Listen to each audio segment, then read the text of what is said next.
In the huge laboratory, a huge container tank stood in the center, and a mermaid was quietly suspended in the nutrient solution. The mermaid's skin was as pale as a ghost, but he had a face as handsome as an ancient Greek god, which made it difficult for people to take their eyes off him. At this time, his long silver hair danced gently in the water, his eyes were tightly closed, and his silver-gray fishtail swayed unconsciously in the water, occasionally drawing elegant arcs. Several researchers in white coats were operating the instruments in an orderly manner, carefully observing the various physical indicators of the experimental subjects on the screen. The door of the laboratory was suddenly pushed open from the outside, and a young man in his 20s walked in. The young man wore a pair of gold-framed glasses, his peach blossom eyes were slightly raised, his black hair was slightly curled, and his white coat was casually open, which seemed to be very inconsistent with the rigorous laboratory. The other researchers stopped their actions respectfully when they saw him coming, put their right hands on their chests and saluted. Professor Rhine. Lin Ce nodded slightly. Professor Rhine Adam Davis was his current identity. As an intern rookie in the Strategic Fast Travel Bureau, this was his first time to bind the system to do a task.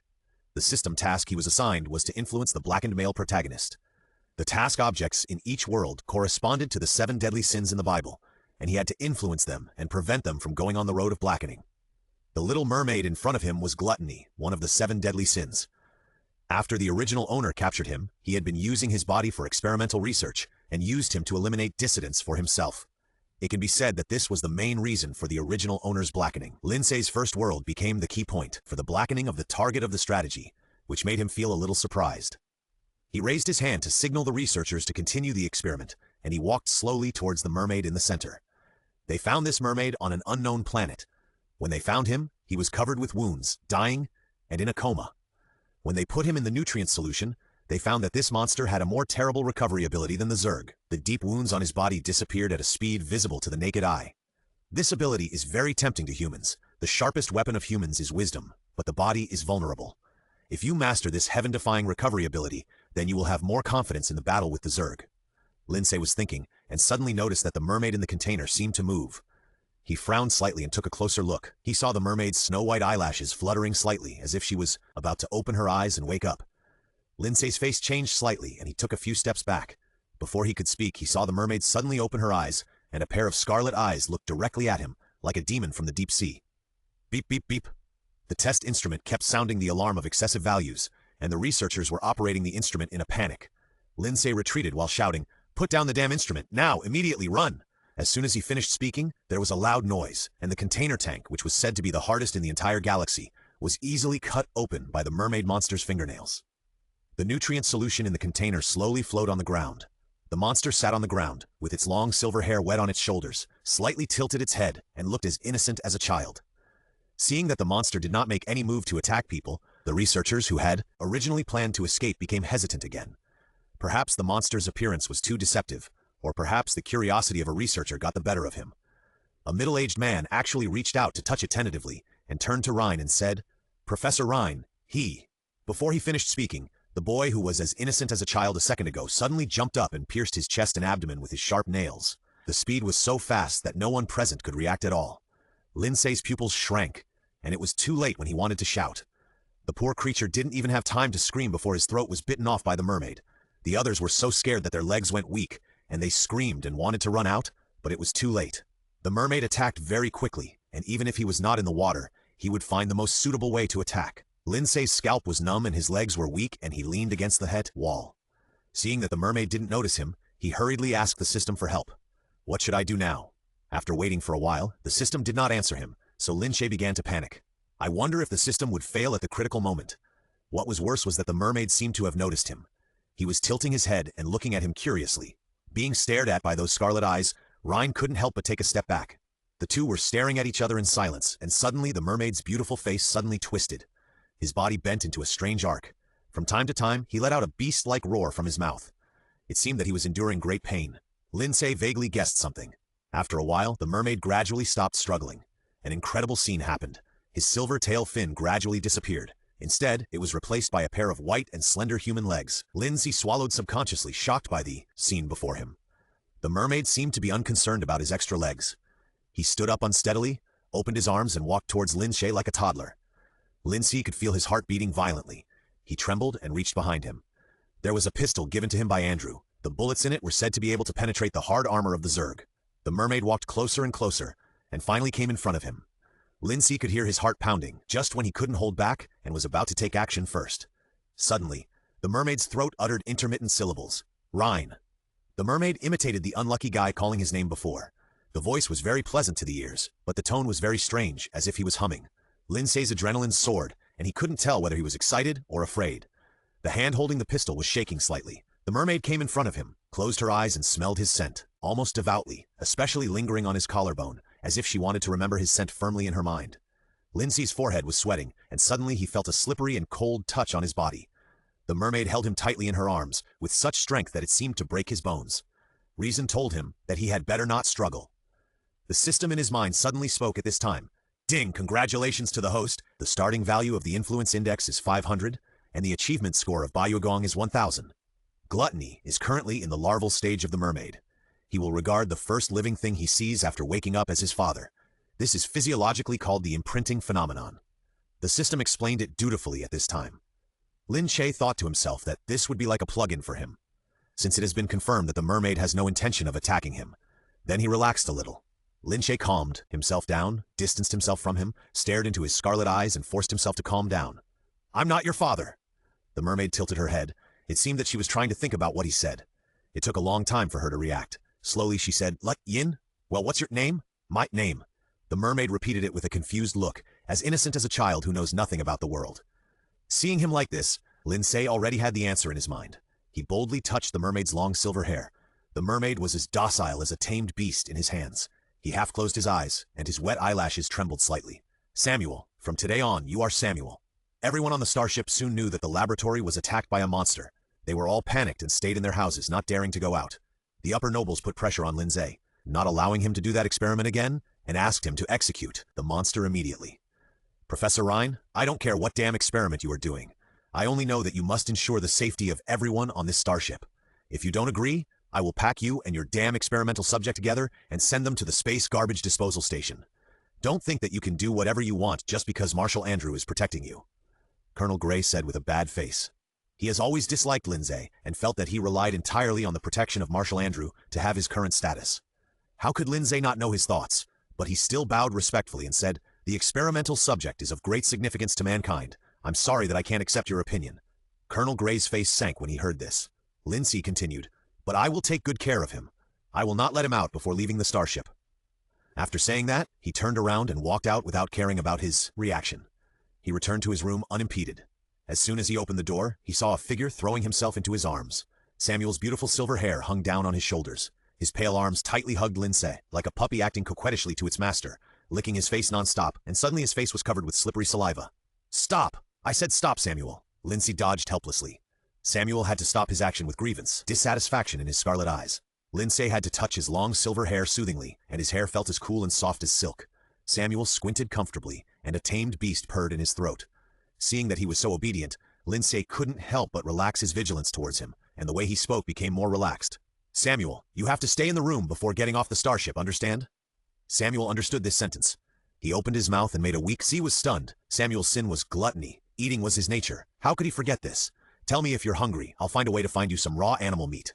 Anyway, you can't kill people, understand? Samuel nodded obediently and said, I will listen to Rhine. Author has something to say. Recommend a text to my gay friend, rolling around and being cute. Title, I'm fighting with emoticons in the escape game. Author, Mighty Tyrannosaurus. Copywriter. After Shen Chongqing's death, he was accidentally bound to a quick travel system. Only by surviving in various horror games can he successfully earn the opportunity to survive. Unexpectedly, he was able to travel through time with the fighting group.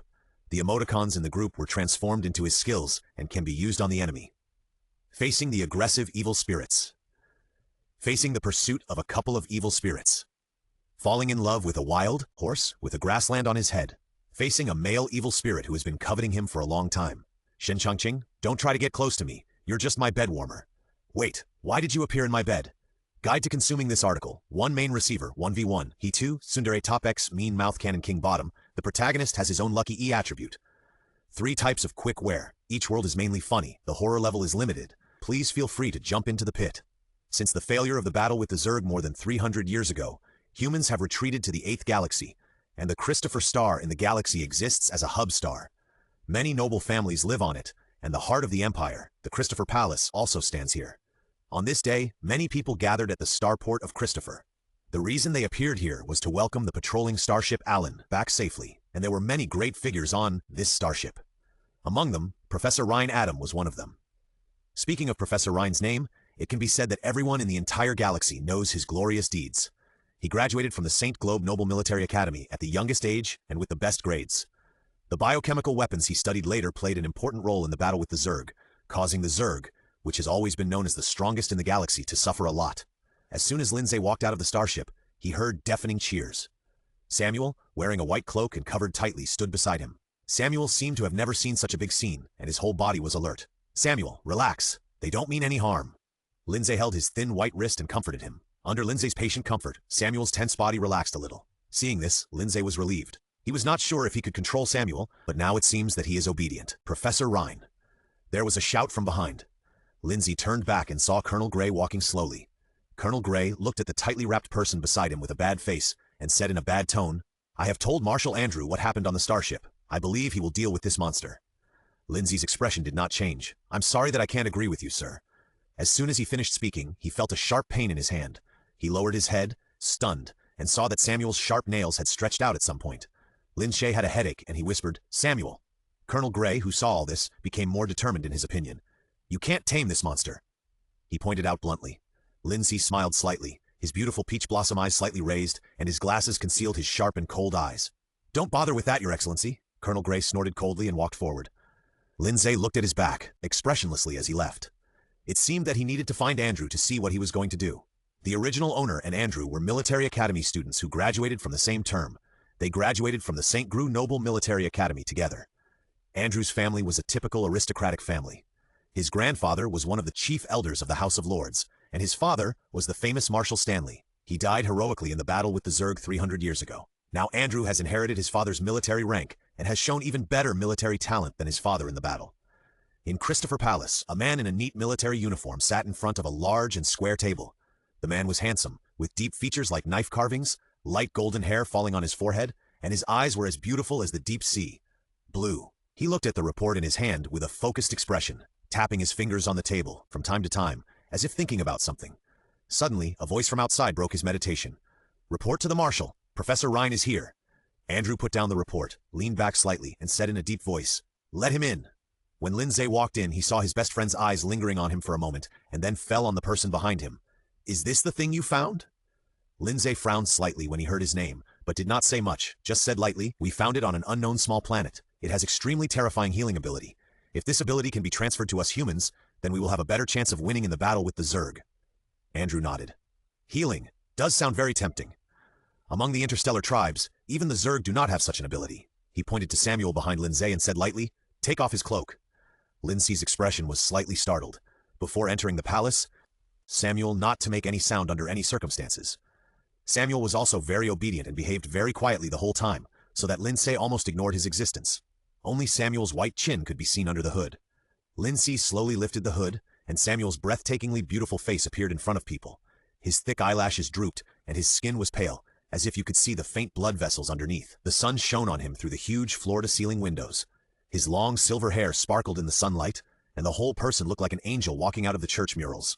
But when Samuel slowly raised his eyes, the beautiful and pure fantasy was instantly broken. Those were a pair of scarlet evil eyes. Anyone who looked into his eyes would feel as if being stared at by a cold-blooded animal, and feel a chill on their back. "Interesting," Andrew said. The iconic scarlet eyes were exactly the same as those recorded in the Act books. The mermaid race has always been very mysterious in the interstellar space. It is said that they have extremely strong fighting power. Adult male mermaids can even kill S-level Zerg with their bare hands. Even with such terrible explosive power, they are not as keen on expanding territory as the Zerg. They have always maintained a low-key and mysterious image. People don't even know that their settlement is on that planet. I support your point of view. This experiment is indeed very interesting. Andrew crossed his hands, paused, and continued. But from the situation reported to me by Colonel Gray, it seems very dangerous. You just don't take any measures and let him walk freely. I reserve my opinion on this point. Andrew, Lin Ce said helplessly, he is a good boy. Him? Andrew raised his tone slightly, raised his eyebrows, and said meaningfully, "It seems that your relationship seems to be very good." Lin Ce whispered, "Andrew, don't be like this, okay?" Andrew's face was slightly cold. He looked at the unusually quiet and obedient mermaid behind Lin Ce. After a while, he said in a deep voice, I don't care how good your relationship is, it must take measures to control the action. Go find Catherine, she knows what to do. Otherwise, I cannot approve your implementation of this plan, and this mermaid can only be destroyed. At the end, his tone was very cold. Lin Ce knew that he was really angry, so he had to salute and slowly leave the room. Samuel followed him step by step. He seemed to have not understood their conversation at all. He looked at him in a daze, with wholehearted dependence and trust in his eyes. Lin Ce sighed and said, I'll take you to find Catherine. The Catherine in Andrew's mouth was 4 years older than him, with blonde hair and blue eyes, and a hot body, but she liked to stay in the laboratory all day, wearing bulky black-framed glasses, and doing some strange research and inventions. Catherine was very excited when she saw Samuel. She called God several times, and even when she tied Samuel to the bed with a strap, her hands were shaking with excitement. Lin Ce reached out to comfort Samuel and whispered, Good boy, Samuel. This way you can stay by my side. Samuel blinked and his body relaxed a little. Catherine looked at the values on the floating screen and exclaimed in disbelief, This is amazing, Ryan. Its bone strength is hundreds of times that of us humans, and its brain capacity is 40% more than ours. Enough, Miss Catherine. Let's get started. Lin Ce interrupted her chattering and frowned. Okay, Mr. Ryan, this is your property. Catherine shrugged and said helplessly. Before long, a white collar-like object appeared in her hand, with complicated patterns engraved on it, and the cold metal texture showed that its use was not simple. Mr. Ryan, I'm going to put this thing on your baby's neck. It may be painful, but it's much easier than putting an inhibitor in the body. The inhibitor Catherine was talking about was her latest invention, which could effectively suppress excessive fluctuations in various indicators of a living being. In other words, when a living being goes berserk, it can make him suffer a little and calm down temporarily. The moment the inhibitor touched Samuel's skin, his scarlet pupils suddenly contracted, and he let out a low roar from his throat and began to struggle non-stop. Damn, how can he be so strong, Professor Ryan? Calm him down. Catherine held Samuel's hand tightly and shouted. Lindsay's forehead was throbbing. He held Samuel's pale hand and said gently, Calm down, Samuel. I'm here with you. Ryan? Samuel opened his mouth and uttered broken syllables from his throat. His eyes were misty and his white eyelashes drooped slightly, making him look extremely helpless. Lindsay felt a slight stinging in his heart and guilt in his eyes. He softened his tone and said, I'm here, Samuel. The system in his mind suddenly prompted, Influence Index 200, Bai Weiguang Achievement Points 1400. After an unknown amount of time, it seemed that the burning pain brought by the inhibitor was relieved, and Samuel gradually stopped struggling. Seeing that Samuel had passed the initial rejection stage of the inhibitor, Catherine turned around and said, Okay, Professor Ryan, take your little baby out of my laboratory. This was a bit impolite, and it was obvious that she was still thinking about Ryan interrupting her just now.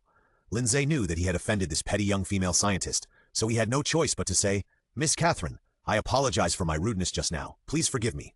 Catherine snorted. No need to apologize. After a pause, she looked at Samuel on the side and said, Just remember to bring it in for inspection on time. Her eyes showed a bit of hidden enthusiasm, as if she wanted to cut Samuel open to study his body structure. I'll try my best, Miss Catherine, Lindsay said. Samuel looked unusually well-behaved after wearing the suppressor. After listening to his plan report, the elders of the House of Lords were a little hesitant, but when they saw Samuel's docile image wearing the suppressor on the holographic projector, that hesitation disappeared. Lin Ce also received a huge grant for research, but the first thing he did after receiving the funds was not to invest him in experimental instruments and equipment, but to build a large swimming pool in the basement of his home as Samuel's daily activity space. Although he was nominally used as a test subject, Lin Ce did not want to trap him in a cold laboratory. At this time, in the quiet corridor, Lin Ce was talking to Andrew on the communicator. He was wearing a white coat, his black hair was slightly curled, and he still looked unkempt. Andrew don't always have such strong hostility towards Samuel, Lindsay put one hand in his jacket pocket and said as he walked. Ryan, your experiments have not achieved any results in the past 3 years. Andrew was unmoved. Lin Ce choked, but this was not his main purpose. His mission was to prevent gluttony from turning evil, and so far he seemed to have done a good job. Andrew seemed to feel that his words were a bit heavy, and he consciously changed the subject. There is an interstellar auction recently on the Adrian, star in the 4th galaxy. What's the matter? Andrew would not bring up this matter for no reason. The only possibility is that there is something he wants at the auction. As expected, Andrew said in a deep voice, There is Abraham at the auction. Abraham is a rare aquamarine gem. Since it was discovered 3,000 years ago, wars have broken out among the races on the planet. The extinction of a race is often in an instant. Abraham has been in the hands of nobles on various planets, and Andrew's father was its last owner. However, Andrew would not want to take back Abraham for this reason, but because his father had projected important information into it before his death. It not only includes the latest weapon design drawings of human research, but also the location of important energy star mines. It was thought that it had been lost on the battlefield, but it did not expect to appear at the auction after many years. I plan to send you out to retrieve Abraham. You must not let it fall into the hands of the Zerg. Do you understand? Rhine? Lin Ce understood Andrew's concerns. Since the Zerg changed its new leader, its strength has been growing day by day. If they find the energy star mine first, then the Zerg's position as the interstellar overlord will be unshakable. I know, Lin Ce nodded and then asked as if he remembered something. But can I ask a question? Go ahead. Why did you choose me? The other end of the communicator was silent for a moment and then slowly said, because I only trust you. Lin Ce was slightly startled, and before he could say anything, the communicator was cut off. Lin Ce felt a little complicated. When he arrived at the door of the basement, Lin Ce walked to the iris reader, and the red laser fell on his pupils, tested up and down, and then heard a mechanical cold voice. Scan completed, confirmed passed. The door slowly opened, revealing the full view of the room. There was a huge pool in the center. The water surface was calm, but it gave people an illusion of being bottomless, as if they would be sucked into the invisible vortex if they looked at it again. Lin Ce smelled a faint smell of blood, frowned slightly, and whispered, Samuel? As soon as the voice fell, the water surface was rippled. Looking at the bubbles gurgling on the water surface, Lin Ce knew that he was in a bad mood because he had delayed his visit this time. I remember that once he stayed in the laboratory day and night for a month because of an experiment, and missed the time to visit Samuel. As a result, Samuel refused to eat. Lin Ce couldn't imagine what it would be like to refuse to eat because of gluttony. In short, after that, even if Lin Ce had something to postpone his visit, he would tell him in advance, but he still couldn't avoid the situation like now. Lin Ce sighed helplessly and was about to shout again when suddenly a figure broke out of the water and formed a beautiful arc in the air. The defenseless Lin Ce was thrown to the ground. Enough, enough! Stop licking, Samuel! Samuel pressed on him, closed his eyes and licked his face fiercely. His long silver hair was scattered and a few strands fell on Lin Ce, shaking with his movements. Lin Ce was tickled and gasped with laughter. Get off me, Samuel! Samuel supported his head with two webbed claws on both sides. He did not listen to him and get off him, but just pulled his body a little further away. The mermaid grows very fast, and he seems to have grown up a little. Samuel's facial features were still handsome and eye-catching, but he had shed the delicate and androgynous feeling he had before, and looked more charming. He wore a conspicuous white suppressor on his neck, and the silver-gray scales on his lower body sparkled under the light. His scarlet and seductive pupils stared at Lin Ce without blinking, and a complex light flashed in them. Lin calmed down his disordered breathing, supported himself with his hands and half sat up, wiped his glasses that were licked with sticky liquid, and then put them on again, saying slowly, How many times have I told you not to do this again? Samuel understood what he said, and made a vibration in his throat, as if protesting against his words. Lin Ce knew that he could not reason with him, so he had to change the subject and said, Samuel, I have a mission to do, and I have to go out for a while. Samuel lowered his thick eyelashes like wings, looking extremely depressed, and even the beautiful silver-gray scales on his tail fin seemed to have lost their luster. Lin Ce saw his expression, so he had to add, But this time I want to take you with me. Samuel raised his head abruptly. His eyes seemed to be shining, and he excitedly threw Lin Ce to the ground again. No licking! I said no licking. The Adrian, planet in the 4th galaxy, is one of the most disorderly places in the entire galaxy. It is inhabited by the lower classes of various races. Crime is the most normal behavior there, so it is nicknamed the Black Zone by the outside world. The reason why the most grand auction in the galaxy is held there is because of its disorder. There, the items you bid may be treasures stolen by interstellar thieves, or they may be things robbed by murderers and robbers. In short, their origins are not too clean. At this time, there was a private room on the top floor of the auction venue. There were many people dressed as soldiers standing at the door. They looked no different from humans, but their skin was paler. And such a strict guard also showed that the identity of the people inside was not ordinary. There was a hot and beautiful woman kneeling on the floor. She was wearing a sexy short skirt that made her curves look exciting. Her face was also made up with delicate makeup. If you look closely, you will find that her pupils are similar to those of snakes, which makes your scalp tingle. On the high seat sat a tall man. His facial features were as deep as a knife. His silver-gray, narrow eyes narrowed slightly. He seemed to be thinking about something, and he was fiddling with the ring on his hand. Chief, it has been confirmed that Abraham is indeed here, Lina said softly.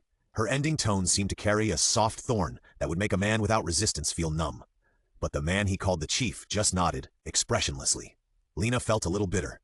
After her tribe lost the battle with the Zerg, she was given as a trophy to the Zerg leader Alfred as a companion.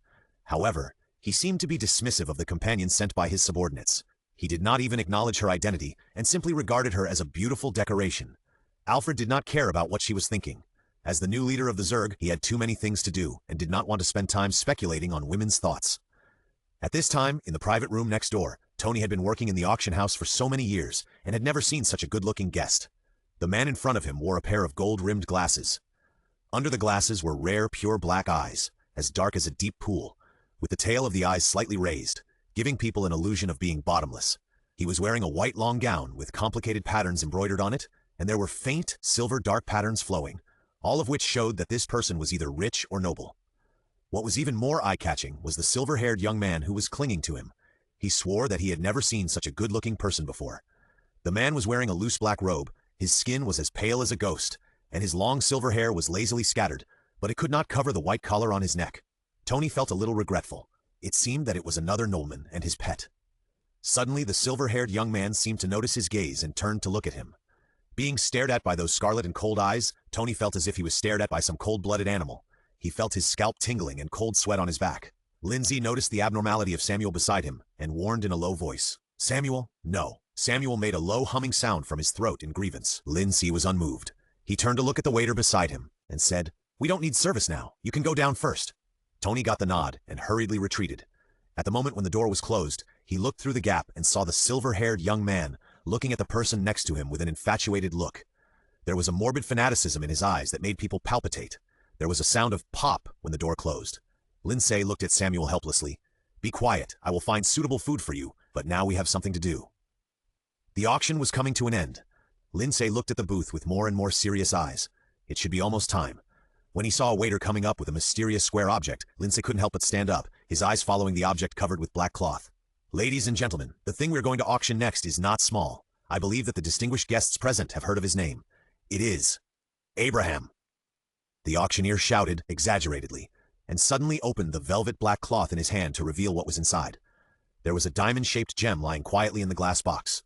Its color was as blue as the deep sea, and it exuded a faint halo, which made people unable to look away after taking a look. Most of the people in the seat had heard of the origin of Abraham. These words caused 1,000 waves, and they all whispered about it. The auctioneer saw that the effect was achieved, and a look of satisfaction appeared on his face. "The starting price is 50,000 star coins." As soon as the voice fell, there was a commotion in the audience. After a while, someone started to bid. Looking at the floating screen showing 60,000 star coins and the corresponding seat number, Lin Ce calculated carefully in his mind. The others did not know the secret of Abraham. If nothing unexpected happened, they should not raise the price too high. After all, to them, no matter how beautiful or precious the stone was, it was just a useless stone.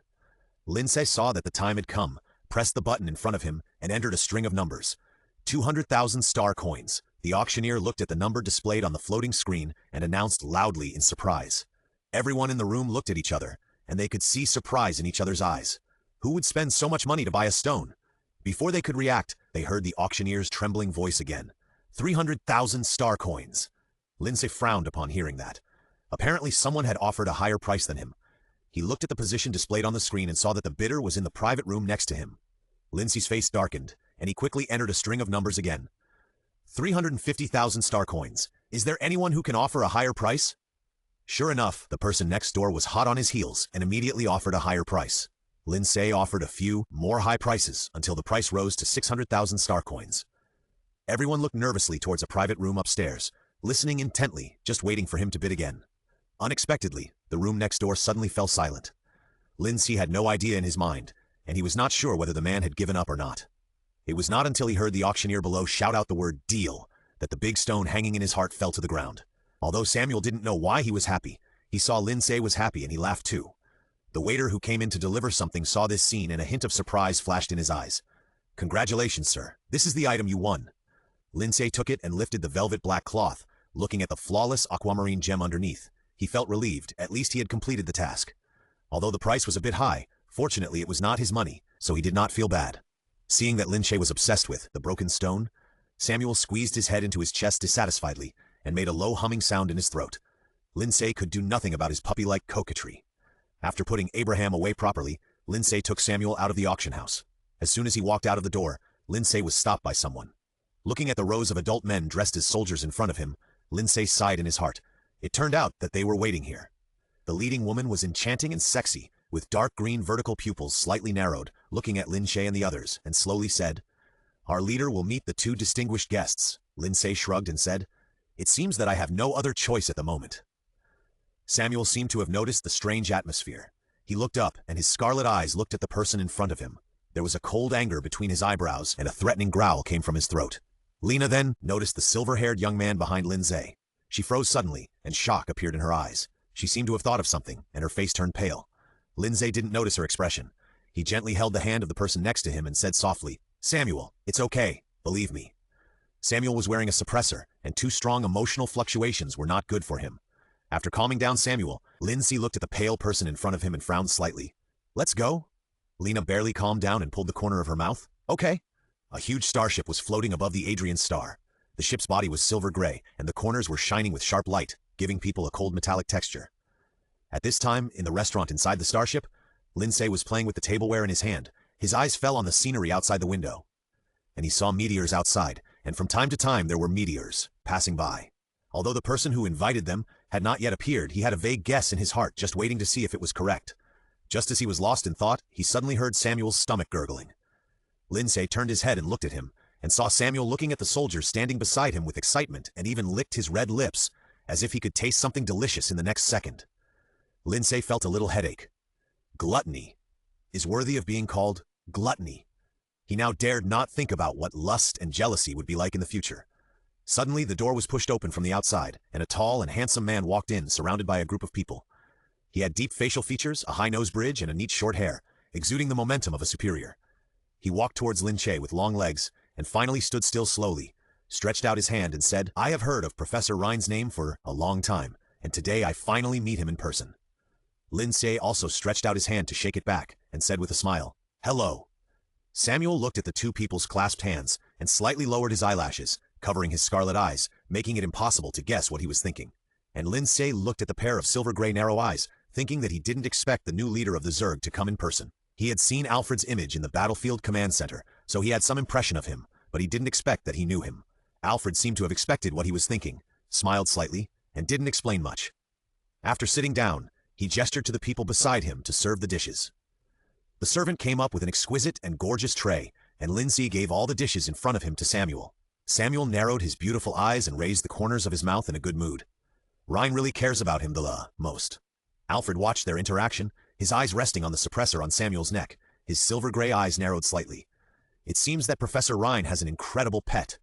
Lin Ce's heart moved when he heard this. It seemed that he knew Samuel's background. His thoughts turned over in his mind, but his face remained calm.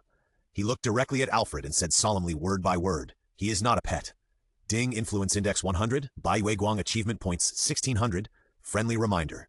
The points achievement reaches 3,000. You can exchange for the lowest coefficient props. The system reminded Lin Ce. He turned his head and saw Samuel staring at him blankly. The meaning in his eyes made his scalp numb. Hearing his answer, Alfred raised his eyebrows without comment. I wonder what the leader wants us to do? Lin Ce took the initiative to change the subject. Relax, Professor Rhine. I just want to be your friend. My pleasure. Lin Ce raised his glass to him, then tilted his head back slightly and drank the wine in it. The dark wine slid over his rolling Adam's apple and flowed all the way to his delicate white collarbone, stimulating the vision of the people present. Samuel's eyes darkened and his body trembled slightly with excitement. He wanted to eat the delicious rind so much, it was his. The author has something to say. It feels so good to pretend to be a rich man with other people's money.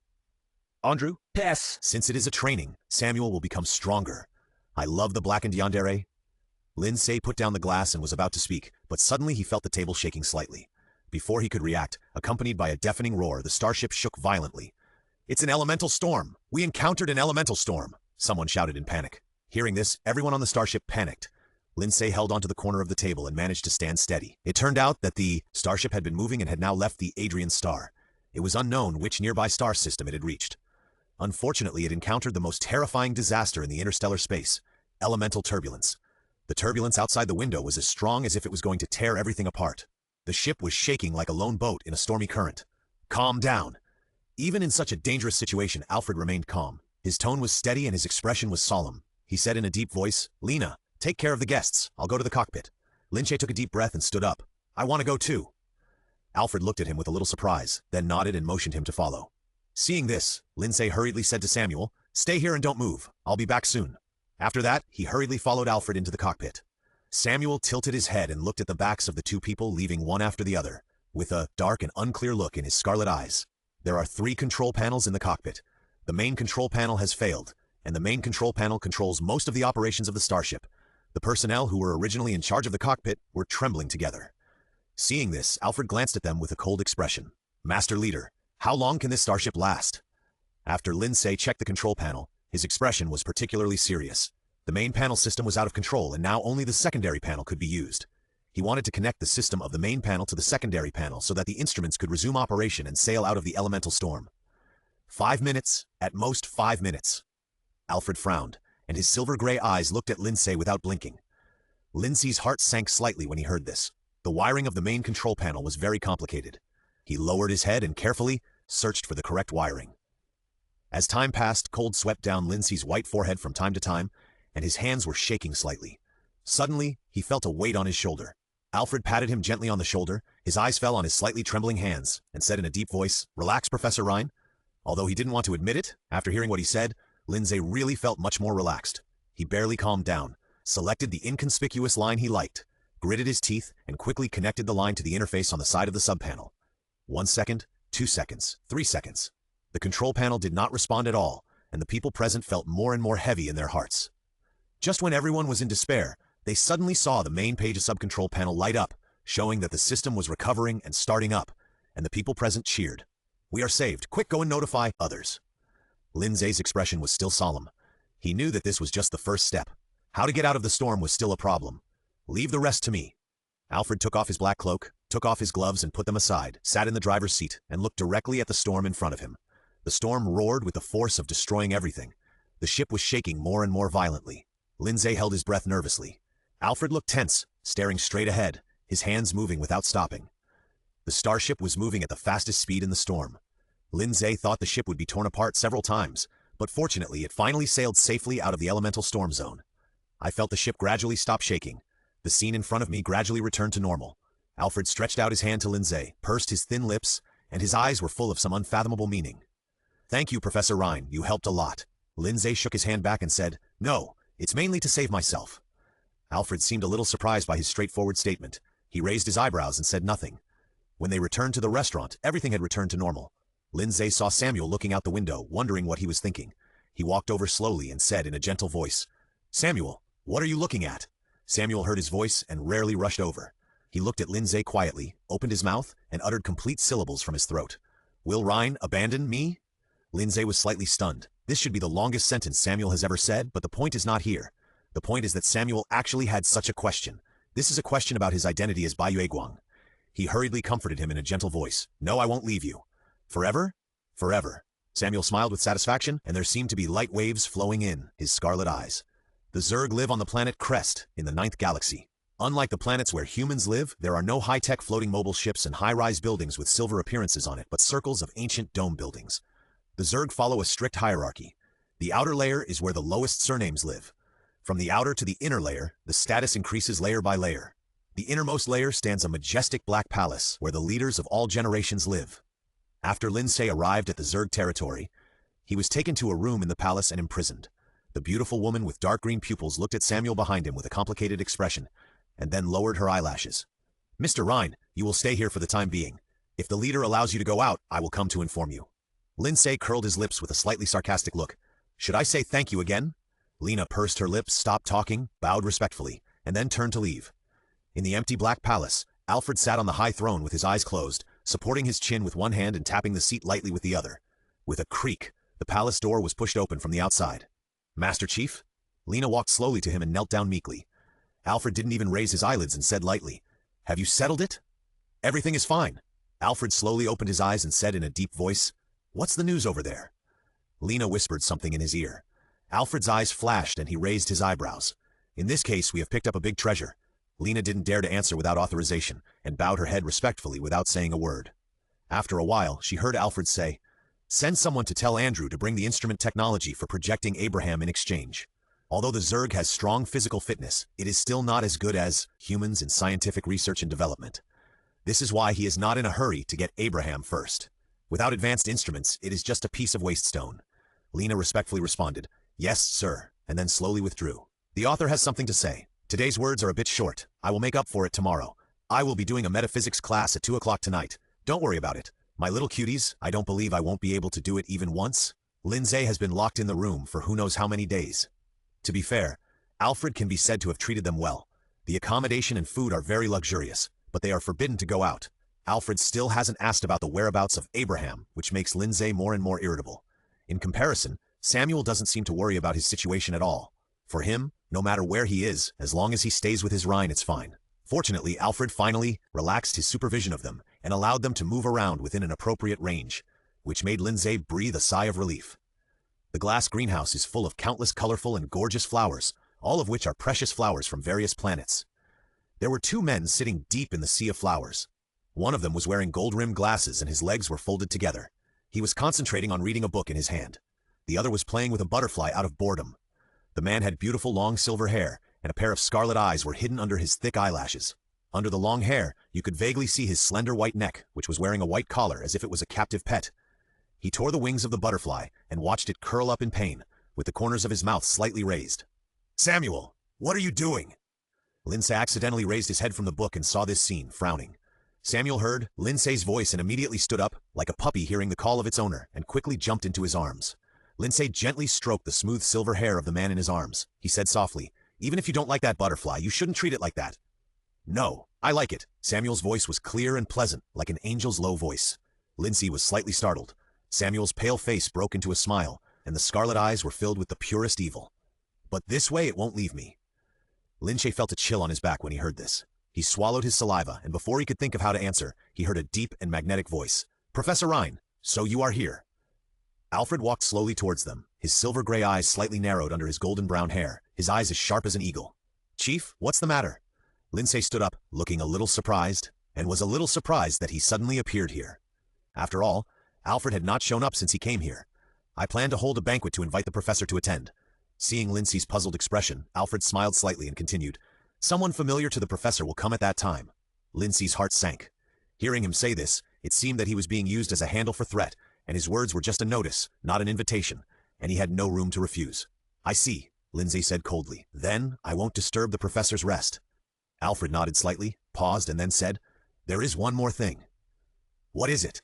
"Recently I heard that many servants have disappeared. I think maybe this little mermaid next to the professor knows their whereabouts." Alfred looked at Samuel on the side and smiled meaningfully. Samuel pulled the corners of his mouth and showed him his sharp white teeth. Lin Ce immediately realized that Samuel must have sneaked out while he was sleeping. He glared at Samuel sternly. It seems that he has to take good care of him. "I will." Before Lin Ce finished speaking, Alfred interrupted him. "I'm sorry, Professor Rhine. Judging from the current performance of this mermaid, he must be forcibly detained. I hope you can understand." Lin Ce's expression froze when he heard this, and he looked at Samuel hurriedly. His face was distorted, and his scarlet eyes flashed with bloodthirsty light. Lin Ce cried out in his heart that it was not good. Samuel was now on the verge of going berserk, but the inhibitor prevented him from having too strong emotional fluctuations. Sure enough, the next second Samuel whimpered in pain, and his sharp nails kept scratching on his slender white neck, leaving terrible blood marks. It seemed that he wanted to take off the inhibitor.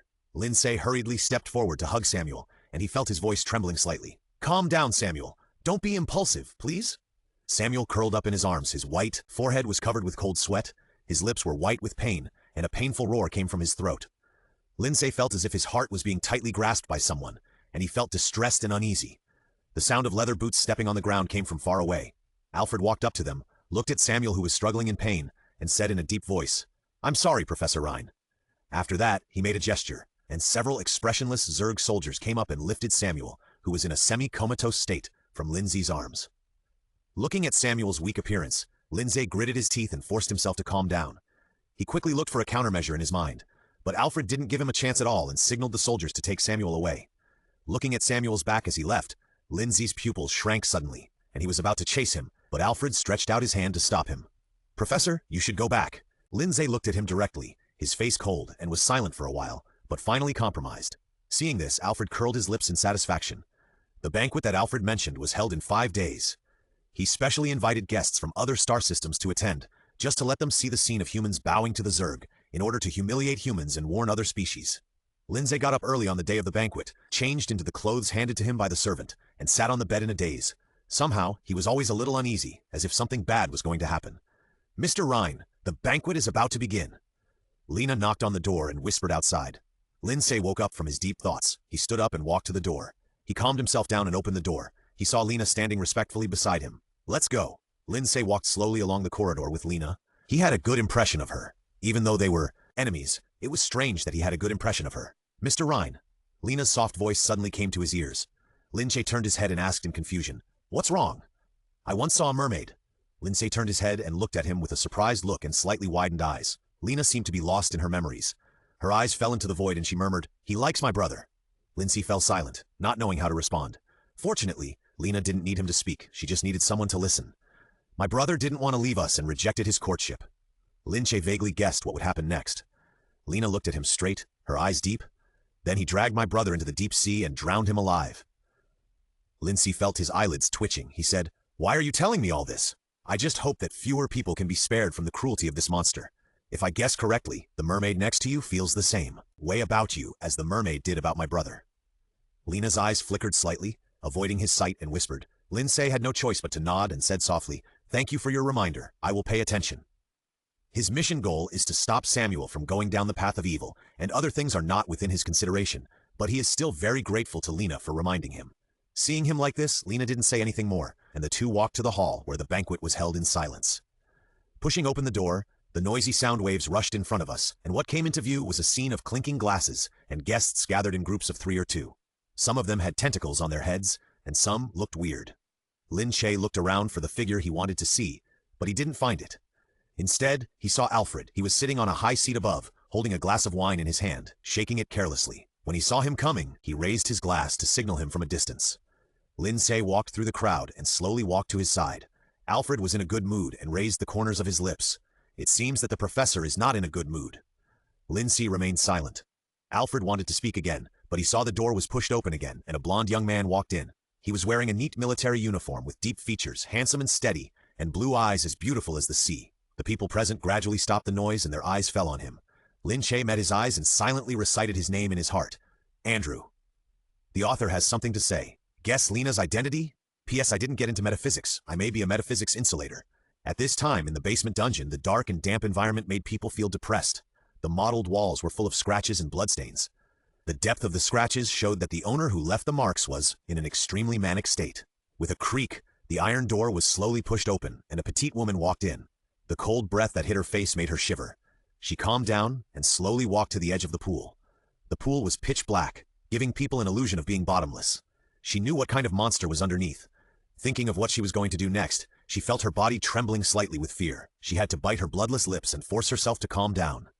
The things in the pool seemed to have noticed someone coming, and ripples appeared on the water surface. She came to the pool carefully, swallowed her saliva, and tentatively called out, "Samuel?" The woman's soft voice echoed in the enclosed space.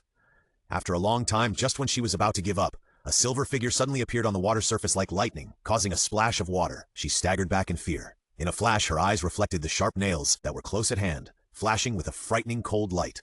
Fortunately, the webbed claws stopped approaching 1 millimeter away from her pupil. The silver-haired monster growled unwillingly from his throat. His face was as pale as a ghost. His long silver hair was wet and stuck to his body. His scarlet eyes were as deep as a demon from the deep sea, and the scales on his silver-gray fishtail flashed with cold and sharp light. His pale hands were wrapped with thick silver chains, and the end of the chain was fixed in the depths of the water, so that he could only move within a specific range. The woman felt her heart beating violently, and cold sweat dripped down her forehead. She had no doubt that if there was no chain, she would have been bitten to pieces and swallowed by the mermaid. "Don't hurt me. I'm here to save you." She trembled as she took out a silver key from her arms and tried to stretch it toward Samuel's neck. Samuel's scarlet eyes turned around, and his gaze stayed on the key in her hand. He pulled the corners of his mouth, revealing his sharp white teeth. The woman was so scared that she almost cried. She trembled and pointed the key at the keyhole, and she was sweating anxiously. Click! It was the sound of the keyhole being opened. At the moment the sound rang, a pair of scarlet eyes in the darkness emitted a terrifying light. A tremor rose in the woman's heart. She did it. She released the devil. She collapsed to the ground, crawled to the side with her hands and feet, curled up to the side, and hugged herself tightly. A damp smell brushed across her nose, and she raised her head cautiously. The basement was empty, with only the sound of dripping water. "Demon, go find that person." The banquet hall was strangely quiet at this time, and everyone's eyes followed the blonde youth's every move. What surprised Lin Ce was that Andrew came alone. Given his personality, could he be so careless? Andrew slowly walked in front of him. His eyes paused on him for a moment, and then fell on Alfred on the high seat, with a slightly sarcastic expression. "I didn't expect that we would meet in this scene instead of on the battlefield." Alfred smiled slightly. "It doesn't matter where we meet, Marshal Andrew. What matters is who is in a dominant position." Lin Ce frowned a little irritably. He hated the feeling of being used as a bargaining chip to threaten. He and Andrew had miscalculated. He didn't expect that the Zerg also knew the secret of Abraham. After hearing this, Andrew's eyes flashed, and he looked directly at Alfred, with an ambiguous smile on his lips. "You are right, it depends on who is in an advantageous position." Hearing this, Alfred's eyes flashed with a trace of solemnity, but before he could think deeply, the lights of the banquet suddenly flickered strangely. The guests raised their heads in confusion and whispered in a low voice, and Alfred's ominous premonition became stronger. The lights above their heads finally went out, and the surroundings fell into a terrible darkness. Ah! I don't know who screamed, followed by a pungent smell of blood. The crowd suddenly panicked and screamed and wanted to escape. Lin Ce had planned to escape with them, but he hesitated when he smelled something mixed in the smell of blood. It was the smell of seawater. He was about to call out, but suddenly felt his hand tighten, and someone held his hand tightly. "Follow me quickly." It was Andrew's voice. "Sorry, Andrew, I can't leave now. I have to find." Before he finished speaking, he felt a strange smell coming to his nose. He suddenly felt dizzy and his legs went weak, and then he lost consciousness. Andrew reached out and held the unconscious Lin Ce steadily, looking at the person in his arms with a complicated expression. Screams came one after another around him, and the strong smell of blood was nauseating. Andrew calmed down and walked out with the panicked crowd. Alfred had a cold face and turned a deaf ear to the screams in his ears. In the darkness, he couldn't find the specific location of Lin Ce and the others, so he had to concentrate on solving the dilemma in front of him. A large group of fully armed Zerg soldiers poured into the hall, and they patrolled around with expressionless faces. They knew in their hearts that the bloodthirsty monsters were in the darkness, waiting to give them a fatal blow. At this time, Andrew had taken advantage of the commotion to take Lin Ce away from the hall safely and left the castle unimpeded. "Marshal," a soft voice suddenly came from behind. Andrew turned around and looked at the person who came. His eyes narrowed slightly when he saw him. "I came here to remind you, don't forget our deal." "Of course." Andrew smiled. At this time, a silver starship was parked at a corner of the edge of the crest, star. Colonel Gray paced back and forth anxiously. He was worried when he thought that the marshal had not returned yet. "The marshal is here!" Suddenly someone cheered. Colonel Gray was overjoyed. Andrew was seen walking slowly towards him holding an unconscious young man. "Marshal!" Colonel Gray walked quickly to him. He gave a standard military salute. Andrew's eyes were cold and sharp. "Are you ready?" Colonel Gray nodded and said, "Everything is ready. Let's go." Andrew walked into the starship, steadily holding Lin Ce. Colonel Gray hurriedly followed him. Andrew walked straight to the rest ship and gently put Lin Ce on the bed. Looking at the frowning brows of the person on the bed, he sighed softly and put his hand on his fair face with a complicated expression. "Rhine, what should I do with you?" At this time, the banquet hall was already a scene like hell, with blood slowly flowing on the ground, and countless broken bodies piled up, together. Alfred gasped slightly, and at this time he had deep scars on his body. "Damn, this is not an ordinary mermaid." Suddenly, the young man with silver hair and red eyes suddenly froze as if he had noticed something, and his eyes were dark and unclear. "Rhine, the taste is gone. Rhine, you left me.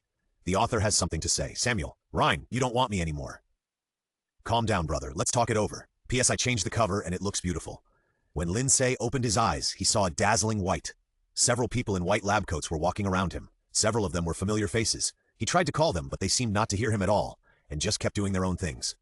The door opened, and a man wearing gold-rimmed glasses walked in from outside.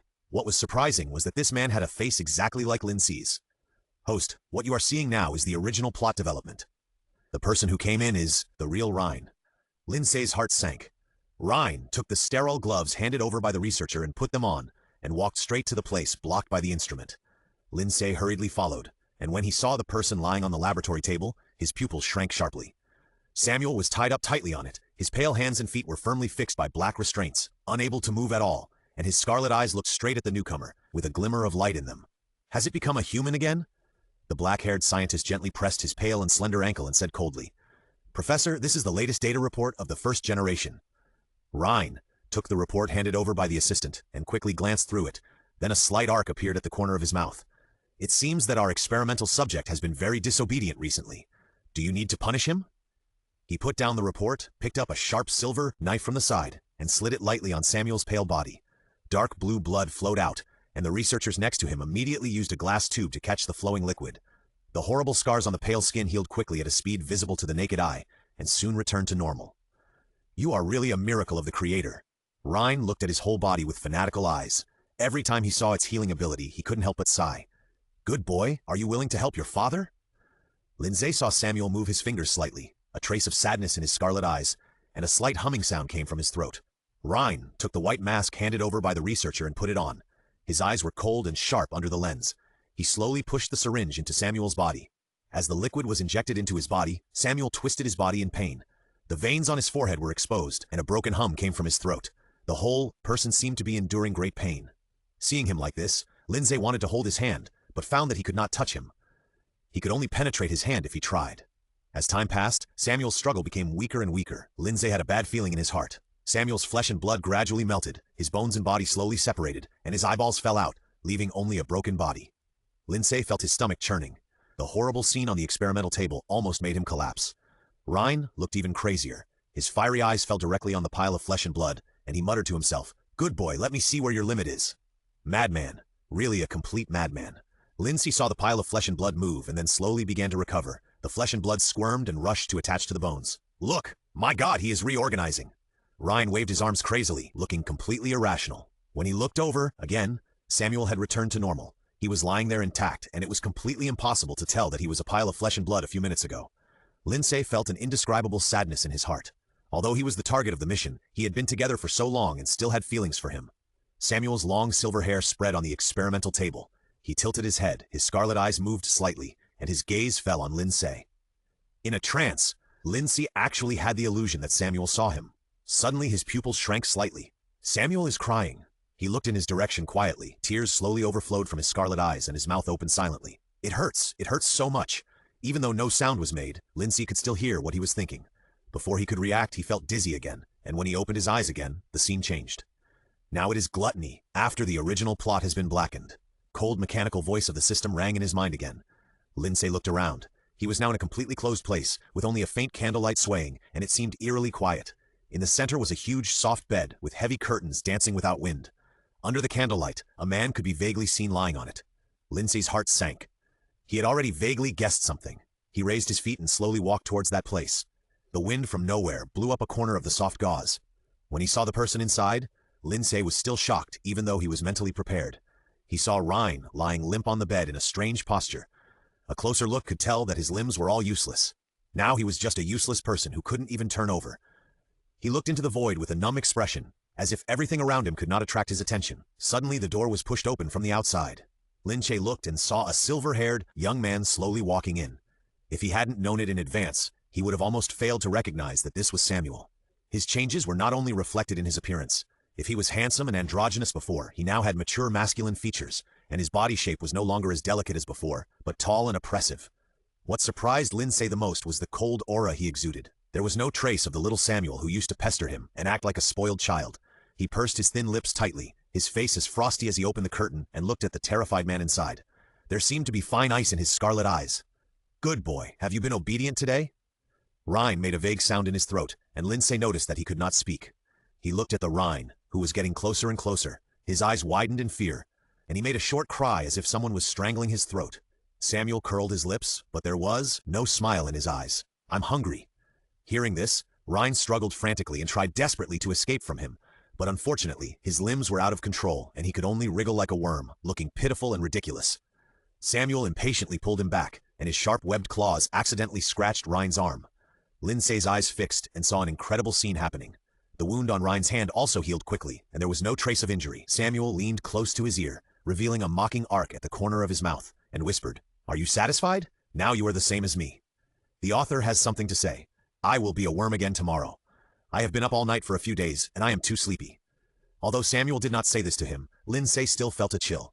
He stopped looking at the heart-pounding picture over there, and said to the system, "What do you mean by showing me this? My mind was silent, please say something. I'm a little panicked." As if unable to bear his noise, the cold and mechanical voice of the system sounded in his mind. "I regret to inform the host that the mission has failed and the dark plot has now begun, so you want me to be mentally prepared. System, you can understand it that way." Lin Ce was a little upset. What was going on now? Wasn't he Bai Yuguang? How could gluttony turn dark? The system said again, "The mission in this world has failed. From now on, the host's body functions will gradually degenerate. If the influence value does not reach 2500, then the host cannot enter the next world. The mission will be completely failed, and the existence of the real world will be obliterated." Lin Ce wanted to say something else, but he felt dizzy and his eyes suddenly went black. When he opened his eyes again, he found himself lying on the bed. What came into view was a dazzling white face. Lin Ce was a little uncomfortable with the light. He raised his hand to cover his eyes. His mind was in a mess. He had not yet recovered from the blow of the mission failure. "Rhine!" Someone was calling his name in a low voice. It was Andrew's voice. Lin Ce put down his arms and saw Andrew sitting beside him. He was wearing casual clothes. His golden hair was not combed meticulously as usual, but hung casually to the side. He was less alienated and more gentle. He reached out to tuck the corner of Lin Ce's quilt and said in a deep voice, "Sorry, Rhine, but I don't regret it." Andrew continued, If I didn't do that, I couldn't take you away. Lin Ce shook his head tiredly, his voice hoarse and weak. Tell me why Samuel was released. Andrew's face sank and then he slowly said, if we didn't use it to create chaos, we wouldn't have escaped so easily. Lin Ce took a deep breath. Andrew was trying to save him, and he had no right to be angry, so he didn't say anything in the end. He lay on the bed, looking at the white light above his head, and carefully thought about what to do next. According to the system, his body functions were gradually weakening. Now the most urgent task was to find Samuel and explain everything to him. Andrew saw that he suddenly became silent, thinking that he was angry with him. His eyes dimmed slightly, and he said, take a good rest. I'll come to see you after I finish the things I'm doing. The elders of the House of Lords knew about this matter, and now they were in a mess. They all blamed him for entering the Zerg territory alone. Even though he had made proper preparations, he still had to listen to the lectures of those old men. When Lin Ce heard what Andrew said, he noticed that he was still here. He nodded to indicate that he understood. When Andrew's back disappeared, Lin Ce suddenly sat up and began to cough violently. He slightly arched his back and covered his mouth with his hands. His chest vibrated heartbreakingly. The system really wasn't trying to scare him. Lin Ce wiped the blood from the corner of his mouth and gently twisted it with his fingers. Looking at the dazzling red, his heart sank slightly. It seemed that he had to hurry up. Although Lin Ce consciously concealed his physical condition, Andrew eventually noticed it. Ryan, don't lie to me. What's wrong with you? Andrew grabbed Lin Ce, who was about to leave after the meeting, and said solemnly. Lin Ce avoided his gaze and said lightly, nothing. Andrew's face sank and he stretched out his hand to pull up his sleeve, revealing his slender and pale wrist. The veins on the back of his hand were bulging, which looked particularly creepy. Lin Ce retracted his hand uncomfortably under his cold gaze and pulled down his sleeve. Andrew looked at the pale and bloodless face of the man in front of him. Since he came back, he has lost a lot of weight. At first, he thought he was worried about the mermaid, but now it seems that it is not that simple. Tell me, Ryan. Andrew did not indulge Lin Ce as before, but continued to ask. Lin Ce was forced to be helpless by his strong attitude, and finally he could only sigh. Andrew, I don't have much time left. Andrew's pupils shrank suddenly. Lin Ce continued to talk to himself. So I want to find Samuel. This is my last wish. He shrugged and tried to look calm, but when he saw Andrew's expression, he couldn't help feeling helpless. Andrew said in a hoarse voice, don't make such an excuse to see him. I have already told you that he is missing. I swear on the honor of my family that I have never lied to you. Lin Ce saw that his hands hidden in his sleeves were trembling slightly. He knew that he just didn't want to believe it, and he didn't force him to accept it. He stepped forward and patted his shoulder, saying softly, believe it or not, I just want to find Samuel. After all, only by finding Samuel can his mission continue. After that, he didn't care about Andrew's reaction, and walked straight to the laboratory. He could see that Andrew was really good to him, and he really regarded him as his friend. Although he was reluctant, he still had to leave this world in the end. Although he had prepared himself mentally, Lin Ce still did not expect his body to weaken so badly. In the following time, Lin Ce could clearly feel the changes in his body. He became more and more sleepy and his mental strength became weaker and weaker. Even the people around him could see the abnormality. Professor, why don't you go and rest first? The assistant beside him looked at Lin Ce with a worried look and couldn't help but speak. Lin Ce struggled to support his body and his fingers quickly slid on the floating screen. Hearing the assistant's words, he shook his head. It's okay. By the way, Lin Ce seemed to remember something and said, where is Catherine? I haven't seen her recently. The assistant seemed to be a little embarrassed. He hesitated for a long time and finally said, the marshal knows more about this matter. It's better for the professor to ask him. Seeing the assistant's attitude, Lin Ce's heart sank. He put down the experiment in his hand and walked towards Andrew's council room. Since the last time he met Andrew, Lin Ce has been avoiding Andrew intentionally or unintentionally, so when he appeared, Andrew's face changed slightly, and he couldn't help but stand up. Ryan, Andrew called hoarsely. He seemed to have lost a lot of weight after not seeing him for a few days.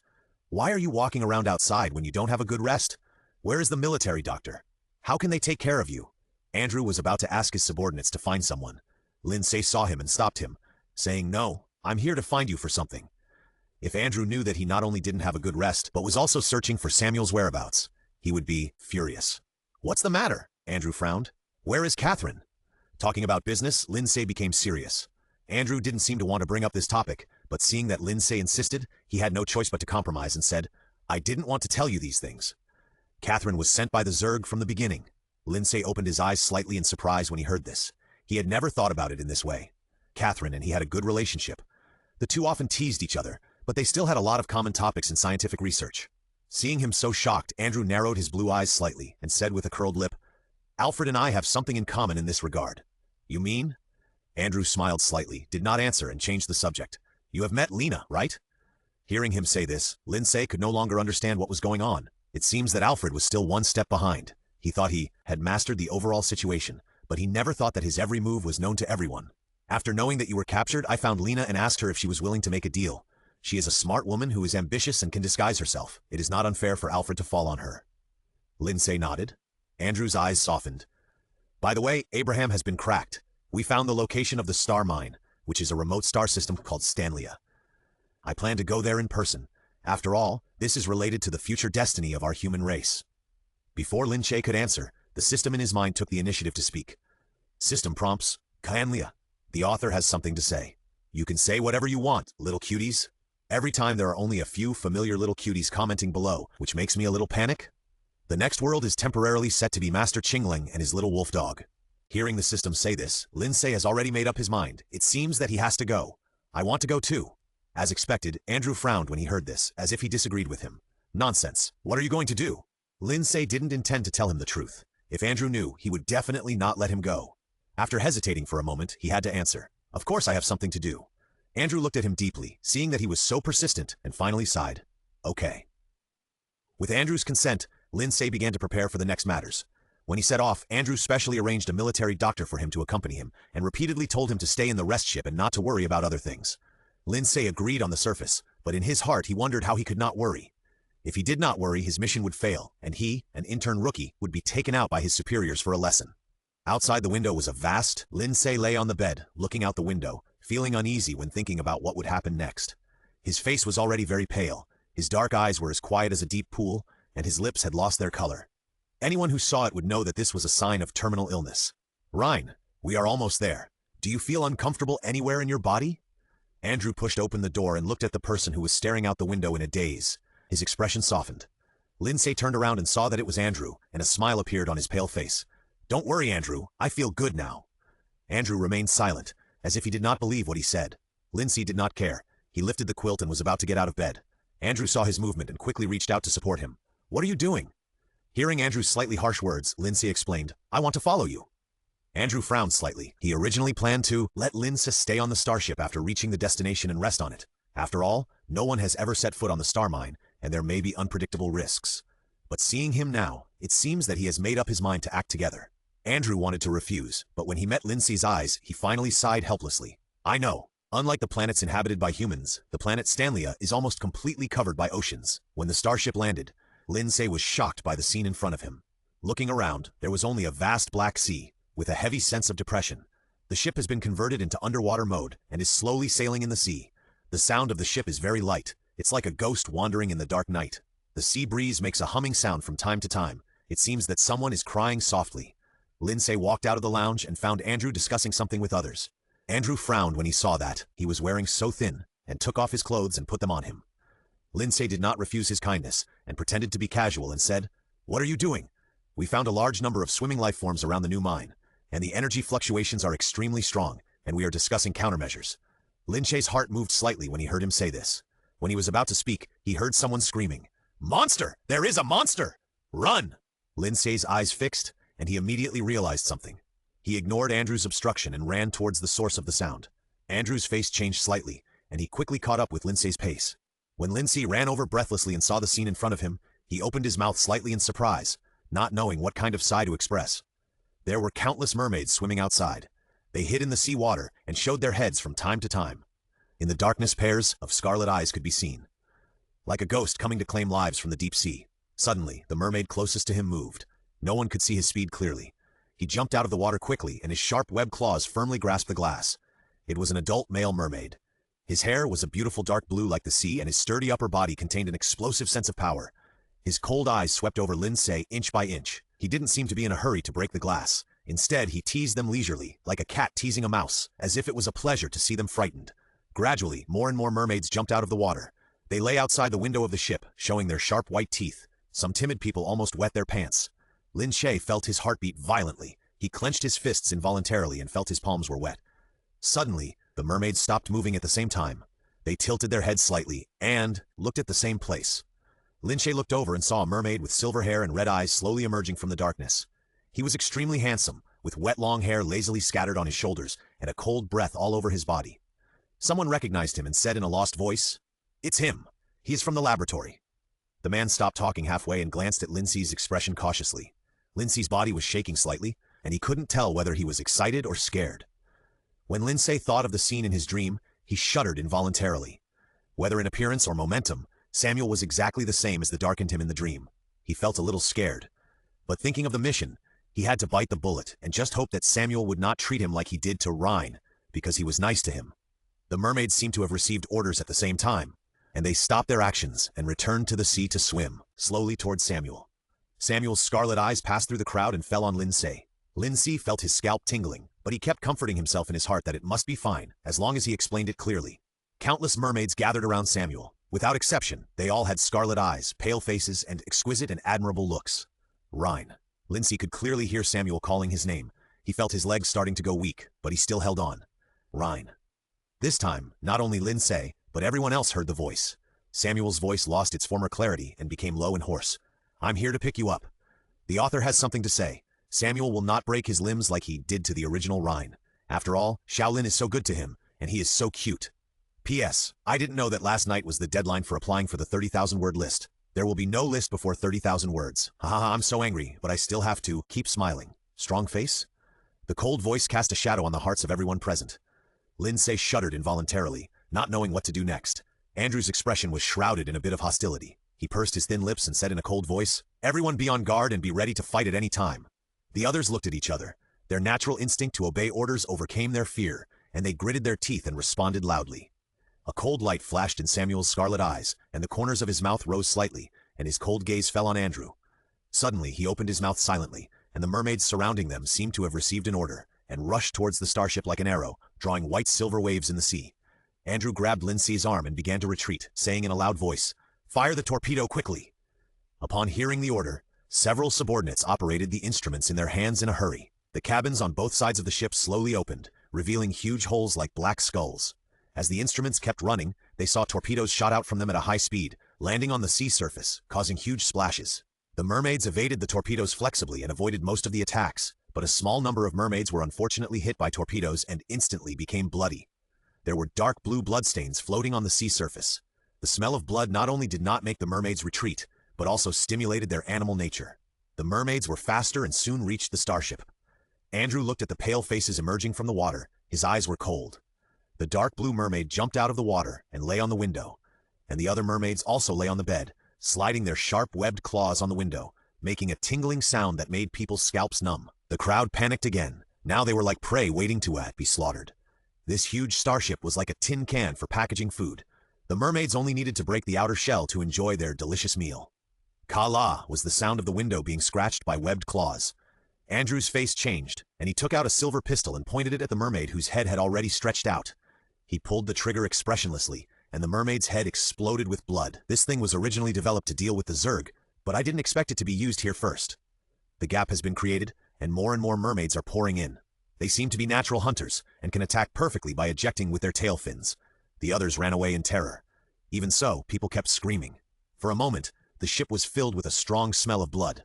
Andrew saw that there were too many mermaids, and he couldn't kill them even with weapons. His face darkened, and he pulled the stunned Lin Ce's hand to the emergency shelter inside the ship. Lin Ce was hurt by his pull and instinctively struggled.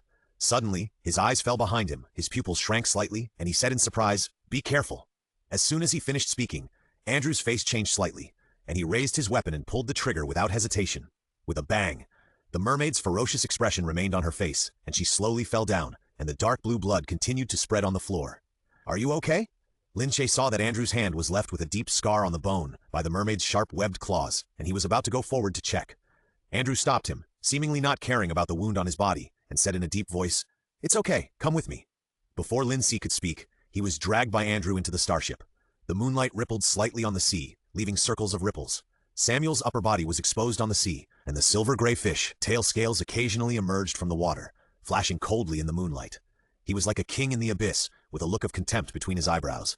He rolled his eyes and his gaze fell on the hands held together. A terrible storm seemed to be brewing in his scarlet eyes. "Don't think about escaping anymore, Rhine." It was dark inside the shelter, and in the silence, Lin Ce could clearly hear Andrew's slightly rapid breathing. He hesitated for a long time, but couldn't help but worriedly said, "Andrew, you sound very bad now." Andrew tilted his head slightly, his blue eyes slightly shining. He slowly said, "Are you worried about me?" "Of course. You are my best friend." Hearing Lin Ce's answer, Andrew's eyes sank slightly. You understand that I don't just want to be your friend. Lin Ce looked at him in surprise, not understanding what was going on now.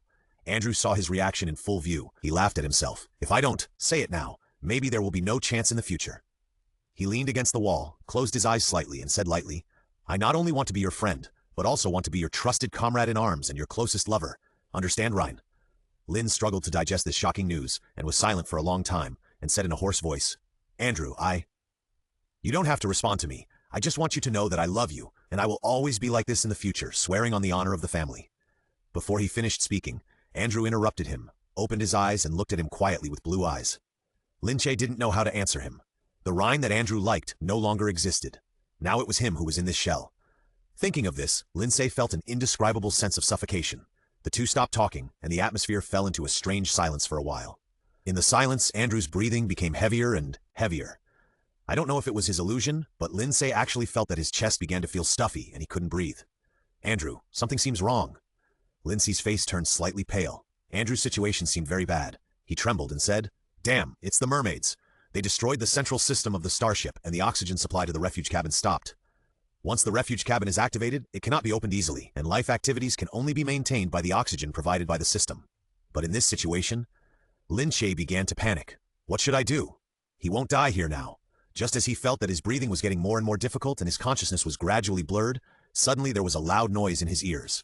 With a clang, the door of the shelter was completely broken open from the outside. Lin Ce opened his eyes with difficulty and looked into a pair of deep scarlet eyes. Samuel. Hearing the person in front of him calling his name, Samuel's expression was complicated, and the cold air around him gradually subsided.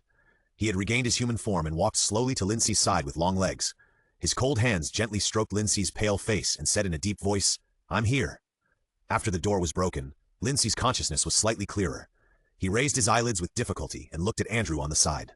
Andrew had fainted at this time, and only the faint rise and fall of his chest could prove that he was still alive. Samuel followed Lin Ce's line of sight, and when he saw Andrew, his eyes suddenly darkened.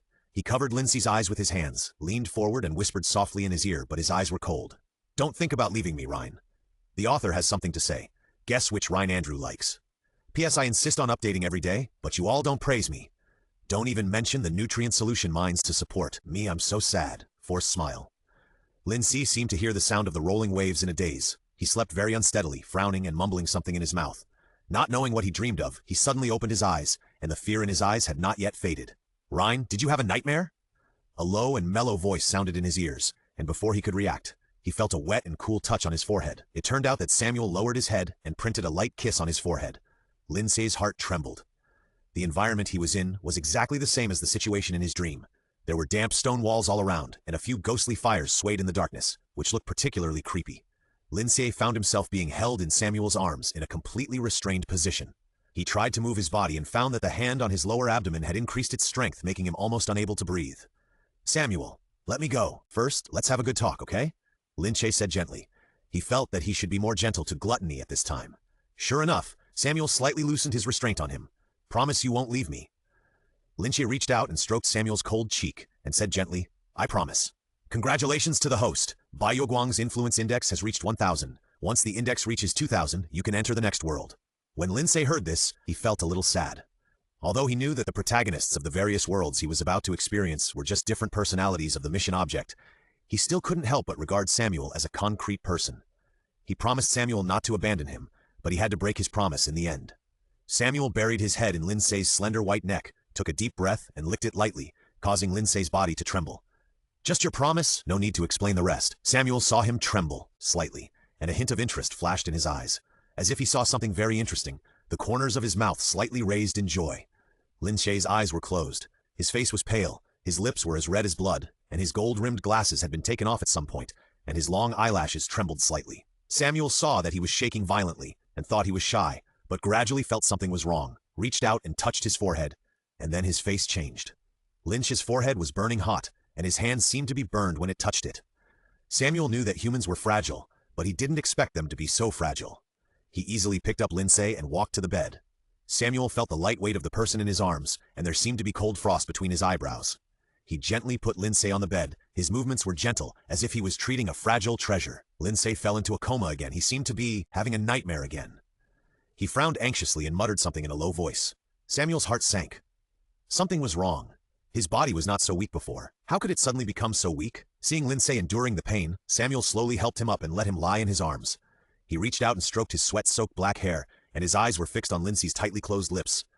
Samuel's eyes flashed with a trace of struggle, and finally he slowly leaned down and tentatively kissed the corner of his lips, his expression devout like a believer in God. Lin Ce felt a coolness on his lips while half asleep and half awake. He frowned uncomfortably and instinctively reached out to Samuel's chest. Seeing him struggling to resist, Samuel's eyes flashed with a trace of brutality. He deepened his movements, no longer cautious as before, but recklessly plundered the city.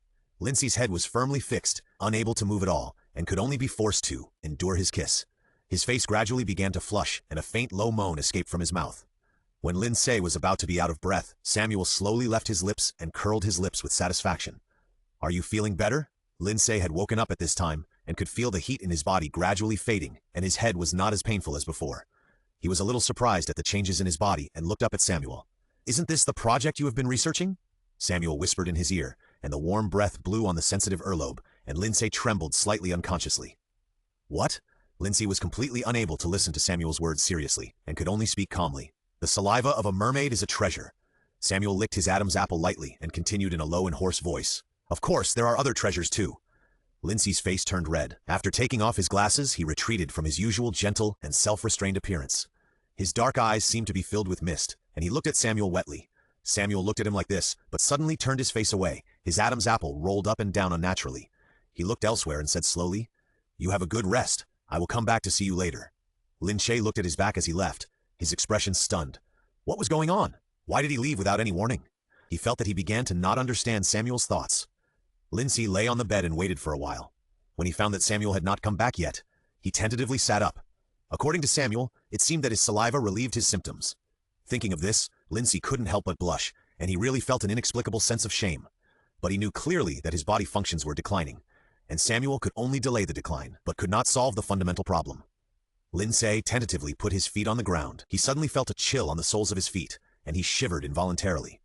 But now his body was wet with sweat, and he felt very uncomfortable all over. Now he just wanted to take a shower. As soon as he stood still, he heard a strange boy's voice in his ear. "Why did you get up?" Lin Ce looked over and saw that a boy with light brown hair had appeared in front of him. The boy was very handsome, with a little anger between his delicate eyebrows, and looked at him with a little disapproval. "The king will be angry if he sees you like this." Lin Ce looked into the boy's eyes and murmured, "Sorry, I just want to take a shower." His attention was now all on the boy's eyes, which were extremely beautiful green, and he had seen these eyes in another person not long ago. Seeing Lin Ce staring at him blankly, the boy rolled his eyes impatiently and muttered, "How could the king like you?" After saying this, he covered his mouth as if he had reacted and looked around, with his eyes rolling around. He breathed a sigh of relief when he found that there was no one. He patted his chest in fear, looked at Lin Ce and said softly, "Come with me, I'll take you to a place where you can take a shower." Lin Ce followed the boy out. On the way, he learned that the boy's name was Elvis, but he was unwilling to reveal other information, and stared at him fiercely when asked. Lin Ce had to change the way he asked, "Do you know Lena?" The author has something to say. This chapter is posted in full. Covering my face, I was reading the comments yesterday and suddenly saw a little angel caring about my health and told me to have a good rest. I was confused at the time, but later I realized that it was a misunderstanding caused by my unclear expression. Laughing and crying, what I mean is that Lin Ce is sick, Samuel can cure him, and a little angel thought I was sick and comforted me in a very warm way. I was really touched. I give you a little heart and a little fafa. Hearing this name, Elvis paused. He turned around and looked at Lin Ce with a complicated expression. "Have you seen my sister?" "Yes." Lin Ce answered truthfully. "You and her have exactly the same eyes, and she mentioned you before." Elvis pouted unhappily. "Anyway, she must be saying bad things about Arnold again." "Who is Arnold?" "My partner." When this name was mentioned, Elvis's eyes flashed with tenderness. It seemed that Lin Ce wanted to ask again. Elvis interrupted him impatiently. "Don't ask, come with me quickly. The mermaids should be finished hunting at this time." Lin Ce had to shut his mouth and follow his footsteps. Walking out of the winding and dark passage, Lin Ce felt the damp breath of the sea blowing in his face. The sky and the sea were dark and connected. The fishy and salty sea breeze whistled in his ears, like a person's shrill wail, which made his ears hurt. They were now on a black island, surrounded by dense reefs, and there was no end in sight. "This is the mermaid's nest." Elvis took him to a dim cave. The water in the cave was very clear and shallow, and even the stones inside could be seen clearly. After Elvis sent him there, he turned his back and stood guard in front of the cave. Seeing this, Lin Ce did not hesitate. He took off his clothes neatly and tentatively put his toes into the water. The water temperature was not as cold as he expected, so he carefully immersed himself in the water. Lin Ce slowly leaned against the stone wall, looking at Elvis's back and said, "How long have I been unconscious? I can't remember, but it's been a while," Elvis said without turning his head. Lin Ce closed his eyes and hummed. He didn't know how Andrew was doing. He was injured and didn't know if he was rescued. "How is Lena?" Lin Ce's thoughts were interrupted. He looked at Elvis in surprise, as if he didn't react. "What?" Elvis scratched his nose uncomfortably and muttered, "Forget it. It's nothing." Lin Ce looked at the boy's red earlobes and felt funny in his heart, but his face remained expressionless and said, "I don't know how to say whether the situation is good or not, but I think your sister protects herself very well." "I think so too. After all, she has been blaming her brother for bad things since she was a child." Elvis heard what Lin Ce said, and his shoulders relaxed slightly, but he pretended to be indifferent. Lin Ce shook his head and laughed to himself. He obviously cared about his sister very much, but he just didn't want to admit it. "Back! The mermaids are back!" Elvis suddenly said excitedly. He looked at the sea surface and saw many mermaids swimming around the nearby reefs. Their pale faces floated on the sea surface. Even though Lin Ce had seen it once, he still felt that the scene was a bit weird. Elvis didn't seem to think so at all. His eyes kept sweeping among the mermaids as if he was searching for something. Finally, he paused and waved his arms excitedly. "Arad, I'm here." Lin Ce followed his gaze and was a little stunned. The mermaid was the dark blue mermaid who led the attack on the starship. His facial features were handsome and tough. His upper body that was exposed above the water was strong and powerful, with several dark scars running across it. After hearing Elvis's voice, he immediately swam in this direction at a high speed. Elvis also left Lin Ce behind and ran out of the cave excitedly to the beach. Lin Ce looked at the two people kissing each other intimately, and his face turned red. Are all mermaids so explicit? Thinking of what Samuel did to him, his face turned even redder. Just thinking about that person, he felt a chill on his shoulder. He looked up blankly and saw Samuel standing behind him without knowing when, and his pale and cold fingers gently stroking his shoulder. Lin Ce subconsciously avoided his restless fingers, and Samuel didn't care. He looked away and said, "Get up and put on your clothes." Lin Ce saw that his eyes were quietly falling on the side, and he calmed down a little. He quickly took the clothes and put them on neatly. After putting them on, Samuel took his hand and walked out. After going out, Lin Ce subconsciously looked at the place where the two people were before, and found that there was no one there.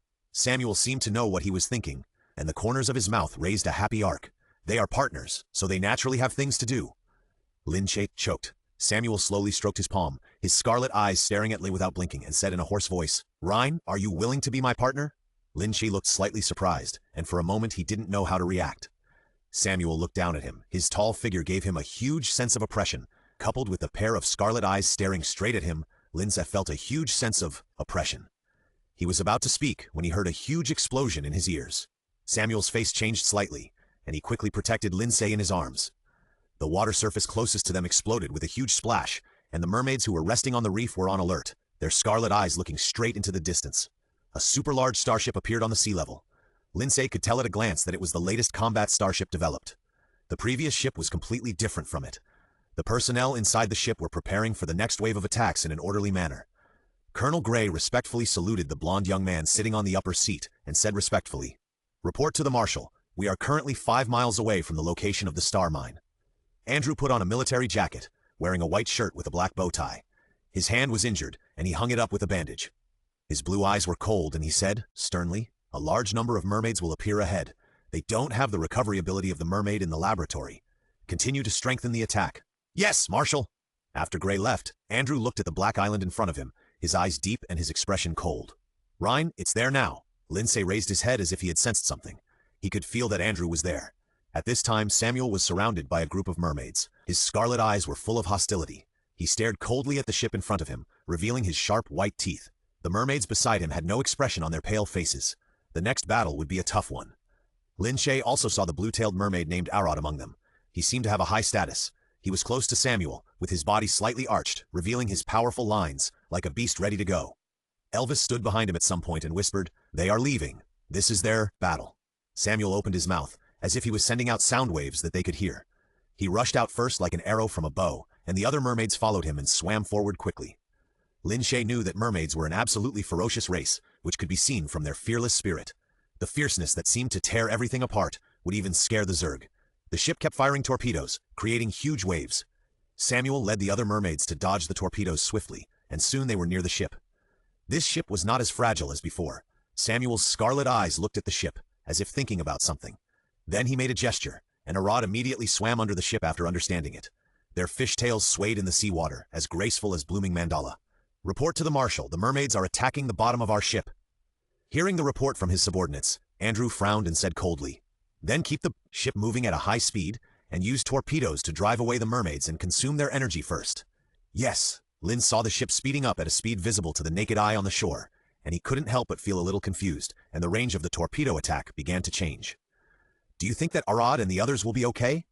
Elvis stood beside him, his face a little pale, and he said with some anxiety. Seeing this, Lin Ce comforted him. "It will be fine, don't worry." Of course I know they will be fine. I just said it casually." Lin Ce smiled slightly and wanted to say something else, but suddenly he caught a glimpse of something in his peripheral vision. His face suddenly changed drastically, and he hurriedly pushed Elvis away and exclaimed, "Be careful!" As soon as he finished speaking, he felt a huge shockwave coming at him, and he felt that his internal organs were squeezed and painful, and there was a ringing in his ears. A bomb exploded not far from them, but this time without Samuel's protection. Lin Ce was not so lucky. Elvis saw Lin Ce lying on the ground and rushed over in fear, trembling. "Hey, don't scare me. I'm not afraid." Lin Ce frowned a little uncomfortably. The system in his mind did not make any sound. He really wanted to ask it if it would only be considered a mission failure if it died this time. Forget it. He won't live long in this world anyway. His body functions are gradually deteriorating. He might die someday. The only person I feel sorry for is Samuel. I promise not to leave him. Elvis's crying voice suddenly stopped. Lin Ce opened his eyes with difficulty and saw Samuel appear in front of him. He seemed to be a little flustered. His chest was heaving up and down. His long silver hair was wet and hung on his shoulders. There was a bit of helplessness in his scarlet eyes. He opened his mouth as if he wanted to speak, but found that his voice was unusually hoarse. "Rhine, Rhine." He called Lin Ce's name over and over again, as if begging him not to leave. Lin Ce opened his mouth to respond to him, but could only spit out a large mouthful of blood, and the blood stained his pale face. He could feel the taste of rust in his mouth. Samuel carefully lifted him up and held him in his arms, as if he was a fragile treasure. "Samuel, didn't you ask me if I was willing to be your partner?"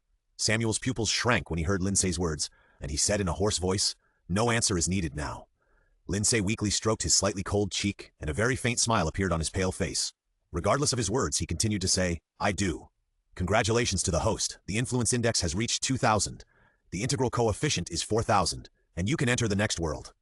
The system in his mind sounded a cold, mechanical prompt, but Lin Ce was not as excited as he expected. He could feel his soul slowly withdrawing from his body, and he looked at Samuel holding his gradually cooling body and screaming in the sky. More and more mermaids slowly surrounded them, silently watching their king and the human in his arms. And this human is the life partner of their king. Please prepare the host. You are about to go to the next world. The personality attribute of the task object is arrogant. Lin Ce took a last look at Samuel and slowly closed his eyes. "Goodbye, Samuel. See you in the next world." The author has something to say. Samuel's chapter is over. Spread the flowers. The next world is the cold beauty master and his little wolf dog. The disciple turns black and overwhelms the master. It's exciting to think about it. The attacker is the same person from beginning to end. Just different personality attributes. I will reveal the real identity at the end. Don't think too complicated. P.S. If you want to read this extra volume, raise your paws below. My name is Andrew Stewart. This family gave me the name, which has been accompanied by supreme honor since I was born. Since I was a child, my grandfather has been strict with me, according to the template of elite education, wanting to cultivate a perfect heir. At the age of 17, I was admitted to the St. Gru Military Academy with excellent grades, where I met a strange boy. His name is Ryan Adam Davis. I heard from my classmates that he was an out-and-out lunatic, but this does not conflict with the fact that he is a genius. His achievements in scientific research are unmatched by others, and you know that he is younger than me. Our first conversation took place in the lab. I was sent by my supervisor to the lab to get the lab equipment. I saw a young man squatting down, staring at the worms squirming in the container with a fanatical look, as if those were rare treasures. Sorry, I had to bend my fingers and knock on the door gently to remind him. He seemed to be suddenly awakened. His eyes instantly lost the heart-pounding enthusiasm. He pushed the gold-rimmed glasses on his nose and said softly, "Hello, what's up?" I had to praise his quick expression. If I wasn't sure, I would have thought it was my illusion. I continued, "I'll get the lab equipment." He smiled and pointed to the equipment piled up into a small mountain on the side, and said, "If you can find it, I don't care at all." The result of that day was naturally that I found what I was looking for. Looking at the anger and unwillingness hidden in his eyes, I couldn't help but laugh in my heart. Later, Ryan and I naturally became friends. Although I don't agree with his bad taste in some aspects, he is still a good friend in general. After graduating from the St. Gru Noble Military Academy, we parted ways. My grandfather insisted on letting me inherit my father's military position, while Ryan entered the Scientific Research Institute to continue his research. The number of times I met Ryan became less and less. Sometimes when we met by chance, we just nodded indifferently, which was considered a greeting. I was not sad about this, but I felt a little sorry for this gradually estranged friendship. Just when I thought it would always be like this in the future, Rhine suddenly found me again and resumed contact with me. I don't know if it was my illusion, but I always felt that Rhine had become a little strange. If the previous Rhine pretended to be gentle and polite, then now he has practiced this disguise to perfection, so that he can't see any flaws at all. Of course, compared to the past, I still like him now. Being with him makes me feel very relaxed. Rhine even finds some cold jokes to amuse himself. Although they are not funny at all, I still cooperate with him and raise the corners of my mouth. I realized my feelings for him the night before he left. He suddenly came to me and said that he wanted to participate in the cruise operation, and his attitude was very firm. I disagreed at first, but I was finally convinced by him. After Rhine left, I began to become a little strange. I was always distracted when doing things. I made a big mistake when correcting documents. I wrote my name instead of Rhine's. I stared blankly at the glaring red words on the white paper. I had a thought in my mind that I wanted to break out of the shackles, but reason told me that I couldn't do that. When I heard the news reported by Colonel Gray, my anxiety was almost uncontrollable. I missed Rhine, not the kind of missing for a friend, but the missing between lovers. But I didn't expect that the little gadget that Rhine brought back would become my nightmare. Mermaid, the most mysterious species in the universe. Rhine excitedly introduced the benefits of the experiment to me. I could see that he really wanted to raise this mermaid. With the idea of making him happy, I agreed to his request, and this became the most regrettable decision in my life. Rhine began to stay with the mermaid named Samuel all day long. Gradually, a feeling called jealousy arose in my heart. I couldn't control my disgust for the mermaid. The cold scarlet eyes always gave me a bad premonition. In the end, my premonition came true. The mermaid took away my Rhine, and I did something that made me feel so painful whenever I thought about it. I killed Rhine. When I learned the news, I was stunned for a long time without reacting. Maybe my expression was very scary. Colonel Gray looked at me with a worried look. I had read in a book what the reaction would be when the pain reached the extreme. I discussed it with Rhine at that time. Now I fully understand the feeling of the brain nerves being paralyzed by pain. I have never hated myself so much, and even thought of the cowardly idea of suicide.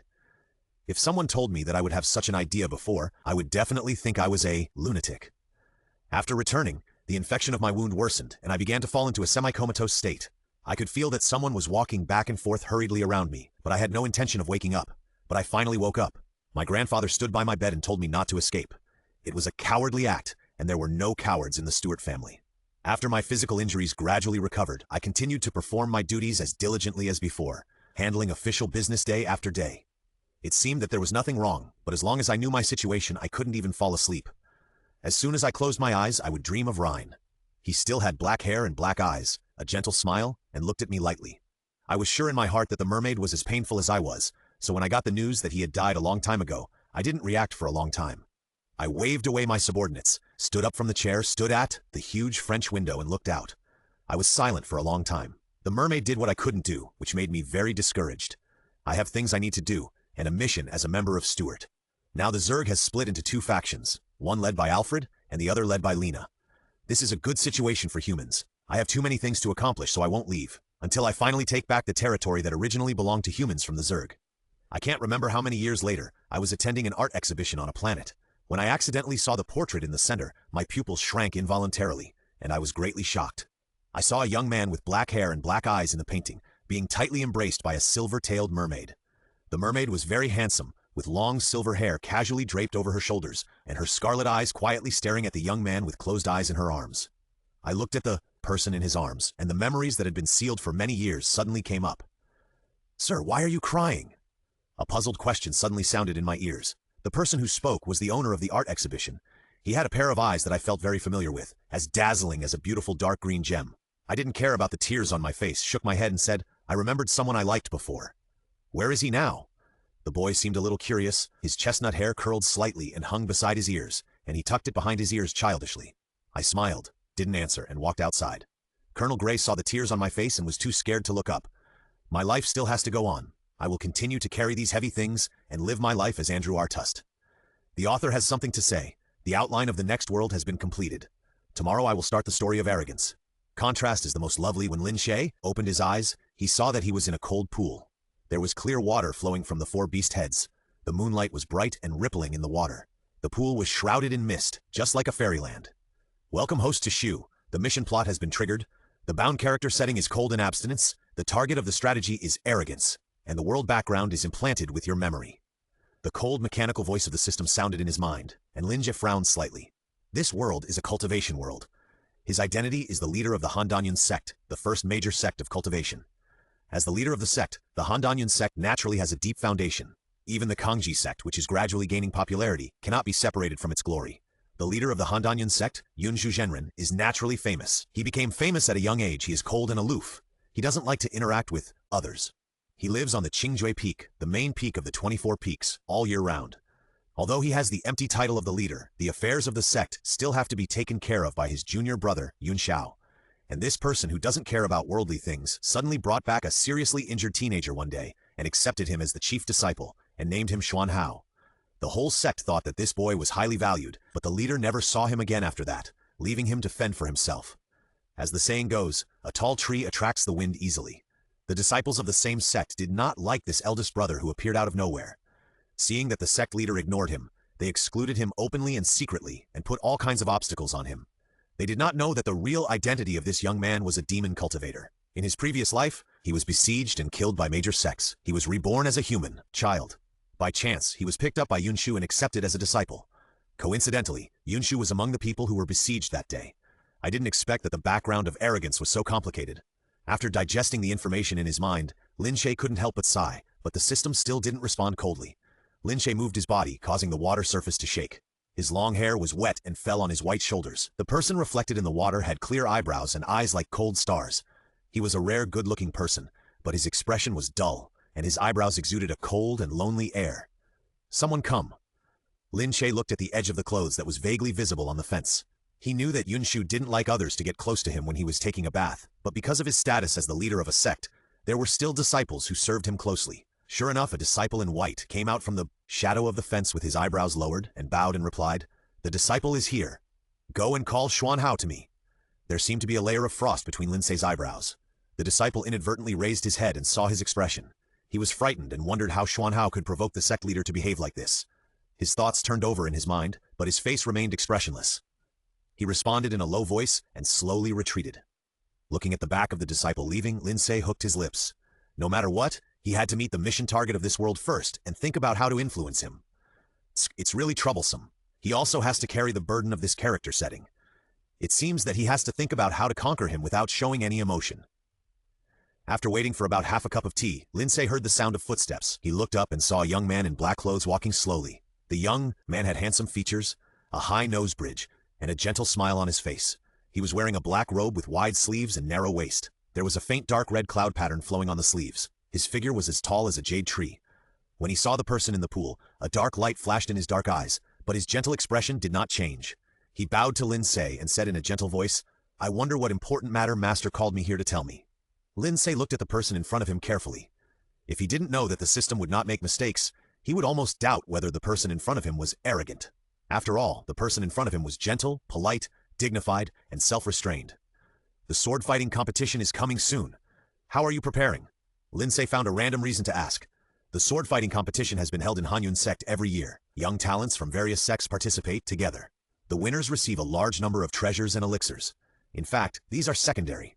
The important winners can bring honor to their own sects. Xuan Hao was slightly startled when he heard this and then smiled slightly. "Thank you for your concern, Master. I can only say that I am 70% sure." This is actually a self-deprecating statement. After all, Lin Ce knows that with his cultivation, he may be comparable to himself, but Xuan Hao has always been good at disguise. For example, now, although the person in front of him is smiling, a closer look can reveal that the smile does not reach his eyes at all. "Perform well and don't embarrass your master." "Yes," Xuan Hao said respectfully, but a hint of teasing flashed in his eyes. This is the first time this person calls himself a master. It's interesting. He wants to see what tricks he is going to play. Lin Ce closed his eyes with a weary look and said coldly, "Go down." Although he pretended to be so cold, he was a little uneasy in his heart. When he felt the silence around him, he carefully opened his eyes. Sure enough, Xuan Hao had left. "System, how did I perform? Are there any flaws?" The system was silent for a while and then said coldly, "No." With the system's guarantee, Lin Ce was relieved. The main peak of the 24 peaks, Qingjue Peak, is located in the center. It is shrouded in clouds all year round. The silhouette of the mountains can be seen faintly, and the occasional cry of cloud cranes echoes in the middle, just like a fairyland on Earth. It can be said that Qingjue Peak was very lively that day, because the other peak masters brought a group of disciples to discuss with the sect master about holding a sword-discussing conference. After receiving the news, several outer disciples gathered together and discussed in a low voice. "The head of Feishuang Peak is looking forward to today." "What do you mean?" "It seems that you have just joined our Qingjue Peak. Everyone in Qingjue Peak knows that the head of Feishuang Peak is interested in the master. No way. I once had the honor of meeting the head of Feishuang Peak. She is really like a fairy. How could such a person? Humph, so you are new here. You must have never met our master. That's really stunning. As soon as he said it, he regretted it. He hurriedly looked around. His eyes fell on a certain place and his face turned pale with fear. Big brother, Xuanhao walked out slowly, smiling and saying, "Really stunning?" The man was so scared that he trembled all over. Although the person in front of him was not favored, he was the chief disciple after all. His status was very different from that of an outer disciple. He did not have the courage of those brothers in the inner sect. Xuanhao had admired the expression on his face enough, so he smiled gently. Remember to be careful with your words. If this gets to master's ears, can save you. Yes, thank you, senior brother. Looking at the backs of the outer disciples staggering away, Xuanhao curled his lips and recalled what he saw in the cold pool that day. A gleam of light flashed in his eyes, which could be called truly stunning. The author has something to say. Mini theater. I feel that there is something wrong with my master. Lin Ce looked coldly. What's wrong? Xuanhao raised his eyebrows. It's this expression which is particularly seductive.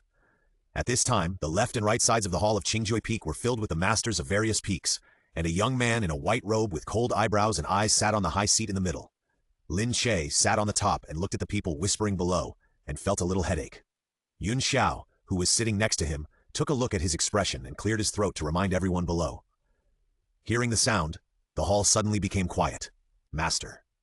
After a while, a man in gray stood up and bowed to Lin Ce, saying, "In previous years, the sword discussion conference was held in our sect, but this year, the Xuanji sect asked for fairness, and each sect should take turns to host it. Isn't that absurd?"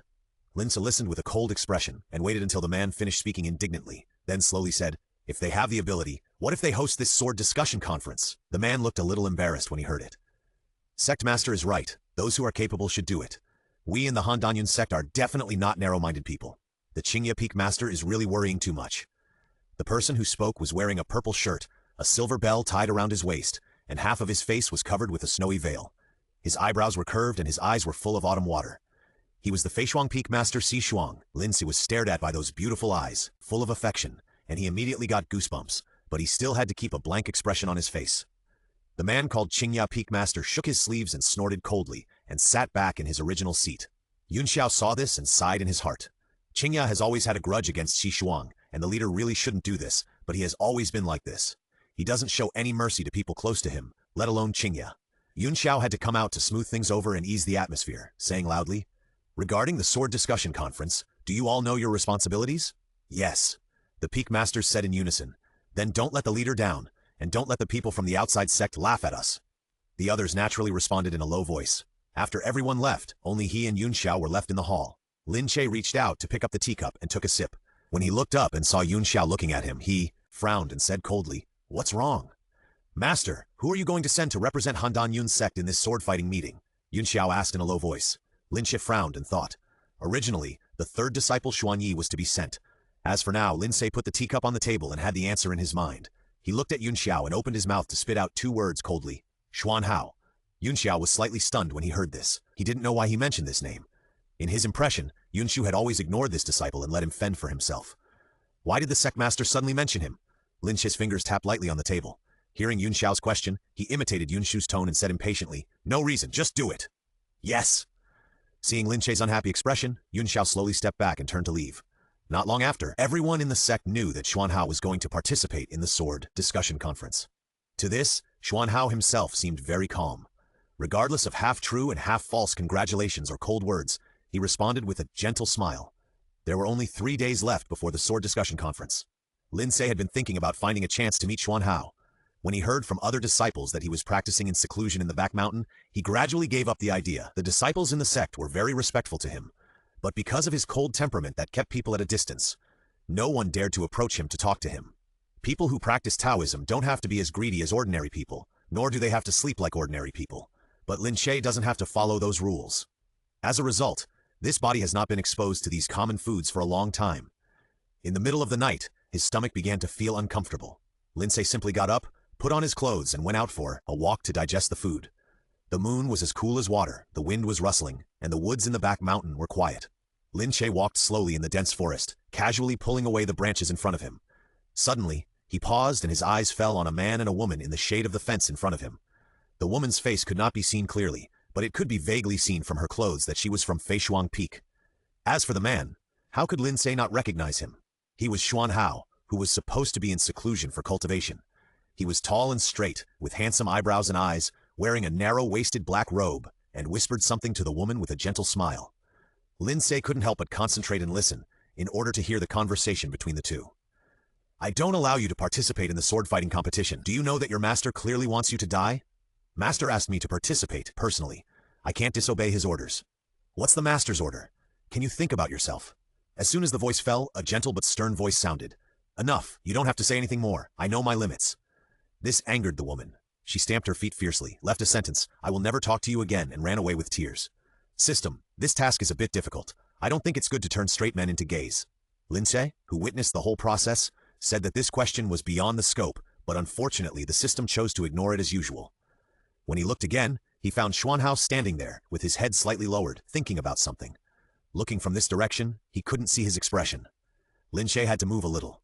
Unexpectedly, the sound of his feet stepping on the dead leaves startled Xuan Hao. Who is it?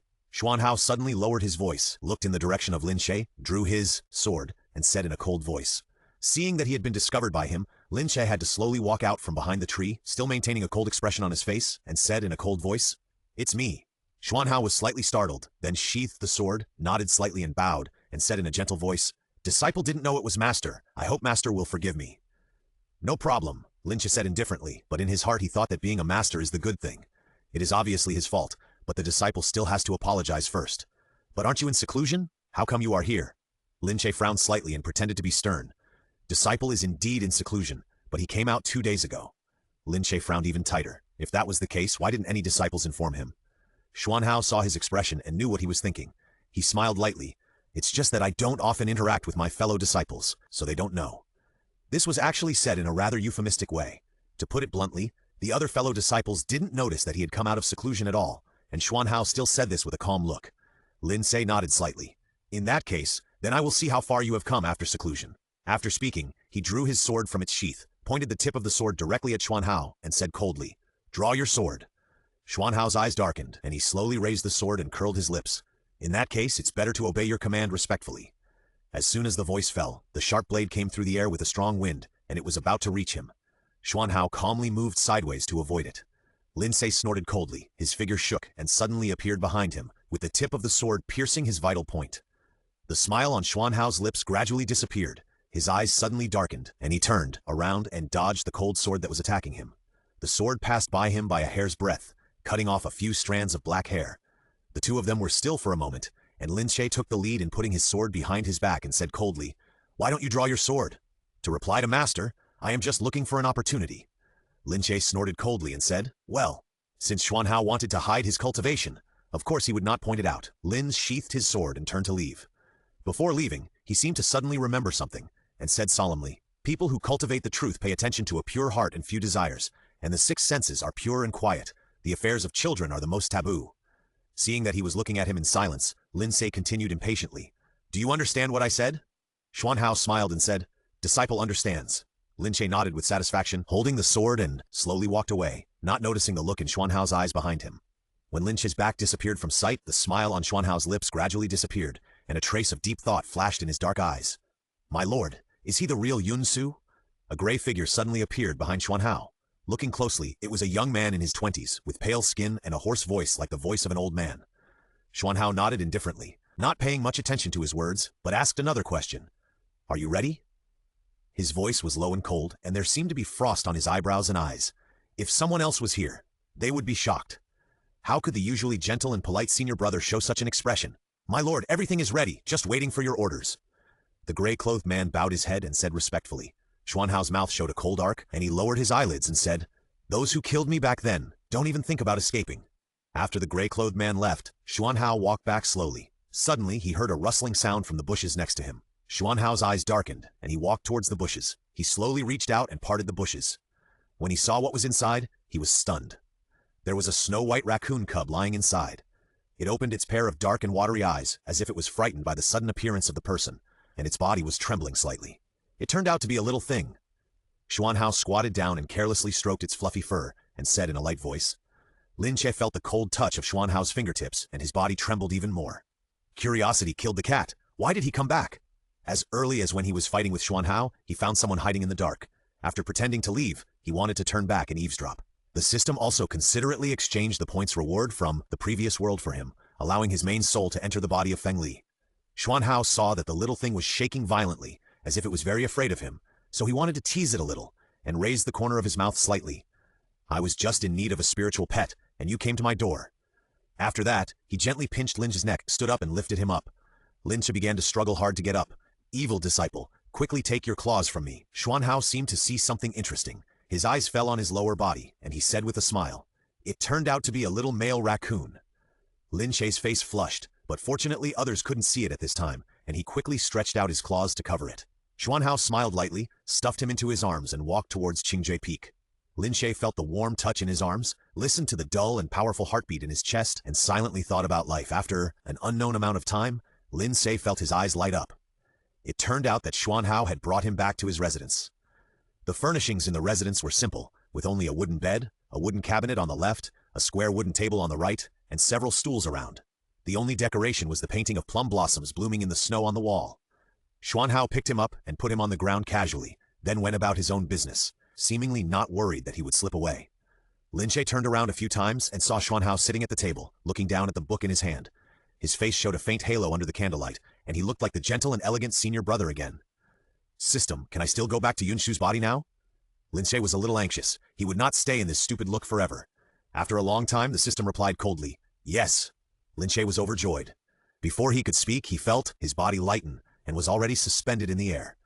Xuan Hao weighed Yunli for a few times, then threw him on the table in front of him, and continued to read the book he had just read.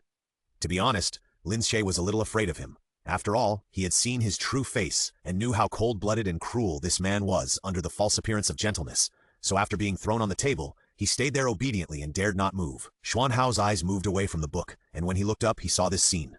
He raised the corner of his mouth slightly, teased his face with his fingers, and chuckled. "Look at you, stupid." Lin Ce's face darkened, and he turned his face away to avoid his teasing. Xuan Hao was treated like this, but he was not angry, just shook his head and smiled softly. The two got along like this. Xuan Hao was very quiet when reading. Lin Ce wanted to talk to the system again out of boredom, but found that the system ignored him, again. Suddenly there were knocks on the door and a clear voice of a young man came. "Big brother, are you in there?"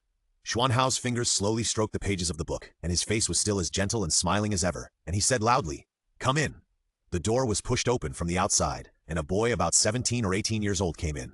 The boy was wearing a white cloud-patterned sect uniform and had a cute baby face. He looked white and cute, but he seemed a little impatient. When he saw Xuan Hao, he was the first to speak. "Big brother, where have you been? I can't find you." The person who came was the 7th junior brother Xuan Jing. He was straightforward and outspoken. He had contributed to the gossip in Qingjie Mountain, and even Lin Ce had heard of it. "What's the matter, junior brother?" Xuan Hao poured some warm tea into the teacup and handed it to him. His hands were clearly boned, white and slender, and people could never imagine that such beautiful and clean hands would be stained with blood one day. Xuan Jing took the teacup and drank it all in one gulp. He wiped his mouth without caring about his image and muttered, "Do you know who you are fighting against?" Xuan Hao raised his lips slightly, with a faint smile on his lips, and asked in a gentle voice, "Who is it?" Hearing that the eldest brother cooperated with him so well, Xuan Jing raised his head with some pride and snorted and laughed. "Of course it is Lin Longjin from Kangji sect. This Lin Longjin is a rare genius in the sect of cultivation. The last person who received this honor was Yun Shu, which shows that this boy's cultivation should not be underestimated. He has always been high profile, self-proclaimed to be romantic and suave, and has been having a hot relationship with female cultivators from various sects, which has made many young cultivators secretly dissatisfied." However, Lin Ce was not worried about what would happen to Xuan Hao. This person was cautious and scheming, so how could he let himself suffer a little loss? As expected, Xuan Hao smiled slightly and said in a calm voice, "It turned out to be him."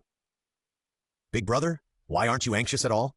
Xuan Jing widened his eyes in dissatisfaction and whispered, "Third brother is almost dying of anxiety, for fear that you will lose face for the sect." Xuan Jing glanced at his face carefully at the end, and was relieved to see that he had no signs of being angry. While they were talking, Lin Ce jumped down from the table lightly and wanted to walk out the door. Unexpectedly, the sharp-eyed Xuan Jing still spotted him, and immediately exclaimed, "Where did the ugly cat come from?" Lin Ce bared his teeth at him in dissatisfaction. After all, how could a pet like Feng Li, which lives for cuteness, be ugly? However, in Xuan Jing's opinion, the pets that female cultivators like are all ugly in his eyes. Men would not like such pets. At this time, Xuan Hao stretched out his hand towards the back of his neck. Just as his fingertips were about to touch him, Lin Ce dodged flexibly. While Xuanhao was slightly stunned, Lin Ce quickly slipped away and passed by Xuanjing in 2 or 3 steps. Looking at the white fur ball that was getting farther and farther away, Xuanhao's fingertips gently twisted it, his eyes darkened, and his expression was thoughtful. "Brother, why are you in a daze?" Xuanjing wanted to get in front of him and stretched out his hand to gesture in front of him. Xuanhao came back to his senses and smiled. "Nothing." "Oh, so that's it." Xuanjing scratched his head and continued, "But is that cat raised by the senior brother?" After saying that, he blinked and looked at him eagerly, expecting to get a negative answer from him. His senior brother would not like such a soft thing. Xuanhao did not answer but smiled and said, "The wind raccoon is timid? You scared it." Jing did not understand his defense and muttered with some disappointment. "How could the senior brother like this? I thought he would like the more majestic one." "If he likes it, who cares?" When Xuanhao said this, he stood in place with his hands behind his back, with a look of arrogance, and said slowly. Xuanjing was stunned and felt that the senior brother in front of him was a little strange. When he looked at it carefully, Xuanhao's face returned to normal, making him suspect that it was his illusion. It must be what he thought. Xuanjing looked at the gentle and elegant young man in front of him and silently despised himself. The sword-fighting competition had arrived unknowingly, and the day of the official opening was also a rare good weather, with a clear blue sky and a clean, spotless atmosphere. The Handanyun sect was unprecedentedly grand and lively, with disciples from various sects wearing sect costumes coming and going. They gathered in groups of 3 or 2 to talk in a low voice, or held their swords expressionlessly, waiting for the opening. As the leader of a sect, Lin Ce naturally had to arrive early. He walked up to the stands surrounded by the crowd. After standing still, he looked down and had a clear view of the scene below. Lin Ce lifted his robe and sat down slowly. Yun Xiao handed him a cup of tea with a discerning look. Lin took it and took a sip, but his eyes kept searching in the crowd. When he saw the black figure, Lin Ce paused. He had to say that Xuanhao had a good appearance, with sword eyebrows, star eyes, a straight nose, and thin lips. He always had a gentle smile on his face, giving people a feeling of being bathed in spring breeze. At this time, there was a female cultivator beside Xuanhao. Judging from her clothes, she looked like the little girl he had seen in the back mountain that day. She was petite, cute, and well-proportioned. Xuanhao seemed to have noticed that Lin Ce's gaze was occasionally falling on him, and a trace of deep thought flashed in his eyes. Lin Ce retracted his gaze and said to the system in dissatisfaction, "Look how hot he and that little girl are getting along. How can I have the nerve to interfere?" Of course, the system would not answer him. After being together for so long, Lin Ce has fully understood the system's character of never talking nonsense. Although he was silently complaining in his heart, Lin Ce still maintained the image of a cold and aloof hermit on his face. At present, he has done a good job. Even Yun Xiao, who was closest to him, did not notice that he was daydreaming. Suddenly, there was a cry of surprise from the crowd. Lin Ce looked in the direction of the sound and saw a blue bifang bird slowly flying from the sky, with a man in blue standing on the back of the bifang. "The people from Kangji sect have arrived," Yun Xiao whispered at the side. Lin Ce nodded coldly, but in his heart he thought that he wanted to see if he had the capital to make such a cool appearance. The bifang bird slowly landed on the ground, and the man in green lifted his robe and walked down. The man held a paper fan in his hand, with a handsome face, elegant demeanor, and a pair of peach blossom eyes that looked bright and shining. He looked romantic and passionate. The elders of various sects who were a little older in the stands frowned when they saw this, as if they didn't like such frivolous behavior. "Big brother, it's Lin Longjun who is here." Daidan looked uneasy and reached out to pull his sleeve. Xuanhao frowned slightly on his face and gently avoided her hand. Daidan didn't notice his expression and whispered, "Big brother, you must win." Then, as if she thought of something, her face flushed slightly. She said shyly, "If you win, I will." Before she could finish her words, she heard a commotion from all around, interrupting her little daughter's thoughts before she could say them out loud. "What is the Kangji sect? How dare you disrespect the sect master?" "That's right. Don't you see whose territory you are on?" The surrounding Hanyun sect disciples were indignant. It turned out that no matter which sect the disciples came from, they had to pay their respects to the sect master Yunshu before they could sit down. But Lin Langjun actually skipped this scene and walked slowly to his seat and sat down calmly. The author has something to say. Lin Ce will switch between Fengli and Master. I am 2333 looking forward to the day when he is exposed. P.S. Life and Death Speed Check, finally issued between 12 o'clock. I will update 3000 tomorrow, and I will not be crushed to death by landmines. This is too much. Yun Xiao's eyes darkened and he spoke. Lin Ce remained silent. From the perspective of others, he looked indifferent. His temperament was cold, and his pair of black eyes did not fluctuate at all.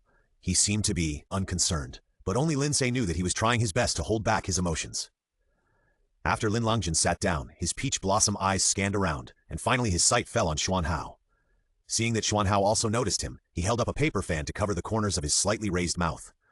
Everyone around knew that Lin Longjun was arrogant, but they didn't expect it to be to this extent, even coming to Handan Yunzong alone to attend the meeting. For a while everyone had complicated thoughts, and their eyes looked at him with a bit of inquiry. At this time, the two outer sect disciples who were fighting on the field were fighting fiercely. Lin Ce watched on his face, but silently calculated the time for Xuan Hao to go on stage. Finally, one of the disciples knocked down the opponent's sword, and the competition ended. After the two left the field, everyone in the field held their breath and waited, tacitly knowing what would happen next. Xuan Hao walked out of the crowd slowly, and everyone's eyes fell on him involuntarily. Lin Longjun put away the folding fan with a snap sound, stood up and walked to the field. System. I don't know why, I'm so nervous. Lin Ce's eyes followed the two people on the field closely, afraid of missing any small movements. The two just bowed and greeted each other, and in a flash, Lin Longjun suddenly jumped up and picked up a long sword to attack Xuan Hao. The people outside the field couldn't help but exclaimed. Xuan Hao's expression did not change, and he calmly used his sword to deflect the attacking sword. Lin Longjun's face turned cold, and he turned around and appeared behind him. He pinched a sword gesture, and the sword body turned into countless sword lights and attacked him with a strong wind. The hearts of the people present were in their throats, and their nervous bodies couldn't help but lean forward. Xuan Hao looked at the rapidly attacking sword energy, and the smile on the corner of his mouth gradually disappeared. He picked up the long sword and quickly resisted. The sound of the sword was endless, which made people dazzled. When the sword energy disappeared, Lin Longjun looked again and found that Xuan Hao had disappeared from the spot. His face changed slightly, and he turned around to block. The two swords collided and made a crisp sound. As expected, Xuan Hao appeared behind him without knowing when. Lin Longjun's face began to become a little solemn, and it seemed that he was going to get serious. He was seen with strange body movements, holding a long sword and fighting with Xuan Hao, and for a while, they were inseparable.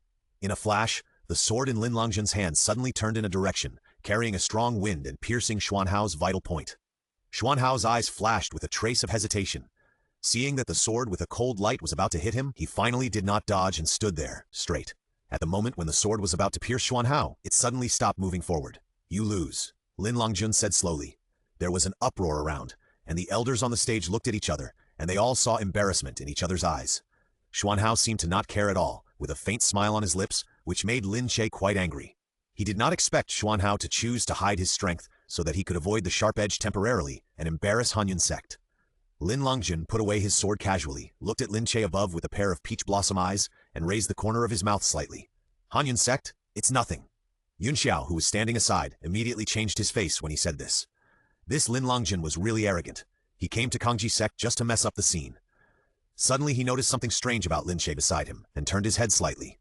He saw Lin Ce slowly stood up and said coldly, I will fight with you. The clear voice that seemed to carry frost was clearly transmitted to the ears of everyone present. Yun Xiao's face changed drastically.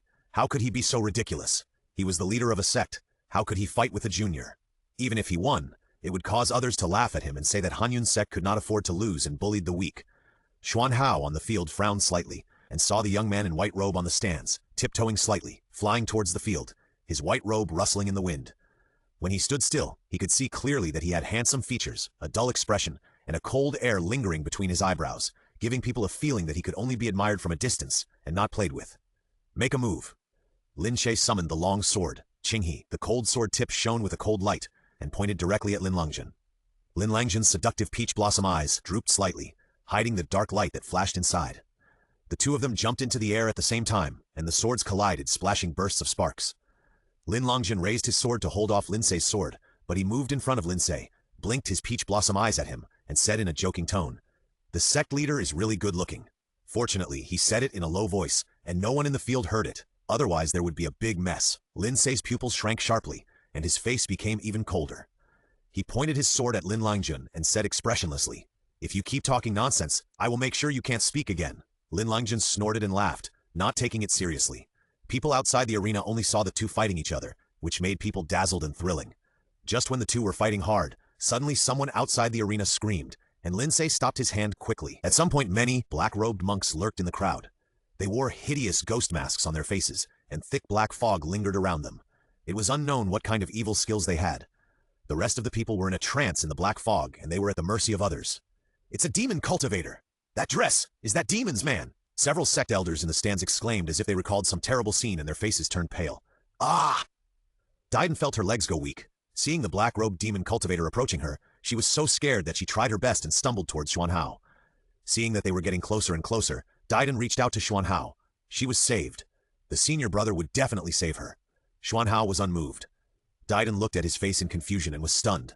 Master, brother, she said hesitantly. The expression on Xuanhao's face was an expression he had never seen before. The look in his eyes, which looked like ants, made her feel pitiful and pathetic. Just when she was desperate, a muffled groan suddenly came from behind her. Turning around, she saw a cold-faced young man in a white robe pulling out the long sword that had pierced the demon cultivator's body, and blood spurted out instantly. Sect Master! Daidon was stunned, then overjoyed. Lin Ce nodded to signal her to leave quickly. After she left, she looked at Xuanhao with a complicated heart. She thought that these demon cultivators must be his subordinates. This man was indeed scheming. Suddenly, Lin Ce shook his body and his breath began to become a little disordered. It must be because of the black fog. He put his sword behind him, pulled up Xuanhao, who was looking straight at him, and said coldly, "Go!" Xuanhao was slightly startled, looking at the hands holding him, his face. Lin Ce pulled Xuanhao through the black fog, and suddenly felt a chill on his back. He turned around and saw two black-robed demon cultivators holding sharp swords attacking them. Lin Ce felt weak all over, and tried his best to pull Xuanhao behind him, holding the sword to break the attack of one person, but the other demon cultivator aimed at the gap and stabbed Lin Ce's lower abdomen. Lin Ce's pupils shrank, and he couldn't dodge in time. Suddenly, he felt a sharp pain in his lower abdomen. Xuanhao behind him saw that he was injured, and his face sank. Lin Ce slowly pulled out the sword, and blood flowed out from his fingers, which was frightening. He felt that his vision began to blur, and his body shook. Xuanhao held him up as he was about to fall, and looked at the person in his arms with dark eyes. Perhaps because of his coma, Lin Ce lost his usual cold temperament. His face was pale, his brows were furrowed, and people couldn't help but feel pity for him. Xuanhao's hand gently stroked his face, without even lifting his eyelids, and said in a deep voice, "Get lost." The two demon cultivators looked at each other in bewilderment, and then slowly retreated. Fortunately, the black fog was shrouded, and others could not see the scene here clearly, otherwise they would be shocked. Xuanhao leaned close to the ear of the unconscious Lin Ce and whispered, "Master, you can't die yet. You still owe me a lot." Lin Ce felt that feeling coming again. He opened his eyes and found himself standing on a scorched land. It seemed to be a village, but it would be more appropriate to call it hell at this time. There were piles of corpses all around, emitting a strong stench, and vultures were making creepy calls on the dead trees, a desolate scene. After a brief panic, Lin Ce understood that this must be the scene that the system wanted him to see. If he guessed correctly, Xuanhao was nearby. Lin Ce looked up and searched for the figure. Suddenly, his eyes fixed, and he saw a young man in a white robe slowly walking in the distance. The young man was handsome and cold, with a layer of frost between his eyebrows. He held a long sword in his hand, as if he was an immortal in heaven who did not eat fireworks. Who else could it be if not Yunshu? He walked slowly to a collapsed beam. Lin Ce could not see behind him in this direction. He hurriedly moved, and was slightly startled when he saw the scene behind him. There were several corpses piled up behind the beam, and a little boy in black was hiding next to them. The boy had a delicate appearance and fair skin, but there were a few bloodstains on his face. His dark eyes looked straight at the person in front of him. Yunshu frowned slightly, sheathed his sword, looked up and down at the boy, and said coldly, "Who else has been here?" The boy's eyelashes drooped slightly, and he remained silent. Seeing this, Yunshu was about to lift the boy up with an impatient look. When his fingertips touched his wrist, his face changed slightly. "He's a good candidate." Yunshu put down his wrist and said slowly, "Will you come with me?" The boy raised his head, and his eyes, as dark as a deep pool, stared at him without blinking. "Will you?" Yunshu repeated it again. The boy lowered his head and looked at his pure white robe. He didn't know what he was thinking. When he heard Yunshu's question, he slowly raised the corners of his mouth, revealing a strange arc. "I will." The author has something to say. Today is Mr. Chuchang. What world do you like in the next world? Which of the 7 deadly sins do you like? Welcome to Raise Your Hands and Give Your Opinions. A few days ago, a little cutie asked if there was covering my face. Actually there is, but the copywriting will be censored if it is written. The night is hazy and the moon is as cool as water. Moonlight poured into the room through the window lattice. The room was quiet, with occasional sounds of candle flames popping. A small and exquisite hollow incense burner was placed beside the bed. Green smoke curled up into the sky, and the room was full of fragrance. A young man in black clothes sat beside the bed. The young man was very handsome, and his face was a little softer under the candlelight. He stared at the white figure on the bed quietly, wondering what he was thinking. From his sight, the person on the bed seemed to be sleeping unsteadily, with his eyebrows furrowed and his lips unconsciously pursed, and the cold air faded a little. Seeing this, the young man in black clothes darkened his eyes, stretched out his finger, and gently touched the slightly red lips that were bitten, playing with it carelessly. The person on the bed felt uncomfortable, frowned more tightly, and unconsciously wanted to turn his head away. Seeing him struggling, the young man raised the corner of his mouth slightly, stretched out his finger and stirred in his mouth, and when he took it out, it brought out a thin silver thread. "Master." The young man wiped his fingers clean without changing his expression, leaned over to the man's ear and whispered, "If you don't wake up, I naturally have other ways to wake you up." Lin Ce felt a warm breath brushing against his ear, as if someone was whispering in his ear. He slowly opened his eyes, and as soon as he opened his eyes, he bumped into a pair of eyes as black as ink. Seeing that he woke up, Xuanhao stood up and saluted, lowered his eyelashes, raised the corners of his mouth, and said in a warm voice, "Master, congratulations to the host. The influence value of the task target is 300, and the Baiyueguang's score achievement coefficient is 600. Please keep up the good work." As soon as he woke up, he heard the cold voice of the system. Lin Ce looked a little stunned. It took him a long time to react and replied, "Hmm?" His tone rose slightly, and because he was in a coma for too long, it was a little hoarse, not as clear as usual, and it made people feel as if their hearts were being scratched by claws. How was the sword fighting conference? Without waiting for Xuanhao to speak, Lin Ce tried his best to sit up and asked first. Xuanhao came back to his senses, stretched out his hand to help him up, and slowly replied, "The various sects suffered heavy losses. Several elders died. Uncle Yunxiao was injured and is now recuperating. His body is fine." This time the demon cultivators came prepared. Lin Ce frowned slightly and said, "But how did they enter the Handan Yun sect without anyone noticing?" "What do you mean, master?" Xuanhao smiled slightly. Lin Ce looked at him sideways and said word by word, "There is a traitor in the sect." Lin Ce observed his expression carefully while speaking. Xuanhao still looked calm. If Lin Ce had not known his identity, he would have been deceived by his illusion. "What does master want?" Xuanhao stared at him intently. Being stared at by that real gaze, Lin Ce had the illusion that he could see his thoughts clearly. "Don't worry about it. Your uncle and I will handle it." Lin Ce could not help but avoid his gaze and said coldly. Xuanhao raised his lips slightly and said softly, "Everything is up to master." Such an accident happened at the sword discussing conference, and the rumor was spreading like wildfire, which cast a shadow on the hearts of all sects, including Hanyun sect, who were in a panic, fearing that they would be affected. "Master, do you also think there is a traitor in our Hanyun sect?" Yunxiao and Lin Ce were sitting in front of the window playing chess at this time. When they heard Lin Ce mention the traitor, they were startled. Lin Ce slowly placed a chess piece on the chessboard and said in a deep voice, "It seems that you have also noticed something. Please rest assured, sect master, I will definitely investigate this matter thoroughly." Lin Ce nodded carelessly, without much hope. Xuanhao was such a cunning person. How could he be caught by someone? After such a thing happened, I don't know what the various sects are going to do with the trip to Lingshu this year. Lingshu is the ruins left behind by the great cultivators after they ascended to heaven, but because there are many elixir techniques hidden in it, it is called Lingshu by the world. The gate of Lingshu opens once every 100 years. When the gate opens, the major sects will send young disciples to seize the treasures, and there are dangers everywhere. Anyone who enters it must be prepared to die at any time. Lin Ce pondered for a moment, then slowly said, "I have already decided on the candidate for this entry." "Who is it?" "Xuanhao, Xuanjing. What do you think of these three brothers?" Yunxiao showed a thoughtful look. "Xuanyi is upright, mature, and steady. Although Xuanjing is a little eccentric, he is also innocent, and his cultivation is not. As for Xuanhao." At this point, he paused, looked at Lin Ce, and said carefully, "I don't know why, but he always gives me a bad feeling." Lin Ce laughed in his heart. "Your intuition is too accurate. Speaking of Xuanhao, you seem to be very concerned about him recently." Yunxiao said slowly. "Of course you have to be concerned about him, otherwise how can you brush up your influence value?" Lin Ce thought so in his heart, but his face did not show any expression, and said in a light voice, "He has a good foundation." After getting this answer, Yunxiao was still a little confused, but he also knew what to do and stopped asking questions. He changed the topic and chatted about some trivial matters. After Yunxiao left, Lin Ce sat there in a daze for a while. Then, as if he had thought of something, he put away the chess game on the table and then walked slowly out the door. The breeze blew and the bamboo leaves made a rustling sound. The sunlight shone through the gaps between the bamboo leaves and fell on the dark figure in the bamboo forest. Xuanhao sat in front of the stone table carelessly wiping his long sword. His handsome profile was clear, and his eyes looked through the sword body, wondering what he was thinking. Suddenly there was a rustling sound in the bushes. He paused and looked in the direction of the bushes. Two furry ears appeared in the bushes. Xuanhao smiled slightly, put down the sword in his hand, walked to the bushes, and easily picked up the little thing.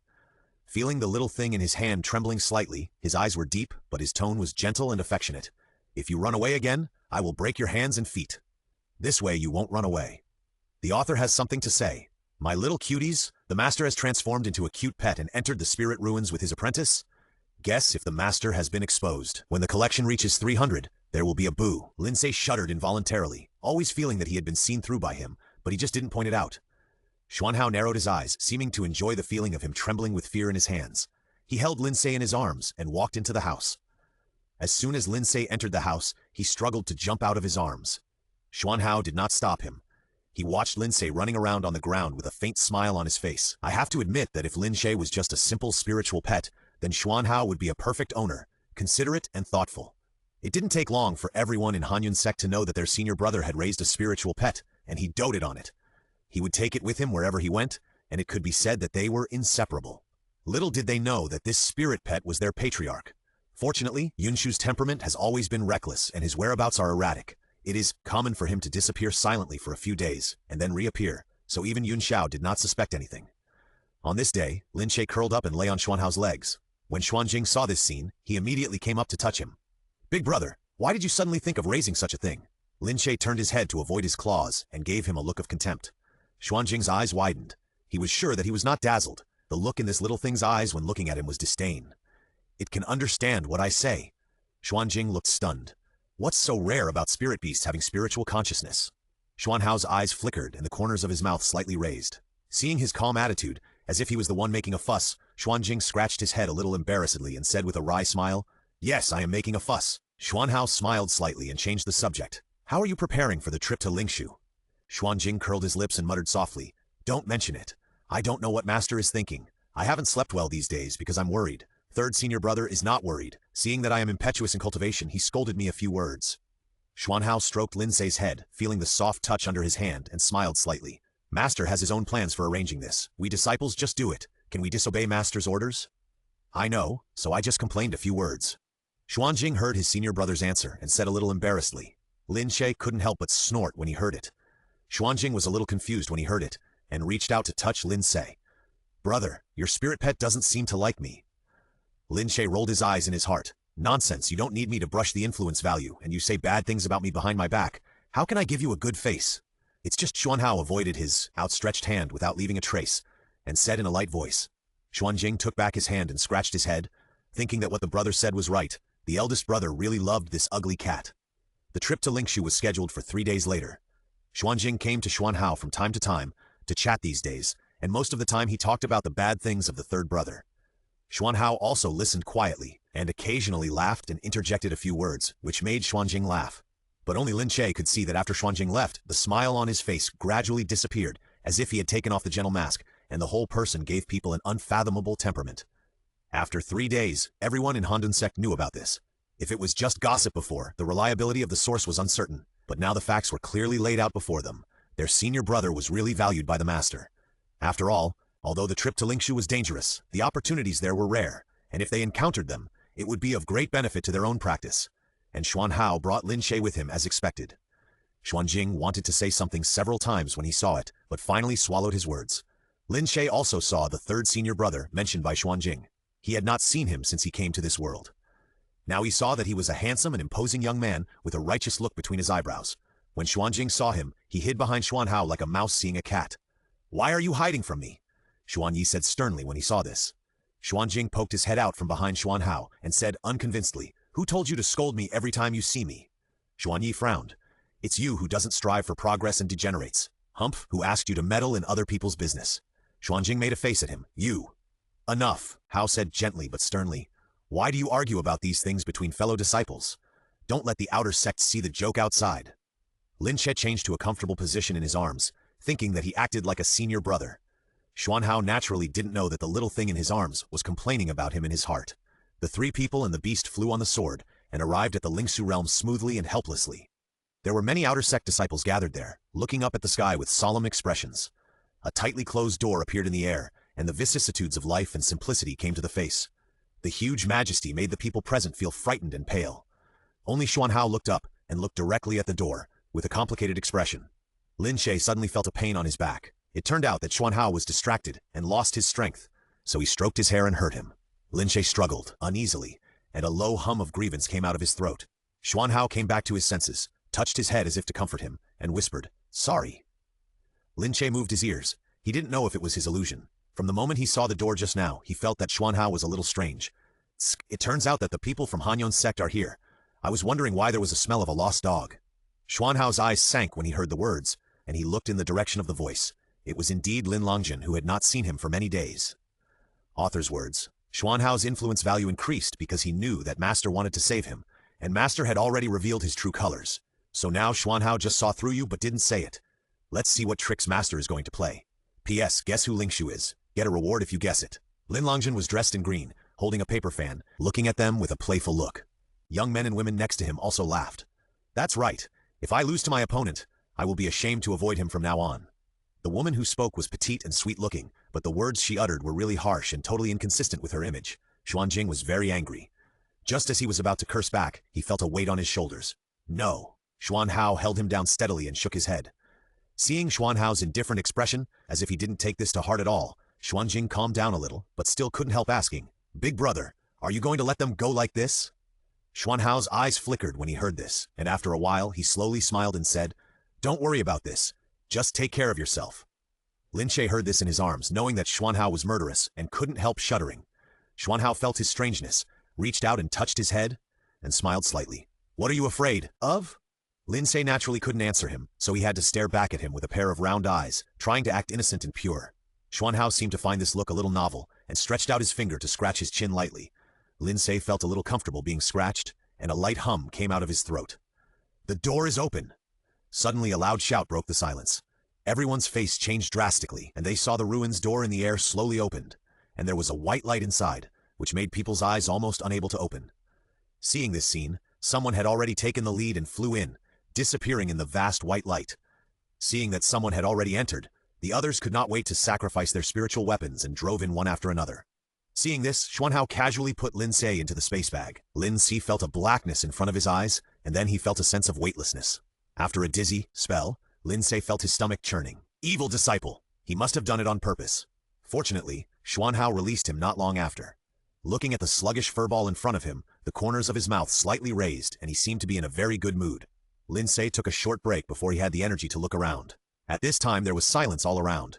Only he and Xuan Hao were left, and the others had disappeared. The land they were standing on was a heart-pounding black color. Looking around, the dense blood-red vines were trembling slightly, as if they were afraid of something. Xuan Hao picked him up and held him in his arms and walked forward. The blood-red vines quickly spread around, leaving a space for them. Lin Ce saw countless human heads emerging from the blood-red vines. Men, women, young and old, all different. He was immediately frightened and felt a chill on his back. After a closer look, he found that those were not real human heads, but just flower buds. Some of the facial features were clear. Even the nose and eyes could be seen clearly, while others were blurry and wrinkled. The only thing in common was that their expressions were very frightened, with their mouths wide open as if they could scream at any time. However, Xuan Hao turned a blind eye to these terrible human heads and walked straight forward, as if everything here was not worth his stay. Not long after they left, two thin figures suddenly appeared from nowhere. Judging from their attire, they seemed to be disciples of an unknown small sect. "Brother, is there really a treasure here?" The shorter man looked a little uneasy. "Of course, didn't you hear what Lin Langjin said?" The man called senior brother hit him on the head, looking angry. They overheard Lin Langjin saying that there were precious spiritual herbs here, so they rushed over. Seeing that junior brother failed at the critical moment, how could they not be angry? The two men searched around the ground, afraid of missing anything. The blood-red vines were slowly moving from behind like ghosts. The two men were still talking without noticing. Suddenly, the short man felt a sharp pain on his ankle. Before he could scream, he was wrapped by the blood-red vines. The tall man turned pale with fear and turned to run back, but the vines that tasted delicious food would not let the prey escape. They rushed forward to entangle his hands and feet, and then dragged him into the vines. The numbing, chewing sound rang out in the silence. If someone came here, they would definitely be shocked by the scene in front of them. After a long time, the blood-red vines seemed to be full and slowly swam back to their original place, returning to their normal appearance. In an invisible place, two flower buds quietly bloomed. They looked like the two brothers, with eyes wide open and expressions of fear, still maintaining the appearance before death. Lin Ce naturally didn't know what happened after he left. He was now worried about the predicament in front of him. In front of them was a huge black palace, standing quietly on the black desert. The scenery in the ruins was ever-changing. They seemed to be in the center now. Many disciples of the sects gathered here. It seemed that their destination was surprisingly the same. Lin Langjun and his group were also here. Seeing Xuan Hao coming alone, they couldn't help but smile with gloating. "Where are your two brothers? How did they die so soon? It's so funny. It turns out that the disciples of Hanyun sect are so useless." The petite woman said sarcastically. "Qianqian, don't bring up other people's sad things anymore," one of the tall men said in a fake tone. Xuan Hao let them talk to themselves, looking straight at the temple as if waiting for something. The woman named Qianqian seemed to have opened her mouth to speak, but suddenly a deafening roar was heard. Everyone looked over and saw a black tornado coming with a devastating momentum, with destructive power wherever it went. "Run! Hide inside!" The people from other sects all ran into the temple in panic, but Xuan Hao was unmoved and stood there straight. Lin Ce buried his face in his chest, feeling his strong heartbeat, and for some reason he thought of the young man with long silver hair. They all made him feel at ease. Xuanhao's robe fluttered in the wind, and there was another person who was also self-reliant and did not dodge. Lin Longjun put his hands behind his back, with pride between his eyebrows. After an unknown amount of time, the strong wind finally stopped making noise. Lin Ce carefully emerged from Xuanhao's arms, looked at the scene in front of him, and widened his eyes in surprise. After the strong wind hit, the palace finally revealed its true face. The real palace is not on top, but under the sand. The author has something to say. Inside the palace, the master will know that he has been exposed long ago. He is still foolishly pretending to be a spirit pet in front of his apprentice, and he will not forget the promised benefits of kissing. And does no one really know who this spiritual ruins belongs to? I thought I hinted very clearly. Looking at the complete palace in front of him, Lin Ce thought to himself that he was still wondering why Xuanhao didn't go in to avoid the wind and sand. It turned out that he knew the real entrance was here. But why is he so familiar with this place? Lin Longjun looked at the gate in front of him with ancient patterns engraved on it, as if he thought of something, with a little greed in his eyes. Brother, you are right. This is the real door of the tomb. All those idiots who went there are going to die. Su Qianqian and the tall brother came out from nowhere. Their hair was messy and they looked miserable. It seemed that the wind and sand had caused them a lot of trouble. What we can think of, it seems that others can think of it too. Lin Longjun was waving a paper fan. He caught a glimpse of the dark figure from the corner of his eye, and a hint of murderous intent flashed in his eyes. Xuanhao noticed his eyes, but he didn't care at all. He walked straight in. Seeing this, Lin Longjun and his group immediately followed behind. The palace was dark, with only a few long burning lamps swaying faintly. With this weak light, it was possible to vaguely see that there were countless forks in front of them. Without waiting for Lin Longjun and the others to choose first, Xuanhao held Lin Ce and went straight into the fork on the far right. Perhaps because the air in the fork was not circulating, there was a strange smell.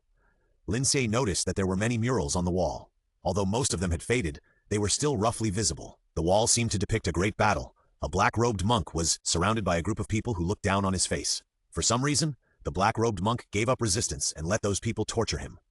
Lin Ce hurriedly scanned the last few paintings, and his back felt cold. This was a completely one-sided killing. System, I seem to know something important.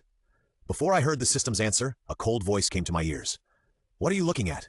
Xuanhao slowly stroked his smooth fur, his thin lips slightly raised, and his eyes were dark and unclear. I'm looking at your past life. Of course, Lin Ce was just thinking about it, so he naturally couldn't answer him. He could only make a few hums from his throat in an attempt to get away with it. When the atmosphere was tense, there was a rustling sound above his head. Lin Ce looked up, and his scalp went numb. He saw many monsters like snakes and scorpions hanging upside down above his head. Their heads were as big as buckets, and their bodies were covered with hard blood-red shells. They looked very strange. What made people feel even more disgusted was that there were countless white silk cocoons above. From the almost transparent film, one could vaguely see corpses of various shapes. Blood snakes and scorpions. Xuanhao stared at the monsters and uttered a few words coldly. The monsters seemed to have noticed them. With a gust of fishy wind, countless blood snakes and scorpions rushed to attack them. Fortunately, Xuanhao reacted quickly and drew out his long sword to resist. His move was extremely crisp and clear. In an instant, there were several headless blood snakes and scorpions on the ground. But the number of blood snakes and scorpions was huge. Even if one died, there would be more to pounce on. Seeing this, Xuanhao's eyes darkened, as if he felt that the situation was a bit tricky. Suddenly, a woman screamed. It turned out that Lin Longjun and his group had also chosen this fork in the road. Seeing the terrible scene in front of them, the woman named Qianqian was so scared that she trembled and hid behind the tall man. Seeing this, Lin Longjun frowned and cursed in his heart that they could have passed quickly at this time, but they were all messed up by this stupid woman. Sure enough, the monsters noticed the movement here, and some of them rushed towards them. Xuanhao's eyes flashed, and suddenly he pinched a sword gesture with both hands. The long sword was suspended in the air. With his movements, he attacked Lin Longjun with a strong wind. Seeing this, Lin Longjun's face sank, and he dodged to the side. The long sword brushed past his ear. Before he could smile, he heard a scream from behind. Su Qianqian had a long sword stuck in her lower abdomen, and blood kept flowing out of the wound. Qianqian, don't move. The tall man hurriedly supported her and said anxiously. As soon as she finished speaking, she saw the sword in her lower abdomen slowly move as if it had received an order from its master, and quickly pulled out of her body and drove back. Blood spurted out immediately, and the passage was instantly filled with a pungent smell of blood. Lin Longjun seemed to suddenly think of something, and her pupils shrank slightly, but it was too late. The blood snakes and scorpions gradually became agitated when they smelled the blood, and rushed in their direction, completely ignoring Xuanhao, who was walking straight into the depths of the passage. Lin Longjun looked at the red tide that kept coming. His eyes flashed, and a strange arc appeared at the corners of his mouth. Brother, what should we do now? The tall man was in a very bad state at this time. His face was pale with fear, and he turned to ask Lin Ce for help. Suddenly, he seemed to see something unbelievable, and said in a daze, "Brother, you are a demon." Before he finished speaking, a big hole pierced through his chest. He looked at the scarlet eyes, in disbelief, and wanted to open his mouth to speak, but he could only fall down slowly, and then was swallowed by the blood snakes and scorpions that rushed in. Xuanhao, Lin Ce looked into the depths of the passage, and his eyebrows were shrouded in a cruel aura. Monotonous footsteps echoed in the dark passage. A young man in black clothes walked slowly. The young man was extremely handsome, with a straight nose and thin lips, eyes like stars, and a white cat in his arms. It was Xuanhao and Lin Ce who escaped safely. Lin Ce recalled what happened not long ago and shuddered. The common point between arrogance and gluttony is that their methods are equally cruel. If he knew that this shell of him was one of his enemies, he didn't know how he would deal with him. Now he had to hurry up to brush up his influence points. Xuanhao saw that he was trembling all over, and raised his lips slightly, raised his eyebrows and said, "Do you want to come down?" Lin Ce hurriedly struggled to come down after hearing this. The feeling of being in the arms of the big man was too tiring. The solid feeling after his claws landed on the ground made him feel at ease. Lin Ce immediately started to run happily, but he didn't expect that the joy would turn into sorrow. Suddenly, there was a roar in the passage, and the gravel above kept falling. The vibration under his feet made people almost unable to stand. Lin Ce felt desperate. No way, his weight didn't have such a great power. It woke up. Xuanhao frowned, looking at the depths of the passage with a solemn expression. The roar became louder and louder. Before Lin Ce could understand what was going on, he felt his feet go empty. It turned out that a big hole had collapsed on the ground. He fell straight down. Xuanhao's pupils shrank when he saw this. He flew up and grabbed Lin Ce, who was so scared that he was stiff without thinking. He held him tightly in his arms and fell into the endless black hole together. The author has something to say. "I will tell you if you are exposed. Little angels, calm down, cover your face, and the promised benefits will come. But at least wait for the master to return to his human body. Otherwise, one person and one cat. The picture is too beautiful, cover your face. I will catch some bugs in front during the day tomorrow. I will update it at night." Lin Ce felt the wind whistling past his ears, and the feeling of weightlessness made him hold Xuanhao's clothes tightly with his claws. Xuanhao held Lin Ce with one hand and made a simple sword gesture with the other hand. The long sword came out and rushed to his feet, carrying them steadily down. The cave wall was very narrow, and the sharp rocks almost scratched Lin Ce several times. He was so scared that he quickly buried his head in Xuanhao's chest. After an unknown amount of time, the whistling wind in his ears gradually stopped. Lin Ce moved his ears and carefully poked his head out of Xuanhao's arms to look around. There was actually a huge stone pool below. The water was dark and seemed to be bottomless. There was no ripples on the water surface, and it was as quiet as dead water. Lin Ce was looking carefully when he suddenly heard Xuanhao groan. He looked closely and found that there was a faint trace of blood on his sleeve. It seemed that his arm was scratched in order to protect Lin Ce in his arms when he fell just now. Lin Ce quickly moved away the claws that accidentally pressed on his wound and gently bit his sleeve with his mouth. When he saw the hideous scars below, he was immediately distressed. He leaned over and opened his mouth to blow on the wound, hoping to relieve his pain. Seeing the scarlet blood spreading and dripping like a red line, Lin Ce did something that made him want to slap himself every time he thought about it. Because of the animal instinct left in this body, Lin Ce actually stretched out his tongue to gently lick his wound. When he felt the fishy and salty taste like rust in his mouth, Lin Ce suddenly froze. What was he doing? He actually did such a thing. Xuanhao looked at the fur ball in his arms, and a dark light flashed in his dark eyes. System prompt. The task object's influence value is 200, and Bai Yueguang's points achievement is currently 1,000. The mechanical and cold voice of the system suddenly sounded in his mind, and Lin Ce was struck by lightning, and his brain went blank. Who can tell him why the influence value will increase? Unless he already knows that he is his master, how can the influence value increase for no reason? Xuanhao didn't know how shocked he was at this moment. Looking at the stiff appearance of Mao Tuan, the corners of his mouth slightly raised, he leaned against the stone wall, raised his hand to stroke his head and said softly, "Are you worried about me?" Lin Ce felt that his face was burning hot. When he thought of his stupid appearance as a spirit pet, he wanted to cover his face with his claws. But how did he know, and why didn't he point it out? Is it fun to look at his stupid appearance? He was just suffocating, and suddenly heard a loud noise from the water, a splash of water, and the water in the pool rolled, as if a giant was about to break out of the water. Xuanhao stared at the water surface quietly, and a trace of nostalgia flashed in his eyes. With a loud bang, a huge monster broke out of the water. It was shaped like a snake and had wings on its back, but its body was all white bones. It looked like it had been dead for a long time, but it was too obsessed when it was alive, and the residual soul attached to the bones, so it became like this. Xuanhao stared at the bone snake in silence, his expression solemn. The bone snake seemed to notice him, and the black holes of its eye sockets were looking straight in his direction. Lin Ce huddled in Xuanhao's arms and covered his eyes with his claws. This was in Xuanhao's tomb. He and the skeleton in front of him were old acquaintances, but he was not. At this moment, he could only reduce his presence and hope the bone snake did not notice him. The bone snake suddenly moved and saw its huge body slowly sinking down. The water in the pond quickly returned to calm. Lin Ce moved his claws away, looked at the calm surface of the pond, and wondered what was going on. Just as he had this thought, a huge splash suddenly appeared on the water surface. The bone snake just now splashed out again, but this time it actually held an ice coffin in its mouth. Lin Ce's heart couldn't help but shudder when he saw this. The bone snake slowly lowered its body with the ice coffin in its mouth and respectfully stretched its head in front of Xuanhao, as if it was a pet welcoming its owner home. Xuanhao looked at the bone snake lying in front of him, his eyebrows full of pride. He slowly stretched out his hand and fell on the huge skull of the bone snake, and a long howl echoed in the stone chamber, which could not stop for a long time. When the howl gradually stopped, the bone snake seemed to have completed its mission, and the bones instantly disintegrated and scattered on the ground. Among the scattered bones, the ice coffin was particularly conspicuous. Xuanhao walked over slowly with Lin Ce in his arms, and saw that there was only a dark-colored robe with dark patterns, a sword, and a blood-red bead in the ice coffin. Lin Ce was a little surprised. He thought he could see the body of Xuanhao in his previous life, but he didn't expect it to be a cenotaph. It seems that the encirclement and suppression didn't even leave a body for others.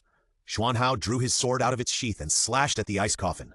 With a click, the ice coffin was suddenly covered with spiderweb-like cracks, and then the body slowly cracked.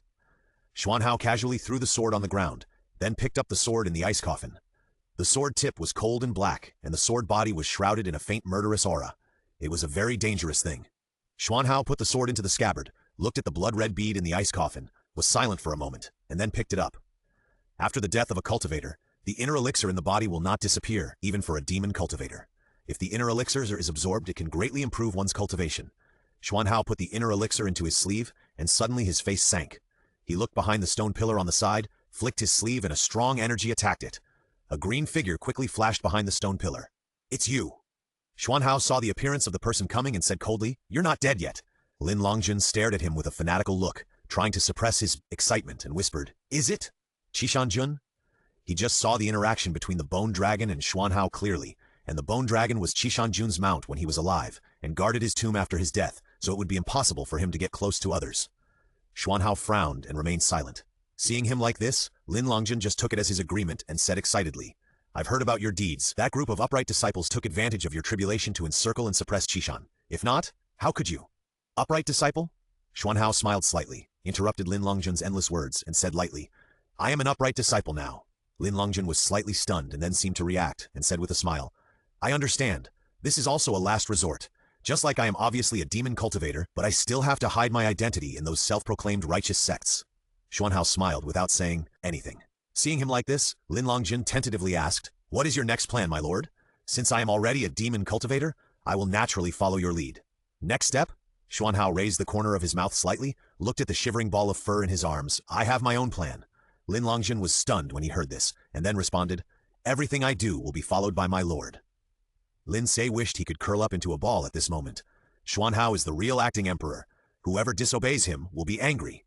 It seems that he has recalled the things in his past life, but he can still pretend that nothing happened and tease him. Even he, who makes a living by acting, has to admit defeat. The author has something to say. The influence value increased because he was arrogant and thought that the master cared about him. Don't think wrongly. The next volume is tentatively scheduled to be a story of lust, inner hall of Qingjue Peak. Looked at Xuanhao, Xuanjing, and Xuanyi, who were reporting below with mixed feelings. It has been 2 days since they returned from Lingshu. Xuanhao didn't say anything, so he had to play dumb. Now every time he saw Xuanhao smile, he felt that he was laughing at himself, and Xuanhao did not shy away from revealing his identity in front of him that day. He didn't know whether he was fearless or felt that he couldn't do anything to him. "Master." Xuanjing saw that he was silent and thought that he was angry with himself and the third senior brother, so he whispered, "Don't be angry with the third senior brother. The third senior brother was injured in order to save me, so he didn't go to meet up with the eldest senior brother." Hearing this, Lin Ce slightly tilted his head and looked at Xuanjing, who was uneasy. He thought to himself, "Haven't you always been at odds with that third senior brother? How come you suddenly get along so well?" But now he didn't have the mind to think about it, and just nodded lightly and said, "Since he is trying to save people, I will naturally not punish him." Xuanjing was overjoyed when he heard this, and hurriedly pulled Xuanyi, who was looking stern, to salute and said, "Thank you, master." When Xuanjing and Xuanyi left, Lin Ce saw that Xuanhao still had no intention of leaving, and frowned. He pretended to be aloof on the surface, but he was panicking in his heart. "Do you have anything else to say?" He tried to keep his voice steady. Hearing this, Xuanhao smiled slightly and said in a gentle voice, "Actually, it's nothing important. It's just that I lost a pet a few days ago. That pet is very much liked by my disciple, so I couldn't help but ask Master if the little thing has sneaked here." Lin Ce's mouth twitched. What did Xuanhao mean by this? Was he trying to amuse him or test him? In any case, he would never admit it. Otherwise, where would he put his face as the leader of this sect? No. Lin Ce lowered his eyelashes, avoided his gaze, picked up the teacup, and brushed the tea leaves on his face with the tea cover while answering coldly. Xuanhao looked at him like this and said with a smile, "In this case, I will not disturb Master's meditation." Lin Ce took a sip of tea, and when he heard his answer, he quickly tightened his expression to make himself look less happy and said coldly, "Leave." Xuanhao bowed respectfully, then slowly stepped back and looked up at him slightly before leaving. There was a hint of teasing in those dark eyes. Lin Ce was frightened by those eyes and his heart skipped a beat. He tossed and turned all night. As soon as he closed his eyes, those eyes would appear in his mind. He couldn't help but guess what his intentions were. Unlike Gluttony in the previous world, arrogance was very cunning and thoughtful. If he wanted to increase his influence, he had to be twice as nice to him. However, his thoughts were too hard to guess. If he wasn't careful, he would capsize. After an unknown amount of time, he finally fell asleep in a daze. He felt the long-lost feeling of weightlessness coming. He couldn't help but want to grab the system and roar, "Why do you have to do this again?" He just wanted to sleep peacefully. This place seemed to be a water prison. A person was tied to the stone wall with a thick iron chain. The person's hands and feet were tied and he couldn't move. There was a faint trace of blood seeping out of his snow-white robe. When he walked in, he found that it was indeed a face exactly like his own, but that face was in a state of disgrace and full of stains, completely losing the unattainable noble temperament of the past. Suddenly, footsteps were heard in the silent water dungeon, and a handsome young man walked in from outside. The young man was wearing a dark-colored robe, with dark patterns and deep eyes. Was Xuanhao himself. "Master." Xuanhao walked slowly towards the white figure on the stone wall with a sword, still with a gentle smile on his face. When Lin Ce saw his smile, he felt a chill on his back. Xuanhao had never shown his emotions. Until now, he barely figured out the pattern. The gentler the smile on Xuanhao's face, the more it meant that someone was going to suffer. When the tied man heard the word "master," he couldn't help but move his body, and the crisp sound of iron chains rang out in the water dungeon. Xuanhao walked slowly in front of him, contentedly admiring his embarrassed appearance, with an ambiguous smile on the corner of his mouth and a gentle tone. "I came to see you." "Hypocritical!" Master Yunshu turned his face away and said coldly. Xuanhao sighed faintly when he heard this. "Master, why are you so hostile to me? I think I treat you very well. You should know that among the people who surrounded Qishan, only Master is still alive, today and the others." He paused and said softly, "I believe Master does not want to know their fate." Hearing Xuanhao say this, Master Yunshu frowned and said in a deep voice, "The thing I regret most is picking up this devil like you. I should have killed you with a sword earlier." As soon as he finished speaking, he heard the long sword piercing through his clothes and felt a huge pain in his lower abdomen. He saw the cold sword inserted into his lower abdomen, and a large patch of blood gradually spread on his robe. The smile on Xuanhao's lips disappeared without a trace of anger. As if to increase his pain, he thrust his sword deeper again, and only when he saw the painful expression on his face did he pull out the sword with satisfaction. Yunshu Zhenren's face was pale, and cold sweat dripped down from the pain, but he still gritted his teeth to prevent the sound of pain from leaking out. "Are you satisfied with this sword?" Xuanhao leaned close to his ear and whispered, "Is it different from the position where you stabbed me that year?" Without waiting for his answer, he pulled back from him again, his eyes dim and unclear. "This is just the beginning. Don't worry. I won't let you die, Master." "Master, Master!" Someone was calling him softly in his ear, exactly the same as the voice in his dream. Lin Ce opened his eyes suddenly and saw the person standing at the head of his bed, which frightened him so much that his scalp went numb. "Master, are you okay?" Xuanhao's eyes moved, and his tone was still gentle and affectionate. "Nothing." Lin Ce stretched out his hand and pressed his brows, gradually regaining his composure, and said in a light voice, "What is the important matter that you are here for?" "Master, have you forgotten? Today is the East Banquet, and the 24 Peak Masters came to Qingzhou Peak early." The East Banquet that Xuanhao mentioned is simply the year-end summary meeting. His identity is naturally to preside over the overall situation, but he is sleeping here and he has troubled his apprentice to call him, which is really ashamed. "The master of Feishuang Peak is here too." Suddenly Xuanhao said slowly, and his pair of dark eyes looked at Lin Ce faintly. Hearing him suddenly say this, Lin Ce looked at him suspiciously. "Huh? What happened to the master of Feishuang Peak?" The author has something to say. 23333 Arrogant and jealous. Pre-collected article. The movie King's personality collapses every entertainment circle. Please collect. Internet celebrities who don't want to be actors are not good masters. If Xuanhao didn't mention Shuang, the leader of Feishuang Peak, Lin Ce would have forgotten this person. When he thought of Xi Shuang's affectionate eyes, he felt uncomfortable all over. Master, Xuanhao handed him the robe on the screen. His eyes swept over him vaguely, and the corners of his mouth raised slightly. Master, please change your clothes. Lin Ce realized that he was only wearing a white inner garment. Because he was restless in his dream, the collar of his clothes was a little loose, revealing a large area of white skin inside. He clenched his fist and cleared his throat, trying to ignore the heat on his face, and said calmly, I know, you go out first. Knowing that someone was waiting outside, Lin Ce packed up as quickly as possible and went out. He saw Xuanhao standing under the eaves with his hands behind his back. He turned his head and smiled slightly when he heard the sound behind him. Master, Lin Ce nodded coldly. When he heard Xuanhao calling him master, he couldn't help but think of the scene in his dream. In the dream, Xuanhao also smiled and called master while stabbing the sword into his body. It didn't take long for the two to arrive at the place where the East Banquet was held. Since the East Banquet was a banquet for Taoists, it would not be confined to the pattern, but was held between the Lingquan waterfall, with clear water like silk, smoke and clouds, and occasional crane calls echoing in the middle. On both sides of the field were the positions of the 24 peak masters. The peak masters of each peak sat on the ground, with a square table in front of them, on which fine wine and delicacies were placed, and the disciples stood behind them. Lin Ce entered the venue half a cup of tea late. Everyone in the venue stood up and saluted when they saw him coming. Seeing the gentle and handsome young man following behind him, they thought quickly in their hearts that it seemed that the rumor was true. This Xuanhao was now really valued by the sect master. I am late, so I should be punished with wine. He walked slowly to the high seat, raised the wine cup to signal from a distance, and then raised his head and drank it all. Everyone dared not be arrogant, and stood up and raised their glasses in return. Lin Ce drank some wine, and a hint of red appeared on his fair face. The corners of his mouth were slightly raised, and he looked in a good mood. He was already very handsome, and this added a bit of fireworks and less of an unapproachable sense of distance. Master, just drink a little. Don't be greedy. Lin felt a chill in his hand, lowered his head and saw a bony hand gently pressing his hand holding the cup, and a warm breath sounded in his ears. I know. Lin Ce forced himself to keep his face tight, feeling his face getting hot. Fortunately, he was drinking at this time, so others could not see his embarrassment at this time. Sect Master. The gray-clothed Qingya Peak Master stood up and saluted. Now the demon cultivators are rampant and wreaking havoc on the world. Now they dare to break into the realm of cultivation.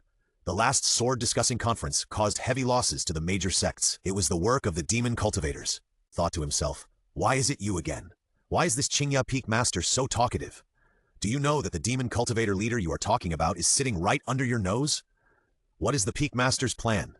Lin Ce answered casually while playing with the wine cup in his hand. What else can we do? It is naturally the duty of us cultivators to eradicate such evil creatures. The Lord of Qingya Peak had a righteous look on his face and said loudly, now the human world is suffering from the destruction of the evil cultivators.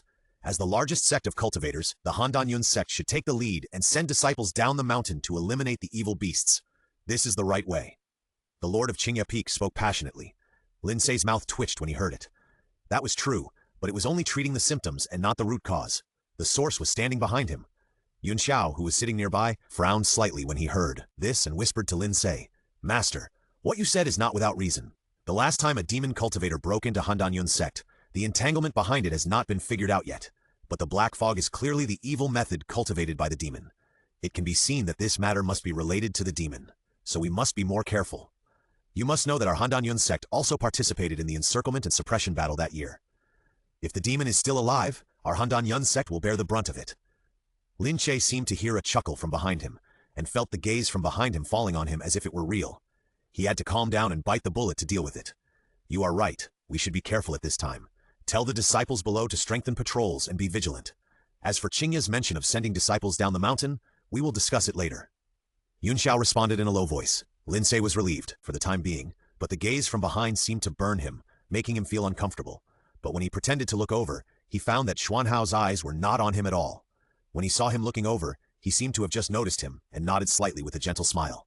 Pretend! Keep pretending! Let's see how long you can pretend. Lin Ce gritted his teeth and thought sinisterly. I met Shangshang Fairy from Shifansi a few days ago. She also asked me about the news of the sect master. Perhaps because the atmosphere was too serious, a peak master stood up and joked. Xi Shuang, who was standing next to him, couldn't help but look a little cold when she heard the name. Yun Xiao also smiled slightly and said jokingly, Speaking of this, I wonder when our sect master will find a Taoist partner. If that day comes, we, the whole Han-Dan-Yun sect, must celebrate. Everyone laughed when they heard this, and began to discuss in a low voice. Atmosphere eased a little. Only the beautiful eyes of the leader of Feishuang Peak looked at Lin Ce, as if he had 1,000 words to say to him. When Lin Ce felt at a loss, he suddenly felt a tall figure looming over him. I don't know when Xuan Hao stood in front of him, blocking Sishuang's sight without a trace.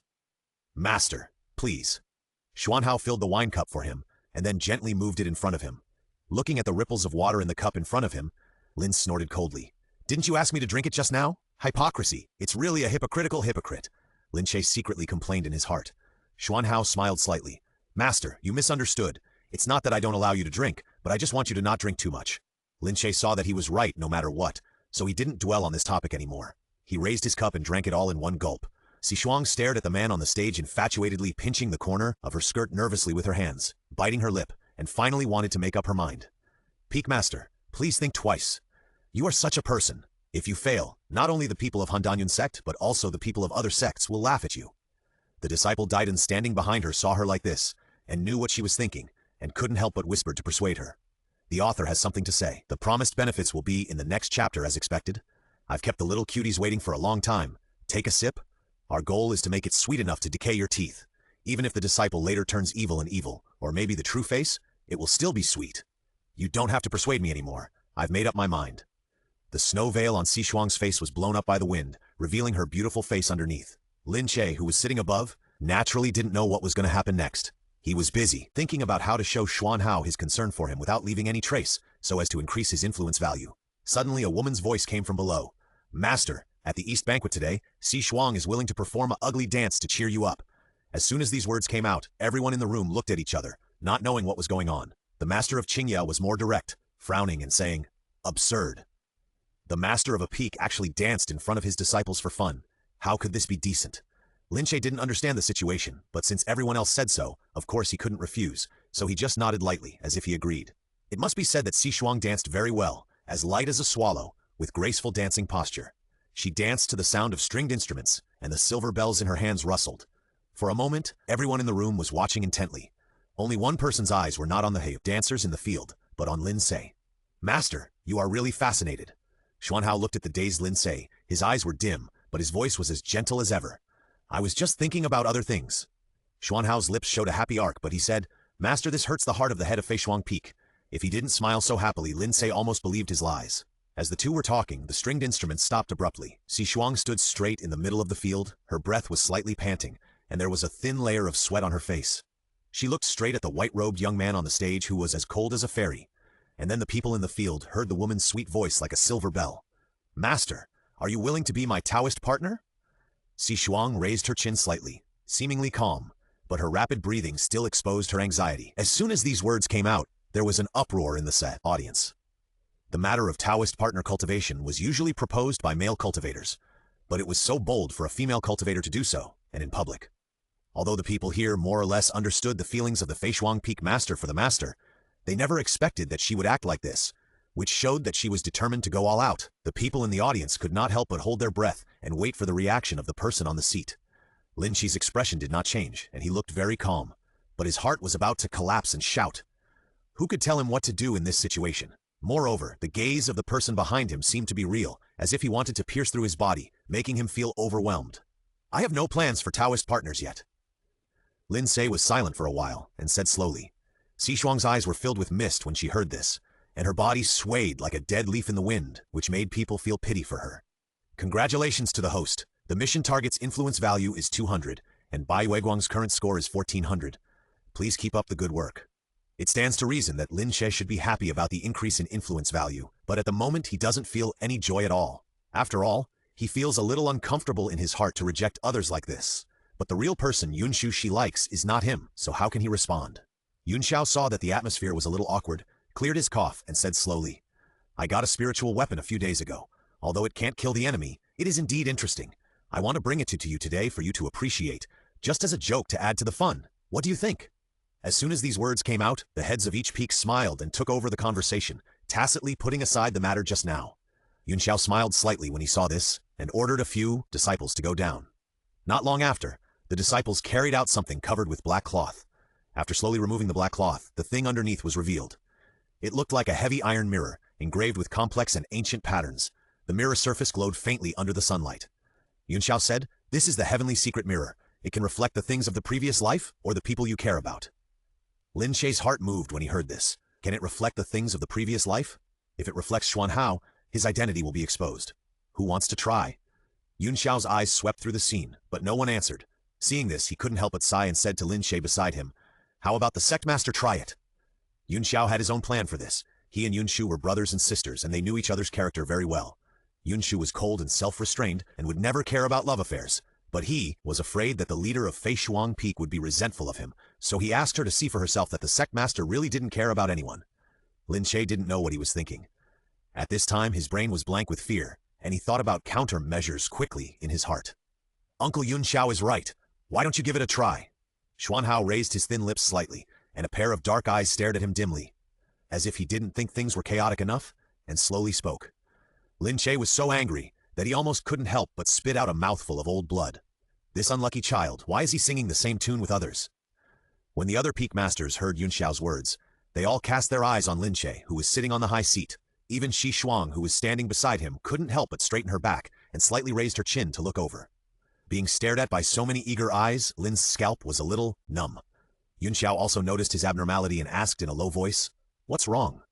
Then he seemed to realize something and said in surprise, "Could it be?" "Of course not." Lin Ce hurriedly interrupted him and said with a stiff face, "In this case I will give it a try." Lin Ce walked slowly to the center of the field, trying to keep his face tight and calm, and kept giving psychological hints in his heart. "Relax, who said you have someone in mind? Xuanhao is just the target of the mission." When he walked to the Tianji mirror, Lin Ce took a deep breath, and then under the gaze of everyone in the audience, he slowly put his handprint on the mirror surface, and the mirror surface suddenly rippled like the surface of water. A vague black figure slowly appeared on the mirror surface, and Lin Ce's heart suddenly sank when he saw it. When everyone stretched their necks to see what was going on, they saw Lin Ce wave his sleeves, and the black cloth immediately floated down to cover the mirror. After seeing that the mirror was completely blocked, Lin Ce breathed a sigh of relief and subconsciously looked in the direction of Xuanhao. He bumped into the pair of dark eyes without any light. Yun Xiao, who was standing aside, suddenly looked a little ugly. He was closer, so although he didn't see the person in the mirror clearly, he could tell from the body shape that it was a man. But he was the one who brought up this matter first. Naturally, he had to solve it too. An idea suddenly came to his mind, and he said, "The old sect master has passed away for many years, but the sect master still remembers his teachings and cares about him. It is really admirable." Fortunately, he only said that the person who can be reflected is the person who cares about him, and there are many ways to say who cares about him, otherwise he would not know how to get back on track. The other peak masters all laughed and followed suit, and it was unknown whether they believed it or not. Only Si Shuang had a dark look in her eyes, and she didn't know what she was thinking. Dai Dan, who was standing behind her, had a complicated expression on her face. The person in the mirror was familiar, which reminded her of that person, but she hesitated for a long time and finally didn't speak.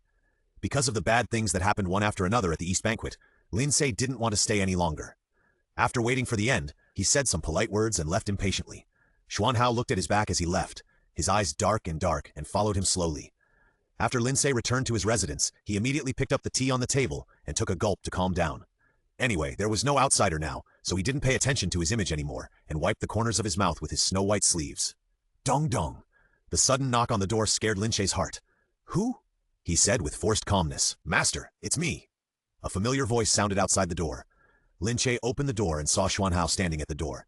His face was not as gentle as before. His tall figure gave Lin Ce a huge sense of oppression. He couldn't help but take a step back and said with all his strength, "What do you want?" "What?" Xuanhao smiled slightly, but there was no smile in his eyes. "Who is the person in the mirror?" Lin Ce said, "What do you mean?" Xuanhao stretched out his hand and pinched Lin Ce's chin. The force was so great that Lin Ce frowned in pain. "Master has already known my identity." Xuanhao's lips gently stroked his ear and whispered, "Are you scared?" The warm breath brushed against his ear, making Lin Ce want to reach out and push him, but was pushed by Xuanhao. He felt a pain in his back and hit the wall. Before he could react, Xuanhao raised his hand high above his head and leaned over to cover him. "The author has something to say. I really didn't mean to get stuck here.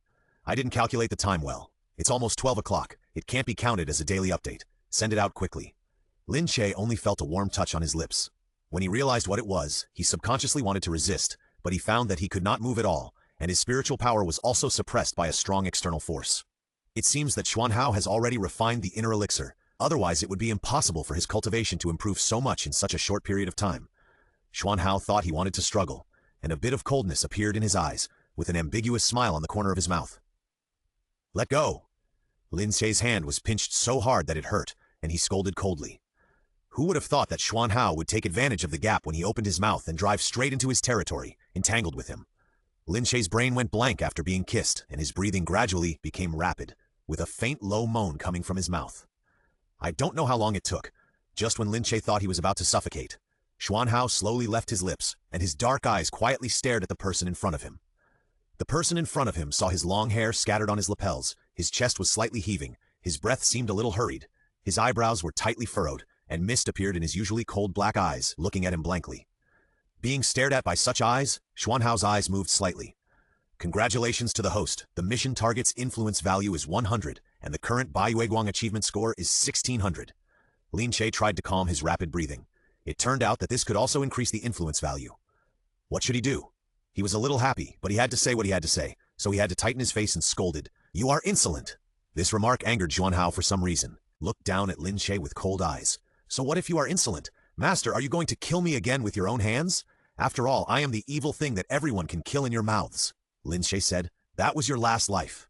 If you don't do evil and harm the world in this life, you will still be my disciple." Xuan Hao had regained his composure at this time. The cold atmosphere around him disappeared a little. He chuckled when he heard the words, looking directly at Lin Ce and said word by word, "Which disciple would treat his master like this?" Lin Ce choked, thinking of what happened just now, and his face turned red. Why is this child so direct? Can he be more tactful? "Master, you like me too, right?" Xuan Hao stroked Lin Ce's fair earlobe and said softly, "Otherwise you wouldn't have pretended to be a spirit pet to stay by my side, and you didn't make a big fuss after knowing my identity, right?"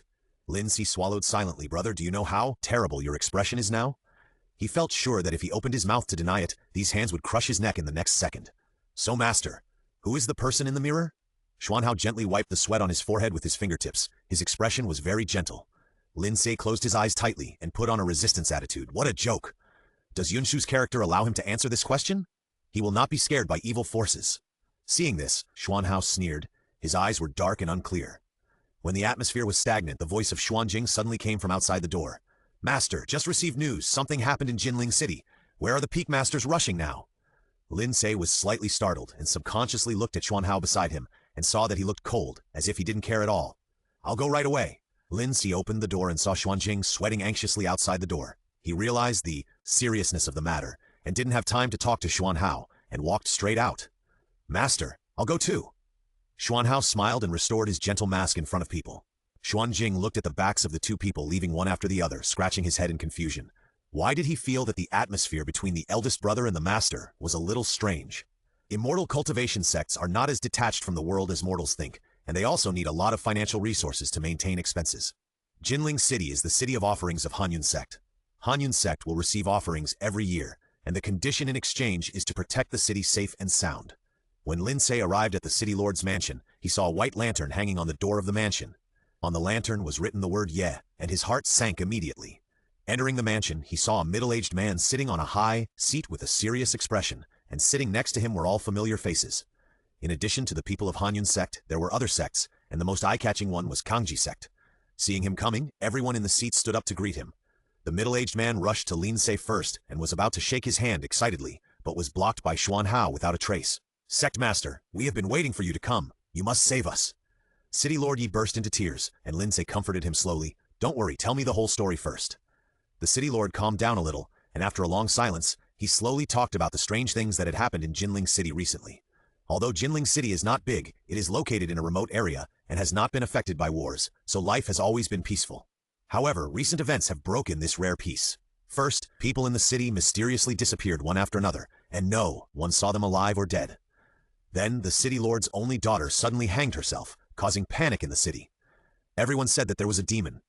Lin Ce thought of the white lantern he saw at the gate of the mansion just now. It seemed that it was the only daughter of the City Lord who was being commemorated. He just didn't know how her death was related to this incident.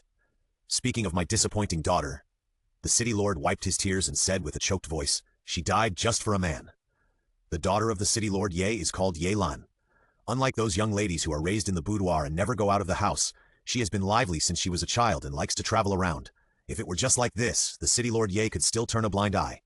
Unexpectedly, she fell in love with a cultivator and wanted to live with him. This angered the City Lord Ye, who ordered her to be put in solitary confinement. Unexpectedly, she committed suicide so easily. After listening to this, Lin Ce was a little confused. He had met Ye Lan once before, and she didn't seem like someone who would commit suicide easily. This matter seemed a little strange.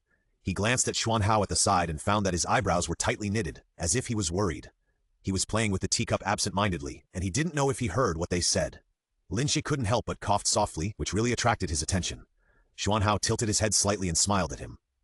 "Don't worry about this matter. If there is a demon as a cultivator, I will naturally take responsibility to the end." The head of the Kangji sect suddenly spoke. Being beaten to the punch, everyone in the Hanyun sect looked a little ugly. They didn't know what this city lord Ye was thinking. Why would he ask other sects to intervene in this matter? "It's getting late. I have prepared the upper room for all the distinguished guests," City Lord Ye said. "Everyone, take a rest first, and then make plans." City Lord Ye's mansion is very large. The people of the Hanyun sect were assigned to the East Garden. Lin Ce had to go around the winding corridor to reach the garden of the East Garden. Xuan Hao followed him silently. Lin Ce wanted to turn back several times to ask him not to follow him, but he had better hold it back. Not for any reason, just because he was a coward. Lin Ce was about to say something else, but suddenly he caught a glimpse of something and felt his scalp explode, and the hair on his body stood up. A human face slowly emerged on the wall, looking straight at him. The author has something to say. 2333. Xuan Hao wants to share a room with Master S? Your taste is really a bit strong. I'm asking for advanced collection from the entertainment industry, but I didn't expect that the most advanced collection was that perverted short story. Don't tell me you chose it because you saw the underwear on the copy. Upright face. Lin Ce calmed himself down, and when he looked carefully again, he found that the face on the wall had disappeared, as if what he saw just now was an illusion. "Master?" A warm and low voice came to his ears, and Lin Ce suddenly came back to his senses, his expression still a little dazed. "Huh? What did Master see? Why are you so scared?" Xuan Hao gently wiped the thin sweat on his head with his fingers, with a half-smile on his face. Lin Ce blocked his hand, feeling indignant. How could this man laugh so happily when he was afraid of others? He was a typical white-cut black. He looked gentle and elegant on the outside, but he was black to the bone. He secretly complained in his heart, but still maintained the image of a cold and worldly master on his face. "Nothing." He spit out a few words coldly, and then, as if he had thought of something, he looked directly at Xuan Hao and said carefully, "Does this have anything to do with you?" Xuan Hao's eyes suddenly darkened when he heard it, and sneered. "Master, are you doubting me?" Lin Ce regretted his words as soon as he said them. He couldn't think of all the bad things about Xuan Hao just because of his identity. Seeing that Xuan Hao was obviously angry, he had to soften his tone. "I just said it casually. Since you are my disciple, I believe you." Congratulations to the host. The influence value is 200 and the Bai Yue Guang achievement points are 1900. Please keep up the good work. Hearing this, Xuan Hao seemed to be touched. After a long silence, he slowly said, "Will Master believe me?" Lin Ce nodded. "Of course." Xuan Hao's mouth corners slightly raised, and there was an indescribable emotion in his eyes. City Lord Ye is indeed rich and powerful. Lin Ce pushed open the door and found that the interior was elegant and luxurious. The precious objects were neatly placed on the rosewood cabinet. The hollow carved incense burner slowly rose green smoke, and the room was filled with a strong fragrance. Lin Ce's eyes swept through the room carefully, and he was very satisfied. He turned around and was about to close the door, but someone gently pressed the door with his hand. Seeing that the door could not be closed, Lin Ce frowned and said coldly, "What are you doing?" Xuan Hao smiled slightly, slowly pushed the door open and walked in, looking calm and relaxed. "Seeing that Master is afraid as a disciple, of course I have to stay with Master. Haha, it would be strange if I believed your nonsense." Lin Ce hummed in his heart. Xuan Hao seemed to have made up his mind not to leave. He sat directly on the bed, with a playful smile in his eyes, but his tone was extremely serious. "Master, it's getting late. Go to bed early. Rest now. Am I still afraid of you?" Lin Ce walked to the bed expressionlessly, looked up and down at the smiling Xuan Hao, then closed his eyes and lay down with his clothes on. Xuan Hao looked sideways at the stiff person beside him, and a smile appeared on his lips. Although Lin Ce closed his eyes, he still felt a vague gaze lingering on him, and he couldn't help feeling uncomfortable. Being stared at by such a real gaze, Lin Ce was able to fall asleep in a daze. Xuan Hao listened to his gradually calming breathing, and knew that he was asleep. He couldn't help but raise the corners of his mouth slightly, reached out to tuck the corners of the quilt for him, and his eyes were full of tenderness. Outside the window, the shadows of the trees swayed, and a gust of cold wind blew. The leaves kept rustling in the wind. The shadows of the swaying branches were cast on the wall like black monsters. Suddenly, there was a rustling sound outside the door.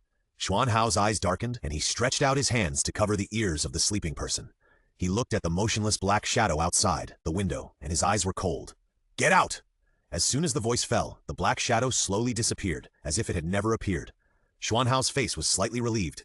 He heard the person next to him talking in his sleep, and he couldn't help but smile slightly, with a little pampering in his eyes. There was a disgusting stench everywhere here. If it weren't for his master, how could he waste time staying here? "Master, don't let me down!" Xuan Hao leaned close to his ear and whispered. His dark eyes were dark and unclear.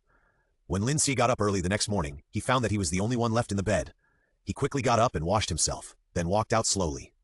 As soon as he opened the door, he bumped into a pair of dark and beautiful eyes, and his heart couldn't help but skip a beat. "Master!" Xuanhao called him with a smile. Lin Ce turned his eyes away from his face, nodded lightly, and walked around him to go out. Xuanhao smiled slightly and followed him closely. When he arrived at the main house, he found that City Lord Ye had a serious expression. Seeing him coming, he said in a heavy tone, "The news just came that another person disappeared in the city." Lin Ce's heart sank when he heard it. Seeing that City Lord Ye looked sad, he comforted him. "Don't worry, City Lord Ye, this matter will be thoroughly investigated by the Hanyun sect." Hearing this, the head of the Kangji sect, Han, snorted disdainfully. Everyone in the Hanyun sect must have heard it, and their faces were a little ugly. Yunxiao frowned and said, "What does Master Han mean?" "Everyone knows what I mean, so why should I say it out loud and make you feel upset?" "You." Xuanjing's face darkened, and he was about to rush forward to argue, but was stopped by Lin Ce in time. "This old man is so arrogant. If I remember correctly, he was among the people who were involved in the encirclement and suppression of Qishan. I don't know what his final fate will be. According to Xuanhao's temper, it would be considered light if he was not skinned and bones were pulled out. If I am angry with him, someone will naturally take care of him." After leaving the city lord's mansion, Lin Ce and his party went to the place where the people disappeared and checked it carefully. They didn't find anything unusual. The missing person this time was an ordinary hawker. He didn't seem to have anything in common with the previous missing people. The only thing in common was that they all disappeared at night. Lin Ce frowned, wondering where these missing people went. Are they dead or alive now? Who is behind the scenes? What is his purpose? While he was deep in thought, he suddenly felt a gaze resting on him. He looked up and saw Xuanhao looking straight at him. "Why are you looking at me?" Xuanhao raised his eyebrows and whispered, "Master." Lin frowned and subconsciously looked around. Seeing that no one heard what he just said, he was relieved, but he still had to pretend to be a master. "Xuanhao, I know you don't care about the lives of these people, but please don't make trouble." After being reprimanded, Xuanhao was not angry at all. His eyes were full of smiles. "I'm just telling the truth." Lin Ce turned his head away and didn't want to pay attention to him. Seeing this, Xuanhao smiled slightly. "Master, what do you want to know?" Lin Ce's heart moved slightly. "What do you know?" "Master." Xuanhao suddenly leaned close to his ear and whispered, "Kiss me, and I'll tell you." Lin Ce opened his eyes slightly in disbelief, looking at Xuanhao with a calm face, and almost spit out a mouthful of blood. How could this person say that just now with a serious look? "Nonsense," Lin Ce said in a trembling voice. Seeing that Lin Ce was angry, Xuanhao restrained his smile and said seriously, "Don't worry, master, I won't let you die." This was inexplicable. Lin Ce wanted to ask more, but Xuanhao didn't seem to want to say more, and looked sideways at the end of the front with a cold look. Lin Ce couldn't help but follow his gaze and saw that the end was the city lord's mansion. He was a little confused. What happened to the city lord's mansion? Is there anything inside? Suddenly, as if he thought of something, his face suddenly turned pale and he froze in place. The streets were crowded with people, vendors were shouting loudly, and there were small vendors next to them with exquisite and small objects. A child holding a candied hawes ran past him quickly. "I remember it." Xuanhao smiled slightly. "What did you remember? That face?" Lin Ce raised his head and said in a trembling voice, "It's Miss Ye's face." The author has something to say. Recommend a cute article to my gay friends? He is very crazy. Quick travel. Rabbit Moon Pass reincarnates for thousands of years. In every life, Su Jingxuan is severely abused and stepped on by the protagonist, and ends up as a cannon fodder with a miserable end. Finally, one day, he got a chance to turn over and become a tasker. From then on, his biggest wish was to overthrow those damn Halo protagonists, turn himself up, find that backer, and live a happy life. So, all those who blocked his beautiful wish were big bastards and should be dragged out and hacked to death. Cannon fodder. Let's go together and hack this little bastard to death first. A certain man? Who dares? Cannon fodder. He had a chance to meet Ye Lan once in his memory. Although his impression of her was a little vague because of the long time, he vaguely remembered that she was a beautiful and bold girl. How could that lively face become so scary now? Did City Lord Ye know that his daughter, who was supposed to be dead, was not lying in the coffin, but inside the wall? Or he was an insider? Yunxiao walked over slowly and said, "Master Han wants to take the disciples of Kangji sect to the outer city, saying that the missing people are likely outside the city." Lin Ce saw that his eyebrows were furrowed and knew that he must not agree in his heart, but it was true.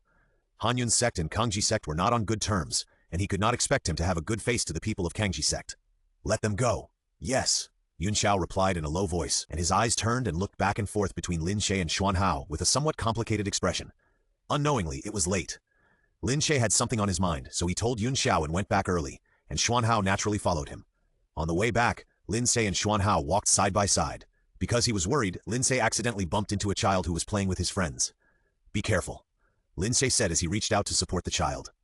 After touching the child's wrist, he couldn't help but stiffen his movements and his face was a little unnatural. After the child left, Lin Ce still looked dazed, as if he had been greatly shocked. "Master!" Xuanhao gently patted his shoulder. Lin Ce came back to his senses and said in a hoarse voice, "You knew it a long time ago." Xuanhao smiled and said, "Master, what do you mean?" Pretend he knew the whole story but didn't tell him, as if it was fun to see him running around like a headless fly. Lin Ce didn't know where the anger came from. He pushed his hand away with a cold face and went straight back to the city lord's mansion. After Xuanhao was pushed away by him, he looked at his hand that was slightly painful from being hit. His expression was stunned for a moment, but then it returned to normal. "Master, why don't you tell him the truth?"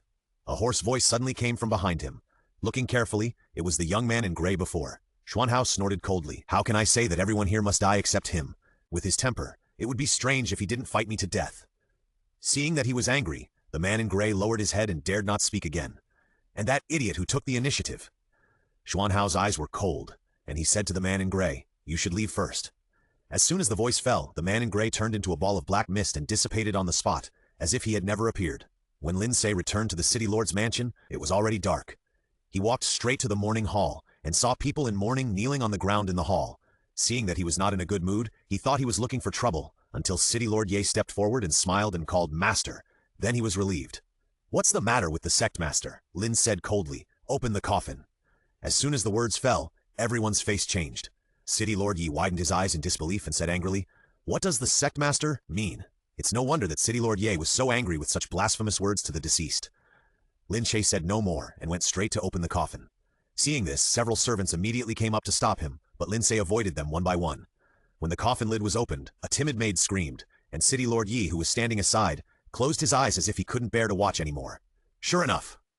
Lin Ce looked at the empty inner coffin and murmured. After hearing what he said, City Lord Ye opened his eyes and saw that the coffin was empty. His expression suddenly changed. "Where is my daughter's body?" Lin Ce carefully looked at his expression, and after a long while he slowly said, "It's better if you don't know." "What do you mean?" City Lord Ye said in a trembling voice. Before Lin Ce could answer, he heard a commotion. It turned out that the people from Hanyun sect and Kangji sect had returned, but the people from both sects looked solemn and hurried. "What happened?" Lin Ce looked at Yunxiao, who came in first, and said. Yunxiao shook his head, looking a little ugly. "We can't get out." Lin Ce's face changed slightly. "What do you mean?" Yunxiao said, "Just now, the people from Kangji sect wanted to go out of the city, but they walked for a long time and returned to the same place. They told us that we didn't believe it at first, so we walked together again, and finally returned to the starting point." Lin Ce's heart skipped a beat when he heard this, thinking that it might be a ghost wall. But the most feared thing for cultivators is ghosts, so how could there be blind ghosts looking for trouble with cultivators? The only possibility is formation, Lin Ce said. Yunxiao's face seemed touched. "You mean?" Lin said, "There is a formation that can trap people in the invisible, and can slowly absorb the spiritual power of the people in the formation. And the price of the formation is," he paused and whispered, 374 people born in the yin year of the yin calendar. This can explain where the missing people went. I'm afraid they have become wronged souls in the formation. Hearing Lin Ce say that the spiritual power will be slowly absorbed, everyone's face changed drastically. After trying it, they found that the spiritual veins were stagnant and they could only use a few parts of their cultivation. "What should we do?" Master Han looked a little anxious and said. Lin Ce remained silent. This time, the person behind the scenes was obviously well prepared and had designed everything, waiting for them to fall into the trap obediently. It was really a good trick. "Big brother, why are you back now?" Lin Ce was startled when he heard the words, and looked up, only to see Xuanhao slowly walking into the morning hall, still with a gentle smile on his face. "I made my master angry, so I had to wait for him to calm down before I came back." Xuanhao looked over the crowd and fell on him, with a half-smile on his face. Xuanjing was stunned and said, "Oh." Although he couldn't understand why, he tactfully didn't ask any more questions. Lin Ce cleared his throat and couldn't help but look elsewhere. Yunxiao, who witnessed all this, frowned even more. "Sect Master, you haven't told me where my daughter's body is." City Lord Ye, who had been ignored for a long time, spoke up. "No need to ask." Xuanhao's eyes moved from Lin Ce to him and smiled slightly. "Where her body is, I think no one knows better than you." As soon as these words came out, everyone's expression changed drastically, and they all looked at City Lord Ye, their eyes full of doubt. "Nonsense." City Lord Ye's eyes widened with anger, and he looked very angry. Seeing that his expression didn't seem to be fake, everyone began to waver. Xuanhao raised his lips slightly and said calmly, "You have been wearing this skin for so long, aren't you afraid of suffocating yourself?" Lin Langjun, "What?" The first to exclaim was Master Han, who couldn't believe it. "You said he was my apprentice? What a joke! My apprentice is in seclusion. Don't talk nonsense." Being questioned like this, Xuanhao didn't get angry and still looked calm and composed. Lin Ce knew that what Xuanhao said was 100% true. Although he didn't know why he decided not to stand idly by, it was a good thing after all. Now there was another thing to be solved. He looked at City Lord Ye beside him with a serious expression, and saw that his face began to move slowly as if something was about to break out of the skin. After seeing the human skin slowly peel off, everyone gasped. It was indeed Lin Longjun. Lord Qishan, the good show hasn't even started yet. Why are you interrupting my plan? Lin Longjun gently waved his fan. Clearly the image of a romantic and handsome young man. How could anyone imagine this person to be Lord Qishan? Hearing this name, everyone was shocked. Wasn't Lord Qishan dead? He died in the encirclement and suppression of Qishan, and his bones were crushed to dust. How could he suddenly change his shell and appear in front of them again? Lin Ce thought to himself that it was over, and he was not ready for Xuanhao's identity to be exposed. Being watched by so many people, Xuanhao sighed and said calmly, "Why are you looking at me? You should worry about your own lives now." The face of the head of the sect Han was very ugly. "Okay, you, the Hanyun sect, colluded with the devil, and your heart is worthy of death. You still claim to be the first major sect. What a joke!" Lin Ce snorted coldly. "Same here." This was a slap in the face of the head of the sect Han, and he looked at Lin Longjun beside him with a bad face. "You evil creature, what's the matter with you?" Hearing this, Lin Longjun's eyes darkened, and he waved the paper fan with his right hand. Stream of spiritual power and a strong wind attacked the head of the sect Han. The head of the sect Han was immediately knocked away, 3 feet away. Because most of his cultivation was absorbed, his spiritual power was weak, and he immediately spurted out a mouthful of blood. It seemed that he was seriously injured. Seeing this, several disciples of the Kangji sect reached out to help him. "Tsk, it's really ugly." Lin Longjun spoke with pity. "Master, didn't you say that the spiritual power of the people in the formation will be absorbed?" Xuanjing looked at the scene in front of him. He said anxiously. Lin Ce's face was also very ugly. "I haven't finished yet. This is ineffective for the person who cast the formation. Then we are dead." Xuanjing was about to cry, muttering to himself, "Big brother has become a demon. We entered this formation inexplicably. What is going on?" Lin Ce looked at Lin Longjun and said slowly, "This is actually a dead city." He met the child today. He found that he had no pulse. If he guessed correctly, the people in the city were probably dead, and those who are alive now are just a trick. Of course, if there were no poisonous insects in their bodies, they would be no different from the dead now. Hearing this, everyone's face was very ugly. Looking at the maids and servants, they found that they really seemed to have not received any instructions from their masters. They numbly hid in the darkness and no longer put on lively expressions. "The monk Miss Yi likes is you, right?" Lin Longjun's smile froze when he heard this, and he said in a deep voice, "Don't mention that stupid woman to me. I have long said that her relatives are unreliable. She didn't believe it, and she ended up like this. She deserves it." It turns out that although Jinling City is far away from the war, it still has a fatal problem: famine. The citizens are starving, but they still have to tighten their belts and hand over part of their food to the city lord as an offering to the Hanyun sect. Seeing that the famine is getting worse and worse, City Lord Ye decided to save face and made up his mind to invite a Taoist priest to perform a ritual. And inviting this Taoist priest should be the thing that City Lord Ye regrets most in his life, because this Taoist priest's golden words determined that City Lord Ye's daughter is the source of all disasters, and only by offering her to heaven can Jinling City escape this disaster. This sentence is undoubtedly a life-saving straw for the desperate citizens. Just like a drowning person, as long as there is a glimmer of hope, they will hold on tightly and never let go. Lord Yi refused at first, which angered the city residents who had been resentful for a long time. They rushed into the city lord's mansion and shouted for him to call out the witch, completely forgetting how this person, they called the witch, usually gave them porridge and food and helped them. The selfish and cowardly Lord Ye naturally chose to retreat, hand over his daughter to report safety. After knowing this, Lin Ce couldn't help but sigh. Although this incident was not caused by the Han Danyun sect, they also had their reasons. "So, you killed those city residents and Lord Ye to vent your anger?" "Of course not." Lin Longjun sneered. "Who would bother for such a stupid reason?" Yun Xiao asked in a deep voice, "What is it for?" Lin Longjun's eyes flashed. "Of course I did it for the Lord." He deliberately emphasized the word Lord, with some fanaticism in his eyes. Seeing that the topic was about Xuanhao again, Lin Ce's heart sank and he looked at Xuanhao with worry. Xuanhao smiled slightly, but his eyes were cold. "You know best who you are for." "My lord, you don't understand my painstaking efforts." Lin Longjun shook his head pretentiously. "It seems that we should wait until we have dealt with these annoying people before we can talk slowly."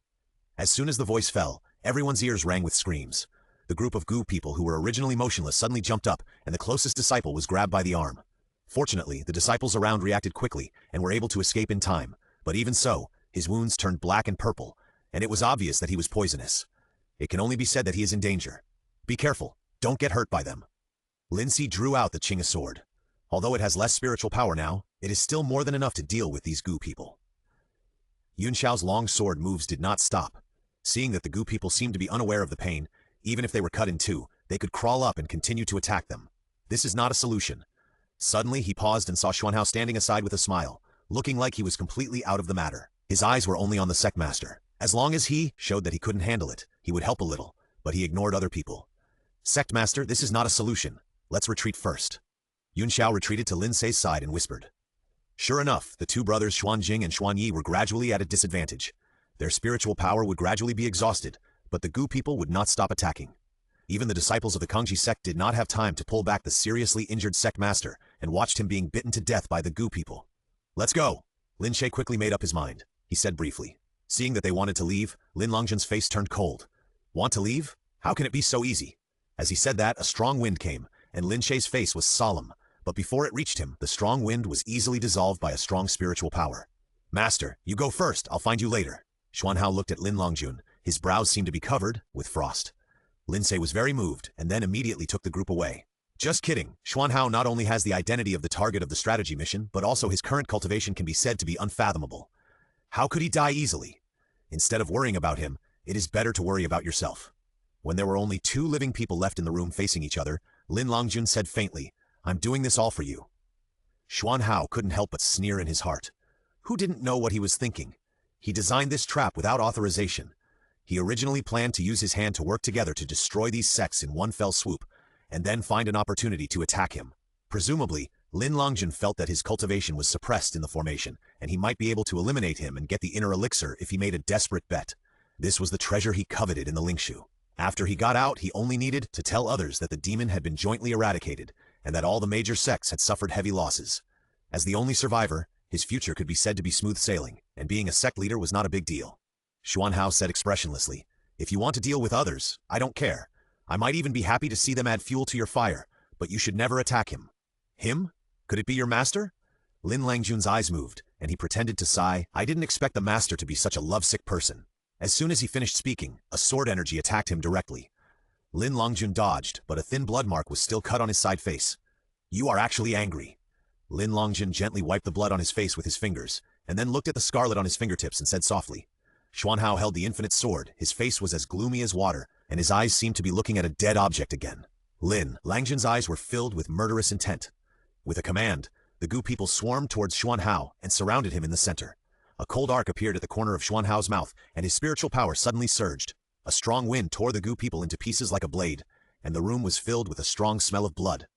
Lin Longjun lost his voice and said, This is impossible. How can you still have such a high level of cultivation? Xuanhao showed a bloodthirsty smile. Your formation absorbs spiritual power, and my inner elixir continuously provides spiritual power, so it is unsolvable for me. This sentence hit Lin Longjun's heart like a heavy stone. Looking at the smile of the person opposite, his heart gradually sank. Xuanhao's moves were still the swordsmanship of the Hanyun sect, but unlike the sword-fighting competition, he did not need to hide his strength. Every move was ruthless and took people's lives. Coupled with his own deep spiritual power, Lin Longjun gradually showed a trend of defeat and looked very embarrassed. The swords collided with each other with a crisp sound, and sparks flew everywhere. Lin Longjun made a sword gesture, and cold sweat dripped down his forehead, obviously trying to hold on. Xuanhao said, Use whatever tricks you have.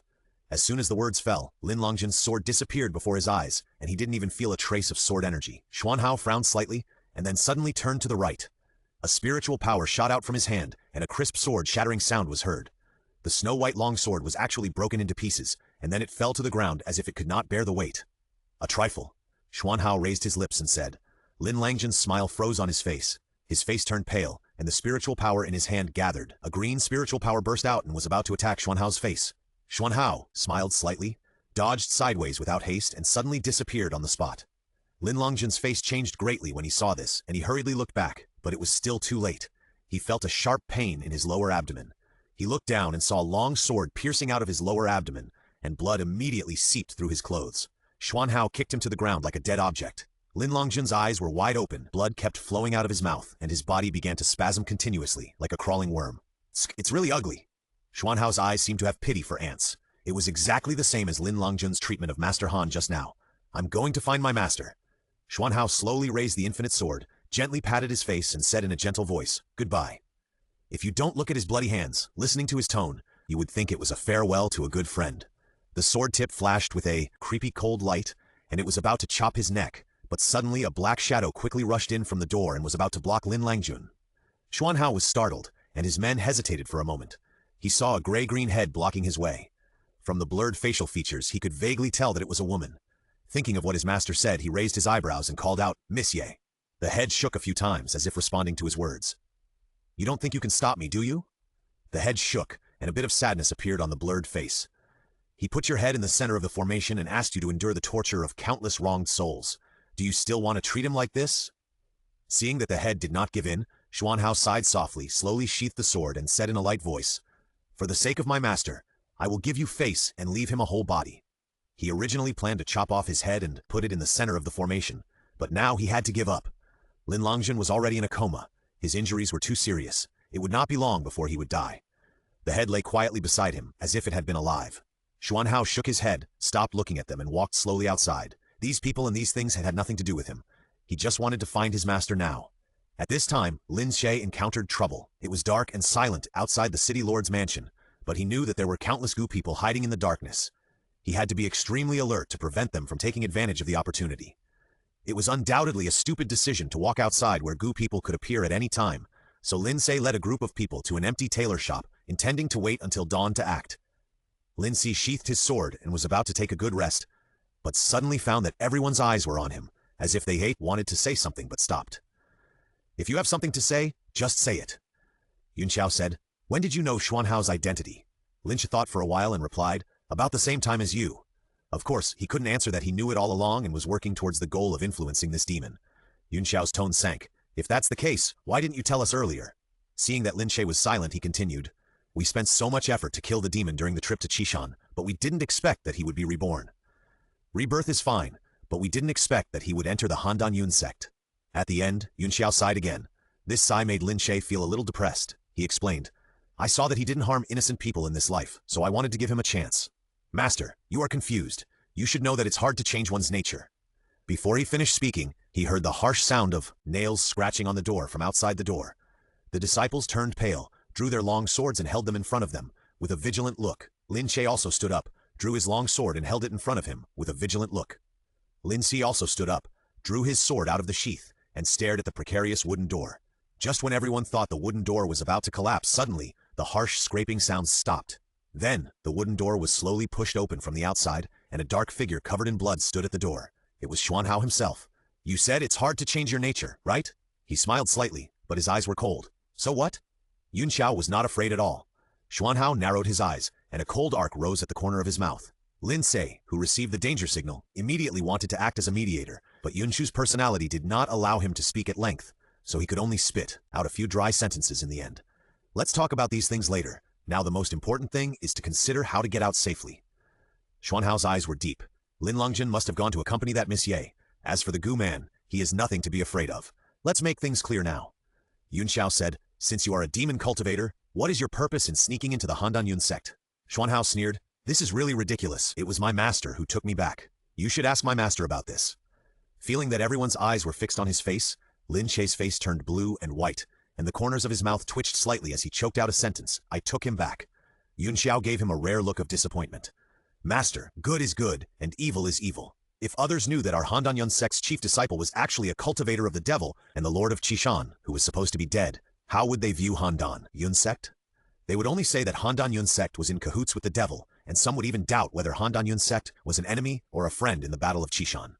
The more Yunxiao spoke, the uglier everyone's faces became, and Xuanhao's expression became colder and colder. Seeing that the atmosphere was gradually stagnant, Lin Ce said in a hoarse voice, "But he also saved us." Yunxiao's face froze, and just when Lin Ce thought he was going to back down, he heard him continue slowly, "Since ancient times, good and evil cannot coexist." I don't know where this sentence got Xuanhao angry from, and I saw a cold look in his eyes and a hoarse tone. What a good and evil cannot coexist. After speaking, the spiritual power in his hands surged, and a strong wind hit Yunxiao's face directly.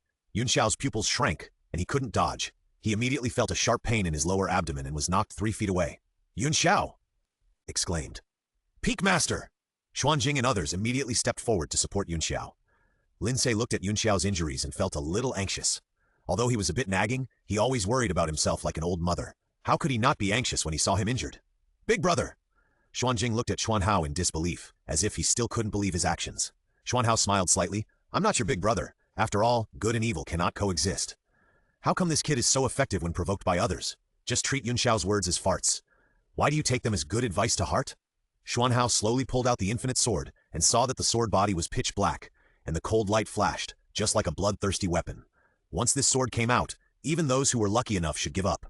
The infinite sword was the thing of the famous Qishanjun back then. Lin said in a low voice. Xuanhao smiled slightly. Master, do you also believe in the difference between good and evil? Lin Ce looked at him, silent, but roaring in his heart.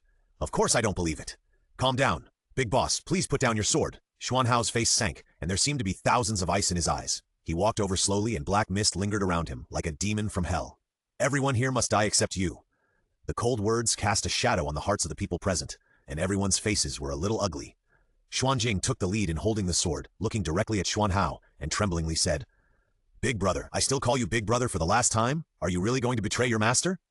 Betray your master? Xuanhao seemed to have heard something funny. His shoulders trembled constantly, and after a while he said coldly, You are wrong. I am a demon cultivator.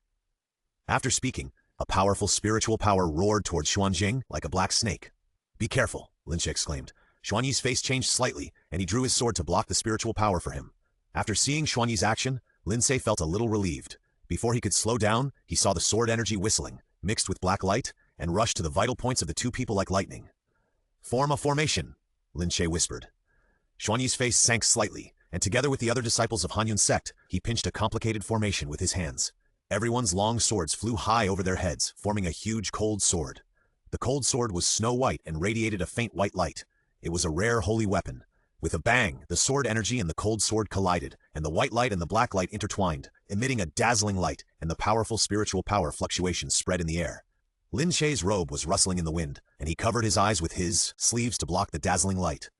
The life-saving formation of Hanyun sect is indeed extraordinary.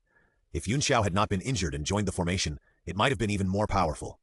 After a while, the faces of the people in Hanyun sect began to turn pale. They were about to collapse. Their spiritual power had been absorbed and was almost gone. Now the formation was undoubtedly overdrawing their lives. The author has something to say. I finally entered. Fa. Thank you for reading this. I give you little hearts. As expected, one of the disciples was the first to collapse and uttered a muffled groan. Seeing that the formation was about to be broken, Lin Ce gritted his teeth and stepped forward to form the formation, sending a steady stream of spiritual power into it. Seeing his actions, Xuanhao's eyes were cold and his mouth was slightly raised. He was obviously smiling, but it only made people feel cold. Master, are you going to go against? Lin Ce thought to himself. I don't want to go against you. It's just that I can't just stand by and watch someone die. After all, you are the leader of these disciples. How can I watch them being killed by you? Xuanhao's face was slightly angry, and his eyes were filled with cold anger. The spiritual power in his body suddenly surged, blowing the black robe. Lin thought it was not good. He felt a huge spiritual pressure coming, and he almost couldn't hold it. But in the end, he still gritted his teeth and gathered all the spiritual power in his body to pass it to the sword formation. But as time passed, he could clearly feel that the spiritual power in his body was rapidly depleted. With a click, the sword formation made a sound of breaking under the heavy burden, and the cold sword slowly cracked under the huge spiritual pressure. Under the backlash of the sword formation, the people of Hanyun sect were blown away by the spiritual power 3 feet away, spitting blood, and their life and death were unknown. Lin Ce's situation was better. He lay on his side on the ground, feeling a dull pain in his chest and a buzzing in his head.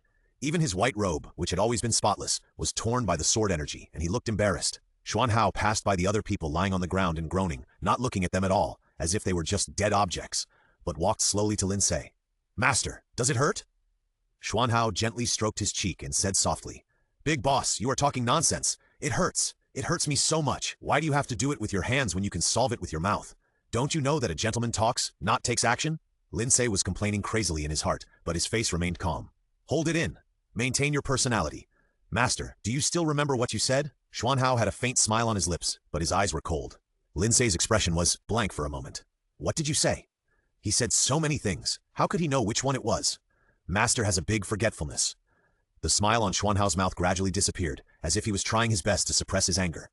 Hearing this, Lin Ce unconsciously looked away. His eyes were a little evasive. What was going on with this sudden feeling of guilt? Suddenly his chin was gently pinched by Xuanhao, forcing him to look straight at him. Master! Xuanhao sighed softly. Didn't you promise to believe me? Lin Ce was startled. It turned out to be this sentence. He didn't expect that he had kept it in mind. Thinking of this, he felt a little complicated. Sect master? Yunxiao struggled to do it, and said in a hoarse voice, Think about Handan Yun sect. Do you really want to be with the devil? After speaking, he coughed softly and his chest made a heavy gasp like a broken bellows. There was a large piece of blood stain on the front of his clothes, and he looked miserable. Lin Ce covered his face secretly in his heart. Can't you say less at this time? Didn't you see that Xuanhao's face now looked like he wanted to eat someone? Xuanhao's fingertips moved slightly and the spiritual power gradually gathered into a long whip, which whipped Yunxiao fiercely. Yunxiao gritted his teeth and refused to show weakness. Seeing this, Lin Ce grabbed his hand and whispered, "I believe you." Unexpectedly, saying this at this juncture is obviously easy to be misunderstood as saying it for the sake of saving Yunxiao. Sure enough, although Xuanhao withdrew his hand, his face was extremely ugly. Looking at the cold anger in his eyes, Lin Ce couldn't help but feel fear, and thinking of the original Yunsu's fate, he shuddered. Seeing Xuanhao's face gloomy, he slowly leaned over, and Lin Ce instinctively raised the Qinghe sword. "If you have something to say, talk it over, don't make a move." Xuanhao looked at the cold sword pointed at him, and his eyes suddenly darkened. I thought Xuanhao would be hesitant when he saw it, but he didn't expect that he would stare at Lin Ce, and then slowly embraced him. Lin Ce opened his eyes slightly in disbelief. He clearly heard the sound of the clothes being pierced, and suddenly a faint smell of blood filled the tip of his nose. What's going on? Lin Ce's mind was blank, and the changes that happened one after another were simply torturing his nerves. "Master." Xuanhao sighed softly in his ear. "I finally hugged you." Lin Ce almost couldn't control himself and wanted to wake him up after hearing this. "Can you not be so extreme? You are so scared." Lin Ce was in Xuanhao's arms in a completely imprisoned posture at this time, and his body was trembling slightly. Xuanhao then slowly distanced himself from him, and the sword was pulled out of his body, but he didn't feel any pain at all, and his brows never frowned. If Lin Ce hadn't smelled the blood, he would have suspected that he was hallucinating. Xuanhao glanced at his wound casually and then said, "You go." Lin Ce's face was full of question marks. Why did he suddenly start to drive people away? What kind of operation is this? But seeing Xuanhao stand up, with his hands behind his back, he obviously didn't want to see them again. Lin Ce looked at his back and hesitated to speak. After his identity was exposed, he could not return to Handan Yunzong anyway, so separation was a matter of course. Suppressing the bitterness in his heart, Lin Ce struggled to get up and help Yunxiao up. To be honest, he was actually a little surprised that Xuanhao was willing to let Yunxiao and the others go, but it was better this way, so that he didn't have to waste his breath. Xuanhao's eyes were tightly closed, as if he was trying his best to endure something. The disciples of Handan Yunzong suffered heavy casualties, and only a few survived. Lin Ce followed them and made a sword gesture. The Qinghe sword made a sword sound and flew in front of him. Lin Ce stepped steadily on the sword, but couldn't help but look back at Xuanhao at the end. He saw him standing there alone, with a desolate and lonely back. In the end, he sighed softly and turned away cruelly. Xuanhao's eyes were tightly closed. After hearing that there was no movement around him, he slowly opened his eyes. "My lord." After a burst of black fog, the gray-clothed man reappeared at the same place, bowing his head and frowning, with a respectful look. "Protect him well?" "Yes," the gray-clothed man responded. Xuanhao saw that he seemed to be hesitant to speak, so he said coldly, "If you have something to say, just say it." The gray-clothed man hesitated for a long time and said in a measured tone, "If my lord really likes him, why do you let him go?" Xuanhao's face sank. "Who said I would let him go?" "Then why?" Xuanhao sneered. "Although Yunxiao is annoying, there is one thing he said that is true. That is, my existence will only bring shame to the self-proclaimed righteous Hanyun sect. And as the leader of Hanyun sect, Master will also lose face. The best way is for me to be stabbed by him personally so as to clear our relationship and stop the gossips, but this does not mean that I will let go." He paused. A cold arc appeared at the corner of his mouth. "He and I will fight until death." "Yes." The man in gray lowered his head and dared not say more. 6 months later, in a tea house in Jinzhou, the human world, the storyteller slapped the wake-up stick and said, "Last time we talked about the demon with a green face and fangs, eating raw flesh and blood. When he was feeling proud, a golden light came from the sky and the sound of bells echoed. It turned out that Master Yunshu arrived, and his purpose was to capture the monster. Speaking of this, we have to mention the relationship between Master Yunshu and the demon. The demon sneaked into the Handun sect in his early years, and somehow he got the favor of Master Yunshu. He actually became the chief disciple, and Master Yunshu was also very good to him. Who would have thought that what happened later would happen? Take the incident in Jinling City, for example. That devil killed so many people. It was fortunate that the real person stepped in personally. The devil was naturally unwilling to surrender. The two of them used all their strength to fight until the sky was dark and the sun and moon were dim. In the end, the real person still won. This shows that evil has never triumphed over good. That devil was intolerable by heaven and abandoned by righteousness. He deserved this end. As soon as the words fell, the room was silent. The storyteller drank a sip of tea contentedly and was about to continue. Suddenly, someone in the audience said loudly, "Everyone is familiar with these. Tell us something rare about the devil." As soon as these words were spoken, his companion echoed, "Yes!" For example, the romantic affairs of Lord Qishan. After he finished speaking, the rest of the people burst into laughter. The storyteller felt humiliated and glared at the person who spoke at the beginning. He took a sip of tea to moisten his throat and said in a clear voice, "Speaking of romantic affairs, I remember one. Do you know who the devil's sweetheart is?" Looking at the confused expressions of the crowd, the storyteller stroked his goatee, narrowed his eyes and said proudly, "It was his master, Master Yunshu." Just as he finished speaking, someone at the table spit out tea, which seemed particularly abrupt in the silence of the room. The storyteller had been provoked many times today and his temper was already very impatient. Upon hearing this, he looked around and saw two men sitting in the corner. The younger one had a baby face and was glaring at the storyteller fiercely. The young man next to him was wearing a white robe with dark cloud patterns embroidered on the hem, an emerald green jade pendant around his waist. His eyebrows were clear and elegant. His expression was dull, and a cold air lingered around him. "I don't know how I have offended you, why this brother is like this," the storyteller said unhappily, while the others watched something good happen, holding their breath in anticipation, their faces even more excited than when they had just listened to the storytelling. The author has something to say. Master and disciple are about to meet. Rubbing hands secretly. Seeing that everyone's eyes were on him, Lin Ce couldn't help but twitch his lips. "What are you looking at? If you knew that the devil's master was right in front of you, you would be scared to death." "Nothing." Lin Ce's face was very calm. After a pause, he added, "But you are talking about the devil like this in public. Aren't you afraid that he will cause trouble for you?" After these words were spoken, the tea drinkers who were originally watching the fun began to realize the fear belatedly. Now, Lord Chishan is the leader of the demon cultivators and resides on top of Chishan. He lets the demon cultivators under his command do whatever they want. Not long ago, it was heard that many people died in the southeast and the victims all fled to Jinzhou City. If there are spies of demon cultivators who infiltrate and know about this, no one in this tea house will escape. The storyteller's face froze. "How could I be afraid of that demon?" He said this fearlessly, but the trembling in his tone betrayed him. Lin Ce did not point it out, but just smiled slightly and took a sip of the warm tea on the table. He only brought the Xuanjing with him when he left the sect this time.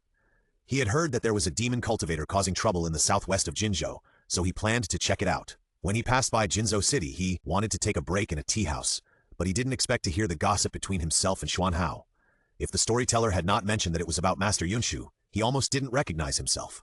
"This man is full of nonsense. It really damages the reputation of our master.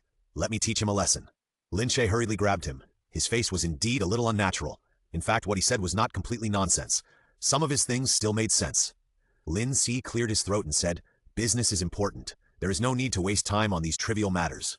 Xuanjing thought so too, but they didn't want to stay in the tea house and listen to the storyteller's nonsense, so they got up and walked out of the tea house.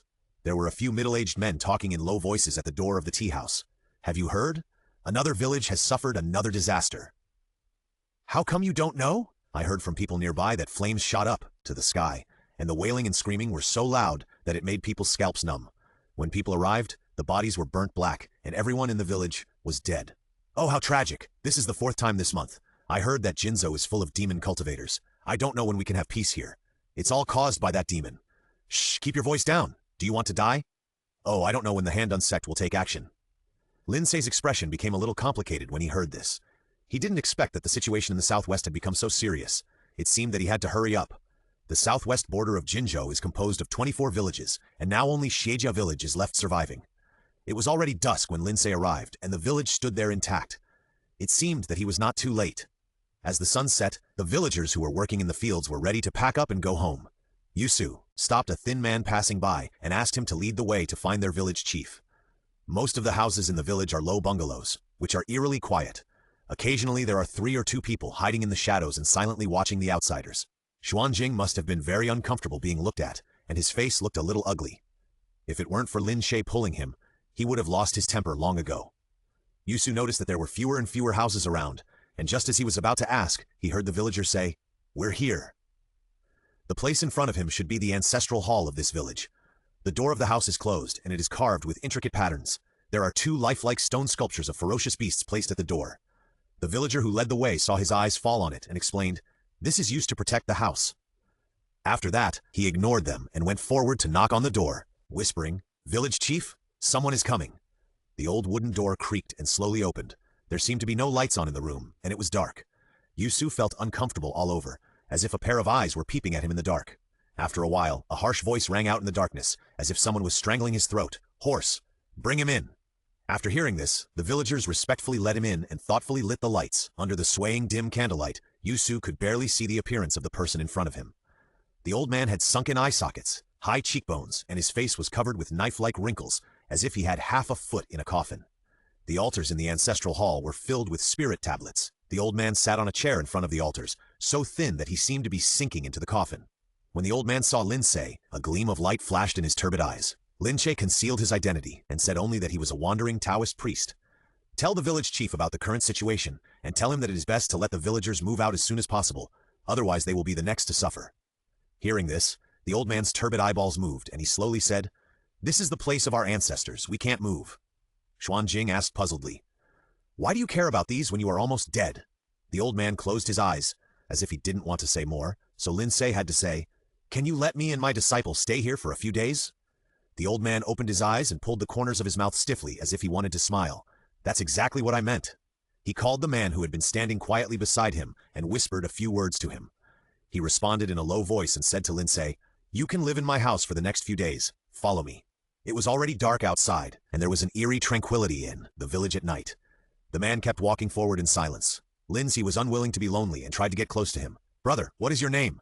"Master, just call me Xier." In the following time, he let Lin Ce induce him in any way.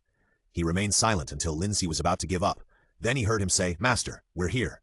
At first glance, the house in front of them was no different from what they had seen before, but a closer look revealed that the carvings were more refined.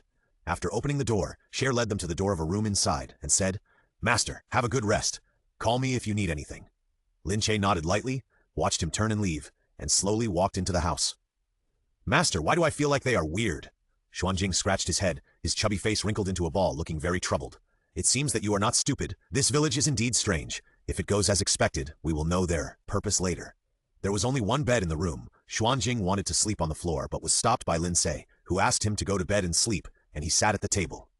Xuanjing was unwilling at first, but seeing Lin Ce's stern face, he tidied up and went to bed. Lin Ce sat at the table, tapping the table lightly with his fingers. He was very handsome to begin with, and under the candlelight, his coldness faded a little, which made the people who peeked through the gap in the door outside stare. The red candle was about to burn out, and the people outside finally couldn't help but take action. Lin Ce smelled a strong fragrance that made him feel weak all over and dizzy. He quickly closed his nose and sneered in his heart. It seemed that the person who came had put in a lot of effort. This incense was specially used to deal with monks. Only one stick was needed to make the unsuspecting monks at his mercy. Lin Ce deliberately softened his body and lay on the table. The person outside looked very cautious. He waited for half a cup of tea before slowly pushing the door open.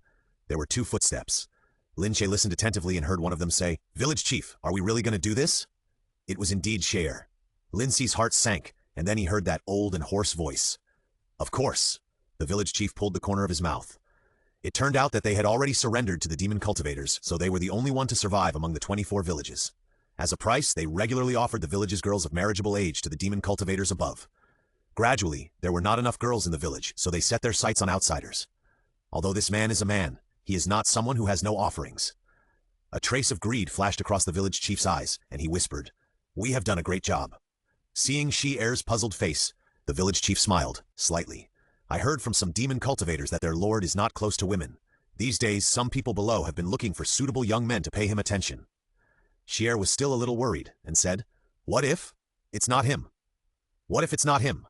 A gleam of light flashed in the village chief's eyes, and he said, "Even if it's not him, the man we found is a cultivator, and his inner elixir can be said to be very useful to the demon cultivators. No matter what, it won't go wrong." Lin Ce closed his eyes and listened, trying not to show his emotions.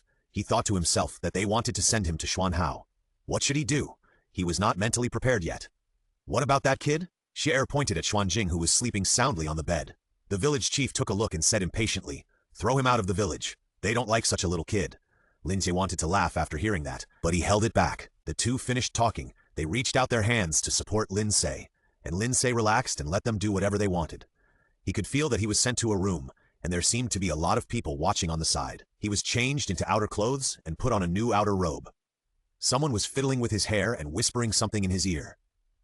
After an unknown amount of time, someone slowly came up and helped him out of the room, lifted the curtain, and let him sit in a red-roofed carriage. After entering the carriage, Lin Ce slowly opened his eyes and looked around. When he saw his clothes, he couldn't help but be stunned. This is clearly a red wedding dress. The author has something to say. Wedding clothes are for men? Mimi, there is no women's clothing in this article for the time being. P.S. Rolling around and acting cute, begging for minds to be fed. Lin Ce was wearing a narrow-waisted, wide-sleeved red robe with faint dark patterns on the lapels. His long hair was tied loosely by a red ribbon. If anyone else saw him like this, they would only say, "What a handsome groom." Lin Ce calmed down and repeatedly hypnotized himself in his heart. Don't panic. Stay calm. It's not a big problem. The carriage driven by Ce was driving slowly on the rugged and bumpy mountain road. On one side of the mountain road was densely packed with trees, which looked a bit gloomy in the dark, and on the other side were cliffs, which looked a bit weird. Lin Ce's head was dizzy from being shaken in the carriage, and he actually fell asleep in a daze. After an unknown amount of time, he slowly opened his eyes and found that the carriage had already stopped. He moved his body, but found that his hands had been tied together with red ropes. He tried to use his spiritual power, but found that it was useless. He thought it was a thing specially used to deal with monks. I don't know how many tricks the Ce family village had, used to harm so many monks to get such a magic weapon. The curtain of the car was lifted, and Ce's honest face appeared in front of him. Seeing that he woke up, he said, "Wait a little longer. The mountain gate will not open before the time." Lin Ce remained silent. Ce thought he was angry, so he sighed softly, then lowered the curtain and turned around. After Ce turned around, Lin gently lifted the curtain. When he saw the scene outside clearly, his eyes widened involuntarily, and his expression was extremely shocked. He saw that there were dozens of red-topped carriages parked densely outside, some of which had faint green flames rising from them. They were obviously not normal carriages. Lin Ce quickly lowered the curtain. It seemed that not only Ce Jiakun had evil thoughts. The people sitting in these carriages were probably the same as him. While he was thinking, he suddenly felt that the carriage was moving slowly again. Lin Ce knew that the mountain gate was probably opened. Countless red-topped carriages poured into the mountain gate and drove to the top of the mountain. When they reached the fork in the road, some carriages parted ways and drove in different directions. In the end, only 3 or 4 carriages were left, slowly driving to the top of the mountain. After another incense stick of time, Lin Ce felt the carriage slowly slow down, and then the curtain was lifted from the outside, and Ce slowly helped him out. There were 3 or 4 young men outside who were wearing red robes like him. They were all very handsome, but most of them had sullen faces, as if they were very humiliated to be treated like this. What caught Lin Ce's attention was a man with a good temperament. That man had an extremely pale complexion and looked very delicate. Unlike the others, he seemed very satisfied with the status quo and even hummed a little tune. Lin Ce noticed that he came down from the carriage with ghostly flames on the roof. Suddenly he saw someone holding a red veil and covering the heads of those men. Before he could react, he felt a black screen in front of his eyes, and the red veil also covered his head. "My lord, we are here to deliver the offering to the master." Lin Ce heard Ce seem to be talking. There was another rustling sound, and Lin Ce saw a red rope stuffed in his hand from under the red veil. He knew that it was used to guide them, so he grabbed it and walked in that direction. Because he couldn't see the road, Lin Ce had been thinking about things. What should he say when he saw Xuanhao later? Was he resenting him? If he was resenting him, what should he do? While he was thinking about it, he felt the red rope in his hand loosen, and he knew that he had arrived.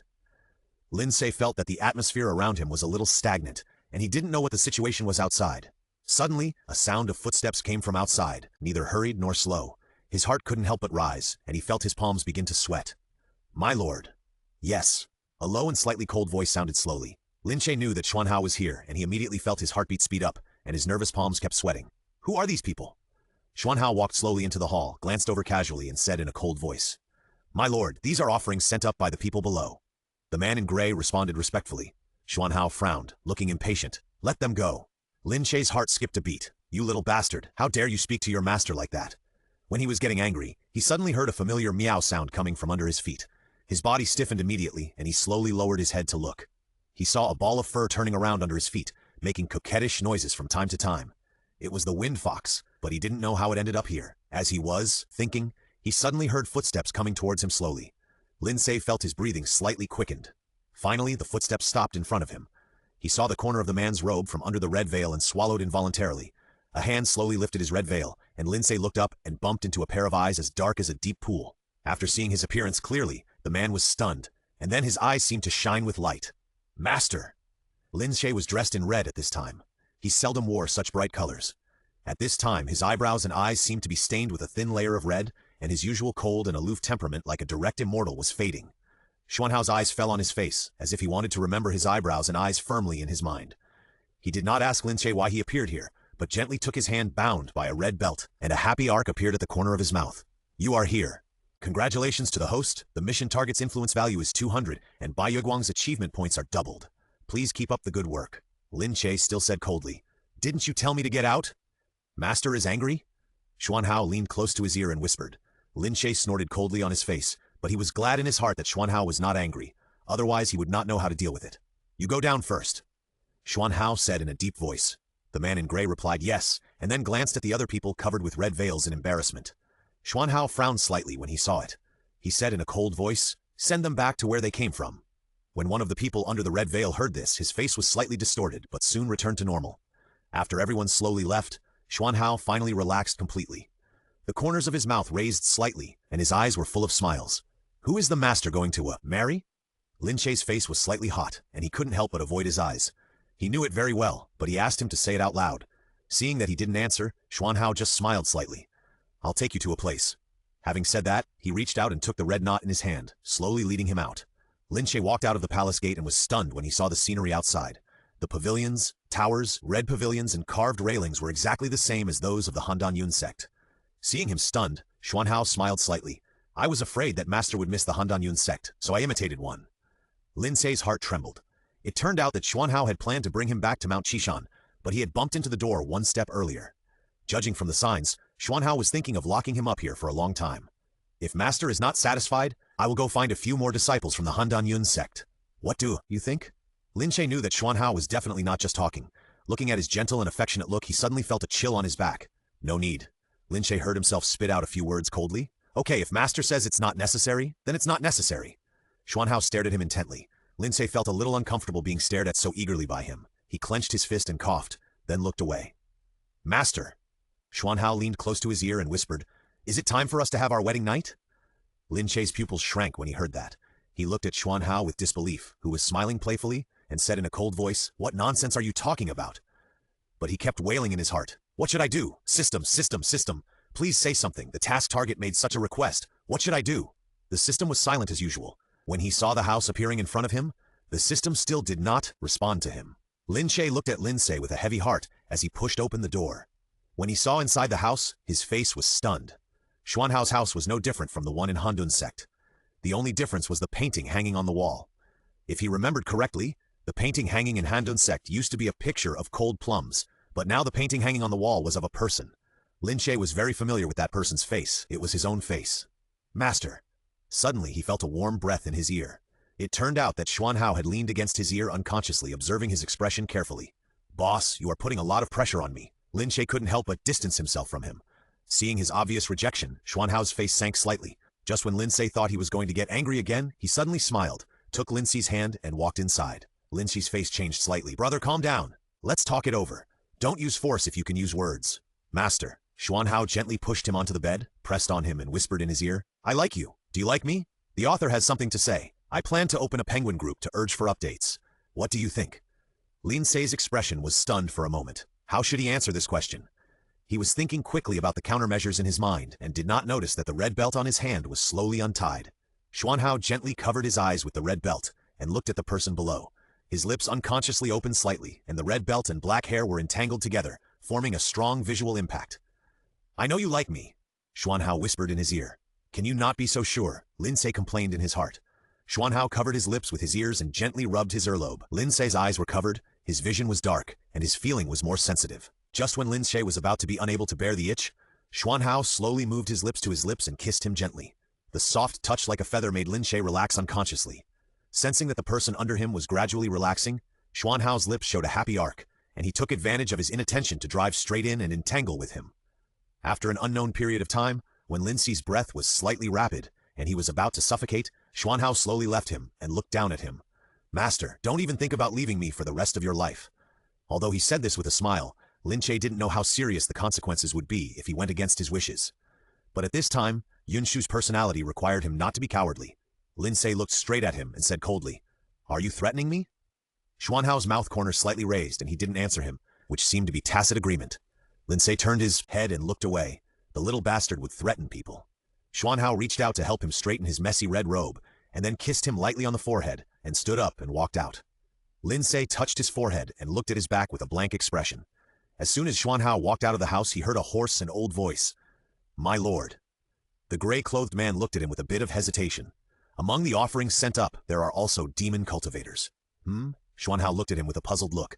"That demon cultivator didn't want to leave and said he wanted to stay and serve my lord."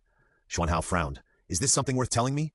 The gray-clothed man lowered his head and said respectfully, "I dare not, but he said that he was saved by my lord before, so my subordinate thought." "Okay?" Xuanhao interrupted him impatiently and said, "Go find Feng Li." "Yes." Xuanhao looked at the gray-clothed man's back as he retreated, thinking of the expression that would appear on his master's face when he saw Feng Li, and the corners of his mouth could not help but rise slightly. As the first major sect in the cultivation world, the status of the Handan sect is immeasurable, so when such a major news as the sect master's disappearance spread, it instantly caused an uproar. At this time, in Hanyan sect, what did you say? Yun Xiao's face changed slightly, and he said, Qishan? Yes, there are rumors outside that the sect master is trapped in Qishan, Xuan Yi said briefly. So, Yun Xiao murmured, I still can't escape. When he found Xuan Yi was still beside him, Yun Xiao also realized that he had lost his composure. You go down. He waved his hand tiredly and said, Tell Xuanjing not to blame himself. This is not his fault. Yes, Xuan Yi nodded. After Xuan Yi left, Yun Xiao sighed quietly. Senior brother, do you know that Hanyan sect does not need a sect master who has an affair with his disciple, let alone this disciple is a demon cultivator? Come here, he raised his voice. A disciple came in from outside and whispered, What's the important thing the peak master wants to tell you? Go and call the peak masters of each peak. I have something to discuss with them. The cultivation world has been in turmoil recently. First, news came out from nowhere that the missing leader of Hanyan sect appeared in Qishan. Later, Hanyan sect announced that Yun Xiao, the junior brother of Yunshu Zhenren, would be the leader. After this news came out, everyone had their own thoughts. The speed of changing the leader was really intriguing. At this time, Lin Ce had no idea what was happening outside. He was staring at the fur ball on the table, waiting for the other party to move first. Finally, the fur ball couldn't bear it anymore. With a meow, it jumped into his arms. The furry touch made Lin Ce a little at a loss. Saw this scene when he pushed open the door and came in. His master, who was always cold and indifferent, was holding a ball of fur in his hands. His face was rarely flustered. When he saw him coming, he looked away and his expression became cold again, but his face was stained with a thin layer of red. When the ball of fur in his arms saw Xuanhao, his ears moved slightly, and he was obviously very excited about his arrival. This wind raccoon has a fate with the master and me. Xuanhao walked slowly to his side, touched the ball of fur's head absent-mindedly, but his eyes were staring at Lin Ce. The ball of fur shook his head, feeling that the atmosphere was a bit weird, and buried his head in Lin Ce's chest with a meow. He covered his eyes with his paws. Lin Ce realized what he meant by this, and the corners of his mouth twitched. Xuanhao smiled slightly and said, Let this little thing go out and play. After saying that, he unceremoniously lifted the back of the hairy ball in his arms. The hairy ball was not willing to be outdone and pulled at Lin Ce's robes, determined not to let go. But how could its strength compare to Xuanhao? And it was finally carried out obediently. Lin Ce said, What do you want? Xuanhao's eyes moved, and he sighed pretentiously. I'm here to speak for Master. What do you mean? Lin Ce frowned slightly. Master was willing to turn against me for the sake of Hanyan sect. Now that Master is missing, the position of the leader of Hanyan sect has been immediately replaced by someone else. Who is it? Lin Ce already had a vague guess in his heart. Of course, it's Master's good junior brother. Xuanhao slowed down his tone, and the corners of his mouth slightly raised, as if he was very satisfied with his expression at this time. Lin Ce remained silent. Xuanhao picked up a strand of hair from his shoulder, sniffed it gently, and said in a fascinated manner, Master, you no longer have the status of the sect leader, so you can only stay with me. Okay. Xuanhao slowly opened his eyes, with a bit of surprise in his eyes, as if he didn't believe what he just heard. Lin Ce had to repeat it again, saying, I'll stay with you. Congratulations to the host. The mission targets influence value plus 500. Bayagong's achievement points are 3,200, reaching the minimum points required for the props. Lin Ce felt relieved. It seems that this mission can be completed safely. God bless Xuanhao not to turn evil at the last minute. Master. Xuanhao tried to suppress himself and make himself look less excited. Why? Before Lin Ce finished speaking, he was blocked by him. He hesitated for a long time. In the end, he relaxed and let him mess around. In the following days, Xuan would come to lie with Lin Ce every now and then, bringing him some small things from time to time. But he would not tell him the news outside. He vaguely knew that there must be chaos outside at this time, and the war between the demon cultivators and the Taoist cultivators was about to break out, but the man in front of him smiled calmly, as if the outside world was a trivial matter. Lin Ce stood in the square pavilion, in front of a green pond. He held a red sandalwood jar in his hand, and casually twisted fish food from it and sprinkled it on the water surface, causing the fish in the pond to scramble to gather together. It must be said that Xuanhao was very attentive, and even the pond in front of him was no different from that of the Hanyan sect. Suddenly, there was a sound of footsteps behind him. Lin Ce thought it was Xuanhao and said without turning his head, Why are you here so early today? There was a silence behind him, and Lin Ce turned around and looked and saw the person coming, and couldn't help but look startled. The person who came was the one who was sent in with him, and he had some impression of this person. What's the matter? Lin Ce said coldly, not knowing why he appeared here. A strange arc appeared at the corner of the man's mouth. Lin Ce looked at his dark eyes and felt a little dizzy. He immediately knew that something was wrong, but it was too late. The man reached out to support Lin Ce. and a triumphant smile appeared on his pale face. He drew a formation directly on the ground. If there were others here, they would definitely be surprised, because the surroundings were clearly the transformation formation of the Hanyun sect, and this formation was used by a demon cultivator. Lin Ce's mind was groggy at this time. He seemed to hear many women and men's voices, and these voices were somewhat familiar. Don't tell me it's what I think, Lin Ce kept praying in his heart. When he slowly opened his eyes, he saw those familiar faces, and couldn't help feeling a sense of despair. What is going on? Wake up, the real person is awake. Xuanjing was the first to notice his movement and shouted. Noticing that he was calling himself the real person, Lin Ce thought that it seemed that what Xuanhao said was indeed true. Sect Master, what should we do now? Only then did Lin Ce notice that he was not in the Handunyun sect, and there were many people from outside the sect in the room. The person who said this was an outsider, and it was obvious that the sect master he called was not him. Yunsh pondered for a moment, and did not answer this, but turned to the pale-skinned demon cultivator and said, "Thank you for your help." The demon cultivator smiled slightly. "No need. You should thank Si Shuang. If she hadn't asked me to do it, I wouldn't have helped." Yunxiao said, "Of course. The author has something to say. The Penguin Group has been established. I'm writing about gluttony, and will send out the group number tomorrow." This demon cultivator is called Di Chu, and he and Si Shuang are siblings. After birth, they were sent to different places to be raised. Now one has become a Taoist cultivator, and the other has become a demon cultivator. Upon hearing this, Lin Ce turned his head and looked at Si Shuang. She was still wearing a yu dress, half covered with snow-white veil. She seemed to have noticed his gaze, and her beautiful eyes were shining, as if she had thousands of words to say. But in the end, she turned her head away and didn't look at Lin Ce on the couch. The demon took over another body and was reborn for revenge. We must seize the opportunity and go to Qishan. If we can kill the demon once, we can kill him a second time. The master of Qingya Peak who said this had a sincere and passionate face, and he was completely unaware of how ugly the faces of others were at this moment. Everyone knew that they did not win the battle of Qishan gloriously, and now Qingya's words seemed to be a slap in the face. Suddenly, someone in the crowd took the lead, and said, "Isn't Master Yunshu the master of that demon? Shouldn't Master be the one to clean up this matter?" As soon as these words came out, it was as if a door was opened, and the crowd began to shout. "Yes, Master is to blame for this matter. I heard that the demon actually had an affair with Master. Otherwise, how could Master be intact after staying in Qishan for a while? Otherwise, according to the demon's temperament, Master would be in danger now." Is it really like this? I didn't believe it at first. It's ridiculous that the leader of a major sect of cultivation has an affair with a demon cultivator. Di Chu was sitting cross-legged on a chair with a smile on his face, holding a fruit in his hand and tossing it up and down, watching these Taoists who usually claim to be righteous revealing ugly faces when encountering problems, and smiling with curved eyes, those beautiful eyes full of mockery. Lin Ce was lying on the couch and heard these words. He couldn't help but feel suffocated with anger. Where is the face? One by one they are hypocritical and false benevolence, but now they want to push him out. Yunxiao looked solemn and silent for a long time. His expression was touched when he heard others questioning Handan Yunzong. Lin Ce knew that his junior brother valued Handan Yunzong the most. In his eyes, Handan Yunzong was more important than his life, let alone his cheap senior brother. Sure enough, Yunxiao slowly stood up. Xuanjing realized something when he saw him like this. He opened his mouth to dissuade him, but was stopped by Xuanyi on the side. "Senior brother." Yunxiao stood in front of the couch with his hands behind his back, as if he wanted to say something but stopped. Lin Ce narrowed his eyes slightly and sneered, "Do you really want to do this?"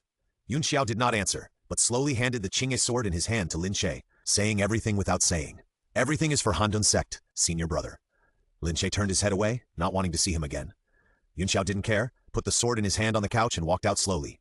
Di Chu suddenly laughed, clapped his hands and said loudly, "Wonderful, wonderful. Today's show is really wonderful." "Achu." Si Shuang glared with her beautiful eyes and scolded in a low voice. Di Chu wiped the tears from the corners of her eyes and said, "Sister, don't be angry. I won't laugh." The Taoists standing in the room all had ugly faces. They were so frustrating to be laughed at so bluntly by a demon cultivator, and yet they couldn't retaliate. Lin Ce closed his eyes and listened to the chaotic footsteps walking out. He waited until the room was completely quiet. Then he slowly opened his eyes. He silently calculated the current influence value in his heart. He was determined to take a gamble before Xuanhao turned evil. Qishan is shrouded in mist all year round. It looks no different from other mountains. No matter how others think, they would never imagine that this mountain is full of demon cultivators. At this time, many Taoists were standing at the foot of the mountain, all holding swords, with solemn expressions, and their eyes were fixed on the mountain gate. Lin Ce stood in the middle of the crowd, surrounded by several disciples of Handan Yunzong. "Master, is Di Chu's formation effective?" Xuanjing said with some concern. Yunxiao said, "Di Chu is best at the art of formation. Then why does he try so hard to help us?" Yunxiao smiled slightly. "What he wants is not small." As he was talking, they heard a loud noise coming from the mountain gate. Everyone's face changed slightly, and they looked towards the mountain gate. A young man in black clothes walked out slowly. The young man had a handsome face, a straight nose and thin lips. His eyes were like cold stars and he exuded a cold breath. Lin Ce's heart sank slightly. Such Xuanhao gave him a bad premonition. Lord Qishun, you must repay the blood debt you owe today, Yunxiao said in a deep voice. But Xuanhao seemed not to hear it. His eyes went straight through the crowd and fell on Lin Ce. His eyes were cold.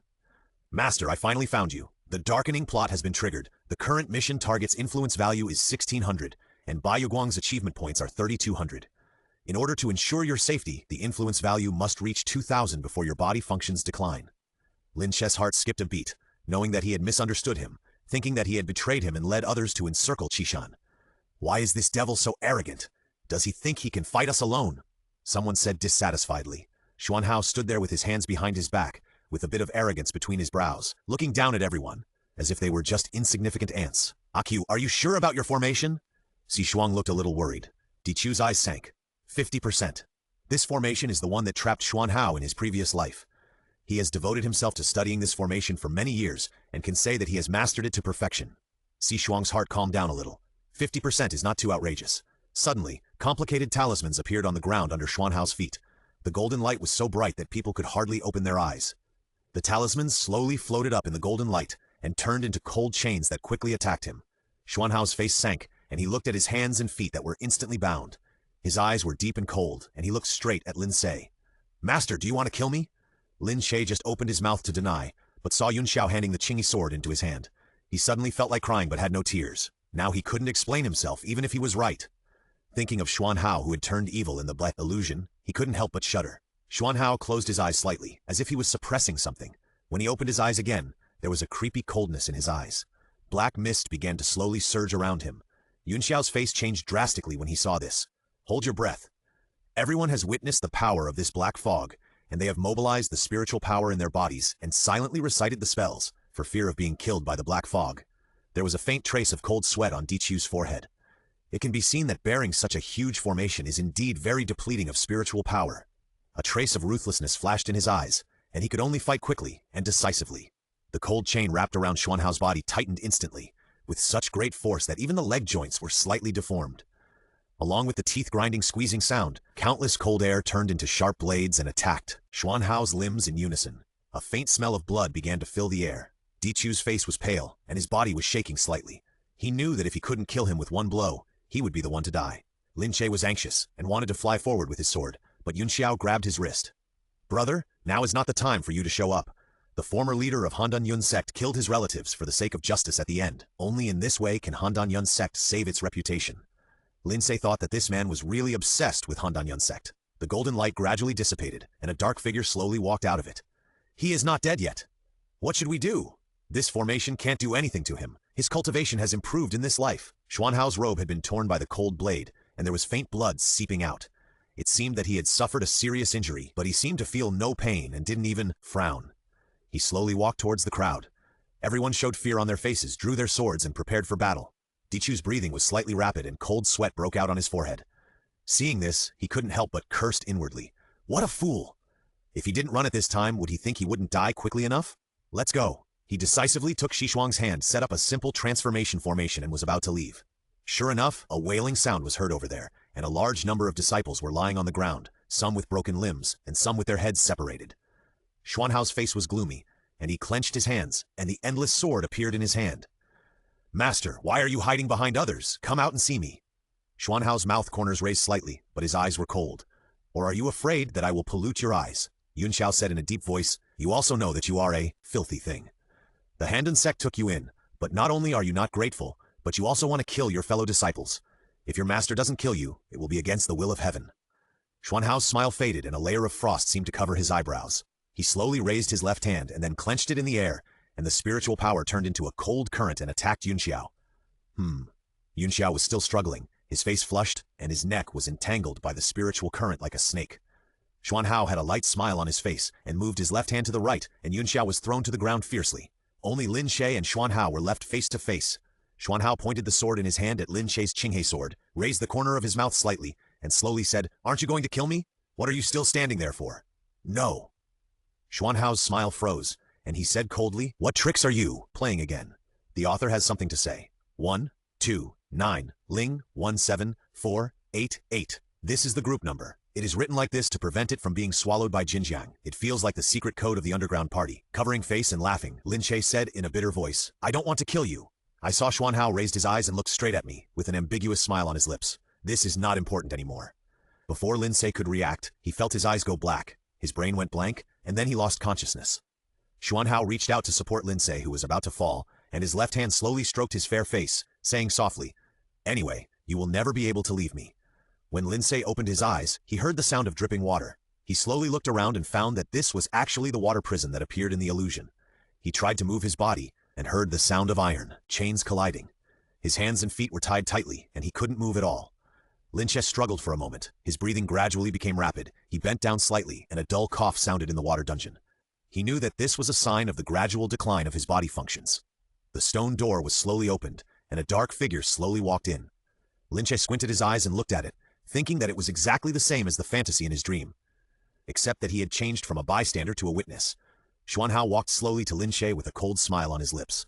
Master, I have been thinking about how you cannot leave me. Xuanhao gently lifted his chin with the sword, and there seemed to be cold frost in his eyes. Lin Ce lowered his eyes and looked at the sword tip that was close at hand, and swallowed his saliva subconsciously. Why do you always disobey me? Xuanhao sighed softly. Lin Ce began to sweat coldly on his back, and he felt that his psychological endurance was getting worse and worse. The sword tip slowly wandered around his limbs. Xuanhao seemed to be determined to torture his nerves. He stopped for a moment at each place and carefully admired his expression. Just as Lin Ce was about to speak, he suddenly felt a chill on his upper body. It turned out that Xuanhao had already opened his collar without him noticing. What are you doing? Xuanhao looked at his expression leisurely and smiled slightly. It turns out that the always cold and extraordinary Yunshu Genren would also show such an angry expression. Lin Ce was so angry that he wanted to grind his teeth. He didn't expect that he would not follow the routine in the dream, but humiliate him like this. However, he thought of the miserable state of Yunshu in the dream, and felt that the current situation seemed not so unacceptable. Looking at Lin Ce's eyes full of anger, Xuanhao's eyes sank slightly, stretched out his hand and pinched his chin hard and said coldly, Do you hate me? This question needs to be answered carefully, and you have to be careful not to anger Xuanhao, and keep your character intact. Without waiting for his answer, Xuanhao frowned impatiently, pinched his chin, forced him to look at him, and slowly repeated, Do you hate me? Lin Ce frowned in pain and suddenly coughed violently. Xuanhao's eyes fixed, and then he noticed that Lin Ce's face was pale, but his lips were bright red. After a closer look, he found that it was the blood he coughed up. Xuanhao's face became a little ugly. He pinched the blood on his fingers and was silent for a while. Finally, he said slowly, What tricks are you playing again? Lin Ce turned his head away in anger.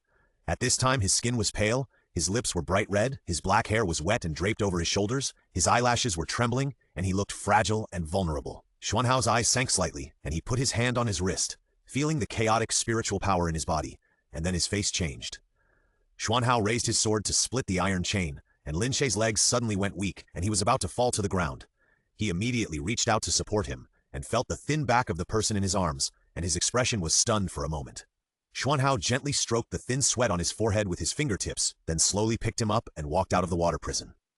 Lin Ce had expected what Xuanhao would do if he knew his physical condition, but he didn't expect him to be so crazy. After confirming Lin Ce's physical condition, he was locked in the house for the next few days, and Lin Ce's body became thinner at a speed visible to the naked eye, and his hair was faintly silvery. Every time Xuanhao came to see him, his face would be uglier than the last time. Later, he kept guarding him all the time, fearing that he would die if he didn't pay attention. In order to improve his health, Xuanhao not only searched for elixirs and immortal herbs everywhere, but also caught doctors from the human world to treat him. How could he not know that mortal medicine was useless to cultivators, but he still had a fluke mentality in his heart. After the last siege of Qishan failed, only Dichu and Si Shuang escaped unscathed.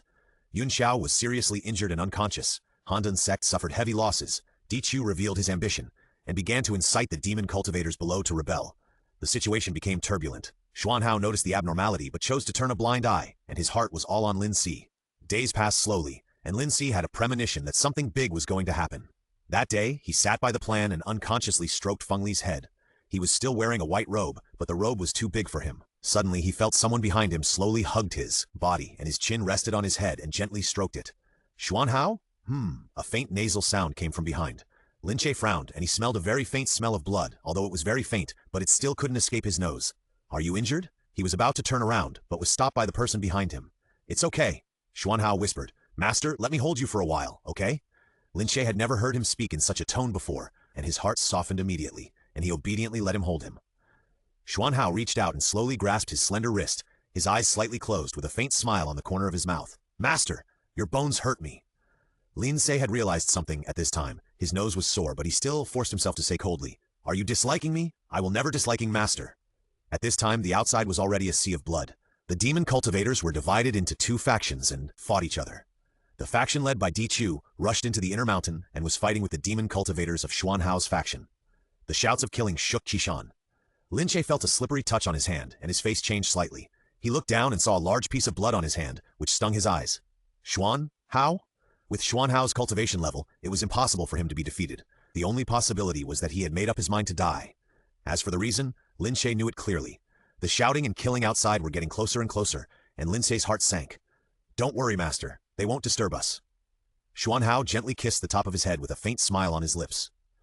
Before Lin Ce could understand the meaning of this, he found that the whole house was shaking violently, accompanied by a deafening roar, and screams were heard outside. Not only was this house shaking, but the entire Qishan was collapsing at a speed that crushed withered trees and rotten wood. Xuanhao's face became paler and paler, and even his lips lost their blood color. He still had a faint smile on his face, as if the gentle chief disciple of Hanyun sect had returned. He only sighed. "Master, praise me. I haven't heard you praise me before." There was a fatal wound on his back, and his robe was stained with large patches of blood, blooming with gorgeous colors, but he didn't feel any pain at all, and looked at the person in his arms tenderly, as if that was his lifelong treasure.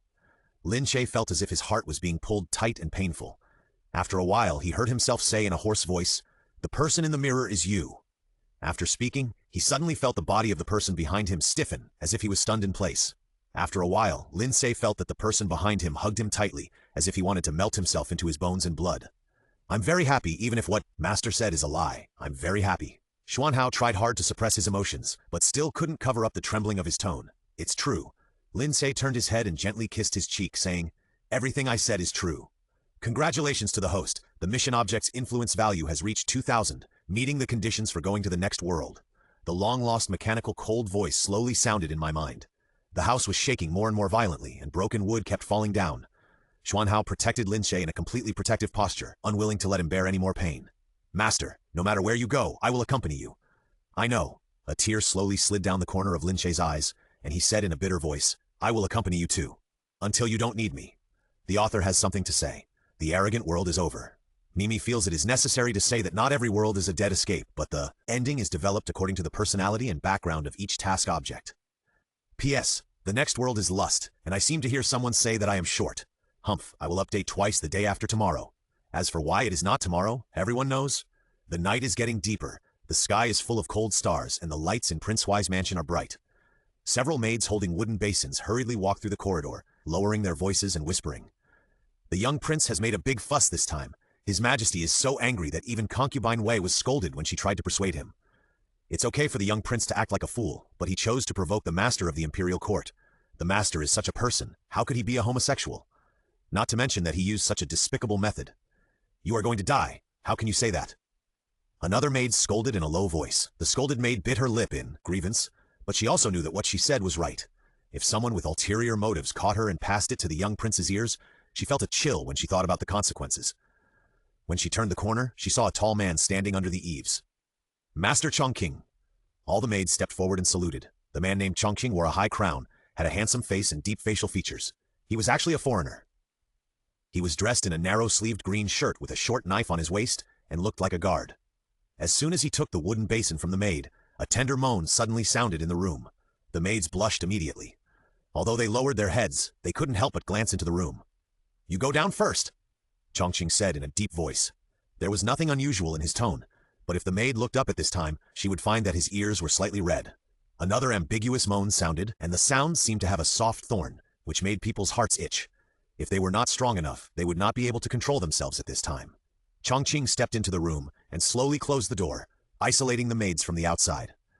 Under the thousands of layers of gauze, a figure in the tent could be vaguely seen. The figure seemed to be enduring some torture. The exposed, thin white wrist tightly grasped a corner of the tent gauze and kept making blushing sounds. Chongqing slowly tightened his hand holding the wooden basin. His Adam's apple rolled up and down unnaturally, and he slowly walked towards that place. He stretched out his hand to lift a corner of the curtain, and the spring scenery in the tent came into his eyes.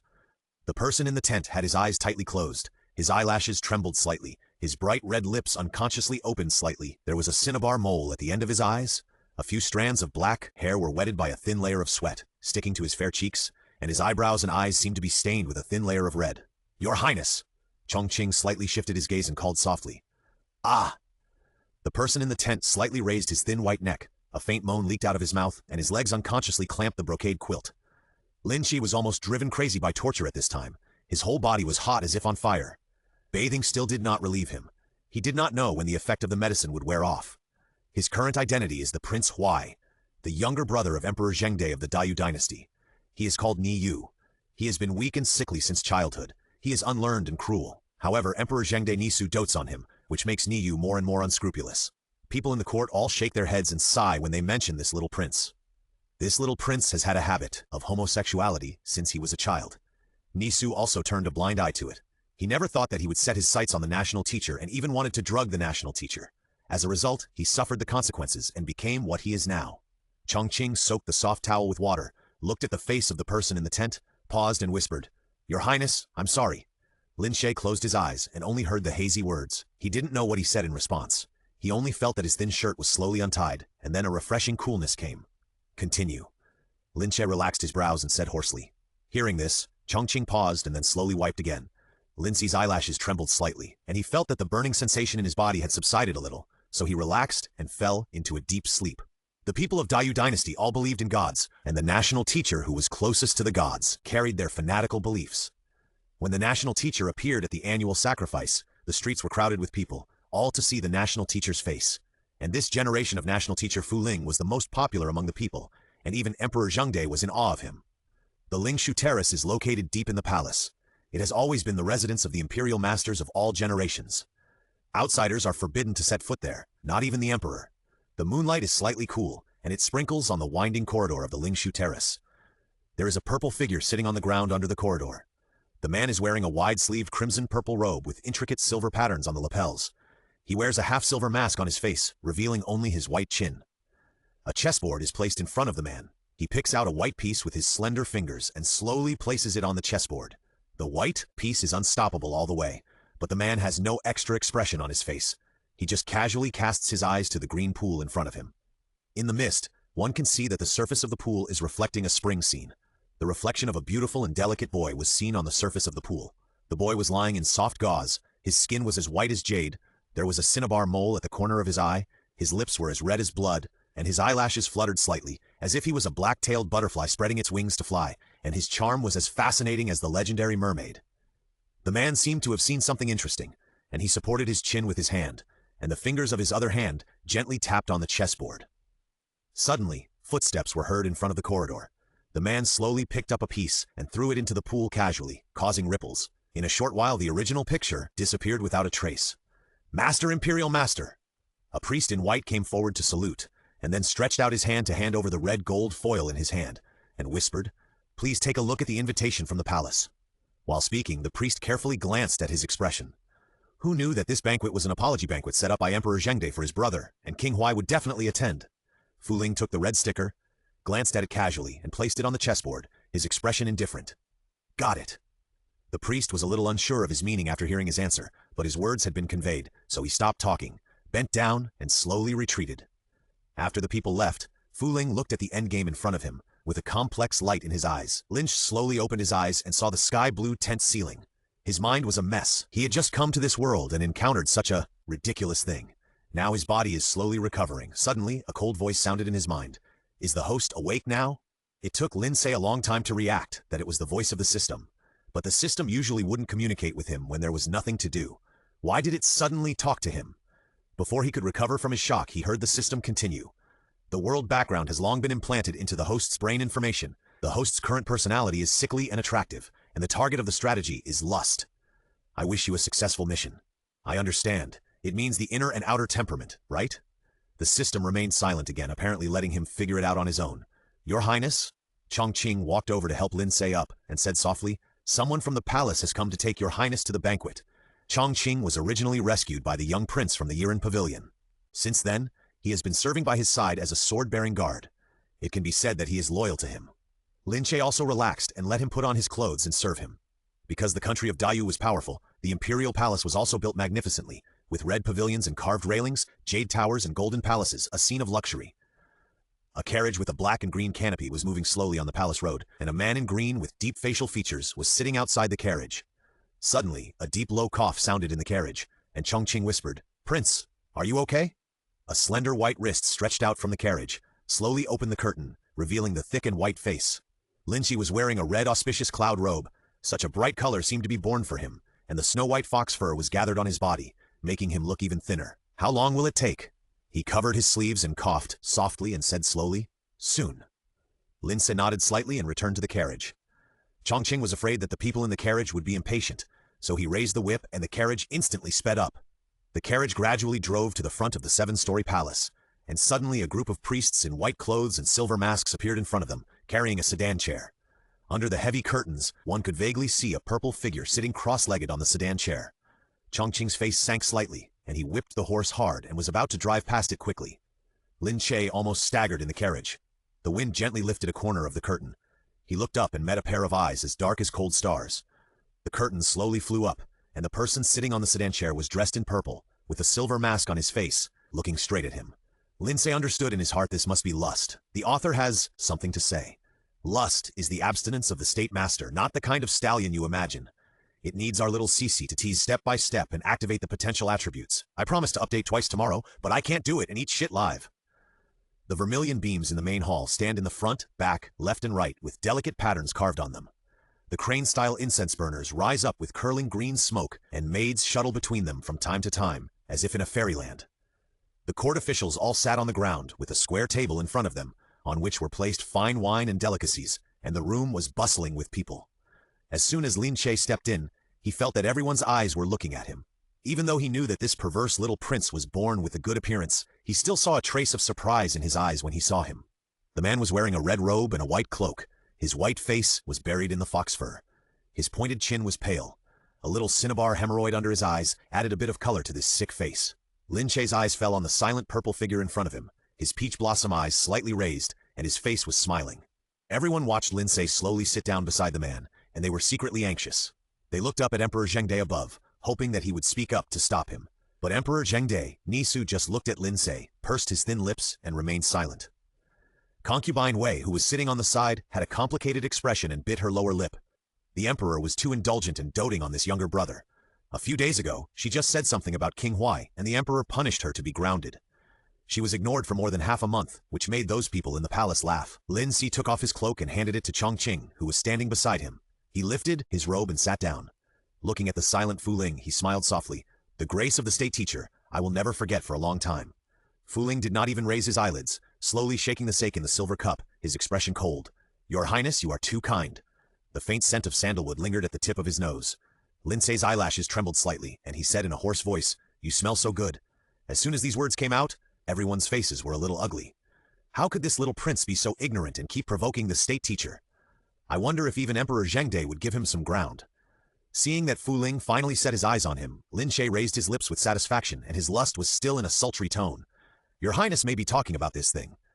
Fu Ling slowly took out a string of red sandalwood Buddhist beads from his sleeves, and his tone was steady, as if he didn't care about the offense in his words at all. "Master Imperial Master, are you willing to give this to me?" Lin Ce looked straight at him with his peach blossom eyes. "Ah, you!" Nisu, the Zhengde emperor on the high throne, scolded him in a deep voice. Nisu was 4 years older than him and was in the prime of his youth. Just looking at his appearance, you couldn't tell that they were brothers. He had sharp eyebrows and bright eyes, and he was handsome and exuded the aura of an emperor. "Brother." Lin Ce was not afraid at all and called him with a smile. "Don't mess around and upset the master." Lin Ce smiled and said indifferently, "Since my brother has spoken, I will do as he says." Nisu's expression eased a little, and he asked in a deep voice, "I heard from the servants that you have entered the palace a long time ago. How come you are so late?" "I went to Dexy Palace to visit my mother." Nisu's face showed no joy or anger. The Queen Mother Ye of Dayu Dynasty was the biological mother of the two. She was originally the daughter of the Prime Minister, and later entered the palace and was included in the list of concubines. For some reason, Ye always favored the youngest son, Prince Huai, and was always indifferent to the eldest son. Later, when Nisu ascended the throne, she was always ill and did not step out of the bedroom for many years. Except for Prince Huai, she did not see outsiders. Even Nisu and her rarely met. When the banquet began, Lin Ce began to play with the cups in front of him out of boredom, knocking them with a bang, causing people around him to look at him sideways. Chongqing looked at him coldly, and the people around him withdrew their eyes embarrassedly. "Your Highness, can we play with these when we get back?" After hesitating for a while, Chongqing stepped forward and whispered. Lin Ce's face turned cold, and he threw the cup in his hand on the table. His peach blossom eyes slightly raised, and he glanced at Chongqing, imitating the tone, and slowly said, "Why? Do you want to control me?" "I dare not." Chongqing lowered his head and frowned and whispered, "It's best not to dare." Lin Ce snorted coldly. Suddenly he saw Fu Ling looking up at him quietly, and he couldn't help but raise his mouth slightly, and said in an ambiguous tone, "Why is the state teacher looking at me?" Fu Ling turned his head and sipped the wine in the silver cup. His expression was cold, as if he didn't hear what he said. "Little guy, pretend to be with me. If lust can really be pure and abstinent, that would be the biggest joke."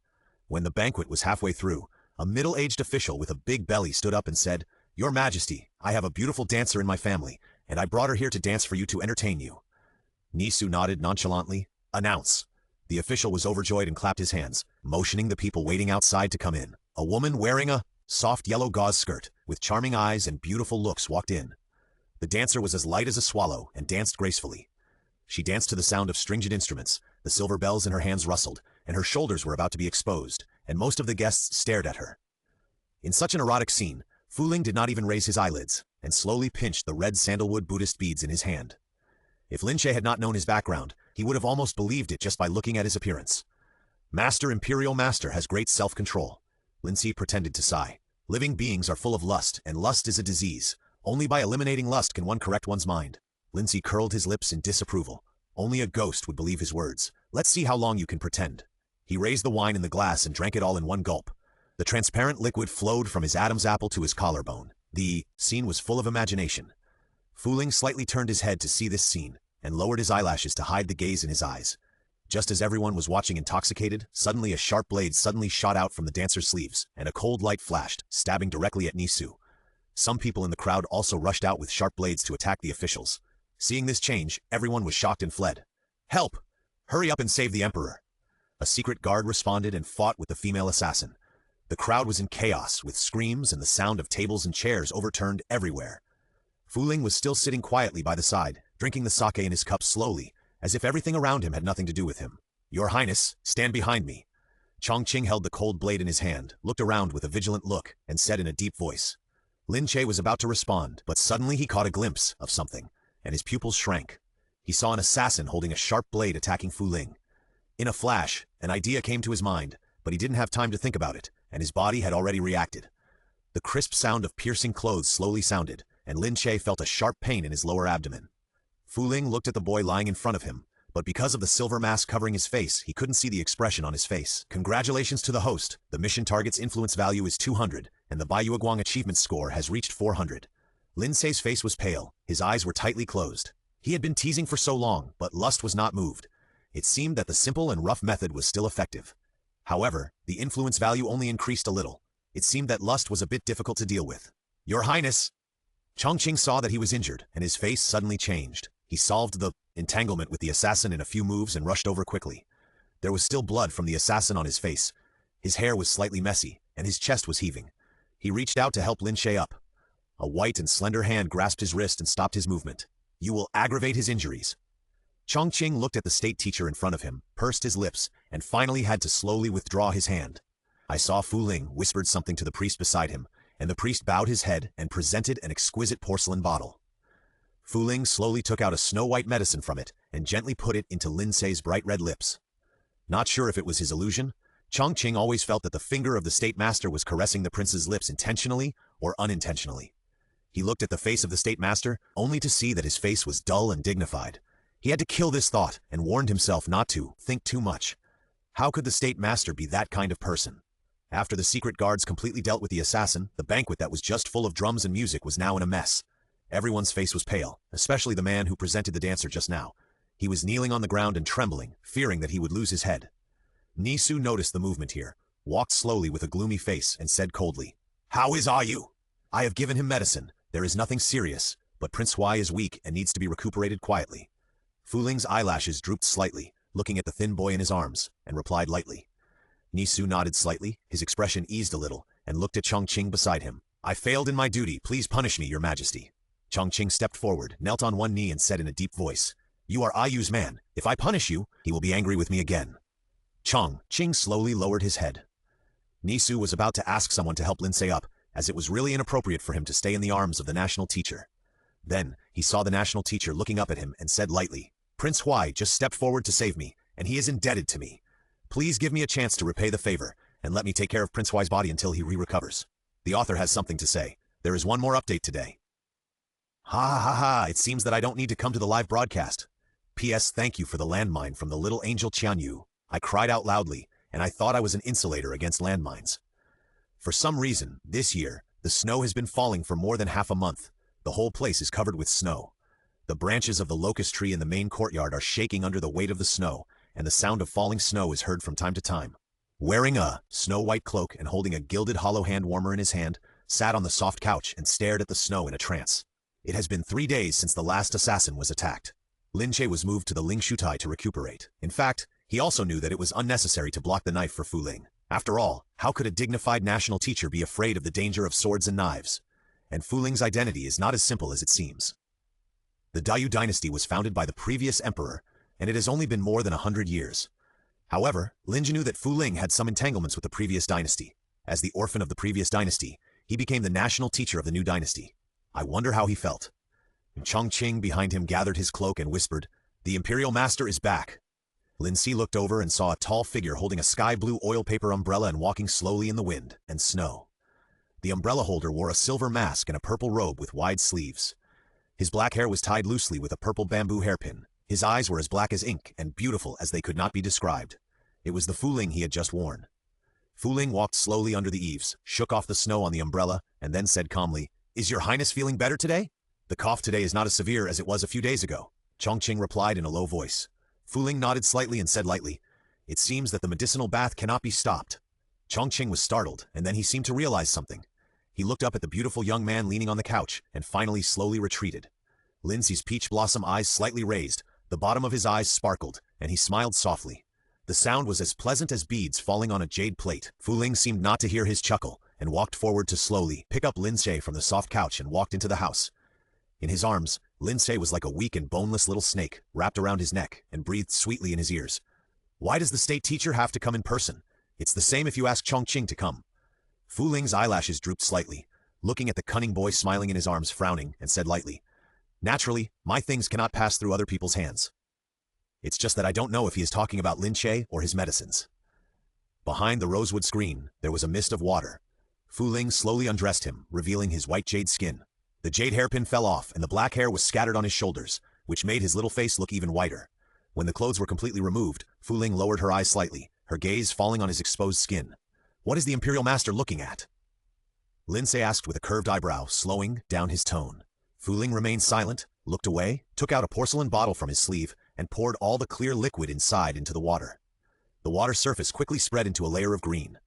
Lin Ce tentatively put his toes into the medicine pool, and the warm touch made him squint his eyes comfortably.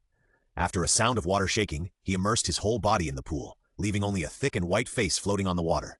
After half a cup of tea, Lin Ce felt a tingling sensation in his body, knowing that it was because the medicine had penetrated into his bones, and hurriedly bit his red lips to stop the soft moan that was about to come out. His snow-white face was flushed unnaturally. His black eyelashes trembled slightly. He looked sideways at the motionless person beside him, stretched out his thin white wrist, and whispered in a trembling voice, as if hoping that he would be soft-hearted, Master Imperial Master. Fu Ling's eyelashes drooped slightly, hiding the ripples in his eyes, and said in a deep voice, Your Highness, bear with it for a while.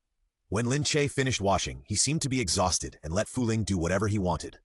Fu Ling wiped his body gently with a soft towel, and then slowly put on his snow-white coat for him. He didn't know if it was his illusion, but he always felt that the pair of bony hands were sliding along his waistline intentionally or unintentionally. Dong dong. There was a sudden knock on the door, and then Chongqing's voice rang out. Master Imperial Master, it's time for the prince to take medicine. Fu Ling reached out and carried Lin Ce to the couch, saying without turning his head, Come in. Chongqing walked in slowly with a porcelain bowl in his hand. Lin Ce looked at the dark potion handed to him and frowned. Prince, good medicine tastes bitter, but is good for the disease. Just bear with it. Chongqing knew his temper and advised softly, If you really feel it's bitter, just pinch your subordinate's arm. Before Lin Ce could speak, he felt his chin being gently lifted, and then he felt a pain and was forced to open his lips. A stream of warm liquid flowed into his mouth, and his mouth was suddenly filled with bitterness.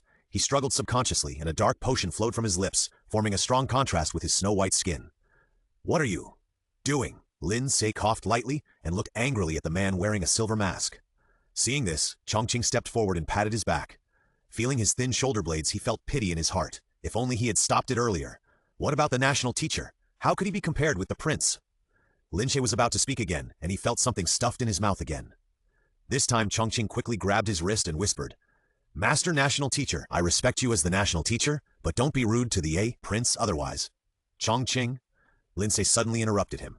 Feeling the sweetness in his mouth, his mind was a little complicated. Fu Ling turned around, put the candied fruit into his wide sleeves and whispered, "Child." Lin Ce was slightly startled. Was he saying that he was afraid of hardship like a child? Looking at the back of the man slowly leaving, Chongqing's expression was a little complicated. "Help me up," Lin Ce said slowly. Chongqing came back to his senses and helped Lin Ce up. His movements were gentle, as if he was treating a fragile treasure. Suddenly, as if he remembered something important, he said in a deep voice, "Your Highness, there is news from the palace that you are asked to attend the hunting meeting." Lin Ce frowned slightly, then slowly relaxed. "Tell my brother that I want to go. The author has something to say. 2 more chapters are completed. Thank you for the mines sent by the 3 little darlings, which made me feel that I am not an insulator of mines. Only those who eat the best food can be the king of dogs, single dogs." The hunting site is in the western suburbs of Jingyuanlin. Since the founding of the dynasty, it has been a place for the royal family to play and hunt. It covers a large area, is surrounded by mountains and rivers, has dense forests, and has wild beasts and birds. Civilians are prohibited from setting foot. Jingyuanlin is now bustling with people, and countless exquisite and gorgeous carriages are parked together. Emperor Zhengde has not returned from hunting at this time. Everyone looks relaxed and gathers together to talk. Ye Yan and 3 or 2 young ladies from official families gathered together, hiding their sleeves and laughing. Today, she was wearing a lake green embroidered shirt, a green hairpin on her head, and a flower between her eyebrows, which made her look particularly pretty. One of the women joked, "Why does Miss Yi look different today than usual?" "Yes, maybe someone is coming." Another woman answered, with a little jealousy in her eyes, but she still smiled and said to make fun of it. Ye Yan blushed with shame, but there was a hint of pride in her eyes. She was the distant niece of Empress Dowager Ye, and she and Niyu were childhood sweethearts. Although they were not married, everyone in the capital didn't know that Empress Dowager Ye favored her as her daughter-in-law. Several people said a few more jokes, and when the sky gradually darkened and the surroundings were dark, the hunters came back one after another. "Your Majesty." With the help of the palace maid, Concubine Wei stood up leisurely to greet Ni Su, who had returned from hunting. She was wearing a scarlet long robe with gold thread and dragging on the ground. Her eyebrows were curved, her beautiful eyes were slightly raised, and there was a cinnabar mole at the end of her eyes, which made her facial features gorgeous and eye-catching. Ni Su threw the silver fox in his hand to the eunuch, walked slowly to the high seat, lifted his robe and sat down, looked around, and said in a deep voice, "Where is Ayu?" "Prince Huai is weak and resting in the warm tent. The state teacher is also in the tent with him." Concubine Wei said with a smile, "I have something to reward him, let him come out." The eunuch next to him responded with a look, and then walked to the warm tent on the east side. He saw a blue-clothed guard standing at the entrance of the tent, with his head bowed as if thinking about something. "The emperor has given an order that he has something to reward Prince Huai. Now let the prince go out to claim the reward." The guard raised his eyelids and said firmly in a deep voice, "The prince is busy now, and he will go out to claim the reward later." As soon as the voice fell, a tender moan was heard from inside the tent. The guard's face suddenly turned slightly red, and he was at a loss as to where to put his eyes. The eunuch looked at him suspiciously, stretched his neck to look inside, and wanted to see something through the curtain, but was blocked by the blue-clothed guard. The eunuch had to retract his neck embarrassedly and turned away. At this time, a maid in the tent took a silver spoon with her bare hands and scooped a spoonful of spices into the gilded incense burner. She gently pulled it, and curling green smoke slowly rose, and a faint fragrance filled the air. Lin Ce was seen lying on the soft couch, with snow-white skin visible under his black hair, and his body trembling slightly like a candle in the wind. Fu Ling's face was expressionless as he slowly inserted the silver needle in his hand into the snow-white back, his fingers intentionally or unintentionally brushing across the sensitive waist. Lin Ce's eyes were tightly closed, his eyelashes trembled slightly, and he bit his lower lip to stop the soft moan that was about to leak out. "This body is too sensitive. It's about to end." Fu Ling raised his eyes and said, "Hurry up. I can't stand it anymore." Lin Ce's voice was tearful, with a hint of red at the corners of his eyebrows and eyes. The water in his eyes rippled as if filled with spring mist, making the cinnabar mole at the end of his eyes more beautiful. "Yes, Your Highness." Fu Ling lowered his eyelashes to hide the strange color in his eyes, and said lightly. When Fu Ling finished his hand's actions, Lin Ce was already sweating all over, and his body softened and lay on the couch, not even wanting to move his fingers. Fu Ling handed a cup of warm tea to her. Lin Ce lazily raised his eyelids and chuckled. I want the Imperial Master to feed me. Fu Ling was not surprised to hear this. He gently helped him up, plucked the tea buds floating on the surface of the cup, and then slowly put it into his lips. Unlike the last time he fed him medicine, this time Fu Ling's movements can be said to be extremely gentle, but his expression is still cold. Your Highness? Chongqing's voice came from outside. Speak. Just now someone came to report that the Emperor wants to see the prince. Got it. Lin Ce replied indifferently. His brother is also quite interesting. He must have known the person behind the assassination last time, but he kept his hands off. His mind is deep. Sitting on the high seat, Lin Ce saw the frail young man being supported by someone, and a strange color flashed in his eyes. He said slowly, Ayu. Hello, my brother. Lin Ce bowed. Please take a seat. Lin Ce slowly sat down with the support of Fu Ling, and Chongqing stood behind him, his back straight and his face a little tense. When I sent someone to call you just now, I heard that you had something to do. Lin Ce slowly stroked the cup in his hand and asked in a deep voice, The state teacher is doing acupuncture for me. Lin Ce replied slowly with his eyelashes half drooping.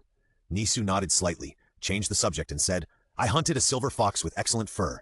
You have always been weak and can't stand the cold, so I will give you a fox fur coat.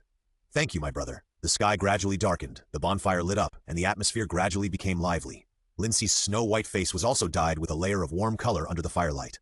Seeing that the atmosphere was just right, a lady of the imperial court flattered concubine Wei in a sweet voice. I haven't seen you for a few days. You are getting more and more beautiful. Concubine Wei pursed her lips and smiled slightly, with a proud look in her eyes. Seeing this, the lady quickly flattered. The cinnabar mole at the end of your eye makes you more beautiful. I will also order one tomorrow. I wonder if it can match your charm. Lin Ce's heart moved when he heard this. He looked up with a complicated expression. Concubine Wei touched the end of her eye and did not respond. Seeing this, Lin Ce smiled slightly and said slowly, This cinnabar mole of your concubine is the most pleasing to me.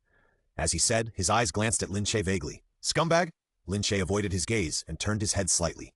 Seeing Fu Ling looking at him quietly, he raised his eyebrows and chuckled. Do I look good? Fu Ling's eyes fell on the cinnabar mole at the end of his eye. His expression could not be seen under the half-covered silver face. Come here. Bring up the tiger I hunted. Lin Ce's voice came from the high seat. I saw several eunuchs carrying an iron cage slowly walking into the field. The tiger was black and white, with eyes wide open and sharp teeth exposed. It paced back and forth in the iron cage, making deafening roars from time to time. If you look closely, you can find that it has an arrow wound on its hind leg, which further stimulated its animal nature. The women in the field were all frightened and covered their faces with their sleeves. Lin Ce looked at Lin Ce and said in a deep voice, I remember that you liked these things when you were young.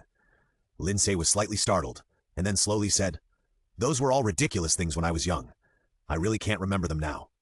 You can't remember, but I still remember.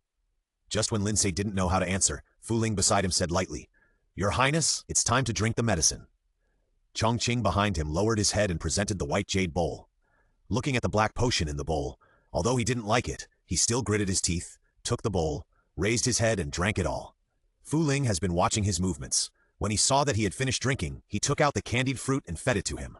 Good boy. His voice was low and magnetic, and it seemed to be a little gentle when he listened carefully. For some reason, Lin Ce became playful and licked the finger he stretched out when no one was paying attention. Feeling his movement pause, he slowly pulled his finger away. Lin Ce's fingers slowly stroked the surface of the cup, looked at Fu Ling, and said in a deep voice, Prince Huai is not in good health, so I'll trouble you, the Imperial Master, for everything. Your Highness has done me a favor, and I will do my best to take care of your Highness until he recovers. Lin Ce nodded slightly with satisfaction, and then, as if he remembered something, he swept his eyes around the scene and said in a deep voice, Where is the daughter of the Yi family? Everyone had their own thoughts after hearing this. There was only one daughter of the Yi family in the scene, so it was needless to say who she was. The Emperor called his mother's family like this, so it seemed that the rumors in the court that the Emperor was supporting the Wei family to suppress his mother's family were true. Your Highness, your servant greets you. Ye Yan stepped out of the line and knelt down to salute, unable to hide her joy on her face. She must have thought that the Emperor was going to grant her a marriage with His Highness Prince Huai. Thinking of this, she shyly glanced in the direction of that person. Lin Ce looked at her carefully and nodded to the eunuch beside him. The eunuch understood, took out the imperial edict, and a shrill voice slowly sounded. By the will of heaven, the Emperor decrees that Ye Yan, the legitimate daughter of the Yi family, is prudent, diligent, gentle, peaceful, pure, gentle, and kind. She is to be canonized as Consort Yan. This is the order. Ye Yan was stunned. She never expected this result. Then she thought that the princess was not as good as the imperial concubine, so she bowed and accepted the edict. She thought this was an unexpected surprise. Everyone in the field had complicated thoughts. They didn't know what the Emperor meant. They thought he wanted to suppress the mother's family, but he immediately recruited the daughter of the Ye family into the palace and made her a concubine. Thinking of this, they all looked at Consort Y's expression. She saw that she had an impeccable smile on her face, as if she didn't care at all. Roar! The white tiger suddenly let out a low roar, drawing everyone's attention back to the field. This white tiger is still showing off its power in the cage, someone joked. As everyone was about to respond, they saw the white tiger shaking the cage. The iron cage was not locked tightly and was about to fall apart under the fierce shaking of the white tiger. Before they could react, the tiger broke out of the cage, opened its bloody mouth, roared, and a pair of green eyes showed a fierce light. Everyone was panicked and screamed. The tiger seemed to have a purpose. Its green eyes fell on Lin Ce and it suddenly jumped up and pounced on him. The author has something to say. Happy 520 to everyone. Lin Ce's face changed slightly, and before he could avoid it, he was pulled into an embrace by a pair of hands. Fu Ling hugged his shoulders and casually attacked the tiger's limbs with the red sandalwood Buddhist beads in his hand. The tiger wailed and lost all its strength and fell to the ground. Seeing this, Lin Ce was relieved and slowly sat back in his seat. The violent beating in his chest gradually subsided. Lin Ce's eyelashes trembled slightly, sniffing the faint red sandalwood fragrance on Fu Ling's body, and suddenly, as if he thought of something, his body stiffened slightly. "What's wrong with your highness?" Fu Ling noticed his abnormality, looked down at his black hair, and asked slowly. "Fragrance, it's because of the fragrance." Baihu would not rush to him for no reason. "The only possibility is that there is something on him that attracts him, and he has always liked incense. If others want to do something, the best place to start is to attack him." As for why Baihu didn't attack Fu Ling, it was probably because the red sandalwood fragrance on his body overwhelmed the smell of incense. Who is the one serving the incense? Lin Ce sat on the high seat, his cold eyes as sharp as a knife. As soon as the voice fell, there was a cry of surprise from the crowd, and a palace maid in green clothes collapsed on the ground, bleeding from all 7 orifices, obviously poisoned. Everyone saw this, and knew that this was a suicide by taking poison after seeing the truth. They dared to attack King Huai under the emperor's nose. Who was the person behind this? After such a change happened at the hunting meeting, everyone went back home the next day. The carriage was bumping slowly, and Lin Ce half leaned on the soft couch, absent-mindedly fiddling with the silver spoon. Fu Ling leaned against the wall of the carriage with a book in his hand. Hearing the crisp sound of the silver spoon, deliberately hitting the edge of the bowl, he raised his eyelids and said in a light voice, "Your Highness is being petty again." "What did you get from that, Imperial Master? When has this king ever been petty?" Lin Ce pushed the silver bowl, smiled and moved forward, deliberately blowing a breath of hot air on his fair neck. Fu Ling did not even raise his eyelids, slowly turned a page of the book and remained silent. "Hey, first someone wanted to harm me, and now the State Master has misunderstood me. It's really—" Before he finished speaking, he felt someone holding his hand. He looked down and found a string of Buddhist beads on his thin white wrist. It was the red sandalwood Buddhist beads that Fu Ling wore. "These Buddhist beads are given to your Highness. If your Highness falls into danger, I can sense it." Lin Ce reached out and touched the Buddhist beads, feeling the residual warmth on the smooth surface of the beads. His heart moved and the corners of his mouth slightly raised. "The State Master is so good to me, I have to think about how to repay you." "No need, this is my job," Fu Ling said indifferently. Lin Ce snorted lightly, leaned lazily on the soft couch, and stopped talking. "It's really hard to tease." The car body shook violently, and Lin Ce staggered forward and fell into a broad chest. Suddenly, the tip of his nose was filled with the cold fragrance of red sandalwood. "Your Highness, are you okay?" The Chongqing's slightly anxious voice came from the car window. "No problem." After being steadily helped up by Fu Ling, Lin Ce opened the window curtain and saw that Chongqing's face seemed to be hesitant to speak. He frowned and said slowly, "What's wrong with you?" Being asked so bluntly by Lin Ce, Chongqing's face looked a little ugly. He said in a deep voice, "I am incompetent and cannot protect your Highness." Lin Ce understood in his heart that he could not let go of the white tiger attack. "It's not your fault, don't think too much about it." "Yes." Chongqing lowered his head and could not see his expression clearly. The curtain was slowly lowered again. Lin Ce turned his head and saw Fu Ling still motionlessly looking at the scroll in his hand. He suddenly felt bored. Suddenly, as if he had noticed something, he smiled slyly. "Why is the state teacher still reading this page? What's so interesting about this page? Let me take a look." Fu Ling's men paused and then slowly began to turn the pages. Lin Ce looked at him with a smile. "Little guy, let's see how long you can hold it in." After returning, Lin Ce thoroughly investigated the tiger's escape from the cage. He used swift and resolute means to attack a large number of people one after another, and also caught many spies from various forces. When listening to Chongqing talking about this, Lin Ce was holding a green glazed pottery cup in his hand, slowly twisting out bait from it, throwing it into the lake. Looking at the fish in the pond scrambling to gather together, he nodded absent-mindedly. Seeing that he had lost interest these days, Chongqing hesitated for a long time and finally said, "Today is the Lantern Festival. Do you want to go out and relax, Your Majesty?" Lin Ce tilted his head slightly and raised his eyebrows with interest. He didn't know what Fu Ling was discussing with the priests these days. They rarely met each other. He was bored and couldn't help but feel moved when he heard Chongqing's words. Lin Ce threw the bait in his hand into the pool and said, "Go down and ask someone to prepare it." It was the Lantern Festival, and every household had hung up red lanterns early. It had just snowed heavily during the day, and by the evening, the snow had already shown signs of being slightly lighter. The Wai River is the most lively and prosperous at this time of year. The pleasure boats shuttled back and forth on the river, with colorful glazed lanterns hanging on them. The sound of stringed instruments and orchestras came from the pleasure boats, which was a scene of extravagance. Jin Yue led the people behind her to the elegant room in the pleasure boat. Today, for some reason, everyone she saw was someone she couldn't forget, especially the man behind her. Although he wore a silver mask, his eyes were so beautiful that they were hard to describe, and his figure was as tall and straight as a jade tree, exuding a noble aura. "We're here." Looking at the carved wooden door in front of her, Jin Yue knocked on the door gently, and then heard a lazy voice from inside. "Come in." The door was slowly pushed open, and a young man in a snow-white shirt was seen lying on the beauty's back, surrounded by 3 or 4 dancers, and a guard with a tense expression stood next to him. When the young man saw the door being pushed open, he looked over lazily. He had a white face that was dense and delicate, and his peach blossom eyes were slightly raised, as if there was mist in his eyes. This glance made Jin Yue lower her head in shame. "Why are you here?" Lin Ce looked at the tall figure who walked in from behind and couldn't help but be stunned. Fu Ling walked up slowly, his eyes swept over him without haste, and then he said slowly, "Your Highness is not in good health. You really shouldn't make trouble." His voice was very low, and his usually magnetic voice became even lower. "Unfair? I'm here to learn from experience." Lin Ce opened his red lips slightly and drank the fine wine that the dancer beside him brought to his mouth. The wine slowly flowed down his Adam's apple, wetting his snow-white shirt, and the scenery inside was looming. After drinking, Lin Ce looked at him provocatively and raised his voice. "Do you want to come and play with us, sir?" "Get angry. I've prepared the lines after getting angry." Fu Ling frowned slightly and saw him slowly walk in front of Lin Ce, lowering his eyebrows and looking at him quietly. Lin Ce swallowed secretly, but still looked back without flinching.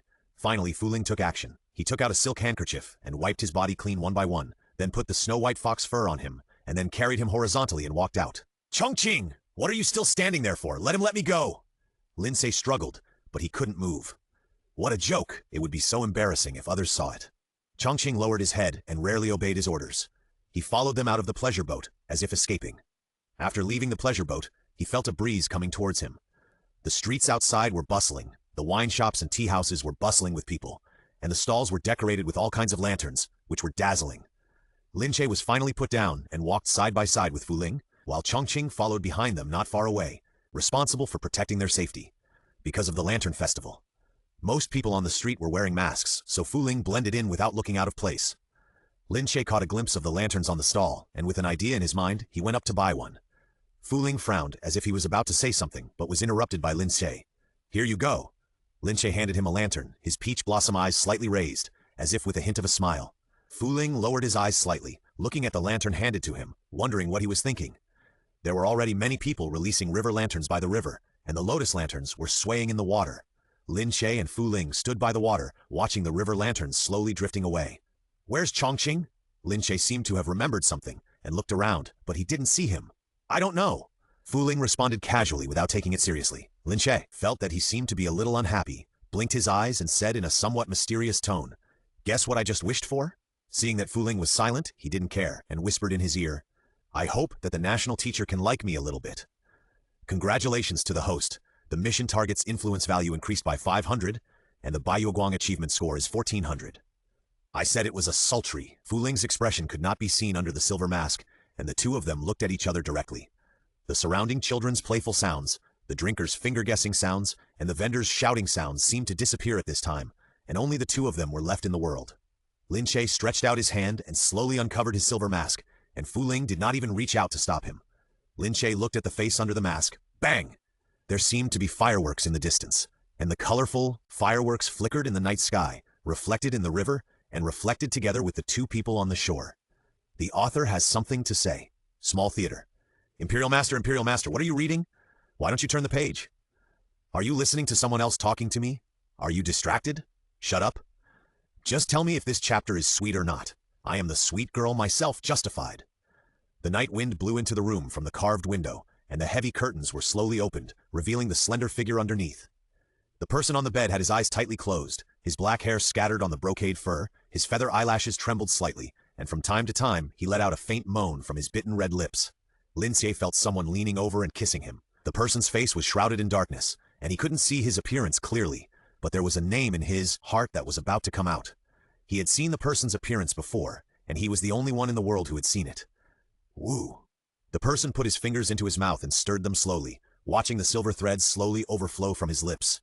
Lin Ce slowly reached out to the person whose face he couldn't see clearly. On his thin white wrist was a string of red sandalwood Buddhist beads. The person's movements paused, and then reached out to hold his thin white wrist and moved around it ambiguously. Lin Ce felt a shudder, and then he felt a warm touch on his lips. The man's movements were very gentle, and he began to respond unconsciously. The red candle on the table trembled for a few times, and was finally blown out by the night wind. Only the cool moonlight shone in, and two figures under the heavy soft gauze could be vaguely seen. The next day, as soon as the sky was bright, Chongqing took the medicine and gently pushed open the door. A refreshing and calming fragrance came to his face. He walked forward slowly, stretched out his hand to lift the sky-blue curtain, looked at the slender figure, and called softly, "Your Majesty, it's time to get up." The person on the bed slowly opened his eyes and looked at the bottom of the tent above his head with a dazed look. "Your Majesty, are you feeling uncomfortable?" Chongqing looked worried and reached out to touch his forehead. "Nothing." Lin Ce opened his hand and his voice was a little hoarse. Seeing that he was so resistant to his touch, Chongqing's eyes darkened, and he lowered his head and said in a deep voice, "It was my subordinate who overstepped his authority." Lin Ce shook his head, too embarrassed to say that he had a ridiculous dream last night. He took the medicine bowl handed over by Chongqing and drank it slowly until the bottom of the bowl was reached. Perhaps because he drank too quickly, Lin Ce slightly bent his body and coughed softly. Chongqing saw this and didn't care about anything else. He reached out and patted his back gently. Feeling the weak and trembling body under his hand, a trace of pity flashed in his eyes. When the cough eased, Lin Ce's face was unnaturally lightly red, and his peach blossom eyes were full of mist, like the spring scenery of Dailuo. "Where is the state teacher?" Lin Ce slowly raised his eyes and said in a hoarse voice, "At the imperial concubine's place." Hearing this, Lin Ce tilted his head slightly, his face showing doubt. "What are you doing there?" "The imperial concubine is not feeling well, so the emperor asked the imperial master to go and check it out." Lin Ce's heart moved, and he looked at the soft gauze that fell down and remained silent. Qifeng Hall was probably the place where the most favored concubine of the emperor lived. There was no one in the hall, and only the hollow incense burner slowly rose with wisps of green smoke, and the hall was filled with rich fragrance. A beautiful woman in palace dress was lying on the beauty's back, holding a water pipe in her hand, closing her eyes and slowly inhaling the smoke, her beautiful face looming in the smoke.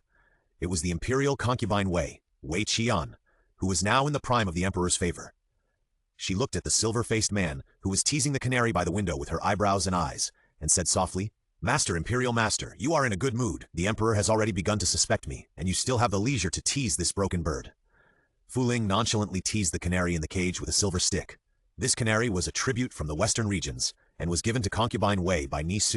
The bird was exquisite and delicate with a pale yellow body, which was particularly lovable. "If you really like this bird, I might as well give it to you to keep." Fu Ling looked at the black eyes of the bird in the cage as if she had thought of something, and the corners of her mouth rose slightly, with a faint smile in her eyes. "No need, I already have a bird." Concubine Wei was startled, then she covered her hands with her sleeves and giggled, her body shaking with laughter. "Look at me, I actually forgot about this. If I had known, I would not have done anything to him." "Luo Wan?" Fu Ling lowered his eyelashes and called in a low voice, his tone seeming a little cold. Seeing Fu Ling's expressionless face, concubine Wei wiped the tears from her eyes and said with a smile, "My lord, why do you have to be angry with me? I just wanted to test the dog emperor, but I didn't expect to test your mind." Seeing Fu Ling silent, she softened her tone and said, "My lord has been kind to me and granted me my current identity, this face and this life. Now the emperor has become suspicious. The one in Dexy Palace is not an easy person to deal with. The banquet chaos he planned last time did not hurt the eldest son, but hurt the most beloved youngest son. Maybe he is confessing to the Buddha and chanting sutras now. The dog emperor has dirty thoughts about his precious brother. We might as well take advantage of this and start from this weakness." After speaking, she stroked the cinnabar at the end of her eye and smiled coldly. "The royal family of Dayu dynasty is really dirty. Although they are not biological brothers, they are also disgusting." Fu Ling absent-mindedly turned the birdcage to another direction, with a cold expression. "The people of the Ni family have always been like this." Concubine Wei leaned back slightly, half leaning on the soft couch, her beautiful eyes half narrowed. "There is also the Ye family. The only real Yi family member is that little prince." Queen Mother Ye deliberately picked a beautiful girl from the Yi family to be her daughter-in-law, but she didn't expect that she would be taken into the palace by the emperor. "I'm afraid that it won't be long before that beautiful girl will become one of the millions of dead souls in this deep palace." Fu Ling pursed his lips and said nothing. Before leaving, Concubine Wei called Fu Ling and said meaningfully, If the matter is accomplished, how do you plan to deal with the little prince? Fu Ling's eyes fell on the canary in the cage, and everything was self-evident. Concubine Wei understood and smiled. Sir, take care. The cold wind outside the palace was biting, and the heavy snow fell down. Fu Ling slowly opened the purple bamboo silk umbrella and walked down the stairs step by step. The priests waiting outside had already prepared the sedan chair for the return trip. Fu Ling stood slowly beside them, looking in the direction of Ling Shutai with a gloomy expression. 3 days later, news came from the palace that Concubine Yan had died of an infectious disease. The queen mother was heartbroken and her illness became more serious. The priests of Ling Shutai did not care about these mundane matters, but when they heard the news, they immediately revealed the news to the young prince's personal guards, not for anything else, but so that the young prince could visit the concubine dowager and Ling Shutai could have a moment of peace. In front of the green pool, there was a chessboard on the corridor, with 2 figures sitting on the left and the right. The man on the left wore a silver mask, his black hair was scattered on his shoulders, and he was wearing a crimson-purple silk robe with wide sleeves, on which there were faintly flowing intricate silver lines. On the right was a slender young man in brocade clothes. His skin was extremely white as the first snow in winter, but his peach eyes were extremely dark, with a little cinnabar at the end of his eyes, which made his facial features dense and cold, as if the plum blossoms had become spirits. Lin Ce supported his chin with his hand, and his snow-white jade feet gently swayed in the green pool, causing ripples on the surface of the pool. He was playing chess with Fu Ling at this time. The black and white pieces were facing each other on the exquisite jade chessboard. If someone who knew chess saw it, they would see that the black pieces were forced to retreat to the point where they had no way to retreat. Lin Ce saw that the overall situation was determined and knew that he would definitely lose. But when he saw Fu Ling's calm and indifferent appearance, he couldn't help but snorted coldly, stretched out his hand and randomly shuffled the black and white chess pieces. When Fu Ling looked at him, he raised his eyebrows and looked provocative. Anyway, I am the prince now. What can you do to me? Fu Ling lowered his eyes and looked at the chessboard, and then slowly placed the chess pieces. When the chess game was formed, it was exactly the same as before. Lin Ce raised his lips, slightly, placed his hands on the chessboard, propped up his upper body, leaned closer to Fu Ling and slowed down his tone. I had a dream a few days ago. Fu Ling paused when he picked up the chess piece, lowered his eyes slightly, and his eyelashes trembled slightly. Lin Ce smiled with his lips pursed, and the cinnabar mole at the end of his eye was red as if it was dripping blood. That dream was surprisingly real. Do you want to know what was in the dream, master? Fu Ling's fingers slowly stroked the chess piece. Before he opened his mouth to speak, he heard Chongqing's voice outside. Your Highness, I have something to report. Lin Ce sat up straight, straightened his robe and said slowly, Come in. Chongqing walked in and walked straight to Lin Ce's side. His expression was a little solemn and he whispered, Your Highness, the Queen Mother is a little seriously ill. The Emperor asked you to go to the palace to visit her.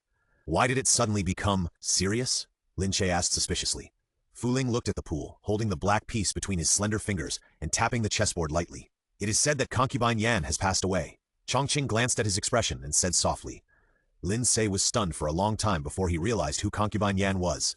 He knew that Empress Dowager Ye wanted him to marry Ye Yan as his concubine. But his brother got there first, and he didn't expect that he would die so soon after entering the palace. I know, you can go down. The author has something to say. If Chiche knew what this pool of water had reflected, hehe. P.S. Thank you 1.7 meter lowly for sending the mine. When entering the palace, the snow was a little lighter. The palace maids on the palace road saw a carriage slowly approaching, and they all bowed their heads and stood aside respectfully.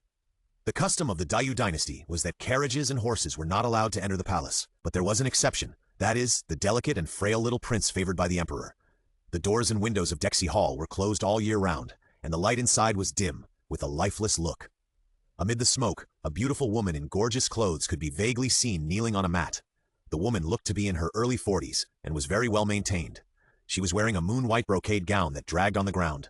Her eyebrows were curved, her eyes were kind, and she looked demure and calm.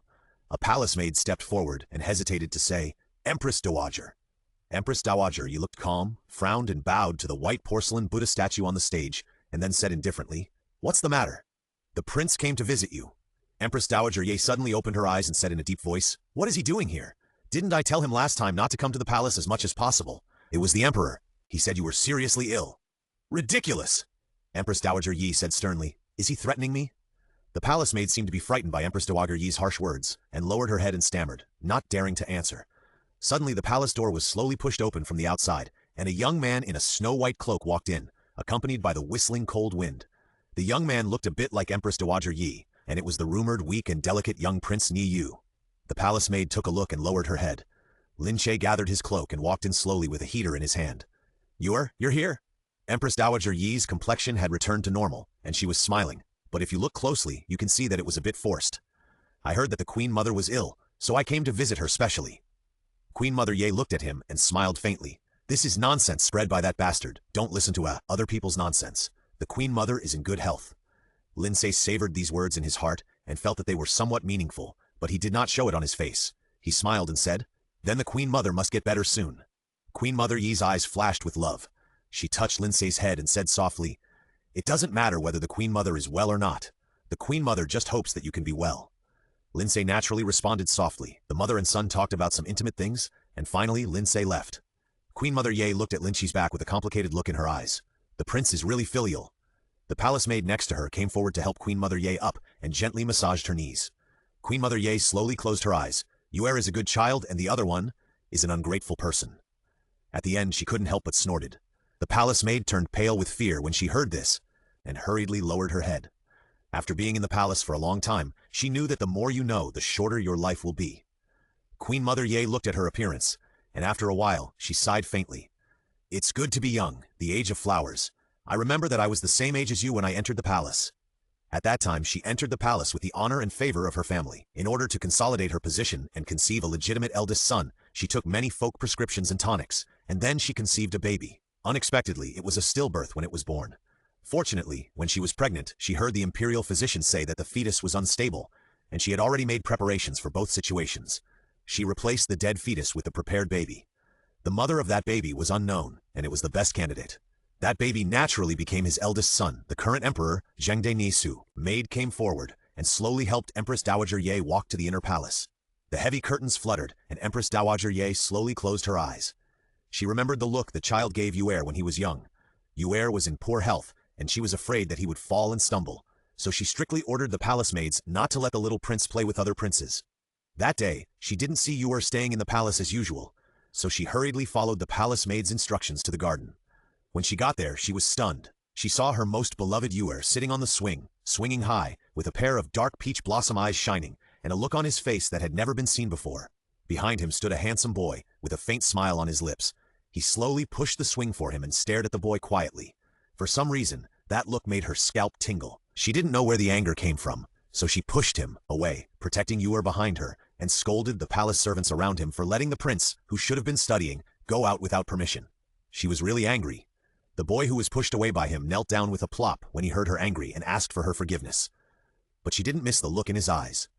At that time, she knew that if she couldn't control this little wolf cub, it would backfire on her one day. Now it seems that everything is right. After Lin Ce came out of the hall, he saw Chongqing standing outside motionlessly waiting for him. Snowflakes had fallen on his shoulders and his face was tense. Seeing that he came out with a normal expression, he relaxed a little. Your Highness? Lin Ce nodded and said, Let's go. As soon as he finished speaking, a shrill voice sounded. Your Highness Prince Y, the Emperor wants to discuss something with you. Please go to the Imperial Study. Lin Ce tilted his head slightly. What is it? I don't know, but it should be about the Queen Mother. I know, you lead the way. Chongqing wanted to follow, but was stopped by the palace servant. His Majesty has ordered that only Your Highness Prince Y can go. The palace servant lowered his voice and said, Please don't make it difficult for Your Highness Prince Y. Chongqing hesitated for a long time, but finally stood still. And at this time in the Imperial Study, Nisu was dancing on the snow-white rice paper with a focused expression, as if he was not writing, but doing something of vital importance. Knock, knock. A knock on the door broke the silence, and someone outside whispered, Your Majesty, His Royal Highness Prince Y has arrived. Nisu had just finished the last stroke, so he used a paperweight to press down the rice paper, and casually threw the ink pen into the pen washer. The clear water rippled in circles, and gradually turned into ink black. Let him in. Nisu took the snow-white silk handkerchief handed over by the palace servant, wiped his hands, and said in a deep voice, I wonder what important matter your emperor has brought me here for. Lin Ce walked in slowly, with unmelted snowflakes on his black eyelashes, and as his eyelashes trembled, he looked like a flying snow butterfly. Nisu avoided answering and only said, Come and take a look at my handwriting. Lin Ce walked to the plan and saw the handwriting on the rice paper on the table. The golden hooks and iron strokes were so strong and vigorous that you could tell at a glance that it was written by an expert. My brother's handwriting is still the same as before. Suddenly, Lin Ce felt his hand being gently held. It turned out that Ni Zhengyu had turned behind him and leaned down to half-hug him. Feeling the warm breath on his neck, Lin Ce's body stiffened. He tried to escape from his restraint, but found that he was tightly held and could not let go. Lin Ce said angrily. Ni Zhengyu looked at the thin white neck of the person in his arms. His eyes darkened. Ayu, don't move. I will teach you calligraphy. As he said that, his men began to move. Lin Ce's hand was held tightly by him, and he could not help but wander on the rice paper, leaving deep and shallow ink marks. Okay, Ni Ce said in a deep voice in his ear, and then slightly let go of his hand. Lin Ce immediately broke away from his arms like a frightened rabbit, and his black peach eyes seemed to be burning with fire. What are you doing? Ni Ce's eyes suddenly darkened, and he said slowly, Are you afraid of me? Lin Ce's face was a little pale, but he still insisted. If there is nothing important, I will go back first. Ni Ce showed an ambiguous smile at the corner of his mouth, and slowed down his tone. My brother, do you really not know, or are you pretending not to know? Lin Ce was stunned. Ni Ce slowly approached him. His eyes were cold. Whether you know it or not, your mother knows it best. Your royal brother died at birth. It is also thanks to him that I can stand here. Lin Ce was shrouded by the tall figure. His expression was a little panic, like a prey about to fall into the tiger's mouth. Until there was no way to retreat, Lin Ce trembled and said, Don't be like this. Ni Ce's fingers stroked his snow-white face, and he sighed softly. I still remember when you were a child, you were half a head shorter than me, and you kept pestering me to call you royal brother all day long, but after growing up, you became much more unfamiliar. Ni Ce's fingers slowly moved to his thin, white, and fragile neck, feeling the pulse beating under his hands. Did you know something? Lin Ce turned his head to the left, his eyes closed, and remained silent. Ni Ce stretched out his hand and pinched his white chin, forcing him to look directly into his eyes, and said coldly, You look at me. Lin Ce struggled on his own, which obviously angered Ni Ce. He suddenly pushed Lin Ce down on the table, and the pens and inkstones fell to the ground, and the ground was instantly in a mess. Let me go! Lin Ce looked at Ni Ce's dark eyes and felt desperate. Just as the two were confronting each other, a shrill voice suddenly came from outside. Your Majesty, the Grand Master is here. The author has something to say. The red sandalwood Buddhist beads mentioned before, so the Grand Master was able to come. Ni Ce slowly let go of Lin Ce, his face changing unpredictably, and finally calm. Let him in, Ni Ce said in a deep voice. The people of Dayu Dynasty have always worshipped divine power. The prestige of the Grand Master in the hearts of the people is higher than that of the Emperor. No matter how the dynasties change, the divine power is still irreplaceable in the hearts of the people. Perhaps because he struggled a little too anxiously just now, after being released, Lin Ce couldn't help coughing softly. When he heard the sound of the door opening, he looked up, and his peach blossom eyes seemed to be filled with spring mist. Fu Ling's gaze lingered on him for a moment, watching his disheveled clothes and his snow-white face stained with an unnatural light red. Ni Ce looked at where his gaze lingered, squinted his eyes, and asked, What is the matter with you, Master Imperial Master? Fu Ling lowered his eyes slightly and said coldly, The heavenly sacrifice ceremony will be held in 3 days, and I have something to discuss with your Majesty. Ni Ce nodded slightly, then said to Lin Ce in a deep voice, Ayu, go out first. Lin Ce glanced at Fu Ling and couldn't see his expression because he covered his face. He had to straighten his clothes and walked out of the door in a huff. Outside the door, there were palace servants kneeling on the ground. Lin Ce saw the palace servant who had led him here just now and kicked him hard a few times in anger. Although he knew that it was not his fault, his current identity was the little prince, and it would be strange if he was reasonable. After half a cup of tea, Fu Ling slowly came out from inside. Lin Ce pretended to be nonchalant and said, How come you just came out, Master Imperial Master? You've kept us waiting. Fu Ling walked up to him silently, stretched out her fingers to comb his still messy black hair, then gathered his snow-white cloak for him, and said in a deep voice, Go back. For some reason, Lin Ce felt warm in his heart and smiled. His eyebrows and eyes relaxed, making his silky eyebrows and eyes even more attractive. Chongqing was waiting for him at the carriage parking area, and his expression relaxed when he saw him. Lin Ce did not intend to tell him what had just happened. What surprised Lin Ce was that Fu Ling actually wanted to ride in the carriage with him. Master Imperial Master, thank you for what you did just now. Lin Ce leaned on the couch, holding the heater in his hand, and said slowly. They both knew what he was referring to. Fu Ling paused in pouring tea into the cup, and after a long silence he said lightly, No need. Seeing him so cold, Lin Ce's eyelashes half drooped, and then as if he had thought of something, he slowly leaned forward, and the distance between the two was getting closer and closer, so close that he could see his black eyelashes trembling slightly. Lin Ce slowly reached out to lift his mask, but this time a hand gently held it. It's not like I haven't seen it before. Lin Ce took his hand back embarrassedly and muttered. Seeing that Fu Ling still didn't answer, Lin Ce felt bored and leaned back on the couch, closing his eyes and no longer looking at him. The carriage drove slowly, accompanied by the sound of the wheels turning. Lin Ce fell asleep unknowingly. The carriage was mixed with a faint Long-Tu fragrance, which was the fragrance on Lin Ce's clothes. Fu Ling slowly put down the teacup and looked at the thin boy with his eyes closed, his eyes dark and unclear. Since the last time he came back, Lin Ce heard that Fu Ling had been staying deep in the inner hall of Ling Shutai, and even those old priests were not seen. It was said that he was preparing for the ceremony of offering sacrifices to the heaven. The deep inner hall has always been the place where the imperial masters of all generations meditate. No outsiders are allowed to enter. This is the iron rule of Ling Shutai. Deep in the inner hall, Fu Ling sat cross-legged on the star plate. He was wearing a snow-white inner shirt, which was stained with a lot of water and stuck to his body. His black hair was hanging on the ground. "Master, Imperial Master," a charming female voice suddenly sounded behind him. "What is the matter with you looking for me?" Fu Ling said in a deep voice without even raising his eyelids. "How is the Emperor's health recently?" Concubine Wei was startled, and then she understood the purpose of Fu Ling asking her to come. The hidden worry in her heart was finally put down, but she still smiled and said, "Didn't the master say that the time is not right now?" Fu Ling closed his eyes tightly and remained silent. Seeing him like this, Concubine Wei knew that it was time to stop. Otherwise, if she angered him, she would suffer the consequences. "The Emperor is going to be sick soon, and now he just needs a trigger," Concubine Wei said with a smile. Fu Ling nodded and said, "I prepared this poisonous insect for him."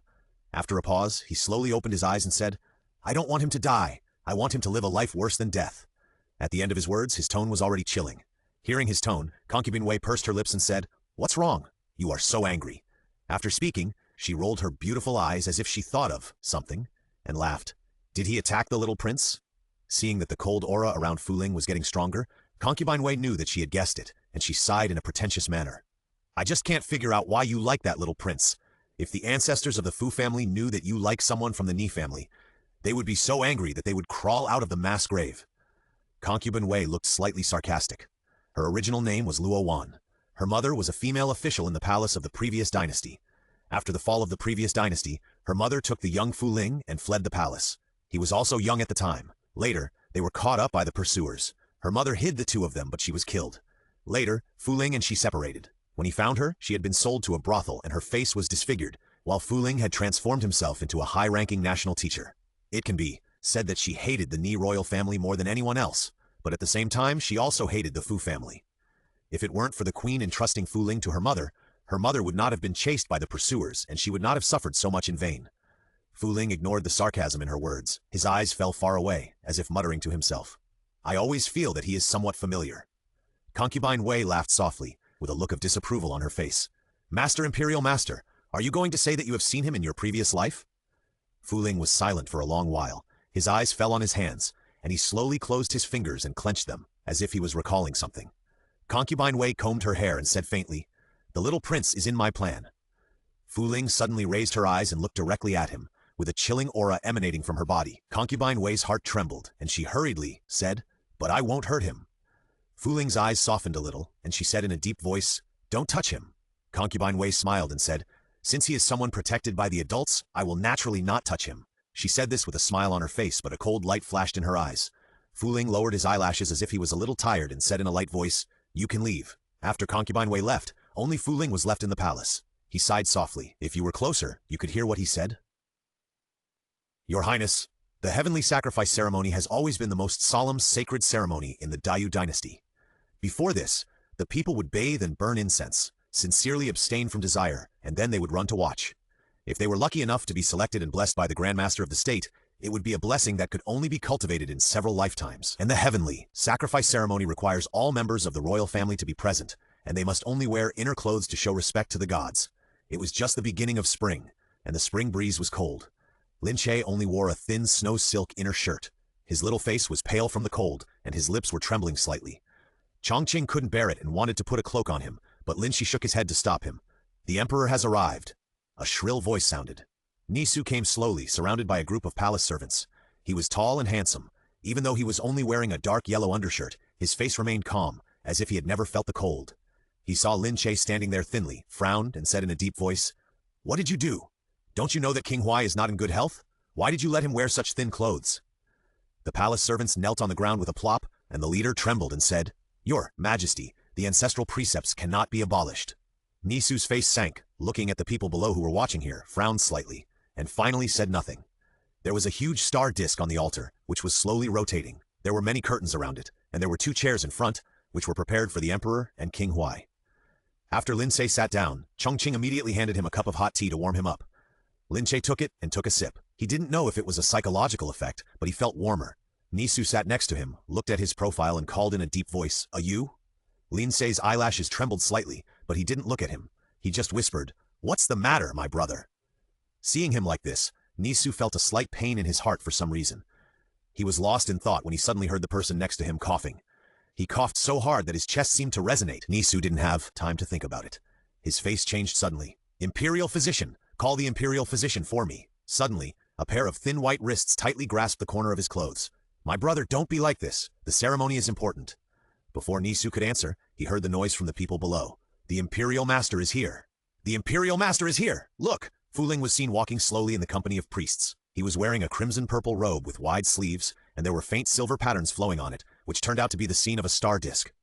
Wherever he went, the people all bowed down and worshipped. Fu Ling slowly walked to the altar, but his eyes turned to Lin Ce. Seeing that he was wearing thin clothes, he paused and said something to the priest beside him. The priest lowered his head and walked quickly to Lin Ce and Nisu, and said slowly, "The Imperial Master said that the young prince is weak, and he only needs to be sincere and don't care about these empty formalities." Chongqing behind him reacted the fastest when he heard this and put on the cloak for Lin Ce. Nisu, who was standing aside, heard this and his face looked a little ugly. He looked straight at Fu Ling, and the two looked at each other, and a cold breath slowly emanated. The author has something to say. "It seems that someone said I am short again. Humph! I will update twice tomorrow. And I bet with spicy noodles, I really didn't mean to be slow. Every time I reach 3,000 words, I can't help but post covering my face. P.S. Guess what exciting things will happen at the festival?" I saw Fu Ling slowly walk to the center of the star disk and sit cross-legged, the crimson-purple robe hanging on the star disk. The silver dark pattern and the pattern on the star disk slowly flow together. The people below knelt on the ground devoutly, praying silently in their hearts. Fu Ling's eyes were tightly closed, the lines on the star disk flowed as if they had life, and finally gathered into a silver stream, pointing straight in one direction. Lin Ce looked at the silver stream pointing to him, and his expression was stunned for a moment. "Your Highness, this is the meaning of the State Master to pray for you personally." The eunuch on the side smiled happily and made a gesture of affection. Hearing this, Nisu's eyes darkened. "Go, the State Master's blessing is good luck that others can't hope for." Lin Ce nodded and followed the eunuch's guidance to the star disk. As soon as he stepped onto the star plate, he felt his body lighten. Lin Ce saw Fu Ling looking up at him quietly, with stars floating in his dark eyes. Lin Ce slowly walked to him, sat cross-legged, and looked at him quietly. The two people's black hair fell on the star plate and entangled together. Fu Ling lowered his eyes to take a look, then looked away. Lin Ce's beautiful peach blossom eyes slightly raised. "It seems that I have to thank the state teacher for praying for this king." Fu Ling said nothing, slowly reached out and held his hand.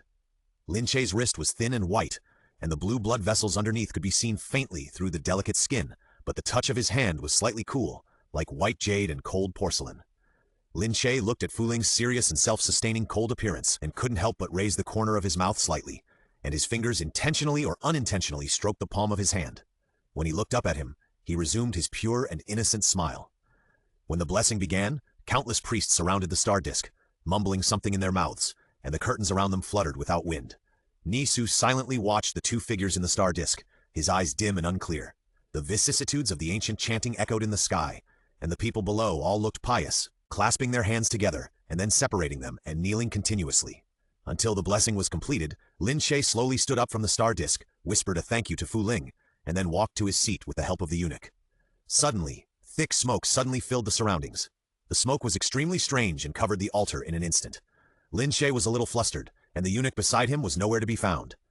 Suddenly, he felt that his hand was tightly grabbed by someone. The man's movements were extremely rough. Seeing that he wanted to struggle, he directly chopped down his neck fiercely, and then reached out to catch the limp person. In the thick smoke, everyone on the altar was a little panicked. When the smoke gradually dissipated, they saw that Lin Ce on the altar had disappeared, and they were scared out of their wits. "His Royal Highness Prince Huai is missing. Who is so bold?" Nisu's face suddenly changed, and there seemed to be a layer of frost between his eyebrows. The lines of his facial features were sharp and cold. He said coldly, "Go find Prince Huai quickly. If you can't find him, bring your heads to see me." The shadow guards around responded in a low voice and then quickly disappeared from the spot. "Your Majesty, I want to go too." Nisu looked sideways and saw that Chongqing was pale and a little flustered. "Yes," Nisu nodded. "Your Majesty, His Royal Highness Prince Huai is a lucky person. He will definitely return safely." The eunuch beside him comforted him. "I hope so. If I you?" If something unexpected happens, thinking of this, Nisu suddenly felt a pain in his heart, as if being bitten by something. His face turned pale in pain, and his fingers tightly grasped the armchair, with veins faintly popping out. Your Majesty, what's wrong with you? Someone come quickly." The eunuch was so scared that he reached out to support the man who was about to faint. Fu Ling stood on the star disk, with stars dotted under his feet, and the sky was slowly turning, which was dazzling. He looked quietly in the direction of Lin Ce, with a dark and unclear look in his eyes. The news that Lin Ce suddenly fainted on the altar spread to every corner of the deep palace soon. Compared with it, even the disappearance of King Huai seemed insignificant. Everyone in the palace was worried that Lin Ce had some serious illness, and for a while they arranged for the palace people to go and inquire. But the people around Lin Ce kept their mouths shut, which made people helpless. At this time, when people were in a panic, Qifeng Hall was exceptionally quiet. Even the palace servants who usually guarded the entrance to the hall were nowhere to be seen. "Master, Imperial Master, please." A senior palace maid led a purple-clad and silver-faced Fuling into the hall. "Our queen has been feeling unwell these days. Sorry to bother you, Master Imperial Master." Fuling said calmly, "No need." I saw that concubine Wei was already waiting alone in the hall. Today, she was not wearing colorful clothes as usual, but a light-colored plain dress. She did not put on any makeup on her face and looked pure and elegant. The senior palace maid sent the person to the hall and then left respectfully. Before leaving, she carefully closed the door of the hall. "Where is he?" Concubine Wei smiled slightly. "No hurry, you will see him." Fuling's dark eyes narrowed slightly. Concubine Wei knew the true face of this person, and she cried out in her heart, "Not good." The next second, she felt her neck being pulled up fiercely, and it was difficult to breathe. Her brain was instantly blank. Fuling looked at her struggling and said expressionlessly, "I told you not to touch him." "I didn't touch him." Concubine Wei's face flushed, and she squeezed out a few words with difficulty. Fuling then slowly let go of her hand. Concubine Wei coughed softly and recovered after a long while. She slowly said, "I promised you not to touch him, so I changed the plan a little.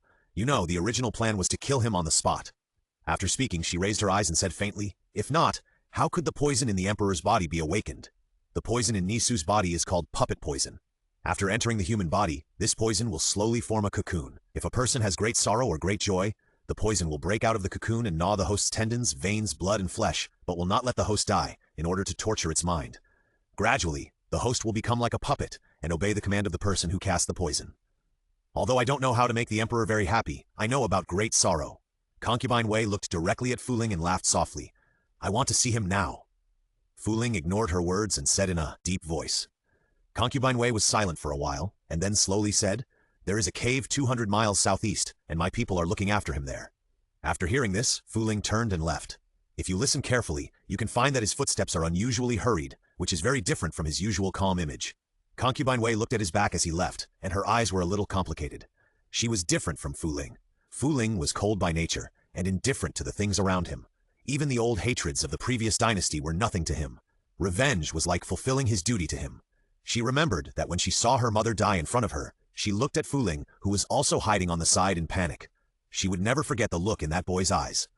It was a cold look that was completely out of the matter. Later, she found out that he was not only indifferent to others, but even more ruthless to himself.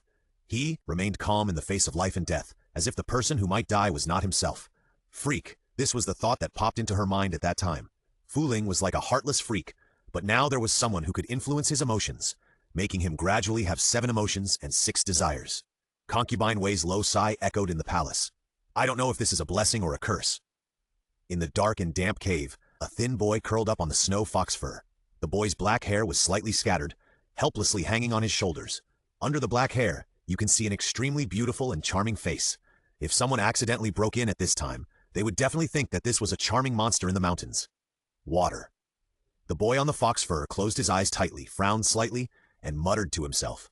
Even though his voice was a little hoarse, it was not difficult to hear the boy's original, pleasant voice. A man in purple clothes with a silver face walked slowly into the cave. He heard the boy's mumbling, reached out to help him up, lowered his head and drank a mouthful of the clear water he had just scooped up, then gently pinched his chin and passed the clear water into his mouth lip to lip. Lin Ce felt a cool liquid being sent into his mouth in a daze, which immediately relieved his thirst. He was like a kitten who had tasted sweetness, and he couldn't help but pinch his clothes tightly, raised his head and leaned towards his body. It was unknown how long it took for the two to slowly separate. Fuling stretched out her fingers to wipe the water from the corners of his mouth and saw that he fell asleep again in a daze. Knowing that it was the effect of the drug, she was not worried, and turned to walk out of the cave. When Lin Ce woke up, he found that his eyes were covered. He struggled to get up and found that he was not tied up. However, he found that he had no strength in his body, so he had to let go and sit on the ground again. The ground was unusually soft, as if covered with something. Lin Ce felt it and realized that it was probably covered with some animal fur. Lin Ce felt around and felt the hard and cold stone wall, knowing that he was probably in a cave.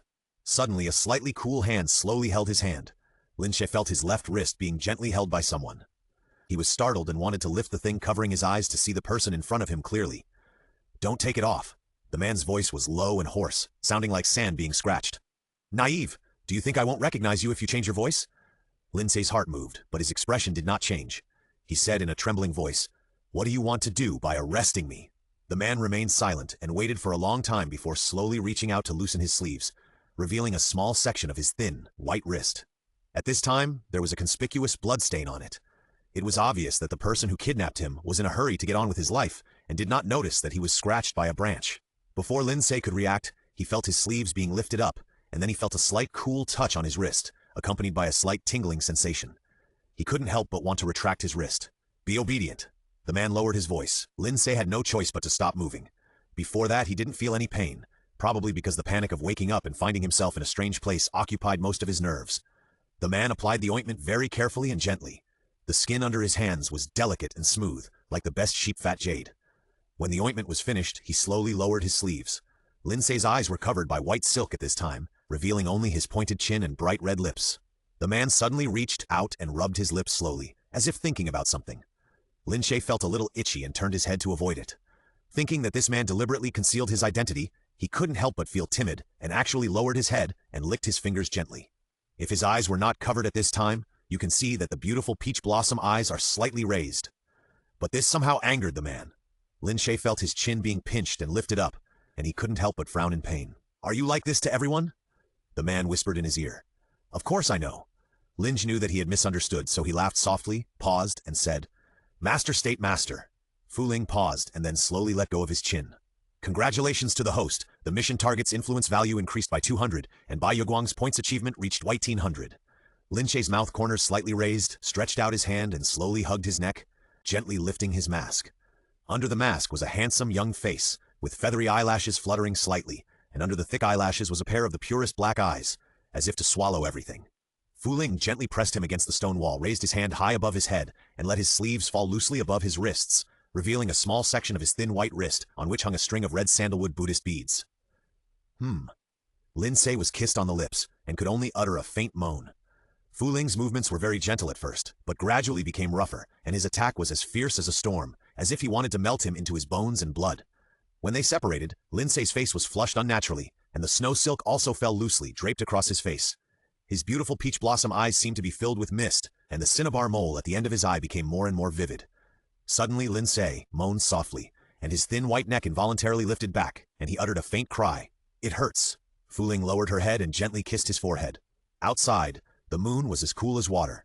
The only sound in the silent valley was the wind. The leaves rustled and a faint hum drifted in the wind. The next day, when Lin Ce woke up, he found himself in the carriage. He had changed into a clean set of clothes, and there were some desserts and food in the carriage. He lifted the curtain and found that the person driving outside was not Fu Ling, but a priest in white. "Where is the state master?" The priest remained silent. Seeing that the carriage was not going in the direction of Ling Shutai, Lin Ce's heart sank. Was Fu Ling going to hide him? "System, why don't you implant the original plot for me?" This feeling of not knowing the future development made Lin Ce very unhappy. The blackening of lust in this world has nothing to do with the original owner. I don't know if it was Lin Ce's illusion. He felt that the system's coldness in speaking to him had retreated a little, so he immediately took advantage of the victory and pursued. Why is that? The system was silent again. Lin Ce could only sigh softly. It seemed that he had thought too much.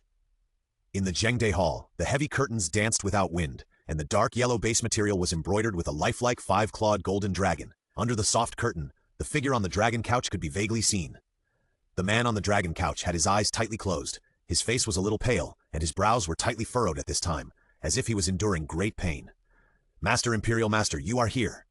The eunuch who was anxiously waiting beside the bed saw the man in silver-faced purple clothes slowly stepping into the hall, and hurried forward to greet him. "I don't know what happened to your majesty. He suddenly fainted and never woke up again. The imperial physician could not find out what happened. I can only trouble Master, Imperial Master." Fu Ling nodded slightly and said in a deep voice, "I know. You can go down first." "Yes." After the palace people slowly withdrew, only Fu Ling and the person on the bed were left in the hall. The atmosphere was quiet and a little weird. The gilded carved incense burner beside the bed slowly began to emit curling green smoke, and the hall was filled with the smell of ambergris.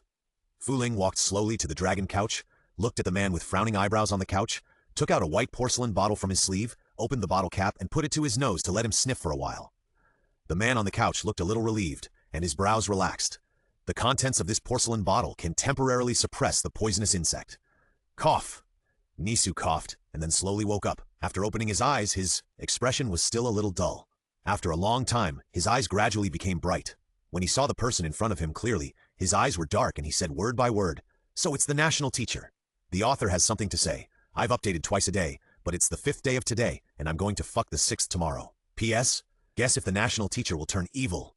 I don't know if Ne Ce's words were a sigh of relief when he saw the person coming, or if there was something else behind them. "Where is you?" Ne Ce slowed down his tone and looked directly at Fu Ling. Fu Ling was silent for a while, before slowly saying, "Your Majesty is talking nonsense again." Ne Ce's eyes widened slightly, and he struggled to get up from the couch, but his whole body was soft and weak, and he could only lie back on the couch in frustration. "Who are you?" Fu Ling's eyelashes were half drooped, and he said lightly, "Of course you are the national teacher of the Dayu dynasty, Your Majesty." Suddenly, a woman's sweet laughter as clear as a silver bell came from behind. "Since it has come to this, why bother hiding it from our poor emperor?" Concubine Wei entered the palace leisurely. She was wearing a long dress with white floral patterns and a green silk and jadeite hairpin on her head, looking dazzling. "Or does your excellency want to tease our poor emperor again?" After saying that, he sighed in a pretentious manner. "Master Imperial Master has such a cruel heart. Are the people in the imperial family so ruthless?" When Ne Ce heard this, his face suddenly changed, as if he realized something, and his dark eyes stared straight at the tall figure. "You are from the Fu family." The art of the emperor lies in checks and balances. The main reason why he doted on Concubine Wei was that her mother's family background was prominent and could check and balance each other with the Ye family. But what made him feel incredible was that Concubine Wei actually had something to do with the previous dynasty. After all, she didn't seem to have any connection with the previous dynasty in any way. As if knowing his doubts, Concubine Wei pursed her lips and smiled. "I am not from the Wei family." When the little girl of the Wei family heard that she was going to enter the palace, she eloped with her lover. Naturally, this vacant position must be taken over by a kind-hearted person like me. "What do you want?" Ne Ce looked at them coldly, but his hands slowly moved to the pillow. There was a short sword that could cut iron like mud. He was always vigilant and needed to use it as a pillow to fall asleep. "Don't worry." Fu Ling saw his movements and said coldly, "We won't kill you." Ne Ce did not relax after hearing this and said in a deep voice, "You also kidnapped Dayu. Where is he now?" Concubine Wei frowned slightly with disgust when she heard this, as if she had thought of something. Her eyes were cold. Fu Ling, who was standing beside him, was touched when he heard this, and the corners of his mouth slightly raised, as if he was extremely happy. "You will never see him again." Hearing this, Ne Ce felt his brain go blank, and the blood in his body seemed to freeze. He trembled and said, "What do you mean?" Fu Ling's beautiful eyes narrowed slightly, and she said slowly, "He will be with me forever, and you will gradually lose your mind and rot in the palace." Hearing this, Ne Ce suddenly laughed wildly, and his handsome face twisted slightly. Fu Ling looked at him coldly. "Do you think you can be with him? Don't forget that he is also a member of the Ne family. If he knew your true face, what do you think he would think?" Fu Ling's pupils shrank slightly, and his hands under his sleeves clenched slightly unconsciously. Suddenly, Concubine Wei's ears moved, as if she heard something. She frowned slightly and slowly walked behind the red pillar. When she saw that there was nothing behind, she was relieved. She was just suspicious. Ne Ce, who was sitting on the dragon couch, felt the cold breath around Fu Ling, knowing that he had touched his sore spot, and then laughed even harder. "Don't forget, his mother is also half of the Ne family. How do you plan to deal with her?" Fu Ling slowly closed his eyes, as if a little tired, and said in a deep voice, "Tell him to shut up." This was naturally said to Concubine Wei. She slowly took out a string of silver bells from her sleeves. The silver bells were small and exquisite, engraved with ancient and complex patterns, and it was obvious that they were not ordinary things. Concubine Wei slowly walked to the couch, looked at Ne Ce's slightly distorted face, smiled softly, and shook the silver bells in her hand slightly. The crisp sound of the silver bells colliding slowly rang in the hall. Ne Ce's distorted face relaxed slightly, his eyes became more and more dull, and gradually lost a trace of spirit, looking like a lifeless person. "Your Majesty, you should rest," Concubine Wei said softly. Ne Ce slowly closed his eyes upon hearing this, looking like a puppet at the mercy of others. Concubine Wei smiled with satisfaction, turned around and saw Fu Ling standing there silently, as if he was worried about something, knowing that he had taken Ne Ce's words to heart. When he walked out of the palace, he could faintly hear thunder rumbling in the sky, and layers of dark clouds were shrouding the sky, which was completely like a storm. Boom! A burst of thunder sounded in the sky, and Lin Ce, who was originally lying on the table, was frightened by the thunder and froze all over. At this time, the sky had become dark, and the priest who sent him to this place disappeared after sending him to this place. Only a few maids were here to serve him. "Master!" A maid walked in quickly and closed the window that was blown open by the wind. Seeing that the tea on the table was cold, Hai refilled him with hot tea and handed it to him. Lin Ce took the tea and took a sip. The people here didn't seem to know his identity. It seemed that he was a bought slave, and they only called him master. Suddenly, he caught a glimpse of a shadow outside the window. His expression changed slightly, and the hand holding the teacup involuntarily clenched slightly. In a flash, Lin Ce didn't have time to see how the shadow entered the house, and he only heard the maid beside him screaming. As soon as the maid made a sound, she was hit hard on the back of her neck and lost consciousness immediately. Lin Ce then saw the true face of the shadow. Chongqing? He opened his eyes slightly, as if he was a little unbelievable. The man in front of him was dressed in green, with a short knife on his waist, deep facial features, sword-like eyebrows, and starry eyes. It was Chongqing himself. "Your Majesty, please forgive me for being late." Seeing that Chongqing was about to kneel down, Lin Ce hurriedly bent down to help him up and asked, "How did you find me?" Hearing him ask this question, Chongqing looked at him with a rare embarrassment and whispered, "It's Your Majesty's smell." Lin Ce was stunned, lowered his head and sniffed the smell on his body. Although he liked incense, he didn't have any smell at this time. Chongqing seemed to know his doubts and explained in a low voice, "Your Highness, I am in the alien house not only because my face is different from the people of the Central Plains, but more because I can distinguish the smell of each person, which can be used for tracking." Lin Ce nodded in sudden enlightenment. "Isn't this just like a wolfhound?" However, Chongqing is indeed very appropriate to this word. "I followed the prince's trail and found a cave. When I found it, I found that I was one step too late, so I chased here again." When Lin Ce heard him say this, he thought of what happened in the cave, and his face was slightly unnatural. Chongqing seemed to have thought of something, and his expression suddenly became serious. He whispered, "I didn't expect that the national teacher was actually a person from the previous dynasty, and he dared to attack the prince." "What?" Lin Ce slightly widened his eyes. How did Chongqing know? Chongqing lowered his head and whispered, "The Queen Mother sent someone to tell me, and told me to take the prince away after finding him. The farther away from the palace, the better. And the emperor is now seriously ill because of the imperial teacher, who can't guarantee that he won't attack the prince." Lin Ce was slightly startled. "Is my brother sick?" Seeing Chongqing nod, Lin Ce looked a little dazed. He only knew that Fu Ling was a member of the royal family of the previous dynasty, and didn't know what he did in private. "How is my mother now?" Thinking of the locked woman in the deep palace, Lin Ce felt that he couldn't sit idly by. People are not plants who can be heartless, not to mention that Queen Mother Ye is so good to him. If he ignores her, what is the difference between him and a heartless person? Chongqing's face flashed with a trace of pity. Lin Ce seemed to realize something, and immediately ran outside. There was thunder outside. Chongqing's face changed slightly, and he immediately followed. Inside the Dexy Palace, Empress Dowager Ye, wearing a 12-layer phoenix crown and gorgeous clothes, looked proudly at the tall figure in front of her. This gorgeous dress was the auspicious dress she wore when she was crowned as the Empress, representing the supreme honor. "The imperial teacher is very skillful. It seems that the emperor has lost miserably." Fu Ling said in a calm voice, "The Empress Dowager is too kind." Empress Dowager Ye said slowly, "What are you doing here?" Fu Ling's eyelashes drooped slightly, and he said, "The Empress Dowager is old and likes quietness. She doesn't like to leave the Dexy Palace, and is not convenient to see outsiders, including Prince Huai." His tone slightly increased at the end, and his beautiful dark eyes looked straight at Empress Dowager Ye. "It seems that you want to put me under house arrest." Empress Dowager Ye smiled coldly. Fu Ling's eyelashes drooped slightly. Obviously that was what he meant. "I know." Empress Dowager Ye slowly closed her eyes and said coldly, "You can go." Fu Ling was about to turn around and leave, but suddenly heard Empress Dowager Ye chuckle, and couldn't help but look up. "I don't know what sin my son has committed to offend you and Nisu, but—" Empress Dowager Ye paused, and a strange smile appeared on her face. "Fortunately, he will be free soon." Fu Ling frowned when he heard this, and with a vague and ominous premonition in his heart, he lifted his robe and walked out. "The author has something to say. There will be another update later, and I would like to ask for your opinions. After the end of this world, do you want to see the extra chapter from Nisu's perspective, Fu Ling's perspective, or Chongqing's perspective? There's a fire. There's a fire in Dexy Hall. The Empress Dowager is still in there. Go and save her." For some reason, Dexy Hall was on fire. The fire in the night sky was imposing, with the spirit of destroying everything. The palace people gathered together with anxious expressions and spontaneously took buckets of water to put out the fire. This was the scene Lin Ce saw when he arrived. He stood there in a daze. The burning beams of the house made crackling sounds, and a palace maid was lying on the ground sobbing. "May God bless our queen to be safe and sound. She hasn't seen His Highness get married and have children yet." A few days ago, she was still muttering that His Highness Prince Huai had reached the age to get married and have children. Who knew that such a thing would happen today? Chongqing carefully observed his expression, fearing that he would run to the palace on impulse. Lin Ce looked extremely calm. Only his hands were shaking slightly. Thunder rumbled from the sky, and suddenly it began to rain heavily. Perhaps God had mercy on him, and the fire gradually became smaller.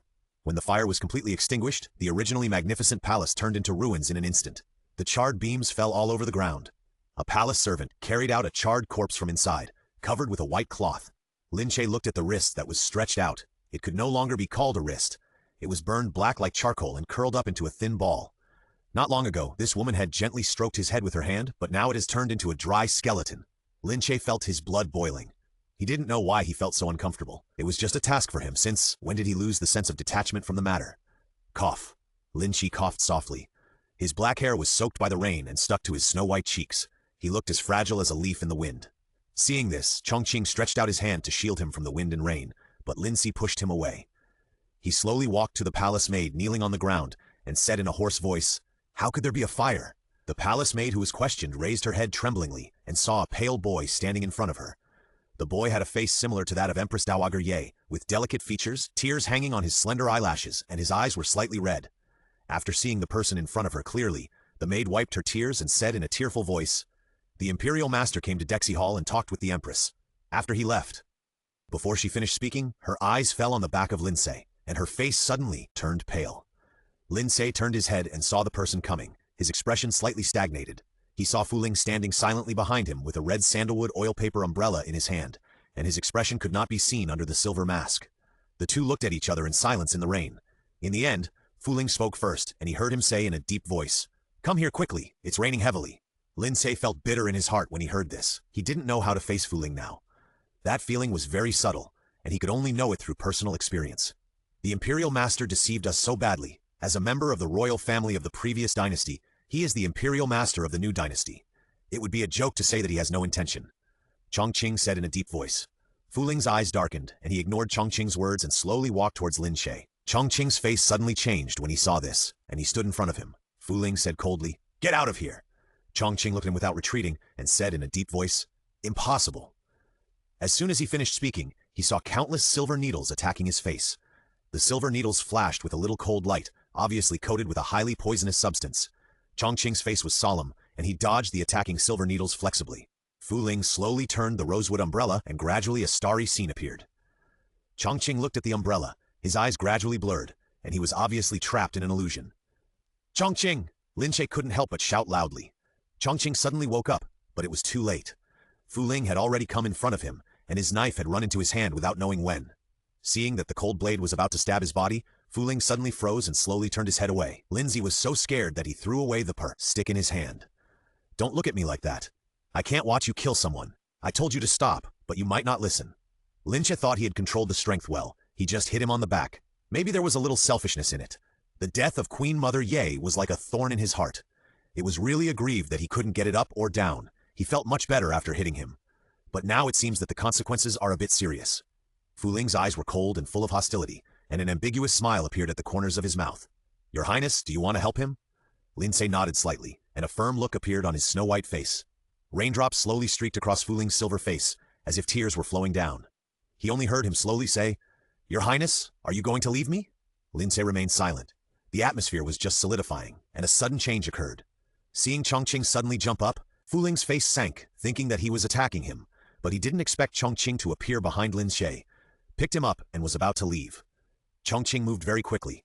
Everything happened in a flash. He turned around and disappeared into the darkness with Lin Ce. "Why don't you chase him?" A female voice sounded behind him. Concubine Wei came slowly with an oil paper umbrella and said, "You did it on purpose." The rosewood umbrella lay alone on the ground. Fu Ling was soaked by the rain. His black hair hung wetly on his shoulders and his eyelashes trembled slightly. "Give him time to calm down and let me calm down too." Fu Ling's tone was cold, like frost. If someone had sharp eyes, they would have noticed that his hands hidden in his sleeves were trembling slightly. These days, the people of Dayu Dynasty were shocked by the news one after another and didn't know how to react. First, they learned that Emperor Zhengde was seriously ill and unconscious, and King Huai was also abducted and missing. Later, they learned that the Queen Mother had passed away. However, the only thing that can be confirmed is that the power of the State Master is getting bigger and bigger, and the officials in the court are very awed by him. Unconsciously, it has entered the late spring season. The peach blossoms outside are gradually falling to the ground. Lin Ce leaned on the couch, staring at the scene outside in a daze. When Chongqing came in, he saw his prince half leaning on the couch in a trance. The light shone through the window paper on his pale face, as if even the blood vessels could be seen. His eyebrows and eyes were thick and beautiful, and it was difficult to describe them. "Drink the medicine," Chongqing whispered. Lin Ce turned his head when he heard it.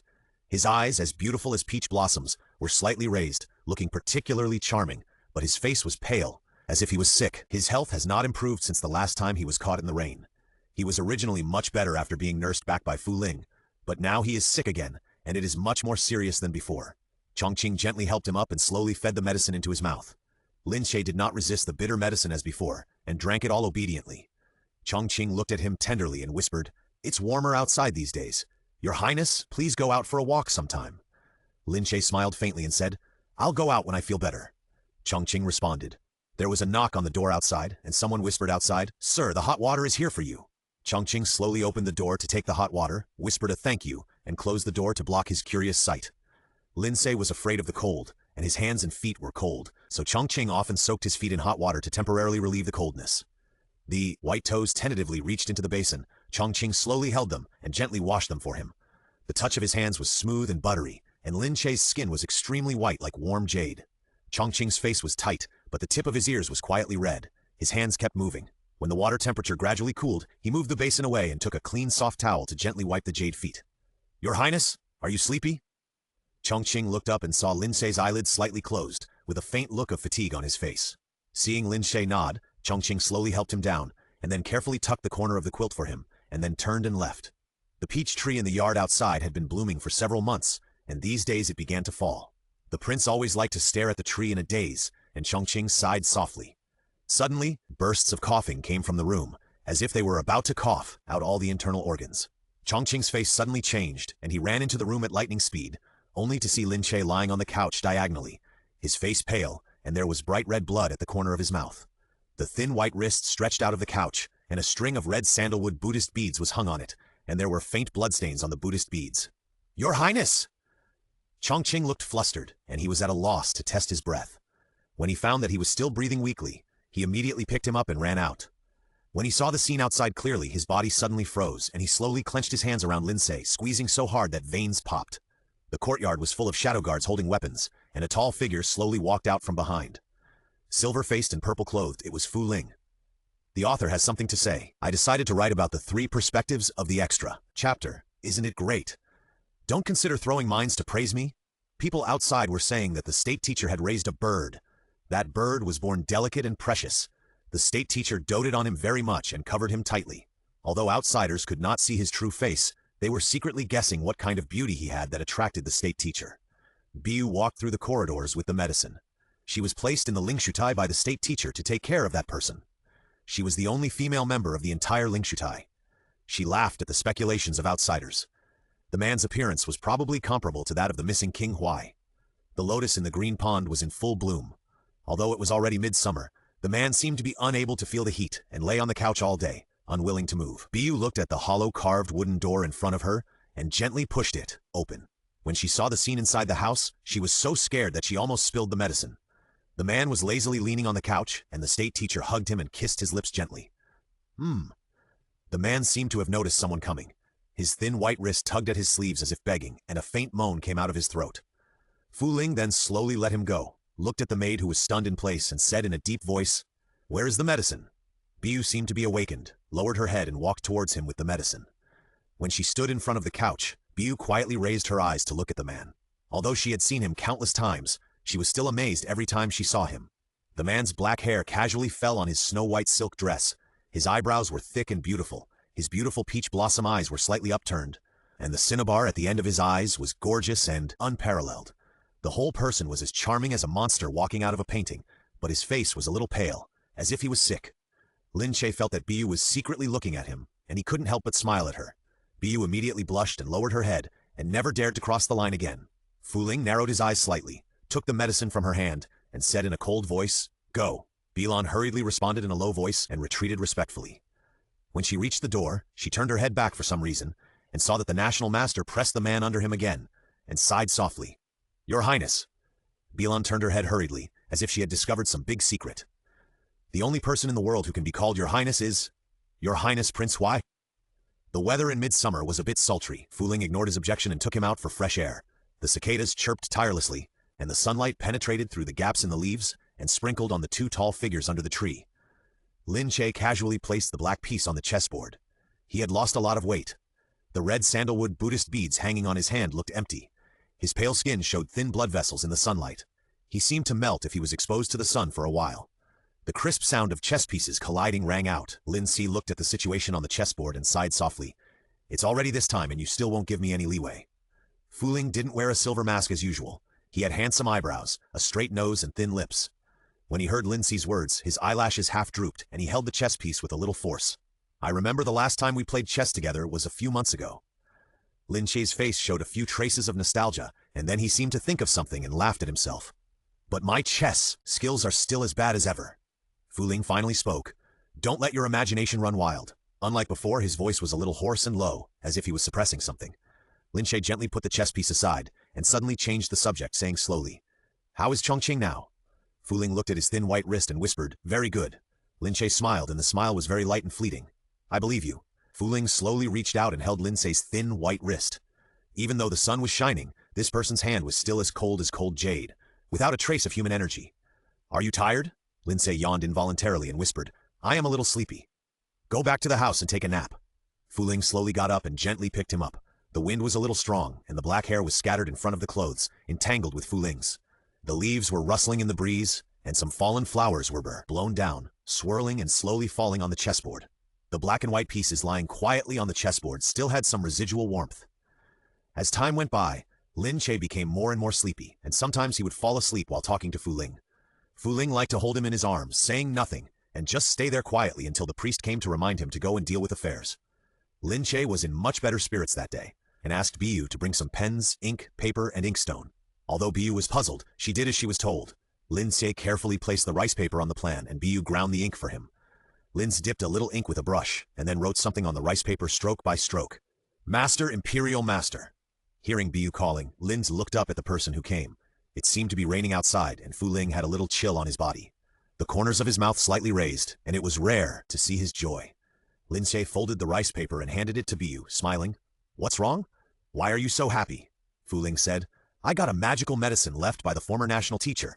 I found it in the secret realm of Ling Shutai after searching for a long time. Lin Ce was stunned. He had never heard Fu Ling say such a long speech. It seemed that he was really happy, but he couldn't bear to tell him that it was all in vain.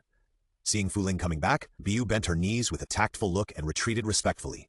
Lin Ce slowly stepped forward to embrace Fu Ling, raised his toes and kissed her lips gently, whispering, Fu Ling, Fu Ling. Fu Ling's pupils shrank suddenly.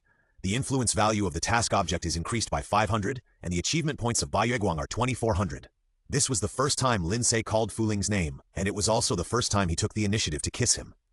Fu Ling's eyes darkened, and he reached out to hold his head, gently deepening the kiss.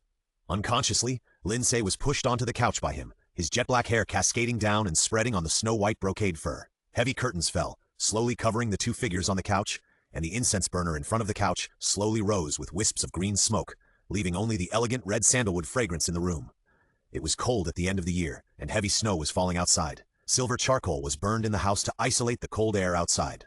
Lin Ce's health still did not improve, and the priests of the Lingshu platform looked at their national teacher with increasingly solemn expressions. Lin Ce lay on the couch and smiled at Fu Ling. Fu Ling came a little early today, and sat here without saying a word. Do you believe in the afterlife? Lin Ce stroked the Buddhist beads on his wrist and smiled. Fu Ling remained silent, but slowly held his cold hand. Seeing that Fu Ling did not answer, Lin Ce smiled and said, I do. The cold wind outside was whistling, and the charcoal fire in the house was crackling.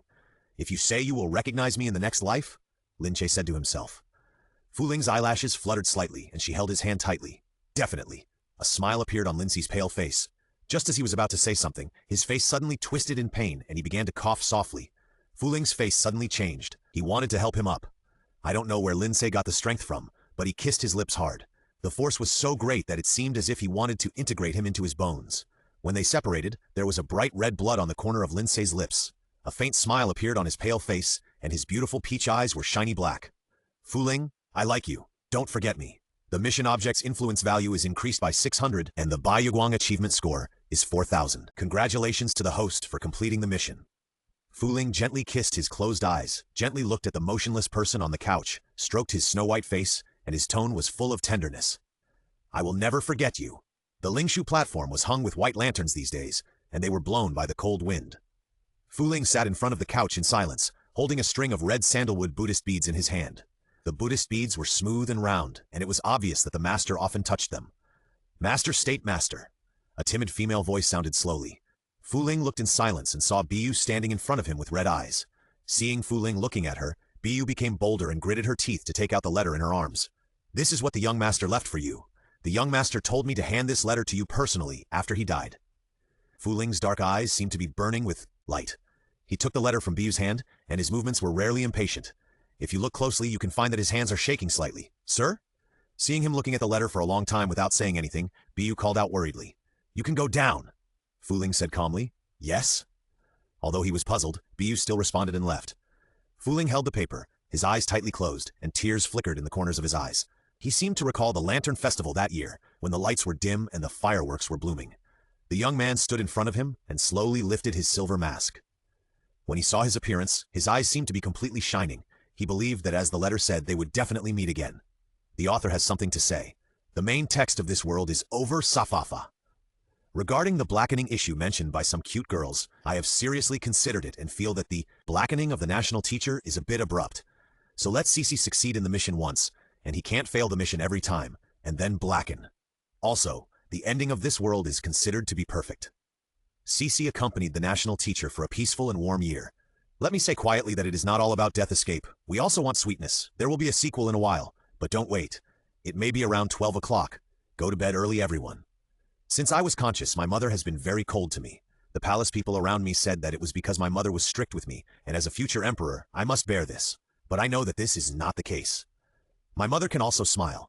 She will smile at my weak brother. She will sing songs to coax that little guy to sleep, and she will sew many small clothes for him with her own hands. Her eyebrows and eyes are gentler than I have ever seen.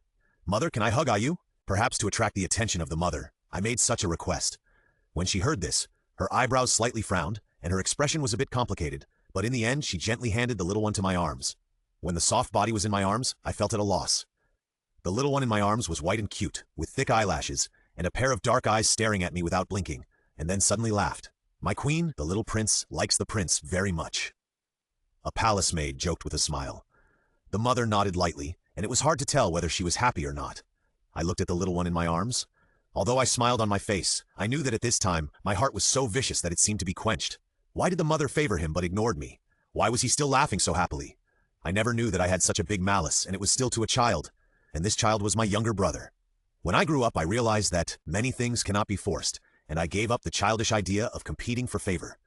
I played the role of the prince wholeheartedly, studied hard, and was so diligent that the tutor praised him and said, "This child will surely achieve great things." The queen mother did not show any obvious expression when she heard it, but just said that this is what the prince should do. I smiled slightly and said that what the queen mother said was right. The little one grew bigger and bigger, but his body was still as weak as before. I heard that he couldn't even stand the wind. Another time, a palace maid accidentally forgot to close the window.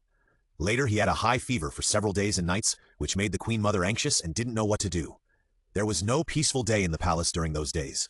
The imperial physician knelt in front and behind the whole palace, and the fate of the palace maid is naturally needless to say. I took advantage of the chaos and quietly ran to the inner hall to take a look at him. The little one was very weak, and breathing was very laborious. I looked at his thin white neck, as if it would break if it was bent. I stood in front of him silently, but in the end I didn't do it. The little one survived in the end. When I heard the news, I didn't know whether I was relieved or disappointed. When I was 20 years old, I learned a secret that was enough to shame the royal family. After knowing this secret, I actually felt a sense of relief.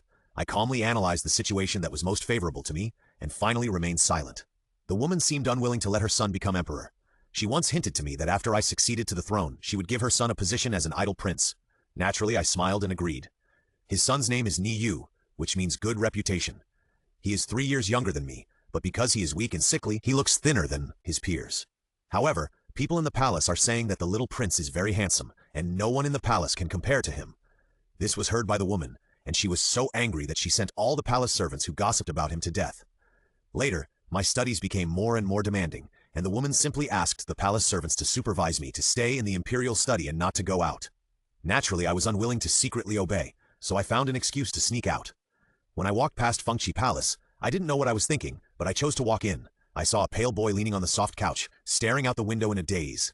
The boy was very handsome, with thick eyebrows, a pair of peach blossom eyes slightly raised, thick eyelashes, and a little bright cinnabar at the end of his eyes. "Brother." His voice was as pleasant and clear as beads hitting a jade plate.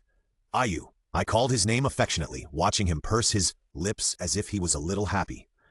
I thought of the look in his eyes when he looked out the window just now, and I said something that was incomprehensible. Do you want me to take you out to play? Hearing this, his eyes suddenly lit up, and then dimmed as if he had thought of something. My mother doesn't allow me to go out to play.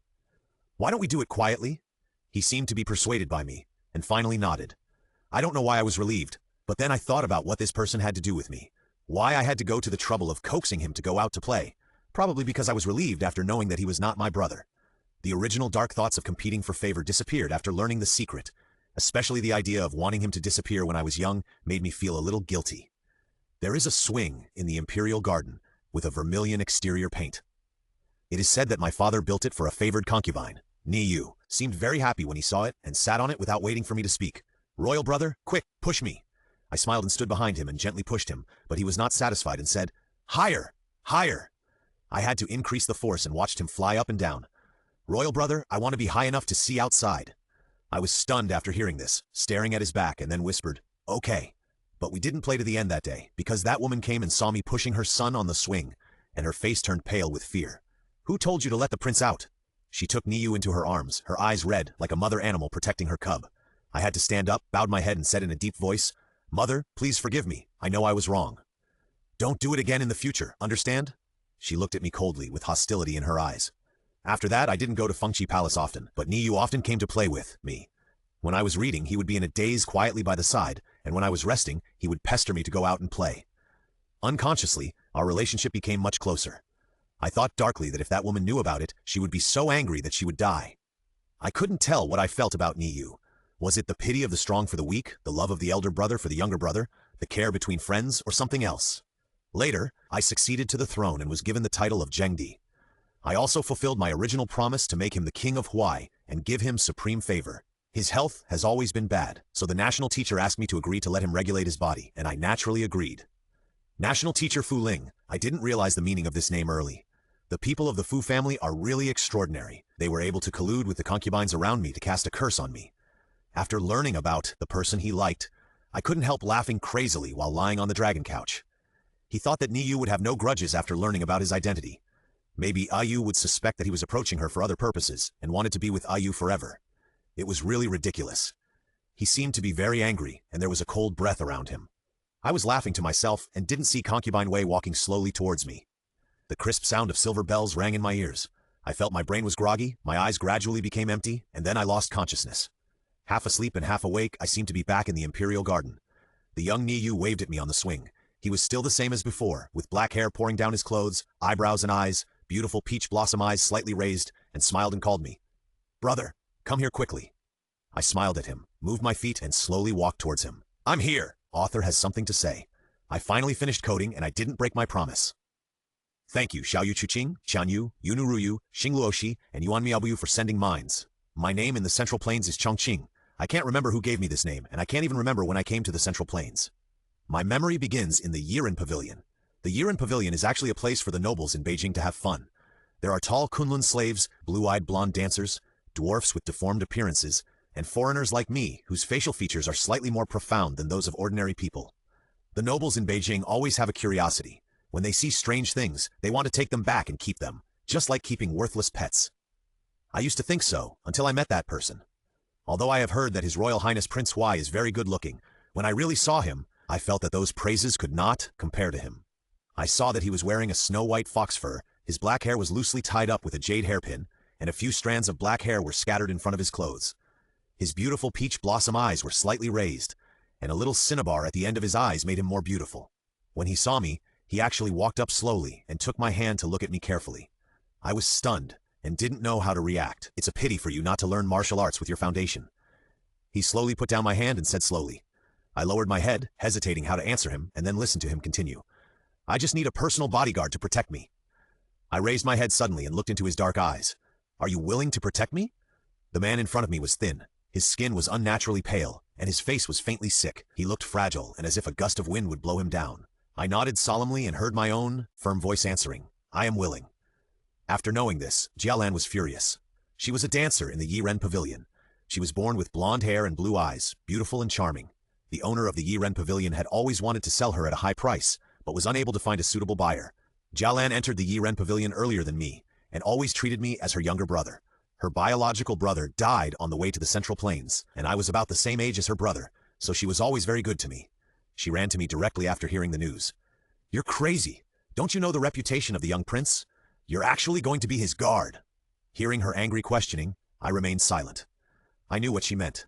Outsiders all said that although the young prince was born very beautiful, he was weak and had been suppressed for a long time, and his temper was cruel and he liked to humiliate his servants. I recalled the man with a faint smile, and I didn't want to believe this rumor. Later, I still entered the prince-wise mansion. The young prince kept his promise and found a master to teach me. Only after I finished learning, I was qualified to stand by his side. From the moment he rescued me from the year-end pavilion, I swore to serve him, and his orders were above anything else. As for the rumors, the young prince's temper is indeed quite strange.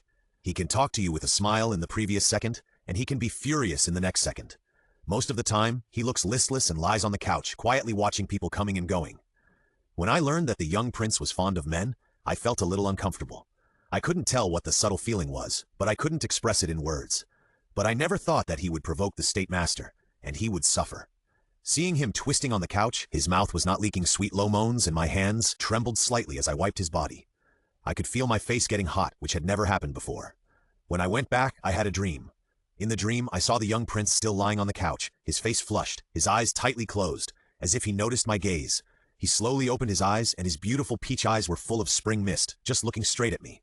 I felt as if I was hit by an electric current, and I woke up suddenly, looking at my wet underwear, and covered my head in annoyance. I thought the young prince and the state master would have no intersection, but I didn't expect that the banquet later would make their fates intertwined. The young prince was going to move to Lin Ce, and as a personal guard, I naturally had to stay with him. Although the state master was not very warm to the prince, the atmosphere between them was very harmonious, and they got along very well. I don't know if it was my illusion, but I always felt that the state master gave me a strange feeling. Everything that happened later proved that my guess was right. After the prince was abducted from the altar, I followed the smell and chased him. I was born with the ability to distinguish the smells of different people, so chasing was easy for me. After knowing that the prince was abducted, the Queen Mother sent someone to catch up with me and tell me the true identity of the state master, saying that he was also responsible for the prince's disappearance this time. Finally, she asked me to take the prince away. The farther away from the palace, the better. I had a vague premonition in my heart, and asked him what the Queen Mother would do if he said that. The man's face suddenly became a little ugly, saying that the Queen Mother had her own plans. I felt a little heavy, and I had already guessed what the plan was. I remembered the woman with quiet eyebrows and eyes. I had seen her in the palace before. At that time, I followed the prince. She noticed me and asked me who I was in confusion. The prince smiled and said that I was his guard and came to protect him. The Queen Mother heard this and smiled and said to me, "If one day I am gone, I will trouble you to take care of this child." Unexpectedly, her words came true. Later, I found the prince and wanted to take him away, but he knew something from my expression and insisted on going back to the palace. I couldn't disobey his order and took him back to the palace. That was the decision I regretted the most. I thought countless times that if I could ignore his opposition and take him away forcefully, and the two of us would fly away, wouldn't those things happen later? The sky was full of fire burning in the night sky, as if it was going to devour everything. I stood with him at the door of Dexy Hall, and next to me was the anxious shouting of the palace people. Thunder rumbled in the sky, and suddenly it started to rain, heavily, and the fire in Dexy Hall gradually subsided. When the person inside was carried out, he had been burned beyond recognition. Someone couldn't bear to look at it anymore, and covered the man's face with a layer of white cloth. I looked at the prince worriedly. His face was as pale as a ghost, but his eyes were frighteningly bright. The national teacher finally came. He was holding a wooden umbrella, wearing a silver face and purple clothes, and walked slowly from the rain. I suddenly felt something was wrong. After knowing his identity, I could no longer look at him with ordinary eyes. Fu Ling, as the national teacher, really had some tricks. I was suppressed by his magic. An indescribable sense of frustration came over me. In the end, we had to rely on the prince to get out safely. Before leaving, I looked back at him for some reason. He stood there with his head down in silence. The rain was hitting him mercilessly, and the rosewood umbrella was lying alone on the ground. After the rain, the prince's health got worse. His body, which had been almost in good shape, became thinner at a speed visible to the naked eye, but I had no way to help him. I was terrified every day, afraid that he would faint if I didn't pay attention. But in the end, what I was worried about still happened. Seeing him lying on the couch with his eyes closed and bloodstains on the corners of his mouth, my mind suddenly went blank. "Doctor! Doctor! Go find a doctor!" I picked him up and rushed out the door with trembling hands.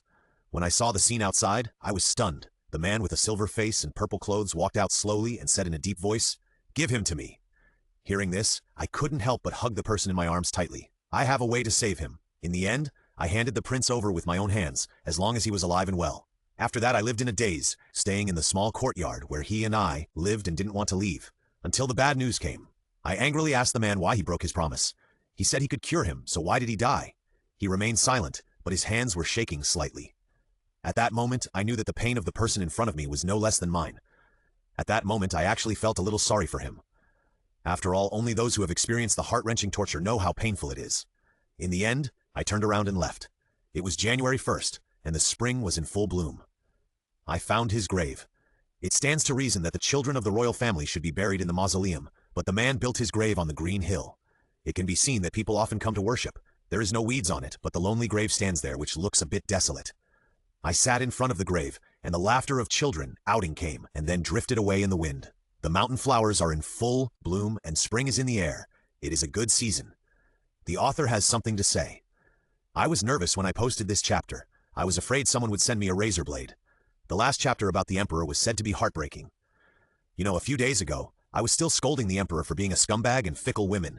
Come on, repeat with me, men are all pigs. P.S. There may be a chapter about Fu Ling at 12 o'clock today, or it may be tomorrow. I love you guys. Rhine, Master. Since I met King Huai last time, I often have dreams. In my dreams, someone whispers in my ear. I don't know why I always feel that something is missing in my heart after waking up. I saw His Highness again at the banquet in the palace. He sat next to me, his peach blossom eyes slightly narrowed, raised his eyebrows and smiled. Master Guoshi smells so good. Although I didn't show any emotion on my face, the hand holding the wine cup couldn't help but clench. Something happened during the banquet. I never expected that he would rush out to block me. When I saw him in my arms, I didn't know why I felt that this scene was familiar, and even the faint pain in my heart was particularly familiar. Finally, I asked the emperor to let King Huai move to Lingshitai and let me take care of him. The emperor naturally agreed. King Huai's body is indeed weak. He has been weak since childhood. In addition, he has been pampered since childhood and looks fragile. Such a person would actually think of protecting me. This makes me feel a little complicated. So when I knew that Luowan attacked him, I actually felt angry. You know, because of her mother, I have always been very tolerant of her. Her mother is a female official beside my mother. When the enemy army of the previous dynasty broke through the city, my mother handed me to Luowan's mother, but she went to accompany my father with a white silk. The female official took Luowan and I all the way out of the palace. Seeing that I didn't cry or make a fuss, the female official thought I was holding on, and there was some pity in her eyes. I felt a little confused. I really didn't feel sad. My mother left her young son and committed suicide because of their deep love for each other. My father was defeated and committed suicide, which made the situation of the rest of the royal family even more difficult. These were their choices and had nothing to do with me. Later, we were caught up by the rebel army. The female official hid us in the bushes, but she was killed. Luowan looked at her dead mother with her eyes wide open, just like those people in the palace who died with their eyes open. When I found her again later, she was already in a brothel, and her face was completely destroyed. I changed her face and made her a noble lady of the Wei family. She wanted to enter the palace, so I arranged for her to enter the palace. She said she hated the Ni family and wanted them to pay the price. I understand her hatred, but it doesn't mean I can watch her attack King Huai. So after the hunting meeting, I gave my personal Buddhist beads to King Huai so that I could sense when he was in danger. During the Lantern Festival, I learned that he was playing in the pleasure boat. I felt a little irritated for no reason. I left the priest and rushed to the pleasure boat. I opened the curtain and saw him lazily leaning on the beauty couch, hugging left and right, wearing only a snow-white inner shirt, with peach blossom eyes slightly raised, looking at me provocatively. I don't know where the nameless anger came from. I picked him up and walked out. I tried to suppress my anger. You know, what I wanted to do at this time was to pin him down and teach him a lesson. And in fact, I did so. I never thought that I would have a desire for a person, no matter if this person was a man or a woman. But this really happened. I had a desire. During this period, the emperor did something that angered me. For the first time, I had a real hatred for him. The puppet Gu was taken from me by Luowan. She wanted to see the emperor live a life worse than death. Everything was just a trigger. But I didn't know that the trigger would be him. Fortunately, everything went well and I finally found him. But I underestimated the ability of Empress Dowager Ye. A fire caused a rift between me and His Highness. The man finally took him away. In fact, if I didn't want them to leave, none of them could leave. But under the circumstances at that time, it was the best choice to separate and calm down temporarily. Otherwise, I don't know what I would do. But this does not mean that I will let His Highness leave my sight. I sent people to monitor them. I knew that they lived in a small courtyard outside the capital. Someone reported to me what he ate every day, whether his appetite was good, and whether he coughed. When I knew that his condition worsened, I took him back from the man. I thought I could cure him. But that was just what I thought. His Highness's body was getting weaker and weaker. I could only stay with him all the time. I checked many ancient books and classics, but I couldn't figure out the cause of the disease. Finally, I went to the secret realm of Lin Ce and found the magical herbs left by the former national teacher that were said to cure all diseases, but it was still useless. I began to feel desperate, but I never showed it in front of him. At least in the last period of time, I want to spend a peaceful time with him. I took off the silver mask that symbolizes the status of the national teacher because I wanted His Highness to remember my face and hope that he would not forget me. His Highness began to be more and more sleepy, so I often held him in my arms and fell asleep. I woke up countless nights and stroked his thin and bulging back. I would have wild thoughts and could not fall asleep again. I would not wake up until dawn and pretend that nothing had happened. Luowan used to say that I always looked like I had no desires and wanted nothing. I really wanted to see if I would taste the pain of my heart one day. I smiled and did not comment. But when I saw His Highness closing his eyes in my arms, I really felt that feeling at that moment. I did not expect that one day I would feel so sad because of the death of a person that I could not control myself. I kept the red sandalwood Buddhist beads that I gave him, and I buried His Highness's grave on the green hills, where there are wild flowers, breezes, and beautiful scenery. I didn't expect His Highness to leave a letter for me, asking me not to forget him and saying that we would definitely meet again. I was seriously injured when I was getting medicine for His Highness in the secret realm. The priests knelt down and begged me to heal them, but I didn't want to do that. His Highness was afraid of being alone on the green hills, and I wanted to accompany him. On the sickbed, Luowan came to see me for the last time. Her eyes were slightly red, but her expression was very fierce. "I still think you looked much better before." After saying that, she wiped the tears from the corners of her eyes fiercely. She didn't have the manners of a concubine at all. She was still the little girl who always called me brother in my memory. The red sandalwood Buddhist beads lay quietly in the palm of my hand, and the faint red sandalwood fragrance lingered at the tip of my nose. In a trance, I seemed to see the pale and beautiful boy standing in front of me again, with people coming and going around him and the lights dimming. A faint smile appeared on his face, and he handed the river lantern in his hand to me. "Here you go." Fireworks lit up in the night sky, and his pale face was also warm. I slowly held him in my arms, and he seemed to be a little surprised and slightly widened his eyes. I whispered in his ear, "We will definitely meet. The author has something to say. The second world is officially finished, so shat!" The third world is a story of jealousy, possessiveness, and strong attack. There is a dark side. In the summer in the south, the air is oppressively hot and humid, making people feel irritable for no reason. A muffled groan from a heavy object hitting the body came from the toilet, and from time to time it was mixed with vulgar shouting and cursing. Lin Ce looked at the door in front of him with a complicated mood. "Is jealousy in there?" "Yes.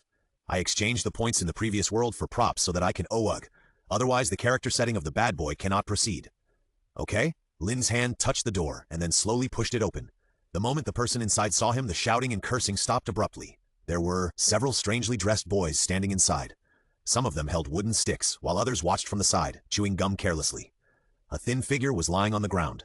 The man was wearing a school uniform, with black hair covering most of his face. There was a faint trace of bright red blood at the corner of his mouth, and his face was bruised and purple. "Brother Bai, you are here." A boy with earrings came up to him. Bai Shu was his identity in this world. He was a bad boy who smoked and fought.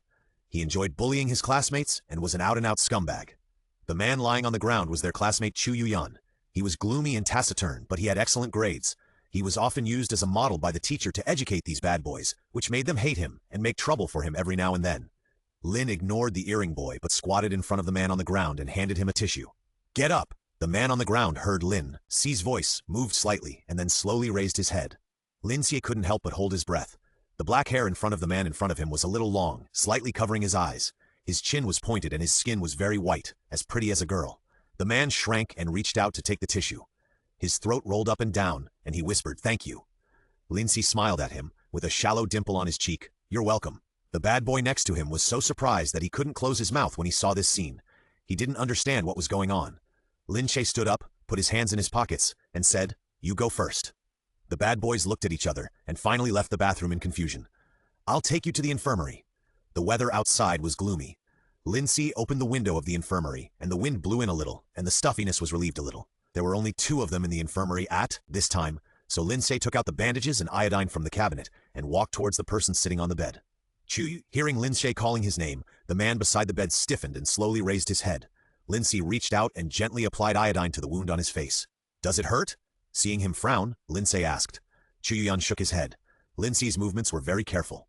After bandaging the wound, his eyes moved to Chu Yuyan's face, and then he was stunned. He saw a pair of dark and deep eyes staring at him without blinking under the cover of black hair. Seeing Lin Ce looking at him, Chu Yuyan lowered his head as if frightened. Lin Ce scratched his head, looked away and said, Take care of the wounds on your body yourself. Yes, I have something to do and I'll leave first. Okay. Chuyan lowered his head and responded in a low voice. Seeing this, Lin Ce walked out of the infirmary and did not forget to close the door before leaving. But he didn't notice that the moment he closed the door, the person on the bed slowly raised his head, a pair of dark eyes that seemed to be bottomless, quietly watching his back as he left. Lin Ce walked in the corridor, and the cold voice of the system sounded in his mind. The mission target's influence value increased by 200, and Baiyuguang's achievement points are 400. Why is it so little? The system did not answer. After a long silence, the familiar cold texture voice slowly sounded. Jealousy is the most dangerous personality. Lin Ce was startled when he heard it, and recalled the thin figure, and couldn't help but refute it. It doesn't look like it? The voice of the system fell silent, and Lin Ce looked at the scenery by the window. The clouds were getting lower and lower, and some students ran back to the classroom from the playground. It's going to rain. The fan on the ceiling turned tirelessly, making a boring and rhythmic sound. It has been raining these days, but the stuffiness in the air is lingering. The invigilator was a middle-aged bald man with a slightly plump figure. He was fanning himself on the podium because of the heat. His eyes under the lenses scanned the classroom carefully. There was a slender boy sitting by the window. His hair was dyed chestnut, and he wore black earrings on his ears. His school uniform was also loose, but he looked very handsome. At this moment, he was looking at the test paper on the table with his eyes empty, and I don't know where his mind was wandering. Baishu! The invigilator's scolding sounded in the classroom, and the students who were concentrating on doing the test paper couldn't help but look towards the window. Chu Yuyan couldn't help but clench the pen in his hand. Lin Ce was frightened by this and suddenly came back to his senses. He found that he had become the focus of everyone. Looking at the angry face of the invigilator on the podium, he had to pick up the pen and start doing the questions on the test paper. But this was really difficult for him. Looking at the questions on the test paper, he was really overwhelmed. But seeing that everyone else was concentrating on the test paper, he had to bite the bullet and write solution on the test paper. And then there was no more. Just as he was feeling melancholy, suddenly a note was thrown at his feet. Lin Ce looked over and saw only the silent back of the person. Lin Ce took advantage of the invigilator's inattention and quickly picked up the note. He saw that it was filled with dense answers. It can be seen that the person who wrote it was very careful. Some places were also annotated in case he couldn't understand. Baishu! Lin Ce was so scared that his hand holding the note almost trembled. The invigilator walked down from the top and stood in front of him with a very stern expression. Cheating in the exam, you are capable. He pointed at the note in Lin Ce's hand and said, Give it to me. Everyone in the classroom couldn't help but cast a gloating look. Only a figure in front of him was trembling slightly. The tip of the pen in his hand accidentally used too much force and scratched the fragile paper. Go to the office. In the office, Lin Ce stood in front of the desk with his head down, listening to the scolding. The invigilator's spit flew onto his face several times, so he had to wipe his face and continue listening. After scolding for a while, the invigilator drank a sip of water with satisfaction. Although he was a little puzzled by the obedient attitude of the person in front of him, he didn't think much about it. When he moistened his throat and was about to scold again, there was a knock on the door. Come in. A thin boy walked in from outside the door.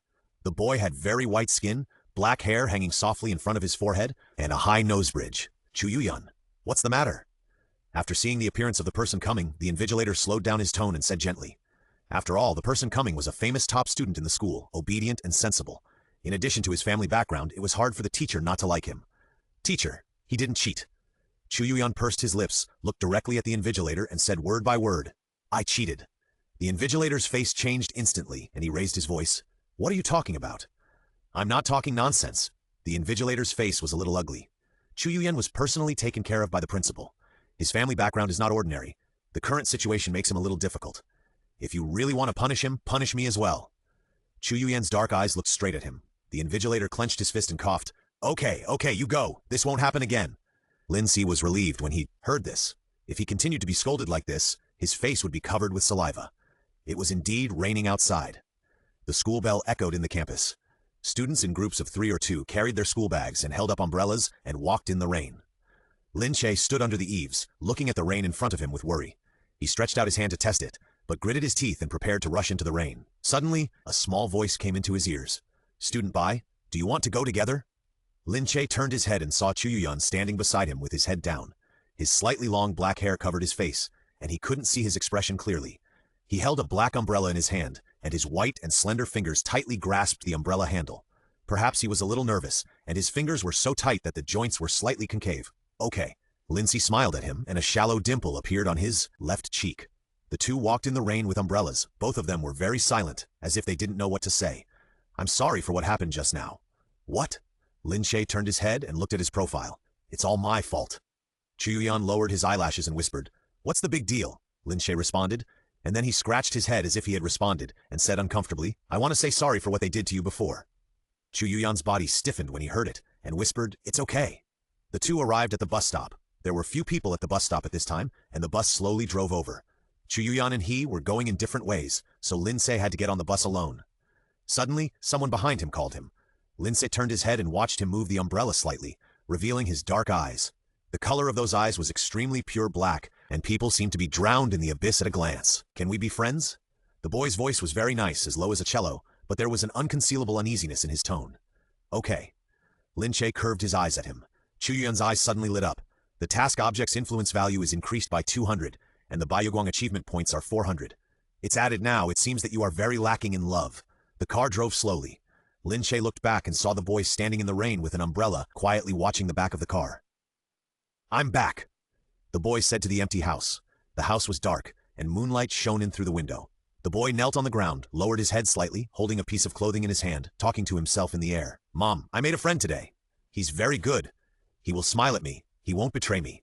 The author has something to say. There will be 2 updates today. It's a surprise or not. There may be one tomorrow. There will be corrections to what the little cutie said about the end of the world. It's jealousy. If you are jealous, a moment of silence for Xiao Shise. Recently, people in the class feel a little strange. Baishu, who has been skipping classes and fighting, seems to have become a different person. He started to speak politely and occasionally joked with his classmates. He was originally sunny and handsome, with dimples on his face when he smiled. In the past, everyone kept a distance from him because he was a bad student, but now he has become a likable person. Everyone went from being curious and testing him to now rushing to play with him. As soon as the get out of class was over, people gathered in front of Lin Ce's seat. Baishu, do you think this is irritating? The man with glasses at the table in front quietly took out a magazine and gave it to him. Lin Ce took a look at the white cover and knew what was going on. Julian, just read these rubbish books by yourself. Don't harm others, Baishu. The person who spoke was called Li Meng. She had long wavy hair, delicate light makeup on her face, long eyelashes, and a mouth with a faint luster painted with lip gloss. That's right, Baishu. Do you want to play games with us after school? I'll take you flying. The people around him started chattering one by one. Lin Ce kept smiling, but his eyes looked through the gap in the crowd to the left. He could only see the silent back of that person. Chu Yuyan drew heavily on the paper with an expressionless face, and the pencil left terrible deep marks on the back of the paper. The laughter of the group of people was heard in his ears, which entered his eardrums one by one, torturing his nerves. Li Meng noticed Lin Ce's gaze, looked back, and when she saw who it was, the expression on her face suddenly became a little strange. Why are you looking at the monitor? He is a weird person, always gloomy, she whispered, covering her mouth. Really? Lin Ce raised his eyebrows and smiled, revealing a shallow dimple which made her blush. Monitor! Lin Ce suddenly shouted. The figure suddenly stiffened and lowered his head. Can we have lunch together at noon? Lin Ce asked with a smile after seeing his reaction. The other students all looked confused, not understanding why Lin Ce would take the initiative to invite him. Lin Ce looked at the silent back, not anxious at all, because he knew he would definitely agree. Sure enough, the man nodded slowly. His soft black hair fell to his ears, quiet as if transparent. It was peak time in the cafeteria, and students lined up in a long queue, waiting to move boredly. Lin Ce got his meal first and left. Chu Yuyan followed him silently, his head slightly lowered, and his expression could not be seen clearly. Lin Ce was looking for a place to sit, and suddenly heard a cursing voice behind him. You don't have eyes, do you? Looked back and saw Chu Yuyan, standing aside with his shoulders hunched, his slightly long hair covering his eyes. Only his pointed chin and tightly pursed mouth could be seen, and the boy in front of him was tall and had a fierce look. I'm sorry. Chu Yuyan squeezed out a voice that was thinner than a mosquito. The man glared at him and cursed. You are a woman. You speak so softly, and you have thin arms and legs. Come, let me see this face. Is it like a woman's? As he was about to reach out to pinch his chin, a hand suddenly stretched out from thin air and firmly grasped his arm. Classmate, it is not a good behavior to touch others. Hearing the voice of the person coming, Chu Yuyan was stunned, raised his eyes slightly and looked at him, with a bottomless, deep darkness in his eyes. Lin Ce looked at the boy with a smile, and slightly exerted force on his hand. The boy frowned in pain and secretly cursed in his heart. He had seen Baishu's reputation a long time ago, and didn't want to confront such a desperate bully, so he had to break free from his hand and walked away cursing. Let's go. Lin Ce put one hand in his pocket and held the rice plate in the other hand. He smiled at him and tilted his head to signal him to follow. The mission target's influence value increases by 200, and Baiguang's score points are 1200. Hero saves the beauty? After sitting at the table, Lin Ce began to eat. Chu Yuyan sat opposite him in silence, and suddenly said slowly, "It wasn't me who bumped into him." Lin Ce didn't react for a moment and looked up blankly, with rice in his mouth. Chu Yuyan looked up, and under his slightly long black hair was a delicate face. He pursed his lips and repeated, "It wasn't me who bumped into him, it was him who bumped into him." Lin Ce suddenly realized, but he didn't expect that he was still thinking about what happened just now. "I believe you." Lin Ce hurriedly swallowed the rice in his mouth and said seriously. Chu Yuyan's eyes lit up, pursed his lips and smiled. When the two of them were eating, Lin Ce noticed that Chu Yuyan strictly classified and placed the dishes on the rice plate, and his eating movements were meticulous, looking like he had obsessive-compulsive disorder. Chu Yuyan seemed to have a small appetite. He only ate a few bites and then stopped eating. He sat aside and watched him. Lin Ce felt a little numb when he was seen. He hurriedly ate a few mouthfuls of rice and stopped eating. The two returned to the classroom together. When they arrived at the door of the classroom, Chu Yuyan suddenly said that he wanted to go to the bathroom. Although Lin Ce was surprised, he went to the classroom first without thinking much. Ugh! A painful retching sound came from the bathroom.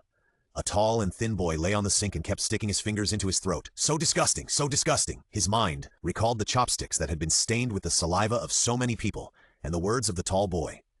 He suddenly raised his head and looked at the person in the mirror. The person in the mirror had fair skin, and his facial features were somewhat feminine. His slightly long black hair was wet and stuck to his cheeks. Under his long and thick eyelashes were a pair of dark eyes. "You are so ugly," he whispered softly to the person in the mirror. "This won't work." Lin Ce waited in the classroom for a long time, but Chu Yuyan didn't come back. He began to hesitate whether to go to the toilet to find him. Li Meng, who was sitting in front, turned around. She curled her lips and muttered, "Why did you ask the class monitor to eat? Others never eat meals in school. After all, he is a young master." "What? Don't you know? Our class monitor has mysophobia and eats the food he brings every day." Lin Ce looked at the seat in front of him and saw a box of food lying quietly in the drawer. Besides, the class monitor's family is very bad. Li Meng looked around and lowered her voice to pretend to be mysterious. Lin Ce was about to answer when he saw Chu Yuyan coming back at the door. He went to the bathroom and seemed to have done some intense exercise. His black hair was wet and hung to his ears with water droplets on it. Seeing Lin Ce and Li Meng looking at him at the same time, he lowered his head in silence and returned to his seat. Lin Ce felt a little complicated. Wouldn't this person refuse? After school, Lin Ce wanted to invite him to go home together, but he refused. "Sorry, I have to go to the studio after school." Lin Ce looked at the head of the man in front of him and said, "Okay then. Bai Shu, let's go together." Several boys shouted and waved their arms at the door of the classroom. "Coming," Lin Ce replied. When he was about to leave, he suddenly felt that the corner of his school uniform was tightly grasped by someone. "Tomorrow? Tomorrow is okay?" "Okay," Lin Ce smiled and replied, revealing a shallow dimple. "Hurry up, Bai Shu. What are you still hesitating about?" The person at the door of the classroom was a little impatient and kept urging him. Chu Yuyan slowly let go of his clothes, and Lin Ce had to walk to the door and scolded with a smile. "Why are you urging me, brother Nose? Go to hell! Take advantage of me!" Several boys laughed and scolded and left the classroom with their arms around each other. After everyone had left, Chu Yuyan slowly started to move. He carefully put his things in his school bag and meticulously smoothed the wrinkles on the shoulder straps of his school bag before he stood up and left the classroom. After passing through the dark and empty corridors and stairs, Chu Yuyan came to the door of the studio upstairs, took out the key and slowly opened the door. There were sculptures of all sizes inside, and the drawing boards were casually placed aside. The ground was full of paint, which looked messy. This is his private world, and no one will disturb him. Chu Yuyan seemed to relax all over. He put his school bag away, walked to the drawing board, and lifted the white cloth that was blocking it. There was an unfinished sketch underneath. The boy in the painting was slender, wearing a loose school uniform, with an earring on his ear, and the corner of his mouth was slightly raised, revealing a shallow dimple on the left side. Chu Yuyan held a pen in his hand and carefully painted on his face with a focused expression, and his dark eyes stared at the person in the painting without blinking. There was a sound of boys fighting outside the window. Chu Yuyan lowered his eyelashes slightly, walked to the window, and quietly looked at the figure below. A breeze blew, and the white curtains were blown up. The back of the boy was looming inside, like a butterfly spreading its wings and about to fly. Lin Ce stood in front of his locker and stared at his locker in a daze. There was a sketch lying in the locker. The person in the sketch was very familiar to him. It was himself. "Bai Shu, what are you daydreaming about?" A boy ran over and patted his shoulder, saying, "It's almost time for class. Let's go." Lin Ce forced a smile, responded, and then slowly closed the locker. But he didn't notice that in a corner next to the locker, a figure was quietly lowering his head and remained silent. The hot summer weather swept in. The cicadas in the trees were calling tirelessly, and the sun shone through the gaps in the leaves under the shade of the trees, forming a shadowy silhouette. Lin Ce was sweating profusely. The PE teacher blew the whistle, urging them to keep going. His back was covered with sweat, and he couldn't help but lift up his shirt slightly, revealing his beautifully shaped abdominal muscles. "You have a nice body," the boy running beside him said with a smirk. "It seems your girlfriend is lucky." "Go to hell!" Lin Ce laughed and scolded. "What are you two doing? Don't whisper to each other, otherwise you will be punished to run 2 laps. The PE teacher blew the whistle and pointed at them and said loudly. The boy next to Lin Ce made a face quietly and whispered, "Why are you being mean to us? If you have the guts, be mean to others." Lin Ce paused and looked towards the shade of the tree. He saw Chu Yuyan sitting under it with his knees hugged. His black hair was slightly long, and the ends of his hair were slightly lifted by the wind. The sleeves of his school uniform were rolled up to reveal a small section of his thin white wrists. "Others are young masters. Of course they are different from us," another boy complained. Chu Yuyan was gloomy and didn't like to socialize with his classmates. In addition, his family background gave him many privileges, so most people disliked him. "He seems to be sick." Lin Ce recalled the scene when he accidentally saw Chu Yuyan taking medicine. Who knows if he is pretending? The boy muttered dissatisfiedly. Lin Ce smiled and didn't answer. He quickened his pace and ran forward. When they finished running, everyone was sweating profusely. Lin Ce was panting and bent over to support his knees, wiping the sweat on his forehead. "Bai Shu, here you go." Li Meng smiled and handed him a bottle of mineral water. She tied her wavy curly hair into a high ponytail with a delicate little hairpin on it, looking young and beautiful. "Thank you." Lin Ce took it and smiled at her, then unscrewed the bottle cap and took a sip. Water beads overflowed from the corners of his mouth and slowly flowed over his Adam's apple, which made Li Meng blush. Suddenly, Lin Ce felt a real gaze staring at him. He looked over there and saw Chu Yuan quietly lowering his head, with the mineral water bottle standing alone beside him. Lin Ce said hello to Li Meng and walked towards the person under the tree. The person under the tree noticed someone approaching and slowly raised his head. When he saw that it was Lin Ce, his slender fingers couldn't help but tighten his arm. "Squad leader, are you okay?" Lin Ce sat beside him, with soft grass under him. The sky was clear and blue, and a few white clouds floated leisurely in the sky. "Pretty good." Chu Yuan's body was tense all the time. Hearing his question, he answered in a low voice. "That's good." Lin Ce lay directly on the grass, holding a piece of grass in his mouth, revealing a shallow dimple. Suddenly, Chu Yuan carefully pushed the mineral water bottle over, still with his head down, and whispered, "Here you go." Lin Ce was startled, then smiled broadly at him and said, "I'm thirsty." Chu Yuan pursed his lips. After Lin Ce finished the water in one breath, he threw the bottle into the trash can, drawing a beautiful arc in the air. The two of them didn't speak, again as if they had known each other for many years. Even in silence, they didn't feel awkward. The atmosphere was peaceful and harmonious. "System jealousy is always peeking at me. Bear it." The system rarely answered him. Lin Ce felt that the system was becoming more and more humane, but the answer was a little unpleasant. Suddenly a voice broke the silence. "Bai Shu, come here, it's almost time to gather." There were a few boys over there smiling and calling him. "Here we are." Lin Ce smiled and responded, then gestured to Chu Yuan and said, "I'll go first." "Yeah." Chu Yuan responded in a low voice, because he couldn't see his expression clearly because he was looking down. When he noticed that the people around him had gone far away, he slowly raised his head, revealing his eyes that were as deep as a pool under his black hair. When Lin Ce ran to the group of boys, he heard them discussing gossip. "What are you talking about?" A boy whispered, "Are talking about a senior boy named Zhang Yu who was expelled. I heard that it was because he was found cheating by his contract partner last year. The school directly expelled him from the school without any mercy." "Zhang Yu? Have you seen him? You almost had a fight in the cafeteria." "It was him," Lin Ce murmured. "Is it a coincidence?" The school bell echoed slowly in the campus. Lin Ce packed his school bag and waited for Chu Yuan at the door. He watched him put the books in and arrange them in order, then smoothed the wrinkles on the shoulder straps, and then walked out slowly. "Bai Shu, see you tomorrow." "Brother Shu, don't forget what you promised me tomorrow." The classmates around him greeted Lin Ce one after another, and he responded one by one. The people around him became even more silent. Because it was not raining, Lin Ce did not take the bus, but walked side by side with him. Lin Ce did not ask him if it was convenient for him, because he knew he would not answer.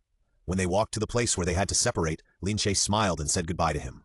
Chu Yuan raised his head, and a fair and delicate face appeared in front of him. He pursed his lips and whispered, "Goodbye." Lin Ce walked forward with his school bag on his back. His steps were very slow, his hands in his pockets, and he looked at the scenery on the street carelessly. I don't know if it was his illusion, he always felt that a vague gaze was following him. He had a vague guess in his heart.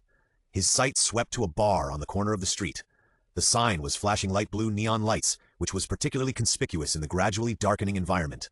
Lin Ce's heart moved and he walked inside. The people in the bar seemed to be having a uniform party.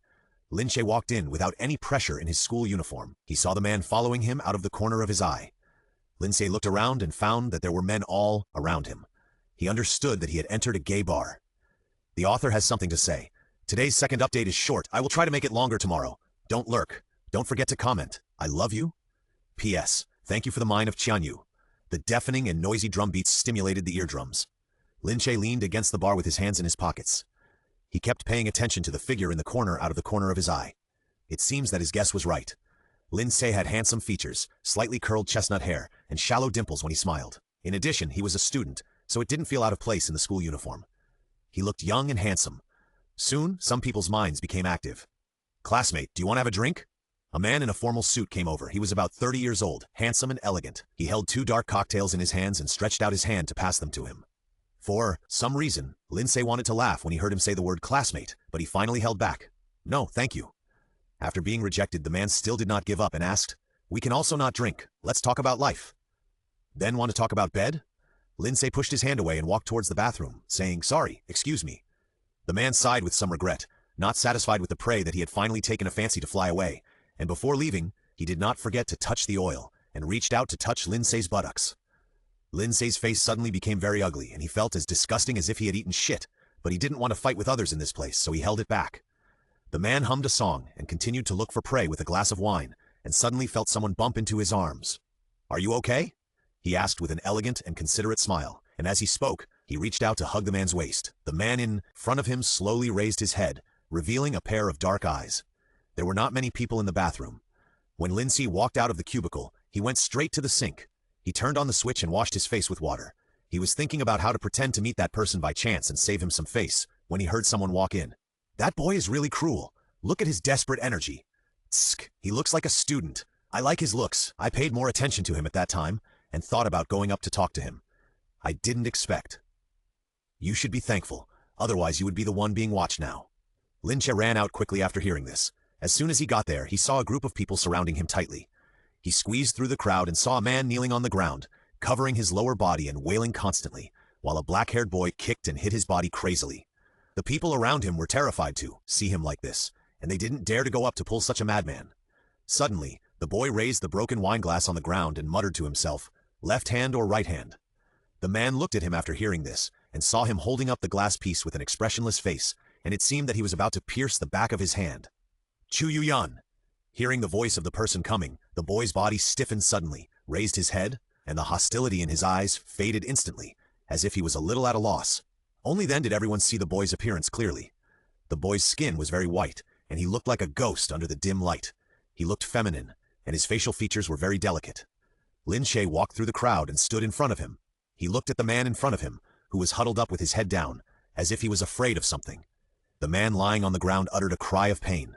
Lin Ce looked over and found that this man was the man who had spoken to him before. Suddenly, he felt a little complicated. There was a commotion in the crowd. At this time, the bartender finally came. Lin Ce thought it was not good and quickly pulled up the silent Chu Yuyan and ran. Squeezing through the crowd, the bartender's scolding was behind him. Lin Ce pulled him forward and kept running. Chu Yuyan's hand was slightly cold. For some reason, Lin Ce could feel his palm was slippery. After an unknown amount of time, when he was sure that no one would chase him, Lin Ce let go of his hand, panting and bending over, holding his knees. I'm sorry. Lin Ce looked over and saw Chu Yuyan with his head down, seeming a little uneasy. He didn't know whether he was sorry for following him or something else. But now he is a little pitiful? He hadn't forgotten how he looked just now. Why did you say sorry to me? He wiped the sweat from his head and asked, pretending not to know. Chu Yuyan pursed his lips, his slightly long black hair hanging down by his ears, looking extremely helpless. Suddenly Lin Ce's eyes fell on his hand. Looking at the blood dripping down, his face changed slightly. You are injured. The wound must have been caused by pinching the glass fragments just now. Ah? Chu Yuyan raised his hand and took a look, pursed his lips and said, It's okay, it doesn't hurt. Lin Ce wanted to hit him on the head after hearing this. The wound was so deep and he still said it didn't hurt. Can you not use that attitude of not caring about it? Seeing Lin Ce's face darken, Chu Yuyan thought he had said something wrong and cautiously tried, It still hurts a little. Lin Ce touched his forehead with a headache. There was no pharmacy nearby, so Lin Ce went to a convenience store to buy bandages and anti-inflammatory drugs such as iodine. When he walked out, he saw Chu Yuyan standing next to the electric pole with his head down. He was thin, but tall, a little taller than Lin Ce. His slightly long black hair was blown by the wind, revealing a pair of beautiful eyes underneath. Let's go. Where to? Your home. Li smiled at him, revealing a shallow dimple on the left side and said, Otherwise, how can I trust someone like you? Chu Yuyan's body froze. After a long while, he heard him whisper, Yeah. Don't worry, my bandaging skills are very good. Lin Ce patted his shoulder and comforted him. Chu Yuyan pursed his lips, and a few smiles appeared on his face. Okay. Chu Yuyan's home was a little far from here. It took more than half an hour to get to his home. Lin Ce realized that his home was not in the same direction as his own. His home was a small two-story apartment with a small garden in front. Lin Ce stood at the door and smacked his lips. It turned out that what his classmates said was right. This man lived a decadent life of the bourgeoisie. Come in. Chu Yuyan turned on the light, and the darkness in the room disappeared. He saw a photo near the door. It was a woman holding a little boy and smiling at the camera. The little boy was delicate and cute, with big black eyes staring blankly at the camera. It was when Chu Yuyan was a child. Your mother is so beautiful, Lin Ce praised politely. Chu Yuyan's eyelashes trembled. It was true. The woman in the photo was extremely beautiful, with long black hair hanging down in front and delicate and beautiful features. But for some reason, although she was smiling, Lin Ce felt that her eyes were a little strange. Here, Chu Yuyan handed him a pair of slippers. Lin Ce suddenly came to his senses and thanked him. Where are the others in your family? Lin Ce put on his shoes while falling. Chu Yuyan pursed his lips, his eyes fell on the ground and said, I live alone. Seeing that he was unwilling to say, Lin Ce stopped asking. But in his heart he thought that he had no way of knowing, and he would go to the system one day. But now the system is less and less willing to reveal the detailed background to him, and it feels more and more intelligent. Unlike Lin Ce's imagination, the furnishings in the living room are very simple, and the decoration style is also simple and low-key. The pillows are neatly placed on the pure white sofa, and the owner's meticulous character can be seen. Lin Ce asked Chu Yuyan to sit on the sofa, took out tweezers, and carefully cleaned his wound. The broken glass shards were embedded in the flesh, and Lin Ce felt painful when he saw it, but Chu Yuyan remained calm, as if he could not feel the pain. I don't know why he has such a good ability to endure pain. Scream out if it hurts, Lin Ce said. Chu Yuyan blinked in confusion, and then as if he had realized something, he opened his mouth and let out a sound. Although the sound was very small, it still scared Lin Ce. When the wound was cleaned, Lin Ce carefully wrapped the bandage around him. Chu Yuyan raised his head slightly, looked at the serious expression of the man in front of him, and suddenly asked in a low voice, Are you gay? Lin Ce's hand trembled and the bandage almost slipped. He looked up and met his bottomless dark pupils. Huh? You have slept with me so many times, and you are telling me this now. Lin Ce's forehead was faintly blue. Lin Ce did not answer him, and asked him to raise his arm in a bad mood, so that he could tie the knot. Chu Yuyan did it obediently. It's raining? Lin Ce heard the sound of rain outside and couldn't help but speak. The weather in summer is unpredictable. It suddenly rained heavily outside, and the curtains were flying in the wind. Lin Ce asked Chu Yuyan to sit on the sofa and close the window himself. Or, you can sleep at my house. A weak voice came. Lin Ce turned around and saw Chu Yuyan lowering his head, pinching his hands anxiously, and whispered, There are a lot of empty rooms in my house. Okay. Lin Ce smiled at him. After being chased for such a long distance, Lin Ce's back was covered with sweat, and his body was sticky, so he planned to take a shower. Chu Yuyan found clothes for him and handed them to him with his head down. The clothes are mine. I haven't worn them many times. They are very clean. The underwear is new. Lin Ce looked at the white wrist stretched out in front of him, smiled and took the clothes in his hand and said, Thank you. The author has something to say.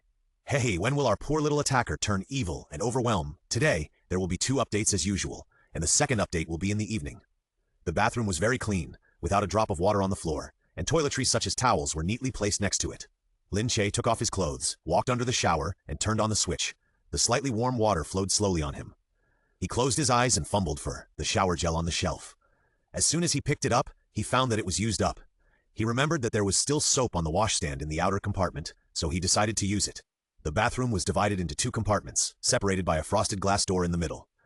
Lin Ce pushed open the frosted door and walked outside. Just as he was about to reach out for the soap, he heard the sound of the door lock being twisted. Before he could react, he saw that the door was open from the outside. Chu Yuyan was stunned when he saw the scene inside. His dark eyes widened slightly, and his pupils also reflected Lin Ce's confused expression.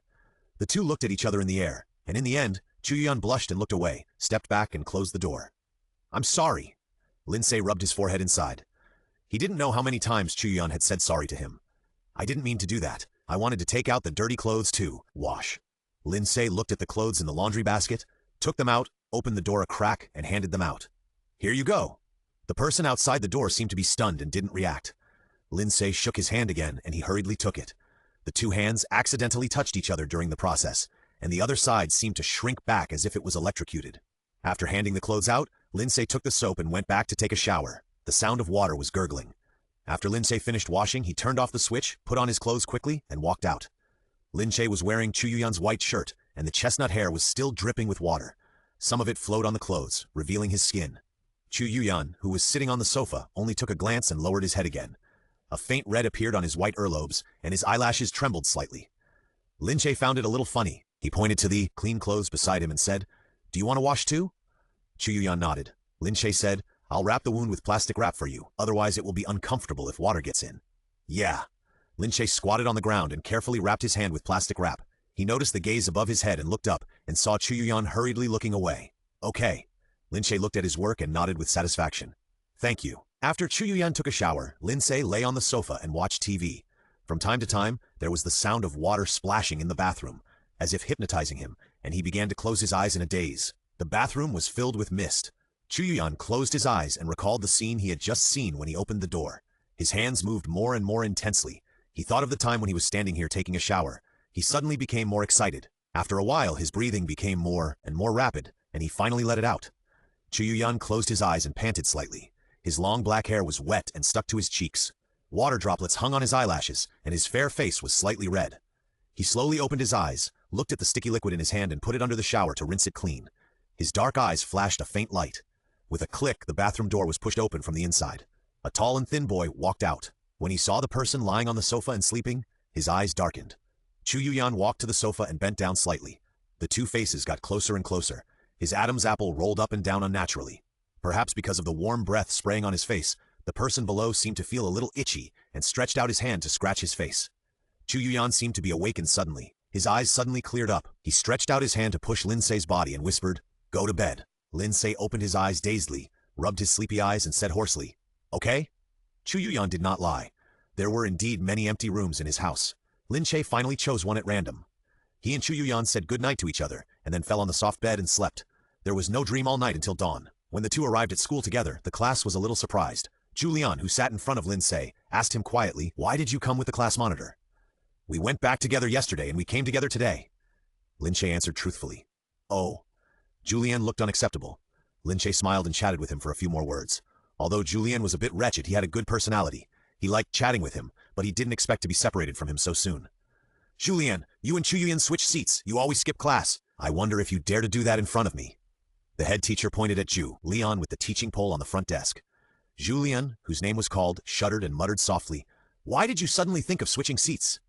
Lin Ce smiled and looked at the back of the man in front of him. Yes, why did he suddenly think of switching seats? After class, Julian started to move things with a sad face. Before leaving, he did not forget to give Lin Ce a big hug. Lin Ce patted his back with a smile. Julian was sad when he suddenly felt a malicious gaze on him. He turned around in confusion, but did not find anything unusual. He had to scratch his head and thought that it seemed that he was overthinking. Chu Yuyan lowered his head and came to Lin Ce with his things in his arms. Lin Ce supported his chin with his left hand and smiled as he watched him put the things in order, and then started to write his homework. From his direction, he could only see the man's black hair and thin back. Class monitor. Lin Ce poked his back with the tip of his pen and immediately felt his body stiffen. What's the matter? Chu Yuyan didn't turn around and the pen in his hand kept moving. Help me with the questions. Lin Ce smiled. The person in front finally moved. He slowly turned his head and his eyes fell on the homework on the table. He whispered, "Which question?" "All." Lin Ce smiled, revealing a shallow dimple on the left. Chu Yuyan didn't seem surprised at all and started to explain the questions seriously. His voice was as low and elegant as a cello, but he was usually reluctant to speak, giving people a gloomy impression. The two were discussing the questions when suddenly a female voice came. "Baishu, it's my birthday tomorrow. Are you coming?" Li Meng was wearing a school uniform skirt, which outlined her beautiful figure to the extreme. Although her little face was smiling, she couldn't hide her expectation and nervousness. "Okay." Lin Ce smiled and typed. Chu Yuan's pen accidentally scratched the paper, and he lowered his head even lower so that others could not see his expression. "Let the monitor come too." Li Meng's mouth gradually lifted up, but before he could widen it, he heard Lin Ce's words and his smile froze. The author has something to say. Today's second update is still short, covering face. It seems that I have to say it firmly, otherwise I always want to be lazy. Tomorrow is Saturday. Tomorrow is Saturday. Tomorrow is Saturday. Noisy music resounded through the swimming pool, and girls in cool clothes were having water fights in the water, as if this was the only way to relieve the stuffiness of the summer night. Colorful decorative lights were hung on the garden fence, and pink balloons were flying in the wind. Lin Ce stood in the crowd a little at a loss, not knowing what was going on. He thought that the birthday party would be at most a private room in a KTV with some singing and drinking, but he didn't know it would be so big. "Baishu, you're here!" Li Meng came over with a smile. She was tall and wore a sexy black miniskirt. There were sequins on her face and glowing devil horns on her head. "Happy birthday." Lin Ce handed over the birthday gift he had prepared. "Thank you."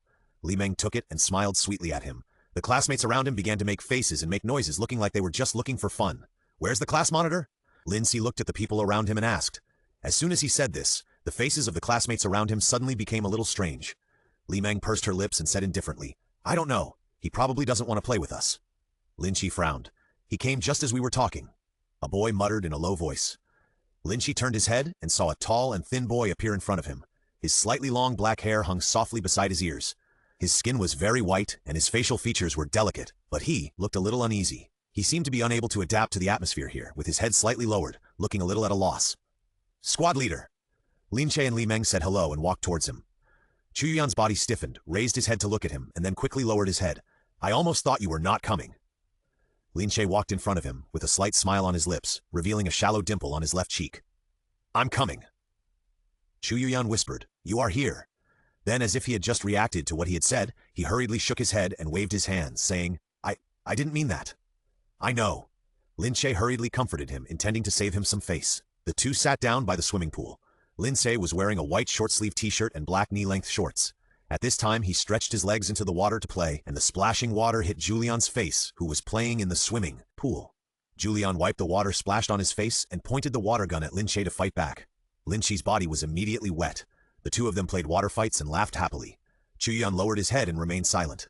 Suddenly, he felt something cold splashed on his face. He looked up in a daze and saw Lin Ce's shallow dimples. Come and play with us.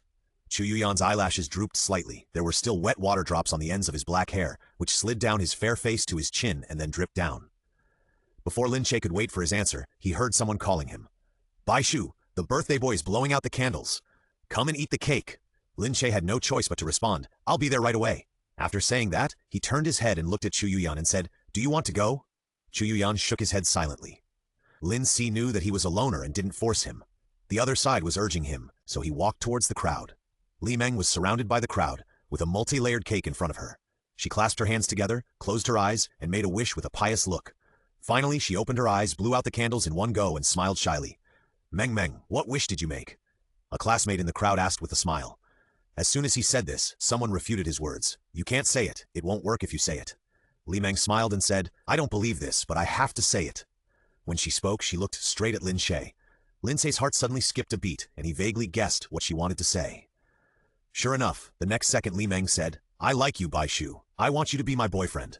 When everyone heard this, they burst into thunderous cheers and excitedly waved their water guns. Bai Shu, you are so lucky. Promise her. Promise her. Julian clenched his fists, more nervous than when he was confessed. Lin Ce felt a headache. Chu Yuyan, who was beside the swimming pool, heard the noise from the other side, which seemed to be mixed with that person's name, and he stood up involuntarily. Unexpectedly, just as he stood firm, he suddenly felt someone pushing his back, and immediately fell into the water with a splash. The water in the swimming pool was very deep.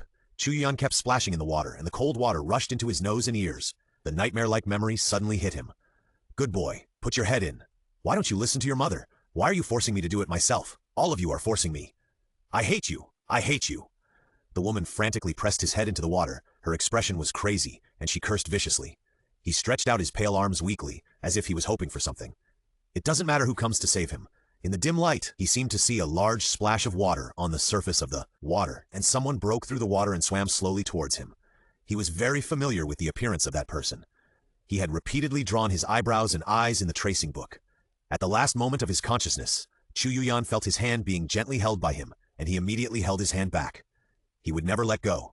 The mission target's influence value increased by 500, and Bai Yeguang's achievement points were 2,200. Lin Ce was shocked by his burst of strength, but there was no time to think about it at this time. He grabbed his arm and swam to the shore. After being pulled ashore, he put Chu Yuyan on the ground and began to perform CPR on him.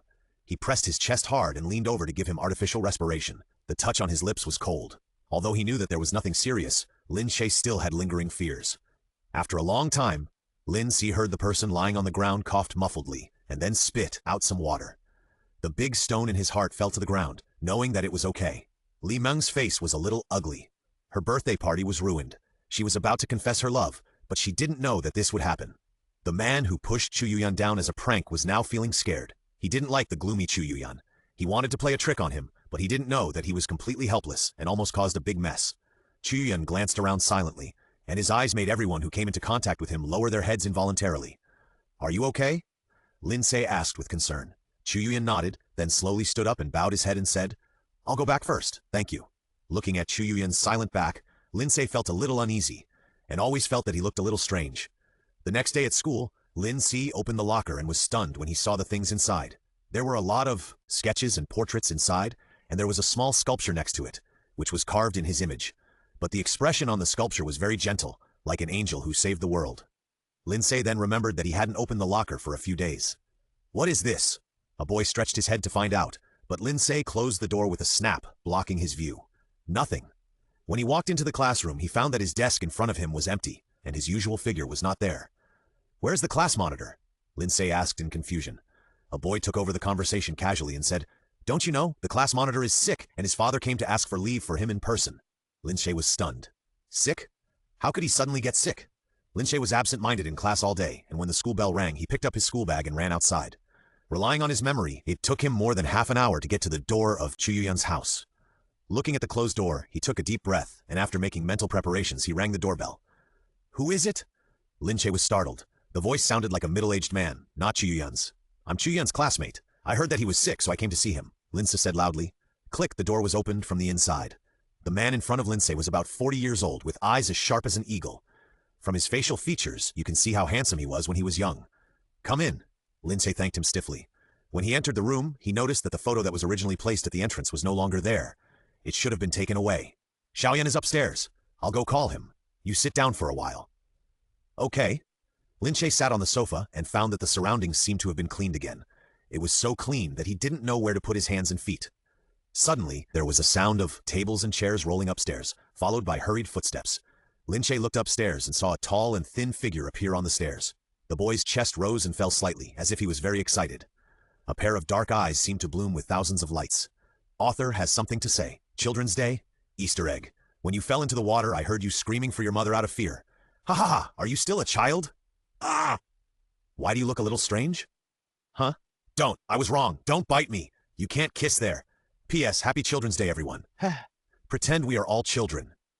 Chu Yuyan walked down the stairs slowly. He was wearing a casual jacket and black jeans, which made his figure look taller and more slender. "Squad leader, I heard that you were sick, so I came to see you." Lin Ce smiled at him, revealing a shallow dimple. "Thank you. I didn't expect you to come to see." Chu Yuyan pursed his lips, and a faint smile appeared on his face. "I'm very happy." Lin Ce was embarrassed by his serious words. He clenched his fist and coughed softly without saying anything. The man just now appeared behind Chu Yuyan. He looked at Lin Ce with a complicated expression, and there was a deep meaning in his eyes that he couldn't understand. "Uncle?" Lin Ce called politely. If he guessed correctly, this was Chu Yuyan's father. Chu's father nodded and then said to Chu Yuyan beside him, "I'm going back first. Take care of yourself." Chu Yuyan nodded and said yes. After Chu's father left, only Lin Ce and Chu Yuyan were left in the room. Both of them were silent. Finally, Lin Ce spoke first. "Since you are okay, I will go back first." Chu Yuyan's eyes suddenly dimmed and finally whispered, "I'll take you." Lin Ce smiled and squinted his eyes, saying, "Okay." The two walked side by side on the street. The setting sun stretched their figures very long. In the summer evening, many people walked on the street to enjoy the cool air. The neon lights gradually flickered, and the nightlife of this city had just begun. When passing by the arcade, Lin Ce noticed Chu Yuyan's eyes glancing inside, and he asked with a thought, "Do you want to go in and play?" Chu Yuyan was startled. "Can I?" "Of course." Lin Ce raised his eyebrows. There were many children playing in the arcade, and Lin Ce exchanged a few coins to play the basketball machine. He rolled up his sleeves, then tiptoed slightly, and threw the basketball in his hand into the basket. The basketball drew a beautiful arc in the air and then missed. Lin Ce's extremely serious expression froze. "It's okay. It's just a mistake." Chu Yuyan handed over another basketball and comforted him. After Lin Ce took the basketball, he tried the feel, squinted his eyes slightly and aimed, and then threw the basketball in his hand. Lin Ce's heart was lifted. Watching, the basketball pass through the air and perfectly avoid the basket. Cough. Lin Ce clenched his fist awkwardly and coughed, saying, "My hands slipped." Chu Yuyan nodded with a serious expression and said, "I think so too." Lin Ce tried a few more times without giving up, but all ended in failure. "It's okay." Looking at Lin Ce's frustrated look, Chu Yuyan whispered to comfort him, "It's not your fault. You see, I can't make the shot either." As he said that, he picked up a basketball and threw it into the basket. There was a clang sound, and the basketball was steadily put into the basket. The scorer immediately showed the extra points. Lin Ce's expression suddenly became a little ugly. What should he do? He felt his face burning. Chu Yuyan slightly widened his eyes and waved his hand stammeringly. This is an accident." Lin Ce stroked his forehead. There was no need to comfort him. He had a deeper understanding of himself. Lin Ce didn't want to talk about this, so he changed the subject and asked, "Would you like a drink?" Although Chu Yuyan didn't understand why the topic changed so quickly, he nodded in a daze. Lin Ce breathed a sigh of relief and hurried to the vending machine. He put the change into the coin slot and selected 2 cans of Coke. Just as he was about to bend down to take them, he heard someone calling his name behind him. Bai Shu! Lin Ce turned around in confusion and saw Li Meng standing behind him. When she saw him turn around, a hint of surprise flashed across her eyes and she said, "It's really you. I wasn't sure at first." After Lin Ce took out the Coke, he smiled and greeted her, saying, "You're playing here too?" Of course, this was nonsense, but running into a girl who had just been confessed to in an arcade, such an awkward encounter could only be awkwardly chatted about. Li Meng glanced at the 2 drinks in his hand and said meaningfully, "Playing with friends?" Lin Ce nodded and said, "With the class monitor." Li Meng's face changed slightly and his expression was a bit complicated. "It seems that you have a good relationship with the class monitor." After that, he seemed to be unable to help but ask, "Do you know who the class monitor's mother is?" Lin Ce was stunned. To be honest, he really didn't know Chu Yun's family background. After she said that, he was really interested. "Who is she?" "His mother was a mistress. Later, she was abandoned and went crazy. I heard that she committed suicide. Who knows if this disease will be inherited?" Lin Ce looked at Li Meng's disgusted expression and thought that this seemed to be the real reason why the class excluded Chu Yun. What family privileges or lonely personality are secondary? At this age, when people are afraid of being different, once one person sets an example, others will follow suit. Some of them don't even know what kind of harm their following will cause to others. Let's not talk about whether what you said is true or not. Even if it is true, these things have nothing to do with him," Lin Ce said in a cold tone. Li Meng knew that he was angry and hurriedly said, "This is what I heard from others. It may not be correct." Before Lin Ce had time to speak, he heard a commotion coming from the other side. He seemed to realize something and hurriedly ran there. Li Meng followed him. "I saw a few gangsters in the crowd surrounding Chu Yun and making a move. Those were familiar faces. They were the bad boys in the bathroom before." "Tsk, are you a man?" "Look at this face. It's more beautiful than a woman's. Let me see if it's a man." The yellow-haired man who was speaking smiled evilly and was about to reach out his hand. Suddenly he felt a pain in his shoulder. He turned his head and cursed. When he saw the appearance of the person who came, he was stunned. "Brother Bai, why are you here?" Lin Ce said coldly. "No matter who you are, get out." The yellow-haired man took back his hand embarrassedly. Although he didn't know why he always had to save this kid, they all knew that the man in front of them was not easy to mess with, so they chose to obey. Several bad boys said goodbye and left, saying before leaving, "For Brother Bai's sake, I'll let you go." This made Lin Ce laugh and cry. Seeing that there was nothing exciting to watch, the people around him gradually dispersed. "Are you okay?" Lin Ce looked at the boy in front of him with his head down.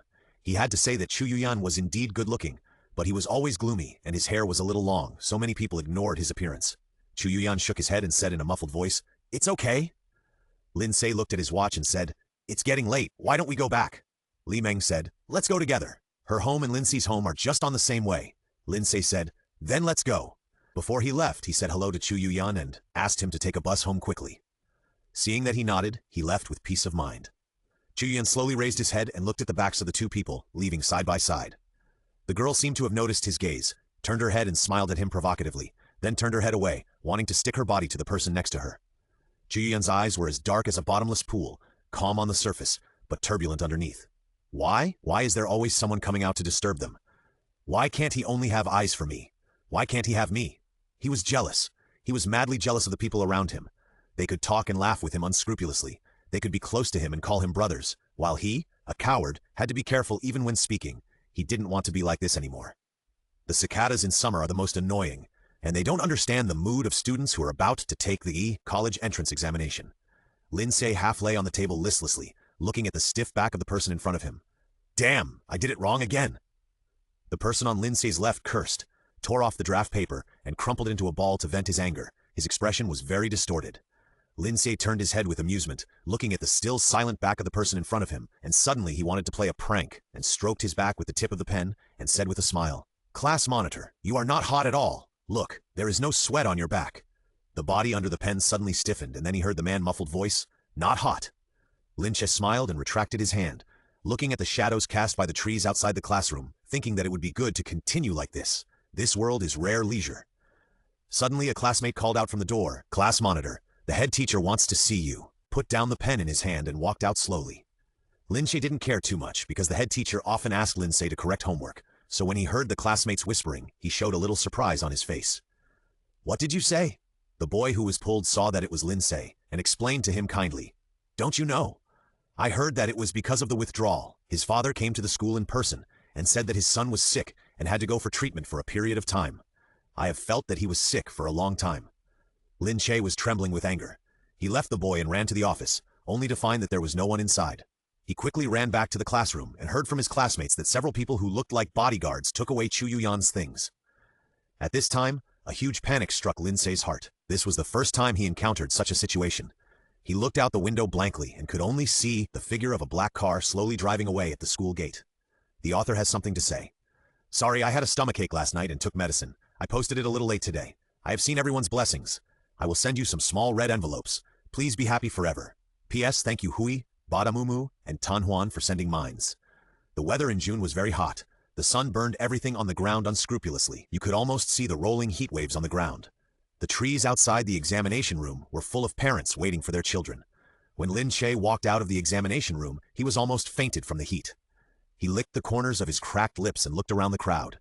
He couldn't tell what he was expecting. Obviously, that person had transferred to another school and would never appear here.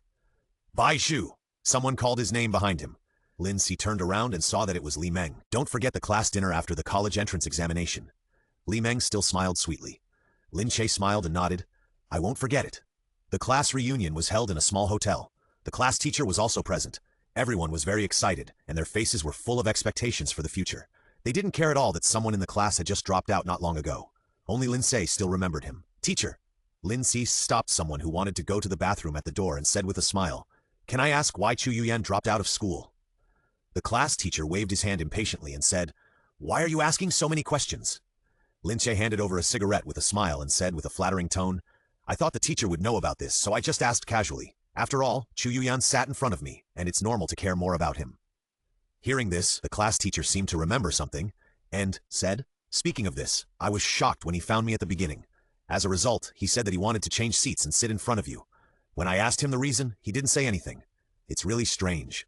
Lin Ce was stunned and felt very complicated. The head teacher took the cigarette, lit it, took a deep puff, burped drunkenly, then looked around a few times and said in a low voice, In fact, being sick is just an excuse. I heard from others that he is actually a homosexual. Somehow his father found out. His father said he would take him for treatment. I don't know which mental hospital he was taken to. Lin Ce felt like he was falling into an ice cave after hearing this. He didn't know what to do or how to react. The head teacher patted him on the shoulder and walked drunkenly towards the bathroom. Lin Ce returned to the private room in a trance. The people around him were still noisy and laughing, playing finger-guessing games for fun. He seemed to see the tall and thin boy again. The boy was slightly hunched over, sitting in a remote corner with his head lowered. His slightly long black hair covered his face, and he always looked gloomy and withdrawn. Bai Shu, what are you daydreaming about? Come and drink. Don't go home until you are drunk tonight. Lin Ce forced a smile and said, I won't drink anymore. I have something to do, so I'll go back first.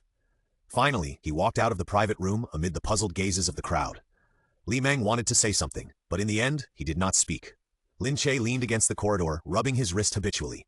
The moment he touched his skin, he seemed to remember something again, and curled his lips in self-mockery. The string of Buddhist beads was long gone. In the midsummer of July, the weather was the hottest, and the leaves on the roadside were baked into curled shapes by the scorching sun. The good news was that Lin Ce got the admission letter from his favorite university, and the bad news was that Li Meng was in the same university as him. University life was different from what he imagined, and it was still boring. Lin Ce participated in several club activities to make his schedule more fulfilling. If there was any difference, it was that his relationship with the system had become much closer. The system was no longer cold and began to respond to his words, even if most of them were nonsense. System, the nth day since the mission target was away, I miss him. Keep thinking. Oh, Lin Ce participated in a two-person team competition, and his teammate was Li Meng. As the main person in charge of the team's planning activities, the two of them began to communicate more recently. Apart from other things, Li Meng is indeed a very outstanding girl, with outstanding abilities and excellent academic performance. In addition, she has a sweet appearance and caused a sensation when she first entered the school. Why such a beautiful girl has never had a boyfriend? The reason has always been a mystery. Only Li Meng herself knows. The person she likes has always been unwilling to accept her. What? Lin Ce looked at Li Meng in surprise, raised his eyebrows and said, Didn't we always go to the library in the past? Li Meng felt a little guilty. This time she had some small ideas. The purpose was to date Lin Ce, so she secretly changed the place where the group discussed the plan into a cafe. How could Lin Ce not know her thoughts? He suddenly felt a headache. Looking at the girl's begging eyes, he finally let go and said, Okay. Although he was a little reluctant, he planned to make it clear there and not let her feel hopeful again. There were a lot of materials to prepare for the group activity, so Lin Ce waited for her at the school gate. He stood under the shade of a tree, his hands in his pockets, and the black earrings on his ears sparkled in the sun. When Li Meng came out of the school, She was holding a pile of materials with difficulty in her hands, so Lin Ce walked up to hold them for her. Li Meng smiled shyly and said thank you. The classmates passing by looked at them with ambiguous eyes. Lin Ce also noticed something strange and looked away awkwardly.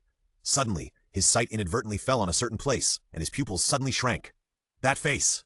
Li Meng saw that he looked dazed, so she waved her hand in front of him and asked in confusion, "What's wrong with you? What are you daydreaming about?" When Lin Ce looked over, he could no longer see the man. He even began to suspect that he was dazzled. After hearing what Li Meng said, he casually said, "Nothing. Let's go." The cafe that Li Meng was talking about was not an ordinary cafe. She had naturally chosen the place for her date after careful consideration.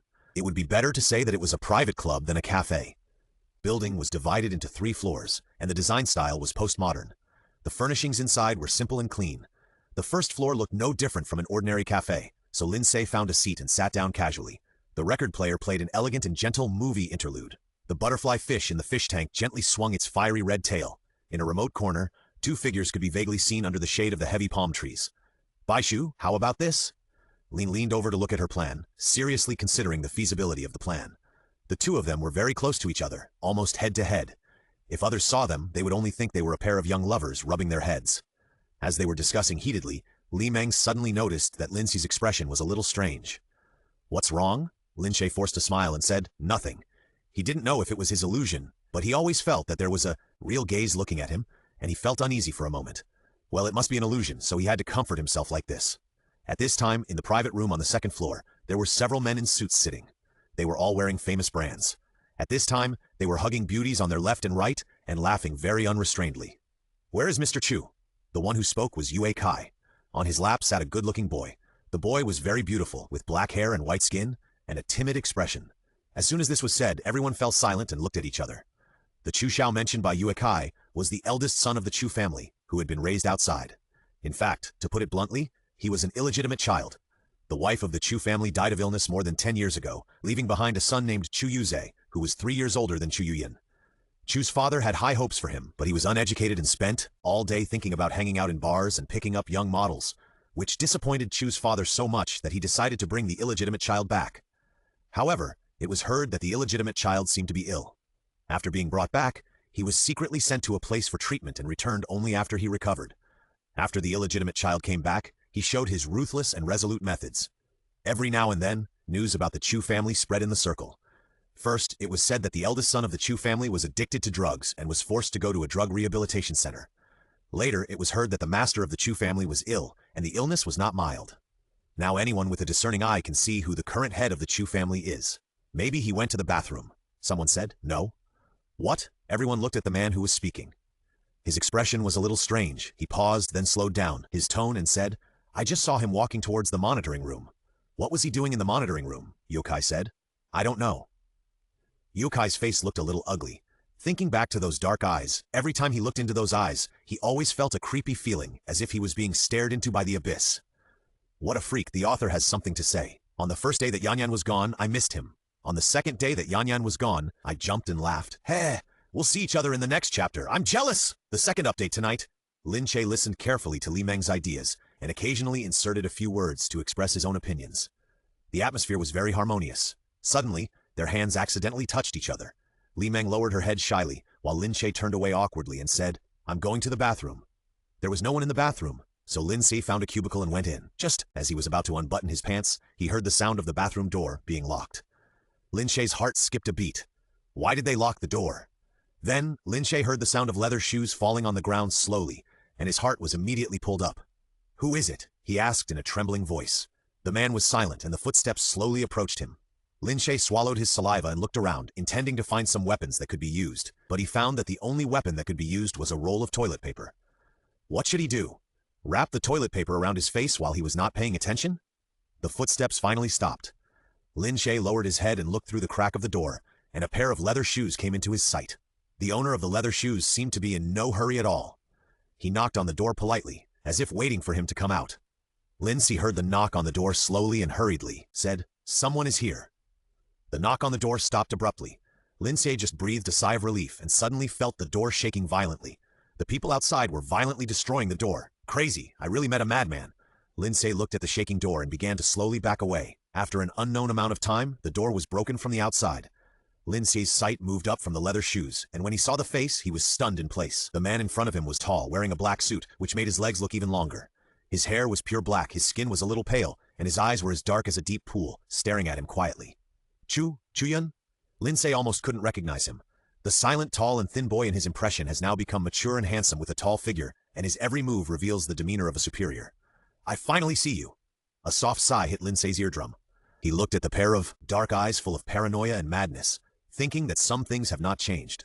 This person is still the same as before. There was a yellow sign at the door of the bathroom saying, "Under repair." A middle-aged man walked to the door and saw the yellow sign. He scratched his head in confusion and muttered quietly, "Why is it suddenly under repair?" Bang! There was a sound of heavy objects hitting in the bathroom. The man was startled and thought someone was fighting inside.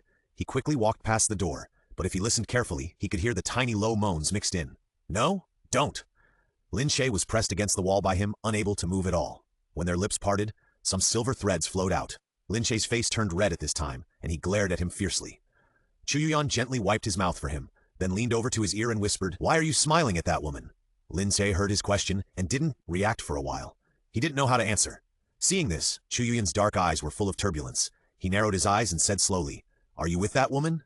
Chuyun's voice was as low and magnetic as a cello, but it was not difficult to hear the suppressed anger under his tone at this time. "No, let me go first." Lin Ce moved his hand, trying to get rid of his restraint. Chuyun slowly stretched his hand to his lips. Lin Ce's eyes widened slightly. He was actually licking his hand. Chuyun licked his slender and powerful hand with an infatuated look, and his movements were gentle and careful, as if it was a treasure. Lin Ce felt a little itchy from being licked, and wanted to retract his hand, but found that he was very strong and he couldn't resist at all, so he gave up, struggling in frustration. Where was the thin and pitiful little thing in his impression? This way, there will be no smell of that woman. Hearing this, Lin Ce couldn't help but look stunned. It took a long time for him to react to why.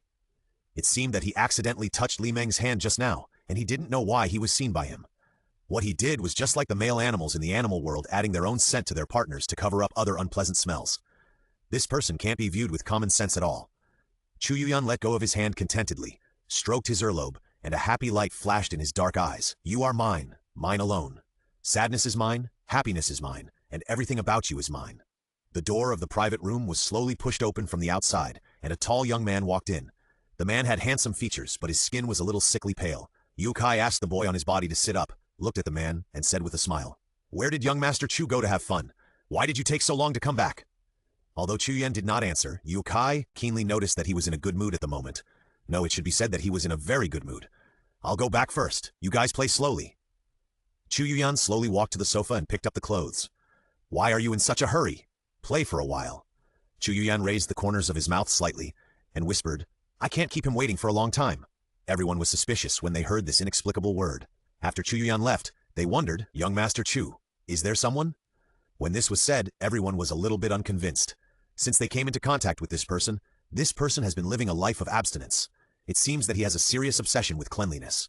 Sometimes he can't avoid going to night places, and he doesn't hang out with people. As time goes by, they are embarrassed to ask him to meet there. Yokai touched his chin with his hand and said to himself, "This is strange." When Lin Ce woke up, he found that he had a severe headache. He opened his eyes and found that it was dark, as if something was covering his eyes. His hands and feet were also tied tightly, and he could not move at all. He seemed to be in the car because he felt that it was moving slowly. He seemed to be lying on his side with his head resting on someone's legs. He moved a little, and the person patted his face gently and whispered, "Don't move." Lin Ce did not dare to move immediately because he felt a slightly hot, hard object next to his ear. As long as he tilted his head slightly, he could touch it. After an unknown amount of time, the car finally stopped slowly. Lin Ce felt that he was being carried horizontally. Lin Ce's eyes were covered, and he could not see the surrounding scene clearly. It was not until he was placed on the soft bed that the blindfold was taken off. Lin Ce looked at the young man in front of him, pulled the corner of his mouth, and said, "You are so capable, squad leader, you can kidnap people." Hearing the title of squad leader, Chuyun's expression was stunned for a moment, and then quickly returned to normal, staring straight at the man in front of him with dark eyes. Lin Ce said unhappily, "Untie me quickly, don't worry, I won't run away." Chuyun stared at him quietly, as if to examine the credibility of his words, and slowly reached out to untie the restraints on him. Lin Ce had time to look around and found that this house was very large. The curtains were pure white, and the furnishing style was very similar to Chuyun's previous home, but he knew that this home was not there, because from the window he could see a large area of green plants. Chuyun slowly reached out and picked up Lin Ce, and then walked towards the bathroom. What are you doing? Lin Ce struggled to get down. You'd better not move. Chu Yuyan kissed his earlobe and whispered. Lin Ce was unexpectedly frightened by the threat in his tone. At this moment, he particularly missed the poor little boy. Lin Ce was gently placed on the sink by Chu Yuyan. Chu Yuyan gently took off his clothes, revealing his smooth skin. Why do you do this? From top to bottom, all you can see is Chu Yuyan's black hair and high nose bridge. I don't like the smell of others on you. Chu Yuyan gently took off his pants for him. His expression was very natural. Lin Ce restrained his urge to kick him away, knowing that this person could not be understood by ordinary people's thinking, and kept telling himself not to bother with a madman. After Chu Yuyan took off all his clothes, he carried Lin Ce into the bathtub and washed him himself. The gentle Lin Ce felt his scalp tingling. The sound of water splashing slowly sounded in the bathroom. Chu Yuyan scooped up water in his hand and sprinkled it on Lin Ce. He seemed to recall something, and a happy arc appeared at the corner of his mouth. Do you remember taking a bath in my house? Lin Ce was startled and seemed to have some impression. Chu Yuyan gently nuzzled his ear and whispered, After you left, I let out my feelings thinking about you in the bathroom where you used to take a shower. Lin Ce's eyes widened slightly when he heard this, and he felt a little unbelievable. He thought he was a poor kid back then, but it turned out that he was overthinking it. Chu Yuyan smiled softly and wiped his body carefully. Lin Ce's eyes fell on his hands, and his pupils shrank slightly. He saw that there were several ugly scars on his wrists. From the recovery situation, it can be seen that the scars were so deep that the bones were visible. The scars were particularly glaring on the pale arms. These are the marks of self-harm. The author has something to say, rolling around and acting cute to ask for support from the column. Collect the column, and a cute author will be randomly dropped. Chu Yuyan noticed that his eyes fell on his arm, and his eyes darkened, and then he covered the scars without leaving a trace. Seeing him like this, Lin Ce shifted his gaze, but some complicated emotions grew in his heart. His wounds were probably left in the so-called treatment. He didn't know where his father took him. He didn't know why his temperament changed so much after he came back and became like this. Chu Yuyan carelessly kneaded Lin Ce's earlobe. He seemed to be very interested in it and leaned forward to lick it gently. Lin Ce felt a wet and hot touch coming from his sensitive earlobe. He was so scared that he covered his ears and looked at the man and shouted, You are a fucking pervert. Doesn't this person have mysophobia? Why does he love to lick people so much? Chu Yuyan's mouth corners raised slightly, as if he found it interesting to see Lin Ce's angry look. He turned on the shower head and rushed towards him. Small water jets rushed to hit Lin Ce. I don't know whether Chu Yuyan did it intentionally or unintentionally, but the water jet hit that position. Lin Ce couldn't help but feel a tingling touch. He tried hard to restrain himself from making a sound. Turn it off for me. Lin Ce kept dodging the water column and said. As soon as he finished speaking, he felt the force of the water column splashing less and then slowly stopped. Lin Ce then put down his hand that was blocking his head. At this time, his chestnut hair was wet and stuck to his forehead, and there were water drops on his eyelashes. His handsome face was full of anger. Chu Yuyan casually took a soft towel and covered his face, then wiped it gently. Lin Ce became more and more confused about this person's behavior. The water temperature in the bathtub gradually dropped. After Chu Yuyan noticed it, he reached out and slowly picked him up and walked towards the bedroom. The bed in the bedroom was very large, and Lin Ce was placed on it by him. He felt a little uncomfortable. He glanced at something in the corner, and his body suddenly stiffened, and his expression became even uglier. Chu Yuyan was wiping his body gently. Noticing his strangeness, he couldn't help but follow his line of sight. When he saw the exquisite silver bracelets and anklets, the corners of his mouth slightly raised, and he whispered, You are very good. You don't need them for the time being. After that, he turned his head again, staring at him with dark and deep eyes, and said, Or do you want to use them? Lin Ce couldn't help but feel a little itchy when he heard it, and restrained himself from kicking his feet on his face. In fact, he didn't dare to do that. The system was right. Jealousy has too many uncontrollable factors. Chu Yuyan took some clean clothes and changed them for him personally. He seemed to enjoy doing these things. When changing his pants, he seemed to recall something, and a happy arc appeared at the corner of his mouth. He slowly leaned forward and whispered in Lin Ce's ear, Do you remember the clothes I gave you when you took a bath at my house? Lin Ce was startled. He seemed to have some impression. I was lying to you at that time. Chu Yuyan whispered in his ear and smiled and slowly said, I wore the underwear. Shit, shit, shit! This guy was not a little white rabbit at that time. Looking at Lin Ce's shocked expression, Chu Yuyan squinted his eyes in a good mood. Suddenly, there was a knock on the door. Chu Yuyan's face sank slightly. Wait. After saying that, his hands did not stop, put on Lin Ce's clothes and pants, and then stuffed him into the quilt. After confirming that it was tightly covered, he opened the door with confidence. What's the matter? Standing outside the door was a man who looked like a secretary in black clothes. He whispered something in Chu Yuyan's ear, and Chu Yuyan's eyes suddenly darkened. Let him make trouble. Wait until he gets rid of his drug, addiction, and then let him out. But, the master. Chu Yuyan pondered for a moment and said, You arrange it. I'll go and tell him later. You do as I tell you. Yes, Chu Yuyan turned around and saw Lin Ce looking at him. Even though he tried his best to hide it, there was still some curiosity on his face. He couldn't help but raise the corner of his mouth slightly and said, I have to go out for a while. You'd better not run around. But I believe you won't do such a thing. I have asked for leave from school for you. Don't worry about it anymore. Lin Ce looked at him stubbornly without saying anything. Chu Yuyan didn't care either. He walked out, closed the door, and left. Lin Ce sat on the bed and waited for a long time. After confirming that he had left, he dared to get out of bed and walk around. Looking at the things in the corner, his scalp tingled. He didn't want to stay with them anymore, so he walked to the door and tentatively unlocked the door.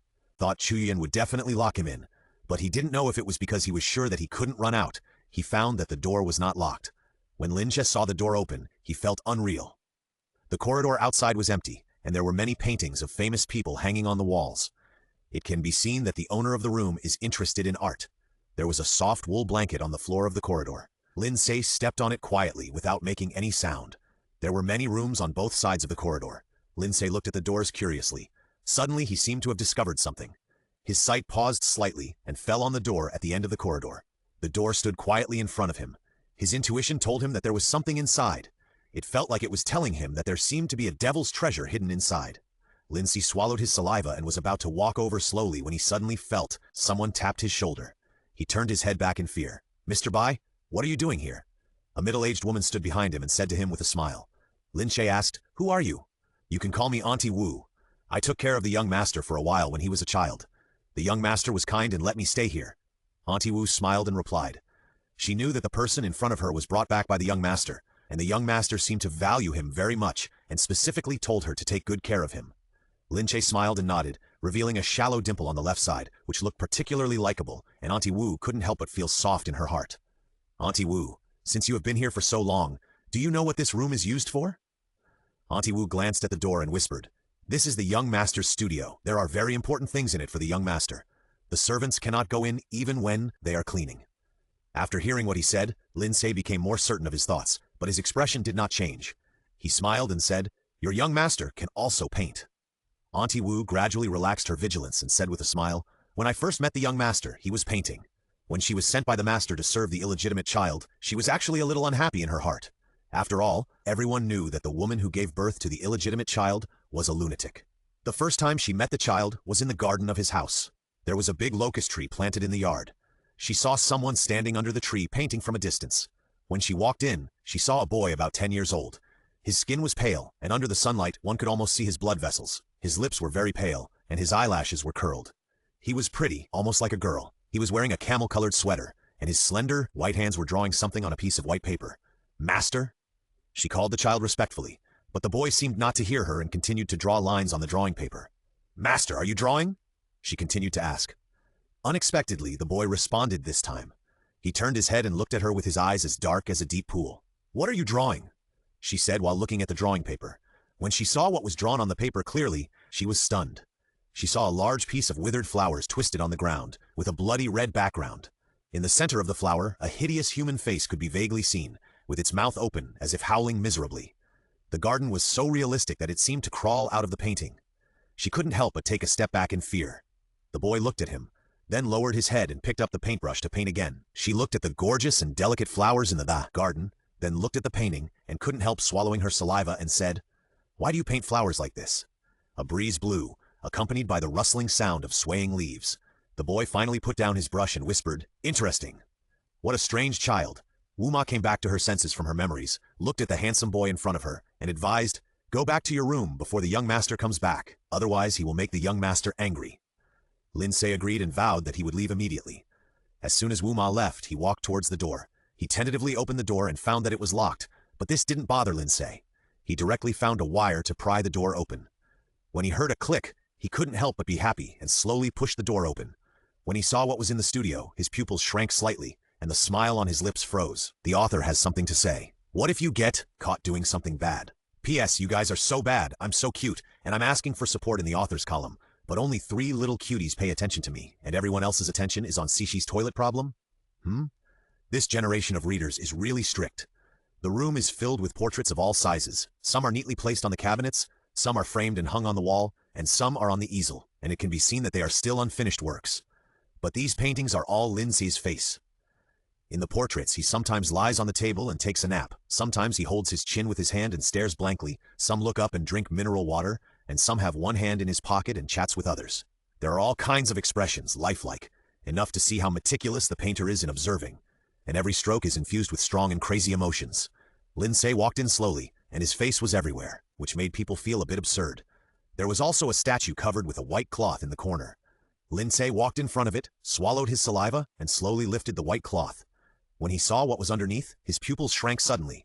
There was a lifelike plaster statue placed underneath. From the outline, it can be seen that it was a boy. The expression seemed to be smiling, and there was a shallow dimple on the left side of the face. The appearance of this plaster statue was also carved according to his appearance.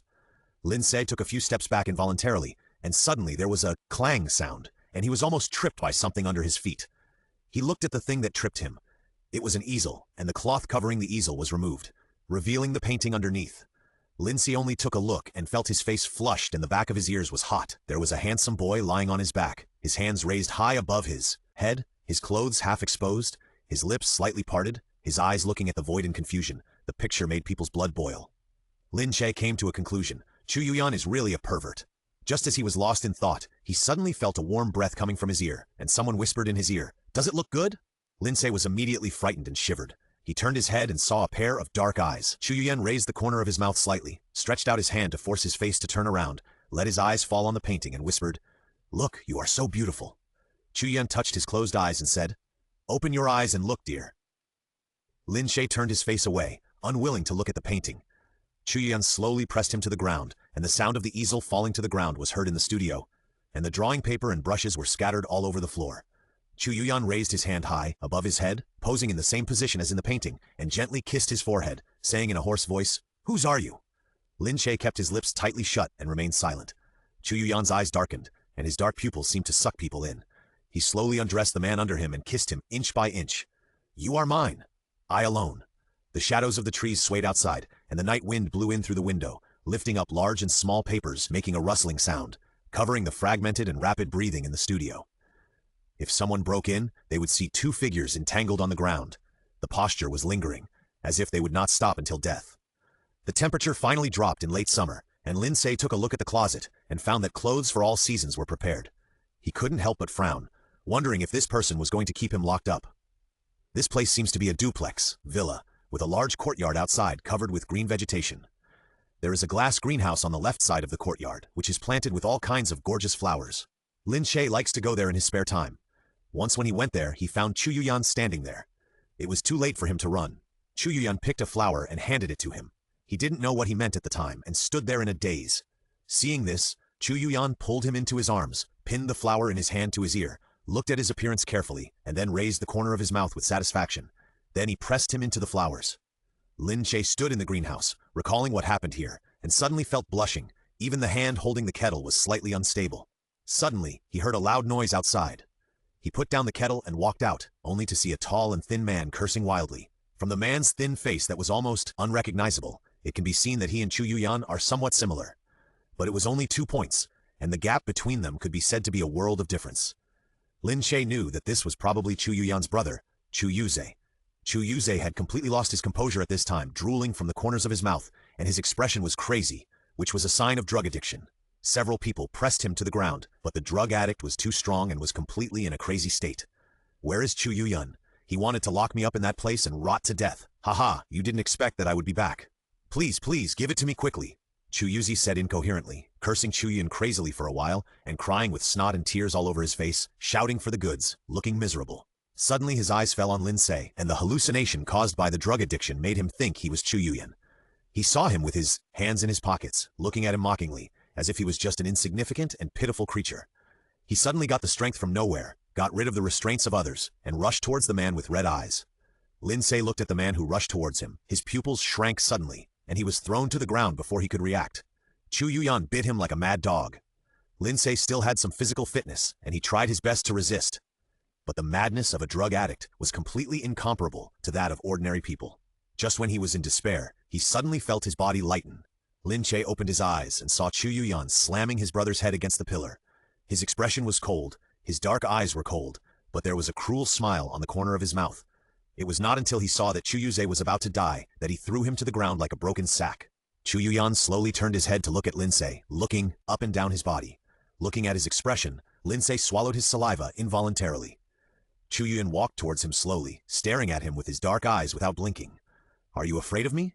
The author has something to say. Guess if jealousy will let Lin Ce go out for a walk? You all guessed the plot in the last chapter, which made me lose face. I was delayed today by something, so the author is here to be a short guy. Face. When Lin Ce was thrown into the bathroom, he hadn't reacted yet. Seeing the tall figure looming over him, he swallowed his saliva subconsciously. "What are you doing?" Chu Yuyan pursed his lips, and his dark eyes scanned his body.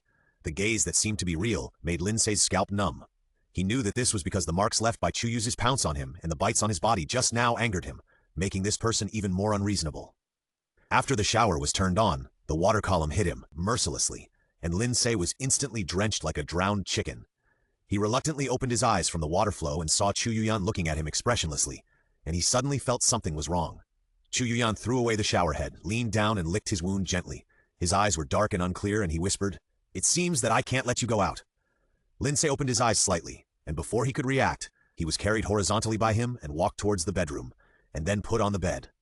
Chu Yuyan's mouth showed an ambiguous smile, and slowly walked towards the corner. Lin Ce saw that direction and was frightened and pale. Could it be what he thought? Seeing Chu Yuyan coming over with a silver chain, Lin Ce couldn't help but step back and shook his head frantically. Chu Yuyan gently but forcefully pulled his foot and licked it gently. His big toe couldn't help but curl up. "Be good." Lin Ce watched the silver chain slowly wrap around him, and a huge panic surged in his heart. When he was in despair, he suddenly seemed to remember something, and his eyes lit up. He made a pleading expression and said in a trembling voice, "Squad leader, please don't do this." Hearing this address, Chu Yuyan froze in place as if a freeze switch was pressed. He slowly raised his head and looked at the man in front of him begging, his eyes dim and unclear. Seeing that there was a chance, Lin Ce quickly struck while the iron was hot and called "Squad leader" again. Chu Yuyan slowly stood up. He still couldn't do anything to this person. He threw the silver chain aside casually and sighed. "If only you could listen to me obediently." Being cautious, Lin Ce did not answer. If he said something wrong and angered this madman, the consequences would be disastrous. "I'll let you go today," Chu Yuyan said, then frowned and said to himself, "But I'm still worried." Lin Ce had a bad feeling in his heart when he heard this, and the fact proved that his premonition was indeed correct. Looking at the small locator in front of him, Lin Ce looked at the man in disbelief. "I'm going out for a while, but I'm worried about you being alone at home, so I want to take you with me," Chu Yuyan said as he changed his clothes. He had a good figure, with some abdominal muscles on his lower abdomen. The muscles were just right and did not look exaggerated. It can be seen that they were formed through long-term exercise. There were only a few ugly whip marks on his pale skin, which looked particularly abrupt on his smooth back. While Lin Ce was in a trance, Chu Yuyan had changed his clothes. He was wearing a straight black suit, a white tie, and exquisite dark patterns embroidered on it. His black hair was rarely combed back, making him look more handsome and mature. "Why don't you wear the gift I prepared for you?" Chu Yuyan slowly walked in front of him, pinched his chin and whispered, "Don't you like it?" Lin Ce said with difficulty, "I don't want to wear it." "System, help, it's terrible to get along with jealousy. It's okay, I'll put it on for you." Chu Yuyan knelt on one knee and slowly put the locator on his wrist. The locator was a black bracelet and looked very ordinary, but Lin Ce knew that this thing would monitor his every move. No matter where he was under Chu Yuyan's control. This man's control was really strong. Lin Ce was sent to a black car. Chu Yuyan was naturally in the same car with him. Several black-clad bodyguards got into another car and followed behind them. Chu Yuyan sat beside him, casually stroking his hair. Feeling his subordinate's body stiffen, he chuckled, put his chin on his head, and inserted his fingers into his mouth to stir. Lin Ce felt a foreign object entering and couldn't help but want to struggle. "Don't move," Chu Yuyan whispered in his ear. Lin Ce's body suddenly stiffened, and he didn't dare to move, but the feeling of a foreign object in his mouth was too uncomfortable. He carefully tried to push his fingers out. This action seemed to make Chu Yuyan feel very interesting. He played with it for a while, slowly pulled his fingers out of his mouth, wiped the overflowing silver on his face, and raised the corners of his mouth with satisfaction. Lin Ce was very upset by his bad taste, but fortunately, he still knew how to restrain himself when getting off the car. He wiped all the unknown liquid on his face before letting him get off. The destination was a private hospital. The hall was full of the pungent smell of disinfectant. The white walls were spotless, which reminded Lin Ce of Chu Yuyan's cleanliness. "Mr. Chu, please follow me." A person who looked like a nurse saw them and greeted them respectfully. Although Lin Ce was a little confused, he still followed Chu Yuyan and walked in the direction indicated by the nurse. He keenly noticed that Chu Yuyan's mood had been extremely bad since he got off the car. At this time, he pursed his thin lips, his expression was cold, and his whole body seemed to be shrouded in a layer of cold air. They came to the door of a room. There were bodyguards patrolling at the door, and the guards were strict. Chu Yuyan asked Lin Ce to wait outside the door, then pushed the door open and walked in. Lin Ce looked inside curiously, only to see a middle-aged man lying on the bed. Lin Ce had seen the man before. It was his father, who he had met at Chu Yuyan's house before.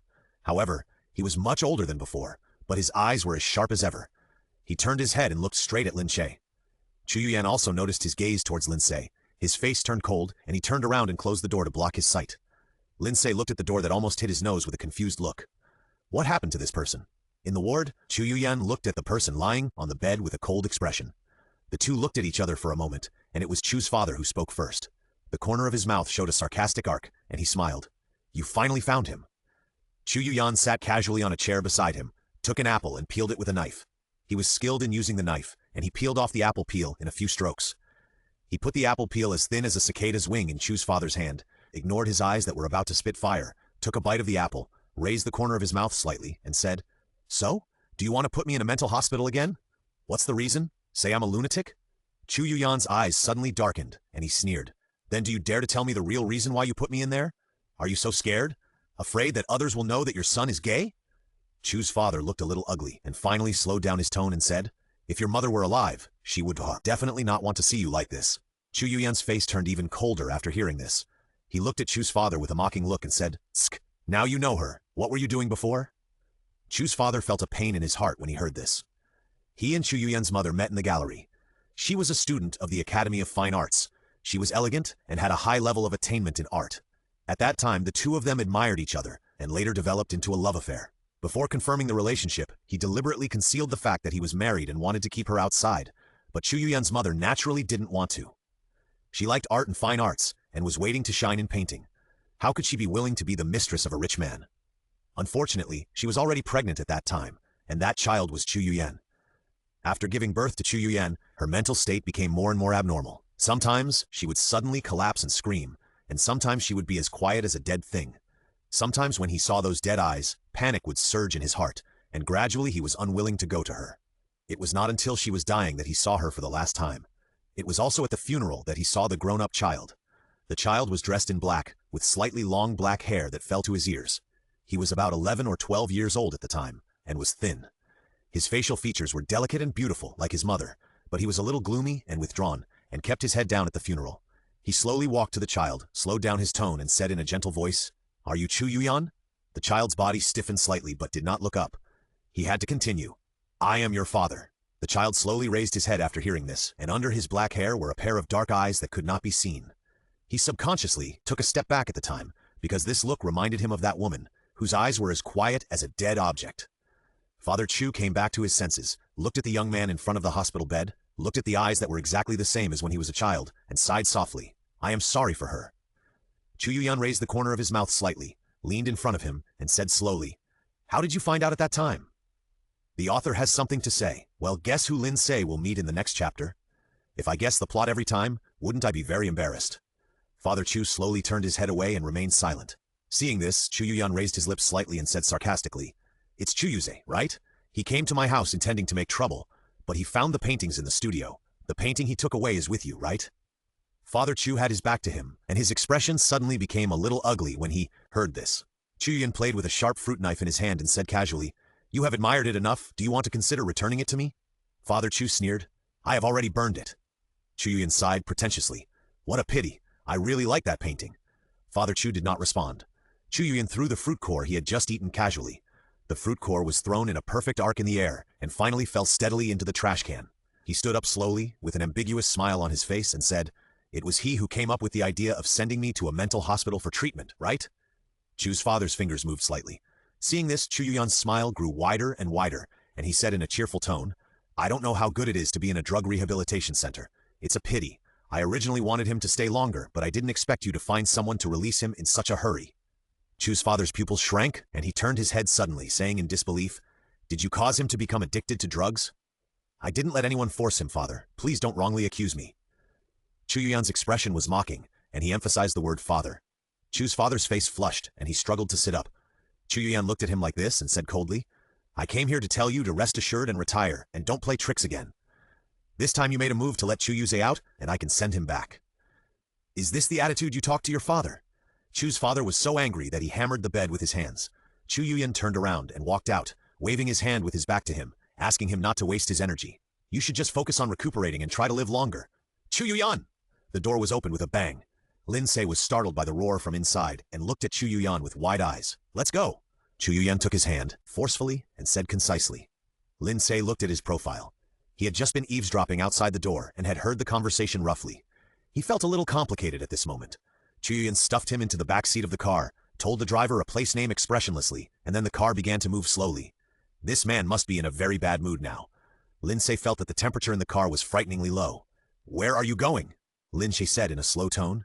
Chu Yuyan turned around after hearing him speak and looked straight at him with his dark eyes, then slowly curled his lips and smiled. Of course, it's a candlelight dinner, Lin Ce said. Chu Yuyan's mouth showed an ambiguous smile. He leaned over and whispered in Lin Ce's ear, Do you know what kind of meal I want to eat the most? Lin Ce was stunned. I want to take off all your clothes and put fruits all over your body. Put cherries here. Chu Yuyan's fingers slowly wandered on his body, and he said slowly, Put grapes here. Lin Ce swallowed subconsciously. Wow, system, help, pervert. What should I put here? Chu Yuyan's hand slowly slid down, and his tone seemed to be thinking seriously. Lin Ce was so scared that he grabbed his hand and said in a cowardly manner, Don't touch me. Chu Yuyan raised his lips slightly, ignored his weak protest, leaned back slightly, and stretched his hands to the void. His eyes were slightly closed, as if he was immersed in something, and he laughed softly. It will be delicious then. Lin Ce felt his scalp tingling when he saw him like this. If he was brave enough, he really wanted to slap him to wake him up, but unfortunately, he didn't have that courage. The car finally stopped in front of a high-end Western restaurant. Under the guidance of the waiter, they entered a secluded private room. Chu Yuyan asked the bodyguard to guard the door and ordered a few dishes casually. Suddenly, as if he thought of something, he raised his lips slightly and said, Another fruit salad. When he said this, his dark eyes looked at Lin Ce with a playful smile in his eyes. Lin Ce hurriedly said, We don't want it. Okay, is there anything else you want to order? The waiter perfectly ignored his opinion and said respectfully to Chu Yuyan, No more, get out. After the service staff left, Lin Ce glared at him and lowered his voice to scold. Chu Yuyan! Huh? Chu Yuyan stared at him with his dark eyes and answered, I'm going to the bathroom. Lin Ce was scared again at the critical moment and thought of an excuse to leave the private room. I'll accompany you, Chu Yuyan said slowly. No. Lin Ce firmly rejected his words. Go to the bathroom with Chu Yuyan? He was not crazy, so why would he agree? I'll be back soon. I can't run away with the bodyguards, Lin Ce said. Chu Yuyan crossed his hands on his knees, leaned back slightly, and looked at him leisurely for a moment, then said as if to benevolent, Go. When you come back, the fruit salad should be served. When Lin Ce heard this before closing the door, he turned his head and saw an ambiguous smile on the man's face.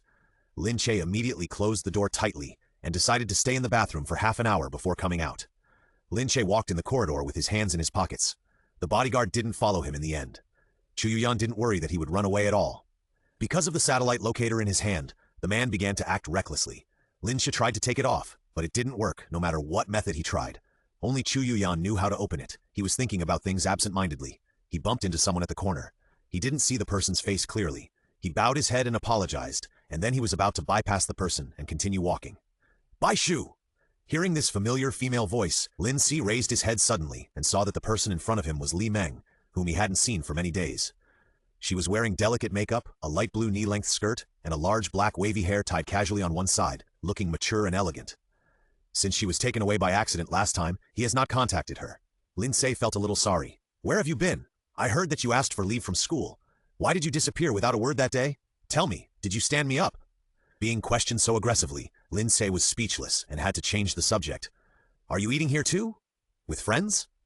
Hearing this, Li Meng looked a little embarrassed. He glanced around and whispered, Julian asked me out. You disappeared inexplicably. I didn't finish checking the group information and didn't make the plan. It was others who helped me to complete it. Naturally, I have to treat him to a meal to thank him. Lin Ce felt even more guilty when he heard it. When he thought that the culprit was still waiting for him in the private room, he felt a tingling sensation on his scalp. What about you? Who did you come with? Li Meng asked tentatively. I came with friends. Li Meng's heart was relieved and he smiled. I thought it was your girlfriend. Haha, how could it be? Lin Ce scratched his head and laughed, revealing a shallow dimple on his cheek.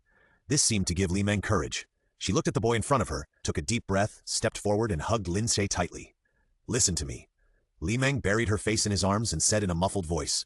Lin Ce looked down at the person in his arms. He had a premonition of something and acted a little helpless, but he gritted his teeth and decided to listen to Li Meng's words, because this was respect for girls. I have liked you for a long time. When I was in high school, I had a crush on you all the time, all the way to college. Maybe I will always like you in the future. Whether you like me or not, I will not regret it. She seemed very nervous and her words were confused, but Lin Ce still knew what she meant. He sighed, reached out and patted her head comfortingly, and said, "I know." Li Meng sobbed softly and hugged him tighter. Lin Ce also patted her back comfortingly, thinking about how to tell her the result tactfully. "What took you so long?" A cold and hoarse voice came from behind him. Lin Ce's body suddenly froze. He turned his head mechanically and saw Chu Yuyan appear behind him. The corners of his mouth were slightly raised, and there was a cold anger in his dark eyes. It was as if a real sight was looking back and forth at Lin Ce. He pulled the corners of his mouth and whispered, "The fruit salad is already here. The author has something to say. Hey, thank you for the mine of Yusheng. My update situation is that the rest days are stable on Saturdays, and the work days are uncertain on the 3rd, 5th, and 6th days, but daily updates can be guaranteed. Today is the 6th day. Tomorrow should also be the 6th day.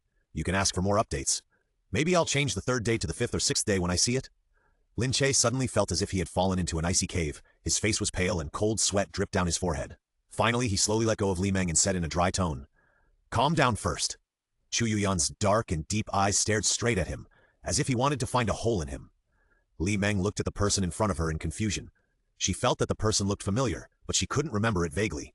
However, from their conversation, it seemed that she knew him. She didn't know where Bai Shu made friends, but since he was Bai Shu's friend, she naturally had to be more generous. She naturally stretched out her hand, showing a sweet smile, and said, "Hello, my name is Li Meng. I'm Bai Shu's friend. How about you?" Chu Yuyan looked at the hand stretched out in front of him, and a smile with an unknown meaning appeared at the corner of his mouth. "Do you want to know who I am?" His voice was low and magnetic, like the hum of a cello, but this time there was a hint of malice in his tone. Li Meng was stunned, as if she didn't understand what he meant. Chu Yuyan slowly walked towards them and stood in front of Lin Ce. His tall figure loomed over him, giving him a great sense of oppression. Chu Yuyan suddenly leaned over and chuckled in his ear, and that laughter made him shudder. "Tell her who I am." Lin Ce swallowed subconsciously and said to Li Meng with a stiff upper lip, "He is Chu Yuyan." "Chu Yuyan?" Li Meng frowned slightly, and then, as if she remembered something, she widened her eyes in disbelief and said in a lost voice, "How is it possible?" In her memory, Chu Yuyan was gloomy and withdrawn, with black hair that was a little long covering his eyes. He always liked to keep his head down, and was as quiet as a transparent person. The young man in front of him was tall and handsome, but his skin was a little sickly pale, and his dark eyes were bottomless, as if a black vortex was about to swallow people in. No matter how you look at it, it doesn't look like him. Chu Yuyan frowned slightly when he heard Lin Ce's explanation, as if he was a little dissatisfied, and suddenly he seemed to think of something, and the corners of his mouth slightly raised. Then Li Meng seemed to have seen something incredible, and her eyes widened in disbelief. He actually reached out and pulled the person she liked into his arms, lowered his head and gently licked the corner of his mouth, and then slowly deepened the kiss. Li Meng's brain seemed to have stopped thinking, and she only felt cold hands and feet, and her body seemed to not belong to her. She didn't know how to react. After an unknown amount of time, Lin Ce felt his body begin to weaken, and when he was about to be out of breath, Chu Yuyan let go of himself slowly, wiped the silver hair from the corner of his mouth, glanced at the stunned girl with his dark eyes and said in a brisk tone, "Now you know who I am." Li Meng stared at them in a daze, as if she was greatly frightened and couldn't recover. Chu Yuyan's dark eyes looked directly at her, and the color in his eyes was dark and unclear. "He's mine." Lin Ce felt the hand holding him tighten its grip, as if it wanted to embed him into his bones and blood. Li Meng finally recovered from the great shock, and then he heard these words declaring sovereignty. Chu Yuyan looked at the person in front of him and narrowed his eyes slightly. He was trying to control his emotions at this moment. He knew that he was not normal, and he didn't bother to pretend to be like a normal person, but the only thing he cared about was what the person in his arms thought of him. He would not admit that he had been jealous of this woman since high school. He was jealous that she could make that man smile, and he was jealous that she could pursue that man openly. Originally thought that he now had the ability to trample all those emotions under his feet, but after seeing this woman again, those dark emotions surged out from all directions. He is jealous. Chu Yuyan closed his eyes slightly, as if he was suppressing some emotion. Li Meng finally found her voice, and she said in a hoarse voice, "You are so disgusting." Then she staggered and turned and ran away. Hearing this, Lin Ce couldn't help but sigh in his heart. Chu Yuyan was not angry at all. He even curled the corners of his lips in a good mood. His dark eyes stared at her back, as if he was thinking about something. Lin Ce moved his body and said, "Let me go." Chu Yuyan looked down at the person in his arms, and his eyes darkened in an instant. He gently licked Lin Ce's earlobe, feeling the trembling body of the person in his arms, and said in a hoarse voice, "Bad children must be punished." Lin Ce looked at the face that was constantly enlarging in front of him, and his heart was suddenly filled with despair. The dim light in the dim private room created an ambiguous atmosphere. The black-clad bodyguards outside the private room had been sent away so that he could enjoy the delicious food alone. A figure was lying on the table in the private room. He looked to be in his early 20s, with dark chestnut hair and black earrings that shone lightly under the refraction of the light. He had handsome features and a slightly wrinkled brow, as if he was enduring something unbearable. The young man standing there was slender, with pure black hair, pale skin, handsome features, and dark eyes like a deep pool. No, I was wrong. Lin Ce finally couldn't stand it anymore and begged. Chu Yuyan slowly reached out and took the grapes down and put them in front of him. Lin Ce only took a look and turned his face away with a blushing face. Seeing this, Chu Yuan's mouth corners slightly raised and he licked the grapes lightly, saying in a hoarse voice, "It's delicious."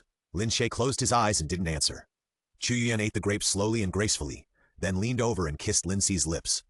Feeling a foreign object in his mouth, Lin Ce couldn't help but widen his eyes. The grapes slid back and forth in their mouths. Lin Ce gradually began to feel dry in his mouth and his limbs became weak. Chu Yuyan seemed to like teasing him. Whenever Lin Ce wanted to roll the grape away to stop the kiss, he would flexibly roll it back and wait for him to take it again. After an unknown amount of time, the grape broke in the struggle between the two. Crystal clear grape juice slowly flowed from the corner of his lips. Chu Yuyan gently licked it clean for him and then smiled softly in his ear. It's very sweet. Lin Ce was exhausted at this time and had no time to respond to him. He closed his eyelids drowsily and gradually lost consciousness. Chu Yuyan gently put on his clothes for him and gently kissed him on the forehead. "This is a good boy." When Lin Ce woke up, he found himself lying on the bed. He tried to move his hands and feet. Fortunately, he could still move. He was still worried that Chu Yuyan would lock him up, but now it seems that he was worrying too much. He struggled to sit up, looked around, and saw the familiar furnishings around him. He knew that he had returned to the Chu family. He threw off the quilt and got out of bed. The door was not locked, so he pushed it open and walked straight downstairs. Downstairs was a spacious living room. The white sofa was spotless, and there was a slender figure sitting on it. Lin Ce walked closer and found that it was indeed Chu Yuyan. He was wearing light-colored casual clothes, rarely not wearing formal clothes. Black hair hung softly by his ears, and he was drawing something in his hands. At that moment, Lin Ce could vaguely see his shadow in high school. Hearing footsteps, he looked up from the drawing paper and after seeing Lin Ce, he patted the seat next to him and motioned him to sit next to him. After Lin Ce sat down, he looked at the movements in his hands curiously. The hand holding the pen was slender and white, with distinct bones. When Lin Ce thought of what these hands had done to him, he felt a little uncomfortable. As he moved his pen, the person in the painting gradually took shape. Lin Ce took a look and was stunned for a moment. This is... There were two boys in the painting holding umbrellas and walking in the rain. The one holding the umbrella was a tall and thin boy with slightly long black hair hanging down by his ears. He lowered his head and couldn't see his face clearly. The boy next to him had a smile on his face. He had handsome features and a shallow dimple at the corner of his mouth when he smiled. He looked sunny and handsome. Remember? Chu Yuyan turned his head slightly and looked at him with dark eyes. How could Lin Ce not remember that when he first came to this world, Chu Yuyan was still a poor little thing who needed protection, not like he is now? Do you know what you were to me at that time? Lin Ce looked at him with a complicated expression. Chu Yuyan raised the corner of his mouth slightly and gently uttered two words. Only. To him, it was the only tenderness, the only light in the dark life, just like a drowning person grabbing a life-saving straw and would never let go even if he died. Lin Ce returned to the bedroom in a trance. Chu Yuyan took the painting to the studio. Lin Ce naturally knew what he was going to do. There were many portraits of him collected there, and now that painting was also going to be included in the collection. Chu Yuyan's personality was paranoid. Once he made up his mind about something, he would never regret it. The same was true when he loved someone. Lin Ce was sitting on the deep thought when suddenly there was a knock on the door. He came to his senses and went to open the door. The door was slowly opened. When he saw the face of the person coming, his pupils suddenly widened and he said in disbelief, "It's you?" The author has something to say. Thank you, Qianyan and 1.7-meter Lolita for the mines. Hehe, I will definitely fuck them when I have time. The next chapter will be a special chapter from Chu Yuyan's perspective. Welcome to watch Approaching the Heart of a Yandere. Some cuties don't understand the update situation I mentioned in the previous chapter. I'll say it again. It will be updated from Monday to Friday, but the update volume is uncertain. It's possible to post on Wednesday, Friday, or Saturday. Saturday to Sunday is a stable day. Of course, the premise of all this is that there are no exams. If there are exams, I may stop updating, but I will try my best to save manuscripts and try to update as much as possible. As long as I can remember, someone called my mother a lunatic and called me a little lunatic. Whether it was the new nanny or the neighbor next door, they were very afraid of the two of us. My mother is a painter. Her favorite thing is to stay in the attic to paint. She often stays there without sleep or food, like a madman. After painting, she will scream again, tear up the drawing paper like crazy, throw it on the ground and trample it. After a while, she will cry and pick up the drawing paper in her arms, constantly confessing. The bright and rich colors on the drawing paper make people want to vomit. Occasionally, when my mother is not sick, she will hold me in her arms, sing lullabies to me, and call me good child affectionately. I want to be her good child, so I was willing to follow her wishes and learn to paint. Even though I felt sick and wanted to tear up the drawing paper like her every time I picked up the paintbrush, but I still had to pretend to be obedient. When I was 8 years old, I got a dog. I named him Toby. Toby was a German Shepherd. It can be said that he accompanied me throughout my childhood. I liked to take Toby for a walk at dusk, and this was when the neighbors were out for a walk. They always looked pitiful when they saw me. "Poor child, you have such a crazy mother." "That child has a gloomy personality. Isn't he also crazy?" "Hey, who can tell about this kind of thing?" I walked past them quickly with Toby and lowered my head. Even if they deliberately lowered their voices, every word they said still entered my ears. I didn't stop until I reached a corner where no one was. Toby would lick my hand to comfort me at this time. I looked at Toby's wet black eyes, and the dark emotions that surged in my heart were suppressed a little. But I never thought that such a good Toby would leave me one day.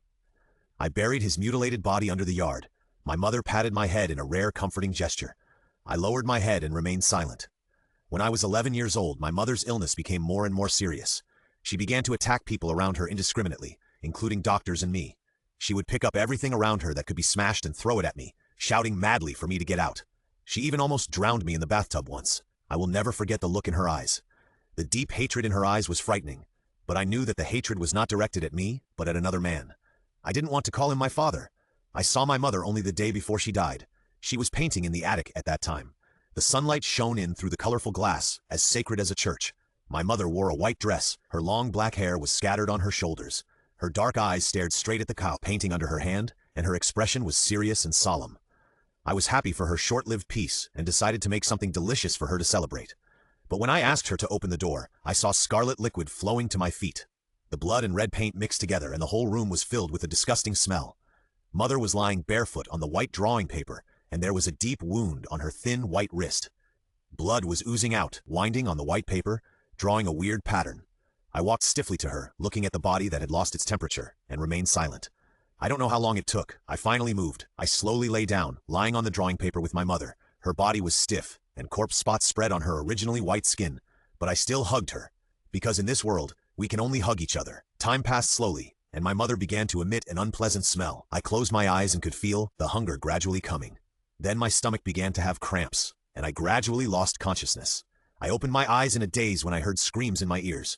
What caught my eye was the terrified face of the nanny. I met the man at my mother's funeral. He called himself my father. He transferred to a high school for me, where I met the only light in my life. This vulgar description was disgusting to me, but I couldn't find other adjectives to describe him. He broke into my life unscrupulously and pulled me out of the dark quagmire. I am a loner, and others always stay away from my gloomy personality, but he is different. He is willing to be friends with people like me. At first, he was also one of the people who bullied me, but I don't know why he chose to save me. I told myself again and again not to believe in the kindness of others, but when I saw his smile, I forgot everything and wanted to give everything to him. For him, I started to pick up the paintbrush that I hadn't used for a long time and gave him the only thing I was good at, hoping that he would like it. Although he didn't respond to me once, I still felt very satisfied. The only thing that made me unhappy was that there were too many people around him. It would be nice if we only had each other. Once this thought came up, it kept growing. I was jealous of the boys who were arm in arm with him, the girls who had a crush on him, and the fact that he was so gentle to everyone. Class monitor. He poked my back with the tip of a pen from behind. I was a little afraid to turn my head, afraid that he would see my terrible expression at this moment. Class monitor. He raised his voice and called again. I could hear the smile in his tone. I could only turn my head slowly. He smiled happily, revealing a shallow dimple at the corner of his mouth. What's the matter? I lowered my head and whispered. He was always so dazzling that I couldn't help but feel inferior. Nothing, I just called you. He smiled and showed his white teeth, as if he was very curious about my reaction. I just said, "Oh," in a lukewarm way and turned my head away. I heard his puzzled muttering, and the corners of my mouth couldn't help but rise. It would be nice if life could always be like this, but God will not let me have an easy time. Once he sees that I have found happiness, he will take it back immediately. The man who claimed to be my father knew my sexual orientation and quietly went to my school to handle the transfer procedures. I wanted to go back to the classroom like crazy, but was forcibly taken to the car by the bodyguard. The man told me with a complicated look that he would take me to get treatment. The place for treatment was a private mental hospital. The man told the doctor there that I should change my habit of liking men and become like a normal person. Everything there was absurd, as if it were a dream. There were women who liked to eat their own hair, and there were men who fantasized that they were dogs. The doctor in a white coat called them to eat at a fixed time and place, and the expression on his face was as if he was calling an animal. 0912 is my number. I was still withdrawn, and I often liked to lean against the window and look outside. The cold fence on the window was used to prevent them from jumping out of the window. I tried hard to stick my head out, but it was useless. I looked and looked, but I didn't see the figure of that person. And how could he know I was here? He didn't know anything. The doctor began his treatment to fulfill the promise he made to the man. They tied me to the electric bed and injected muscle relaxants into my body to prevent muscle spasms after the electricity was turned on, which would strain the bones. They forced me to recall his appearance. As long as I recalled it once, they would turn on the current to stimulate my nerves and brain to arouse my disgust and fear of him.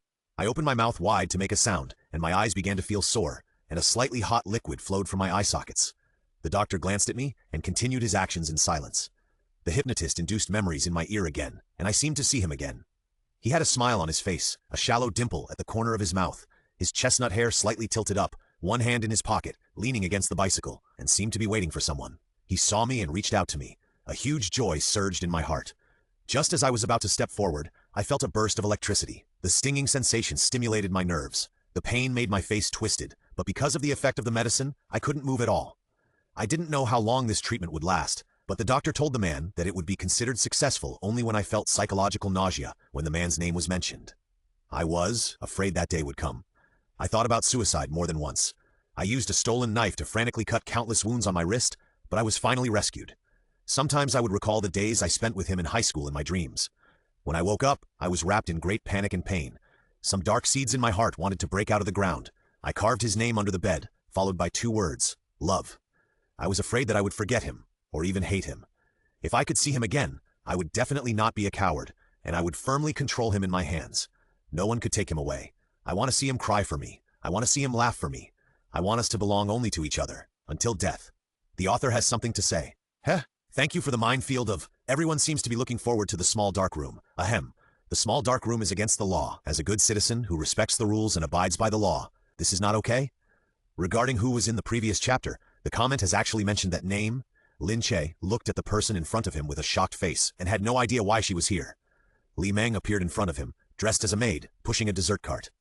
How did you appear here? Li Meng turned around and quickly closed the door, made a silent gesture to Lin Ce, and whispered a hiss. Lin Ce was confused at this time. Why did this person appear here? After all, they just separated unhappily, and she still said such words, obviously unwilling to care about him anymore. How could she find this place and appear in front of him dressed like this? Li Meng looked at him with a complicated expression and said, He forced you, right? I saw it all. Lin Ce was stunned. Li Meng continued to talk to herself. After I separated from you that day, Julian saw that I looked strange, so I told him what happened. He said that you were most likely forced. I didn't believe it, and then we followed your car all the way here and found out the approximate location. Julian also asked me to go to the place where you stood me up. I told the clerk that my things were lost and checked the surveillance footage. We found that you were carried out horizontally by someone. You seemed to be unconscious, lying in someone's arms at the time, so I realized that I had indeed misunderstood you. When Li Meng said this, she looked at him embarrassedly and whispered, I'm sorry, I shouldn't have said you were disgusting. It's okay. Li Meng thought of the business again and his expression became serious. Julian is waiting for us outside, I'll take you out. He always knew that Li Meng was a smart and calm girl, but he didn't expect that he had underestimated her. He didn't know how she had managed to get in under the noses of the bodyguards outside, but Lin Ce still had reservations about escaping. It was not until he saw Li Meng take out a maid outfit and a wig that his expression changed slightly. What do you mean by this? Wait a minute, you put this on and go out with me with your head down. The servants here go out to buy things every day, and that's how I got in. Lin Ce rubbed his forehead helplessly and said, I can't escape. As he spoke, he raised his wrist, and the black bracelet on it was particularly conspicuous on his fair skin. Lin Ce shook his wrist helplessly and laughed at himself. I can't run away. No matter where I am, he can find me. Li Meng's expression changed slightly. After hearing his description, how could she not understand what that thing was? She couldn't help but curse in her heart. Is that man a pervert? Putting such a thing on people, is he trying to absolutely control others? She frowned slightly, as if she had thought of something. Her eyes lit up, and she said, Julian has a way, he must have a way. His profession is to tinker with these things. He must know how to take it down for you. He will. As if trying to convince herself, she kept repeating her words. Lin Ce was slightly startled. Julian? The boy with glasses in his impression? It seems that he really underestimated him. After we go out, I will ask my father to send us abroad. I still don't believe that the Chu family can do whatever they want abroad.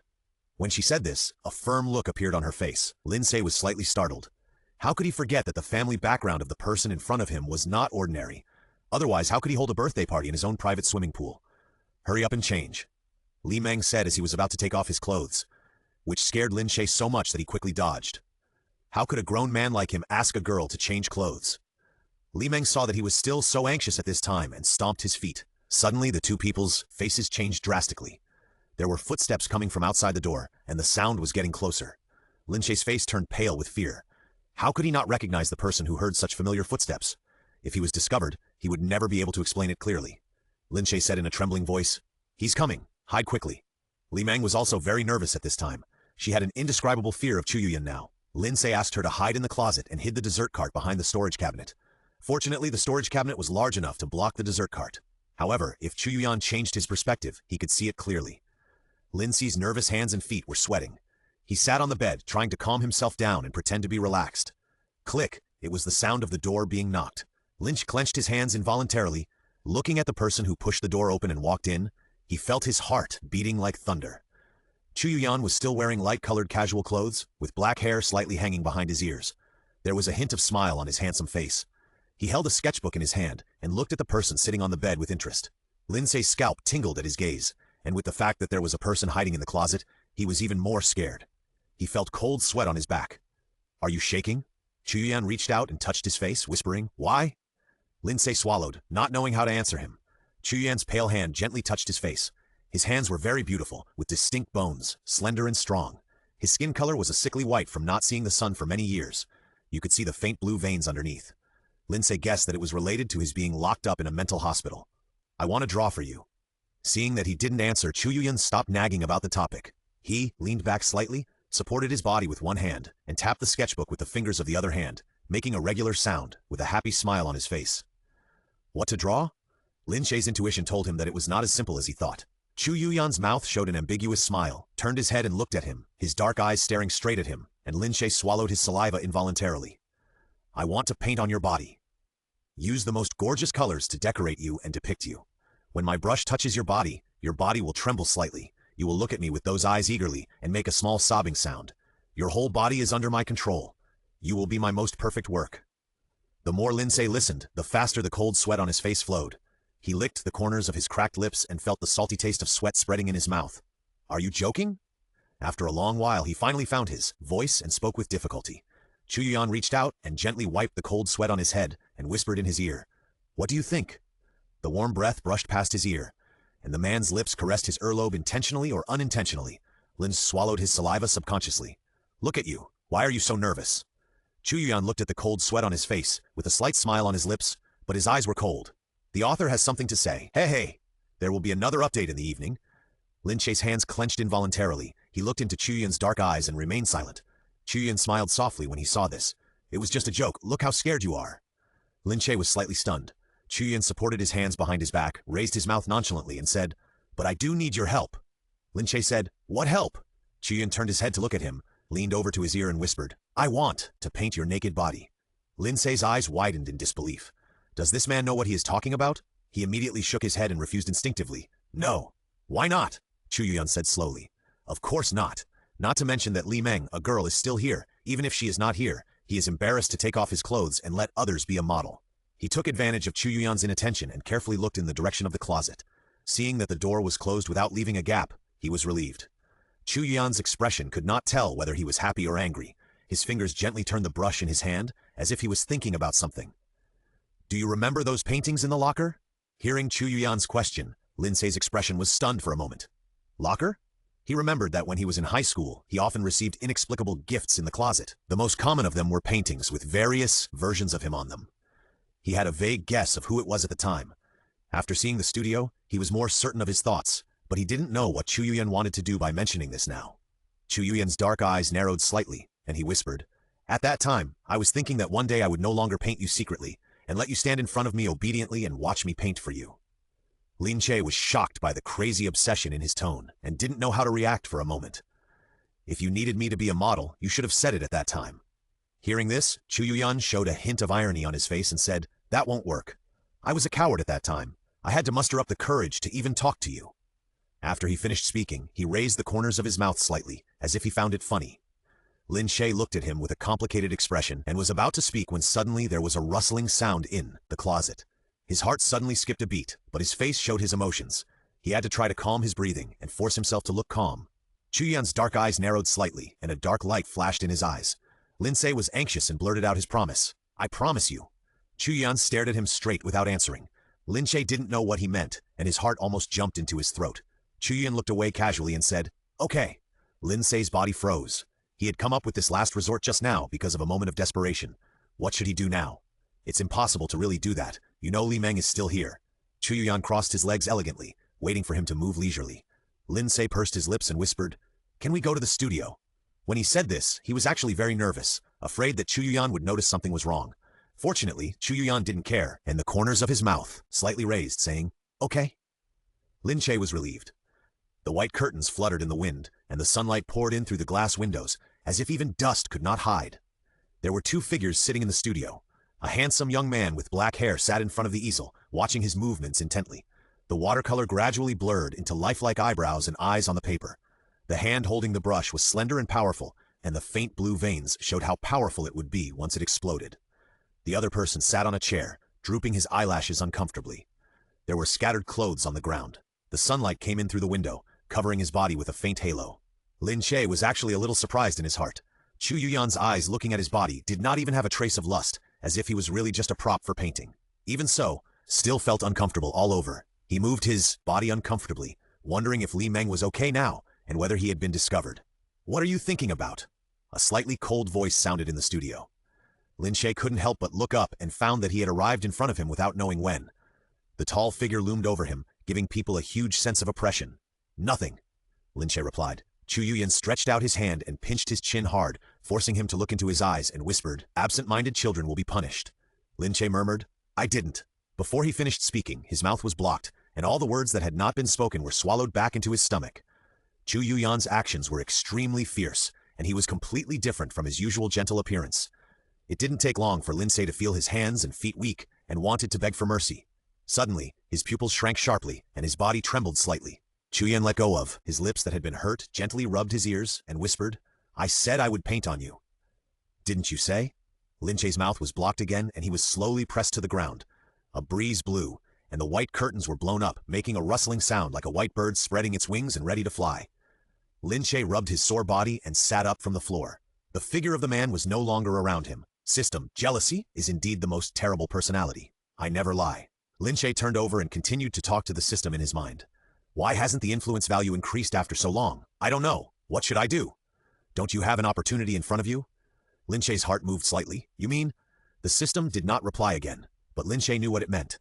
If he and Li Meng left and took the initiative to return to Chu Yuan after a while, saying that he still couldn't leave him, then the influence value would definitely increase, but Lin Ce didn't want to do that, always feeling a little awkward. After Lin Ce returned to the bedroom, he walked to the closet, feeling a little uneasy. He reached out and gently opened the door, and saw Li Meng's surprised expression, and he was relieved. "Sorry, please leave," Lin Ce said. Li Meng's face changed slightly, and he widened his eyes in disbelief, saying, "Don't you want to go with me?"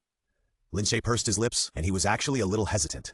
Seeing his appearance, Li Meng knew that there was a chance, and hurriedly persuaded him. "Julian is still waiting for us outside. We risked such a big risk to save you, not to listen to apologies." Lin Ce frowned and said, "But I'm afraid of getting you into trouble." Li Meng said with a stern face, "What are you talking about? Do you still consider us friends?" Lin Ce gritted his teeth, made a decision in his heart, and said, "I'll go with you. I hope that this is really an opportunity, as the system said." Li Meng smiled, as if he was finally relieved. Just what?" Lin Ce said. "Can I not wear those clothes?" When Lin Ce walked out of the room wearing a wig and a maid's uniform, he wanted to die. The maid outfit was not exaggerated, which was an important reason why Lin Ce agreed to change into it. Although he did not look out of place in the outfit, and others only knew that he was a tall, fair-skinned woman, he still felt uncomfortable.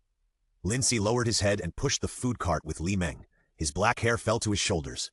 If he did not raise his head, no one would recognize him. After pushing the food cart back to the room, Li Meng led Lin Ce to the back door of the courtyard without any obstruction. There were only 2 guards guarding the back door, and several bodyguards stood by and smoked.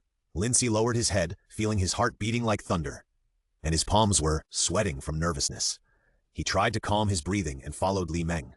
Perhaps because he had come in once, Li Meng seemed much more skilled and calm. Facing the guard's questioning, he took out something that looked like a card without changing his expression. The guard took it and looked at it, then waved his hand to signal for him to pass.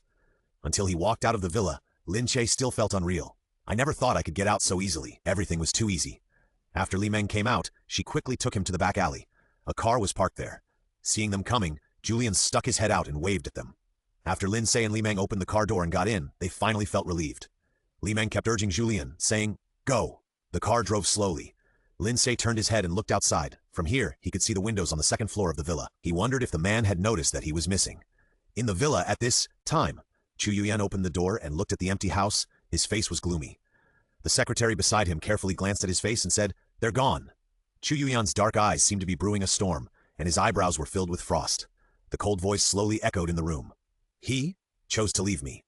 The bird wanted to fly out of the golden cage. What should he do with it? Lin Ce, who was talking to Li Meng in the car, suddenly stiffened. The mechanical and cold voice of the system in his mind slowly sounded. "Remind the host that the mission target has been blackened, and the blackening plot will begin next." "What's wrong?" Li Meng looked at him worriedly and said, "You look so ugly." Lin Ce forced a smile and said, "It's okay." He looked at the constantly moving scenery outside and seemed to recall the man's words in his ears. "You can't escape. The author has something to say. It's super thick and long today. Thank you for the grenade of banana, you are stupid." The decoration inside the hotel is magnificent, and all you can see is gold and splendor. Pushing open the exquisitely carved door of the hall, you can see men and women in beautiful clothes, toasting each other, a scene of luxury. The banquet was held to celebrate the 60th birthday of Li Meng's father. After Li Meng brought Lin Ce out, she wanted his father to send them abroad, but Lin Ce opposed it. Li Meng had no choice but to let him live in her house temporarily, and lied that he was her boyfriend, so that his father would protect him. Li Meng's father had a daughter in his old age, and he naturally doted on such a precious daughter. He also had a good impression of Lin Ce, and regarded him as a future son-in-law. He specifically asked Lin Ce to attend the birthday banquet. The banquet was full of celebrities, including famous movie stars on the screen, top business figures, and even political leaders. Lin Ce wore a formal suit and a dark bow tie. His chestnut hair fell slightly to his forehead. He had handsome eyebrows and eyes, and had shallow dimples when he smiled. He looked sunny and handsome. Li Meng stood next to him. She was wearing a burgundy dress, with big black waves hanging naturally to her shoulders. She had delicate makeup on her face and looked charming. The two of them standing together attracted the attention of others. They only knew that this was the boyfriend of the daughter of the Li family, but they didn't know what his background was. Lin Ce felt that everyone was looking at him, and he felt a little uncomfortable. Li Meng noticed it and patted his shoulder, lowering his voice and said, "The party hasn't started yet. Do you want to stay in the room for a while?" Lin Ce shook his head and waved his hand, saying, "It's okay." Li Meng's eyes fell on the black bracelet on his wrist, and she was still a little worried. Julian tried to take it off, but he finally made a jammer to interfere with the positioning. She just didn't know if it would work. But seeing that Lin Ce didn't seem to be worried at all, she gradually put her mind at ease. Lin Ce noticed that her eyes fell on his hand, so he moved his arm slightly and smiled. "I didn't expect Julian to have some skills." Li Meng lowered his head and smiled, saying, "He loved to tinker with these things when he was in high school. He completely ignored his studies." Lin Ce couldn't help but smile when he thought of Julian. He almost didn't recognize Julian when he saw him. There was no shadow of the boy wearing glasses before. Just as he was daydreaming, there was a sudden noise from the crowd in front of him, and the crowd pushed back consciously, as if they had seen someone extraordinary. Lin Ce raised his wine glass and looked towards the hall, only to see a pale and handsome young man walking in from the door. The man was wearing a black suit, with a tall and slender figure, black hair slightly hanging down to his forehead, skin a little sickly pale, and dark and deep eyes that seemed to be filled with ice. He's from the Chu family. "Young Master Chu? Why is he here? As far as I know, the Chu family and the Li family are not on good terms." "Not sure. Maybe he's here for business." There were constant whispers from the crowd around, and everyone was a little confused. Everyone knew that the young head of the Chu family had a weird personality, and he suddenly appeared here, and no one knew why. Lin Ce looked at the young man who was surrounded by people, and felt a little uneasy. "System, can I show my loyalty now? If you are not afraid of being killed, then go ahead." Lin Ce was furious. The idea was proposed by the system. So far, not only has the influence value not increased, but it has also inexplicably entered the dark plot. However, he did not dare to have any opinions about the system and finally backed down. Li Meng saw the appearance of the person coming, and her face turned pale. She stretched out her hand to pinch Lin Ce's arm and said in a trembling voice, "The pervert is coming. Go hide in the room upstairs first and don't let him find you." These words were actually just psychological comfort. They all knew that Chu Yuyan would not appear here for no reason, but there was still a glimmer of luck. Li Meng's reaction to Chu Yuyan was extremely strong. It seemed that she was traumatized by what Chu Yuyan said to Lin Ce in the bedroom that day. "Go quickly." Li Meng pushed Lin Ce and stamped his feet anxiously. Lin Ce glanced at Chu Yuyan, who was surrounded by people at this time.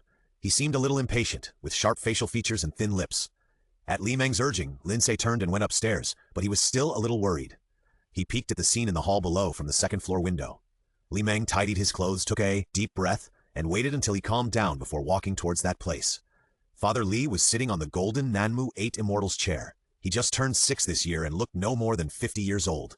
His face was ruddy, and he was in very good spirits. He looked at the handsome man in front of him and felt a little confused. Although he didn't understand why he appeared here, he had lived for so many years. How could he not know how to save face? I was wondering why I heard the magpie announcing the good news this morning. It turned out that a distinguished guest was coming. Father Li didn't dare to be arrogant. He stood up and shook hands with a smile. Chu Yuyan's dark eyes looked at him for a moment, then slowly shook his hand. "You are still in good health, old man," Chu Yuyan said in a deep voice. Father Li laughed when he heard it. "But I still want to see my precious daughter get married, have children, and then hold grandchildren. I can't have a bad health." There was a good-natured laugh from the people around. "Haha, Mr. Li is so lucky. The young couple has a good relationship. I think they will invite us to a wedding banquet soon. Your daughter and the one she brought with her are simply a perfect match made in heaven." Hearing this, Chu Yuyan's dark eyes narrowed slightly. His eyes were dark and unclear, and the corners of his mouth raised slightly. He said, "I don't know what kind of person can marry Mr. Li's daughter. I really want to meet him." Someone around said, "Wasn't he here just now?" "Yes, I saw him talking to the daughter of the Li family just now." Father Li frowned slightly and saw his daughter walking over alone.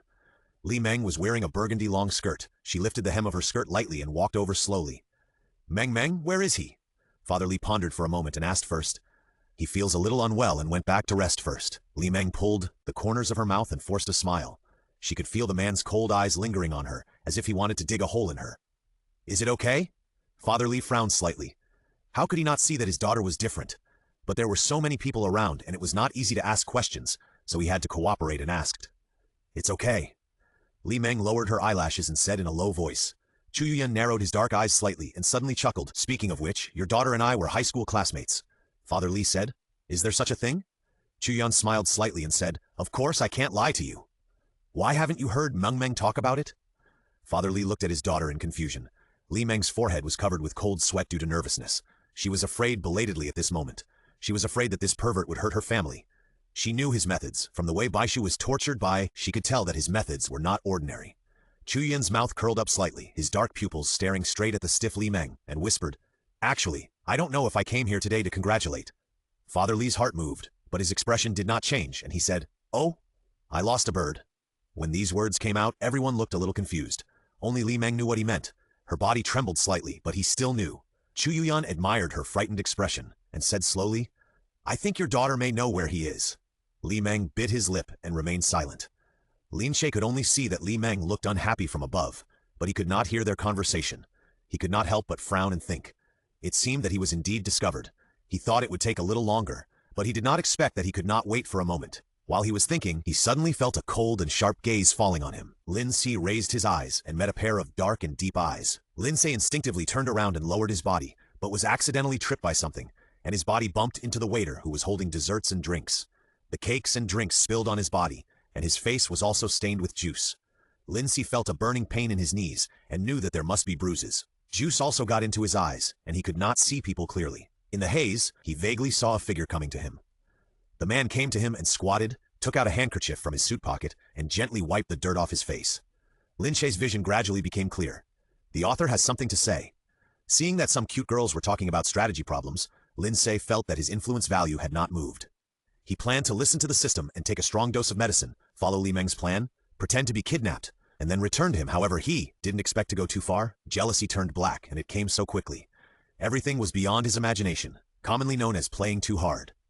Chu Yuyan squatted in front of him. His slender fingers touched Lin Ce's cheek, and his eyes, as dark as a deep pool, seemed to have a kind of magic that could make people indulge in it at a glance. "I found you." Chu Yuyan slowly hugged him into his arms and whispered in his ear, "How should I punish you?"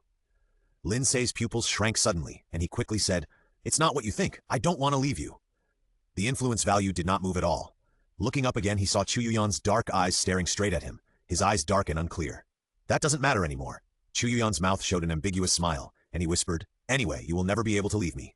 You will be my canary, my own canary, unable to escape the cage, and can only wail on its own until death separates us." Yue Kai looked at the white villa in front of him, and thought of the rumors in the circle recently. It was said that Chu Yuyan had a little lover who was guarding her and was unwilling to leave the villa. He didn't believe it at first, but until he received a call from Chu Yuyan asking him to come here in person to discuss things, he believed it a little more. It seems that what is said in the circle is not all hearsay. The first floor of the villa is empty. There are no extra decorations except the necessary furniture. A maid brought up warm tea and asked him to wait a moment, saying that the sir would be down soon. Suddenly there was a sound of heavy objects falling to the ground upstairs. The maid took back the tray with a panicked look. Yokai frowned slightly, got up and planned to go upstairs to take a look. The sir will be down soon. The maid stopped him quickly. Yokai had no choice but to sit back on the sofa. He looked around, again, feeling an indescribable sense of weirdness. He had just come in from outside and saw many bodyguards in black patrolling, guarding the villa tightly. Thinking of this, he couldn't help but mutter in his heart that it seemed that Chu Yuyan really treasured his little lover. After about 10 minutes, Chu Yuyan slowly walked down the stairs. He seemed to have just taken a shower. There were still water drops on the ends of his black hair, some of which slid down his Adam's apple. He was wearing light-colored casual clothes and black trousers. It was rare for him not to wear formal clothes to meet people. Yue Kai didn't react for a while when he saw him like this. In his impression, Chu Yuyan was like a sharp sword that could be unsheathed at any time, with a cold temperament and cruel means. Now that he showed himself in this appearance, it seemed that even the cold and sharp lines of his facial features were softened. "Mr. Chu, you made me wait for so long." Yue Kai stood up and shook hands with him, paused, and said with a mischievous smile, "But I understand, after all, you have a beauty in your arms." Chu Yuyan curled the corners of his mouth nonchalantly and whispered, "I have something important to ask you to come here." "What is it?" Yue Kai asked suspiciously. Chu Yuyan sat on the sofa and casually crossed his long legs together and said in a deep voice, "You have dealings with the Li family." "Li family?" Yue Kai was slightly startled, and then he realized that he was referring to the Li family. "Yes, there are some contacts." Chu Yuyan raised the corners of his mouth slightly, crossed his fingers on his long legs, and was about to speak when he heard a slightly hoarse male voice behind him. "What do you want to do?" Yue Kai looked up and saw a tall boy standing at the stairs. The boy was wearing a white bathrobe, with wet chestnut hair slightly drooping, handsome eyebrows, and a pair of eyes as bright as the morning stars, looking straight at the person opposite him. Yue Kai only took a glance and then looked away. The collar of the bathrobe was not high. He clearly saw the purple kiss marks on the boy's body, which were intricately covered on his body, enough to show how crazy the man was. When Chu Yuyan heard his voice, his brows frowned slightly, his face suddenly sank. He stood up and walked to the man, pulled up the collar of his robe a little, and said in a deep voice, "Go back." Lin Ce couldn't care less at this time. He whispered, "Chu Yuyan, I promised you that I would not leave you, and you promised me not to touch the Li family. This is our business and has nothing to do with others, okay?" Chu Yuyan stared at him with his dark eyes, taking in the expression on his face. He seemed to finally be relieved. He curled the corners of his mouth with satisfaction and said, "As long as you understand that this is a matter between us, it's fine." He emphasized the 2 words in his tone, and a happy smile appeared on his face. "Go back to the room and wait for me first." Chu Yuyan kissed him lightly on the forehead. Lin Ce hesitated for a while, then stood on tiptoes and kissed him back. Chu Yuyan's eyes darkened, and then deepened the kiss. Yokai on the side scratched his head awkwardly, not knowing where to look. Is it okay for the two of them to act like this, oblivious to the people around them? When Chu Yuyan came back, Yue Kai found that he seemed to be in a very good mood. He had a lazy look, as if he was satisfied. He talked to him in a random manner and did not shut up about the Li family's affairs. Yue Kai was also a smart man and would not ask any more questions.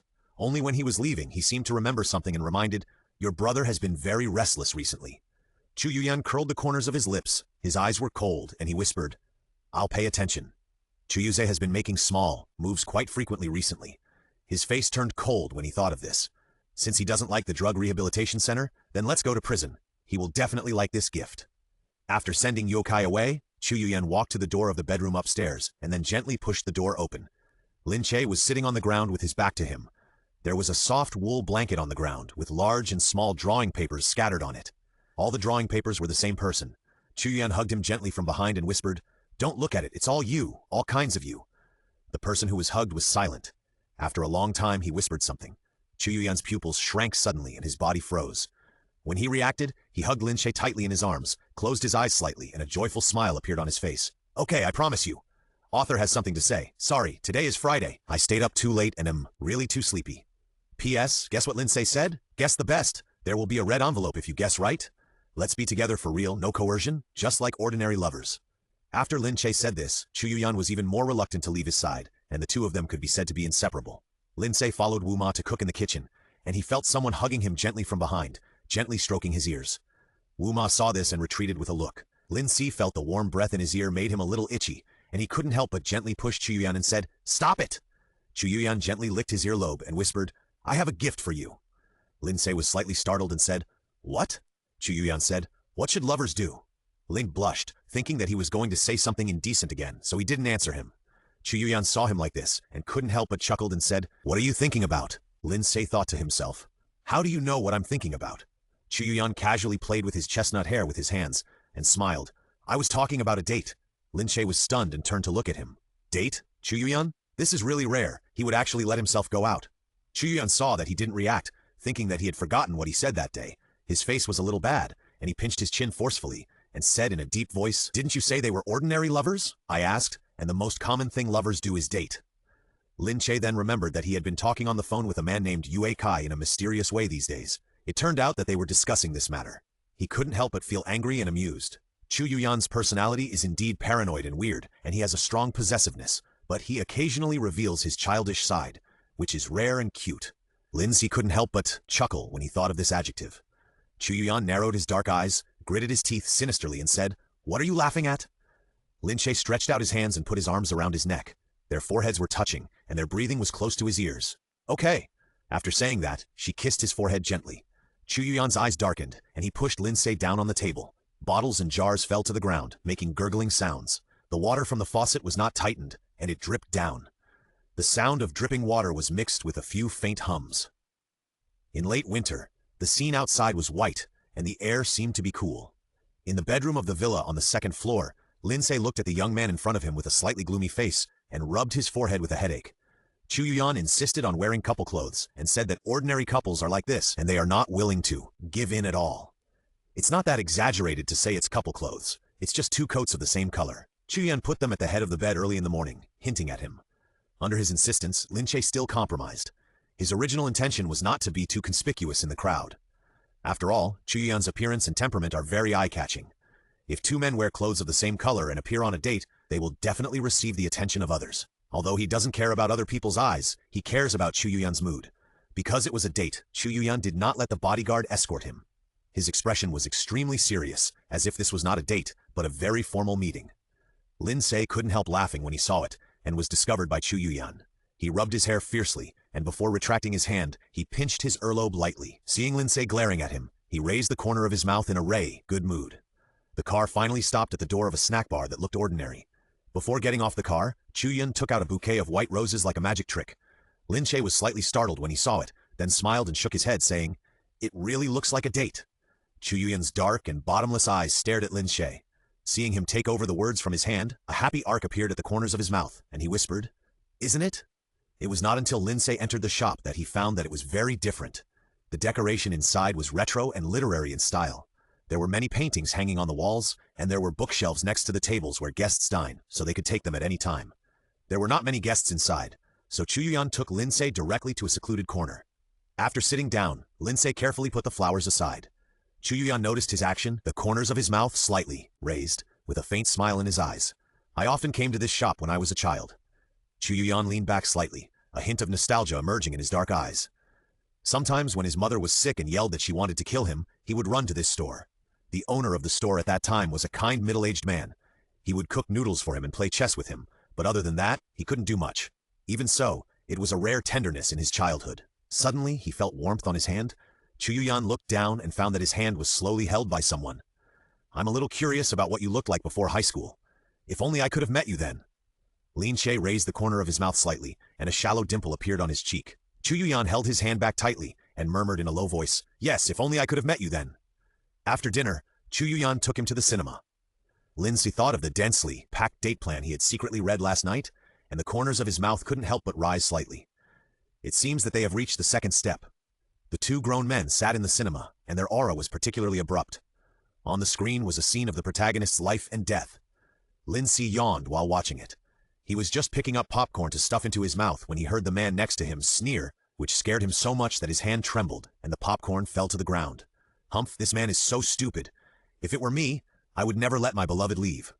After saying that, as if to find a sense of identity, he turned his head to look at Lin Ce, staring at him with his dark eyes without blinking, and whispered, "Are you right?" Lin Ce looked at the suspicious eyes of the people around him and replied with a headache. In the movie, the heroine stabbed the sword into the hero's body for the honor of her family and sat on the ground, crying while holding him. Everyone else in the cinema was moved to tears. Lin Ce looked at Chu Yuyan with some concern and he sneered, "What's the point of crying? Instead of inserting the sword into the body of your lover, it's better to point the sword at the person who forced you. Be good and be quiet." When Chu Yuyan came out of the cinema, his face was still very bad, as if he was still immersed in the ending of the movie.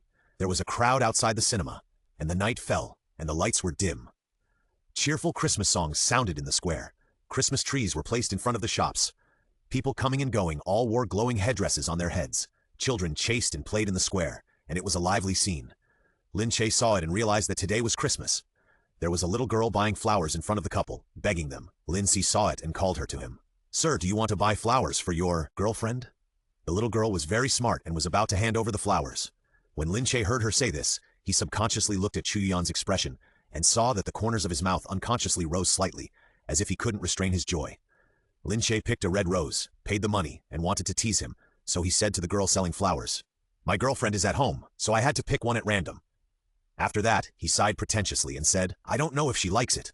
The air pressure around him suddenly dropped. Seeing this, Lin Ce knew that he couldn't play too much, so he waved the rose in front of him, smiling with a shallow dimple, and said, "It's a matter of reciprocity. I don't know if my girlfriend is still angry." Chu Yuyan's mouth corners slightly raised when he heard this, and his obsidian eyes shone slightly. He looked at his lover who was holding out his hand to him, and in an instant he felt that such a scene had appeared somewhere before, and he felt a sense of familiarity as if he had been in another world. Bang! There were fireworks blooming in the night, and colorful fireworks were set off in the sky, illuminating the square like daylight. The melodious and long bells echoed in the square, symbolizing the arrival of a new day. Suddenly, a gunshot broke through the sky and the crowd panicked. Lin Ce's face sank slightly, and he saw a crazy man holding a gun in the crowd. Chu Yuze! Chu Yuyan's expression was cold and fierce. He protected Lin Ce behind him and looked at the newcomer. It seemed that he could not be soft-hearted. As long as this man was not dead, the man would do everything he could to get him out. "Chu Yuyan!" Chu Yuze seemed to be in an excited state, his face twisted unnaturally, and he shouted, "You grandson, you want to lock me up and kill me. Let's see who dies first today." Lin Ce looked at his appearance and knew that he was taking cocaine, and his brain nerves were extremely excited. This kind of person is no different from a madman. "You are really stupid," Chu Yuyan said coldly. "What did you say?" Chu Yuyan continued to attract his attention while watching the black-clad bodyguard who was approaching him cautiously step by step from behind him with his peripheral vision. "I said you are still as stupid as you have been for 10 years. If I could escape, I would stay away from you. How dare you show up in front of me so brazenly? You bitch, bitch, bitch! Your mother is a bitch! You too!" Chu Yuze looked crazy, and just as he was about to pull the trigger, he was restrained from behind. He immediately struggled frantically. Chu Yuyan relaxed his vigilance slightly, and just as he was about to turn around and talk to Lin Ce, he heard a bang of a gunshot, and then he was violently pushed away. His pupils shrank slightly, and he looked at the person on the ground in disbelief. Chu Yuze still pulled the trigger while struggling, and after seeing that he had shot someone, he cried and laughed at the same time, with a crazy look on his face. Chu Yuyan's face showed a panic-stricken look like a child. He stretched out his hand to help the person on the ground up, and his tone trembled slightly. "Get up quickly, our date is not over yet." Hiss! Lin Ce made a sound of pain and complained. "Be gentle, you're crushing my hand." Chu Yuyan was slightly startled, and then he hugged him in his arms like crazy, with such force that it seemed as if he wanted to melt him into his bones and blood. Okay. Lin Ce stretched out his uninjured hand to comfort him. "I'm fine?" Chu Yuyan didn't say anything and hugged him tighter. After a long while, Chu Yuyan's voice was heard. "You shouldn't have saved me." Seeing this, Lin Ce sighed and whispered in his ear, "I just want you to be okay." Ding! Congratulations to the host. The mission target's influence value increased by 900. Baiyuguang's achievement points are 4,000, and you can go to the next world. I want to use the points in this world, okay? The system was silent for a while before saying, "Okay, what are your conditions? I want to stay here for another 2 months. The mission is accomplished. The exchange is effective. I wish you a happy last day." Lin Ce hugged Chu Yuyan back tightly and silently replied in his heart that I will. The white roses in the glass greenhouse bloomed. After Lin Ce recovered from his injury, he stood by and watered him, while Chu Yuyan painted for him. The atmosphere between the two was peaceful and harmonious. Chu Yuyan lowered his head, mixed the paint in his hands, and said casually, "Let's get married." He tried to pretend to be calm and natural, but the unnatural tone betrayed him. Hearing Chu Yuyan's words, Lin Ce looked at him in confusion. Chu Yuyan raised his head and stared at Lin Ce with his dark eyes and said slowly, "Go to the Netherlands." Lin Ce was slightly startled, and then slowly laughed. "Okay." Time passed bit by bit, and Lin Ce cherished the remaining time more and more. They flew to the Netherlands. The scenery there is picturesque, with ships coming and going in the port of Amsterdam and ancient European buildings standing on the street corners, attracting a large number of tourists. The wedding of Lin Ce and Chu Yuyan was held in a small church. No relatives or friends of both parties were present. There were only the two of them and a pastor in the church. The pastor was a local elder who had held weddings for countless people like them. When the pastor finished reading the wedding vows sacredly, Chu Yuan's dark eyes seemed to bloom with thousands of lights. He stared at Lin Ce without blinking and spoke softly. "Yes, Ido." Lin Ce smiled slightly, revealing a shallow dimple on his cheek. He reached out to hug him and whispered in his ear, "Me too." After the wedding, Chu Yuyan began to plan his honeymoon trip. They went to see the endless mountains of the Alps. The snow-capped mountains are covered with snow all year round, but the grass below is green and cattle and sheep are eating grass leisurely. The Aegean Sea between the Greek peninsula is blue and clear, and the beach is soft white sand. They lay on it to bask in the sun, and finally wrote their names on it. When they left, they couldn't help but smile at each other. During the trip, Li Meng sent her an email. Lin Ce was afraid that Chu Yuyan would be jealous, so he didn't tell him. Li Meng mentioned in the email that Julian was pursuing him. Lin Ce couldn't help but smile slightly when he saw it, and wrote a long email to her. She would understand after reading it. In the last month of the trip, they finally returned to the Netherlands and came to a local town. It was as peaceful as a fairy tale. The big windmills turned on the hot grass, tulips bloomed all over the mountains, and small boats drifted on the winding river from time to time. Looking from the window of the room where you stay, you can take in all these views. The matches in the fireplace were crackling and burning. Lin Ce and Chu Yuyan were sitting on the sofa, with their adopted German shepherd lying at their feet. Chu Yuyan named it Toby. The atmosphere was warm and peaceful. The orange firelight reflected on Chu Yuyan's face, and the usually cold and stern sidelines also softened. He looked at the English book in his hand, turned a page, took a sip of the coffee in his hand, and suddenly heard Lin Ce calling him. "What?" He frowned and asked in confusion. Lin Ce's mouth corners slightly raised, revealing a shallow dimple. 1 minute left. "Guess when I fell in love with you?" For some reason, seeing his smile, Chu Yuyan had a bad premonition in his heart, as if something familiar had happened before. High school? No, before that. Lin smiled slightly and said, "Before you can think of it." Chu Yuyan's pupils suddenly shrank, and he saw Lin Ce's body gradually becoming transparent. Toby seemed to have noticed the strangeness of his master and turned around impatiently. "I was clearly acting, but I was caught up in the drama without realizing it. Goodbye, jealous. See you next time." The author has something to say.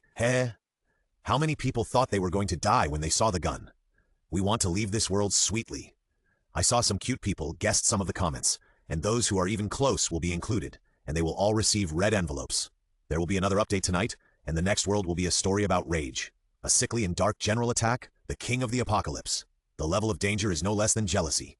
The gray sky gave people a feeling of depression, and the sound of crows wailing. At this time, zombies were wandering around in the dilapidated amusement park from time to time. In the ticket office of the carousel, several people hid inside, looking at the zombies outside with vigilance. "Boss." Someone lowered his voice and said, "What should we do now?" The boy called the boss looked young, with slightly curly black hair that fell softly to his ears. His amber eyes narrowed slightly like a kitten. No matter how you look at it, such a cute boy doesn't look like the boss of this group of muscular men. Lin Ce casually pulled away the black hair that fell in front of his eyes. At first he was not used to hearing these big men calling him the boss, but in the end times, strength is respected.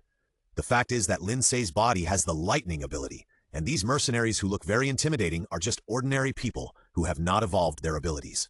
According to the information implanted in him by the system, the name of Lin Ce's body is Juyan. He looks like a little white rabbit, but he is actually cruel and likes to play the pig to eat the tiger. The mercenary team he belongs to is affiliated with the Southeast Base and obtains crystals from zombies in exchange for generous rewards. The original plot is that Juyan likes the female officer of the base, but the female officer falls in love with an outsider. The identity of this outsider was Rage. Juyan held a grudge against him, and during an outing, he was trapped in a zombie tide. He watched him being devoured by zombies. He thought he had solved his biggest worry, but he didn't expect that the man would come back intact again. What frightened him even more was that the man would talk to himself, as if he had a split personality, and the color of his pupils would change naturally. Juyan, who believed that he was a monster, began to incite the people in the base to burn him, but the female officer intervened, and the plan ended without a word. As for Juyan's final fate, it's not much to say that he was a cannon fodder.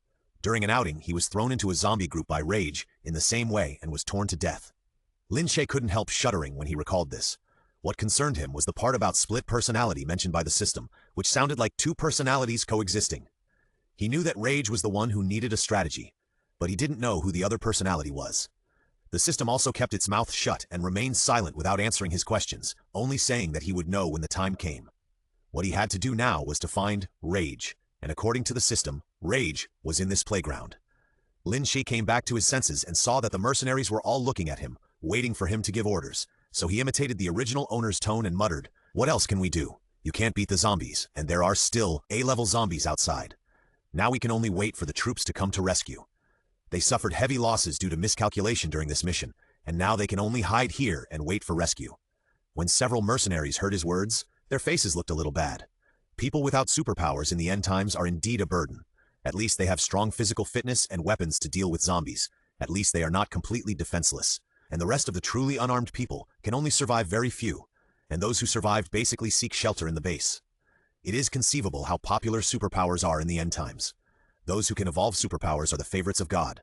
However, a method of evolving acquired superpowers has been developed, which is to devour the crystal cores of zombies. If you can survive the backlash, you will have superpowers if you are lucky. The higher the level of the zombies, the stronger the evolved superpowers. Although the risk is high, many people still work hard to become acquired superpowers. Even those with innate superpowers will choose to devour zombie crystal cores to evolve superpowers in order to have higher level superpowers.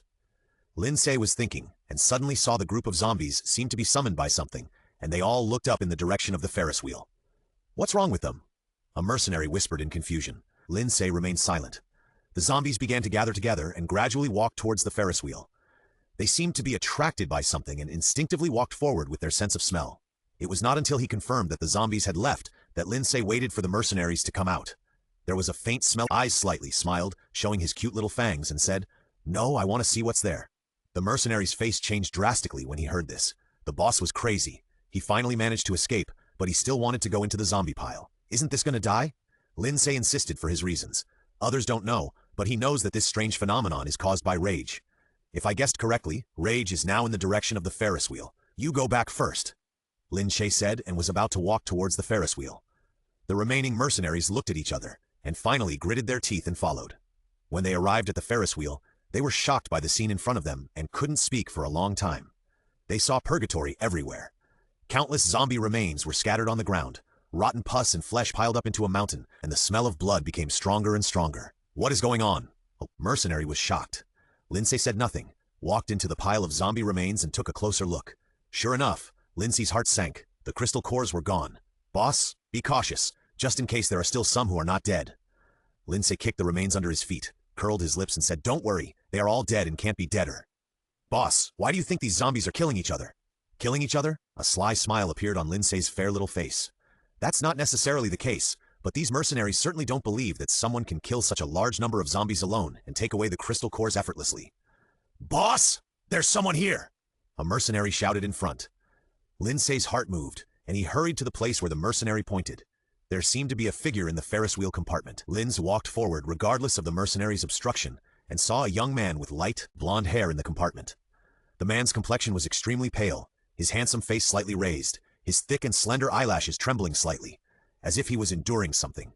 Lin Ce knew that this was a normal backlash after he swallowed too many zombie crystal cores. Lin Ce called his name softly in his heart, and the man in the wheel compartment seemed to have heard his call and suddenly opened his eyes. A pair of sharp ice blue pupils stared at him coldly. The author has something to say. Unexpected. The ice blue pupil is furious. Guess what the other one is? Twin personalities coexist in one body. Hold the big boss's thigh tightly. Isn't it exciting? P.S. Today is the 7th day and I feel that my body is hollowed out. I still have to stick to the 6th day tomorrow. Love you guys every day. The mercenaries raised their weapons when they saw this, and their instincts told them that the man in front of them was dangerous. The man in the wheel compartment looked at them with an indescribable look, and a faint light flashed in his ice blue eyes. The person he was staring at couldn't help but stiffen all over and swallowed subconsciously. That look was as if he was looking at a dead object.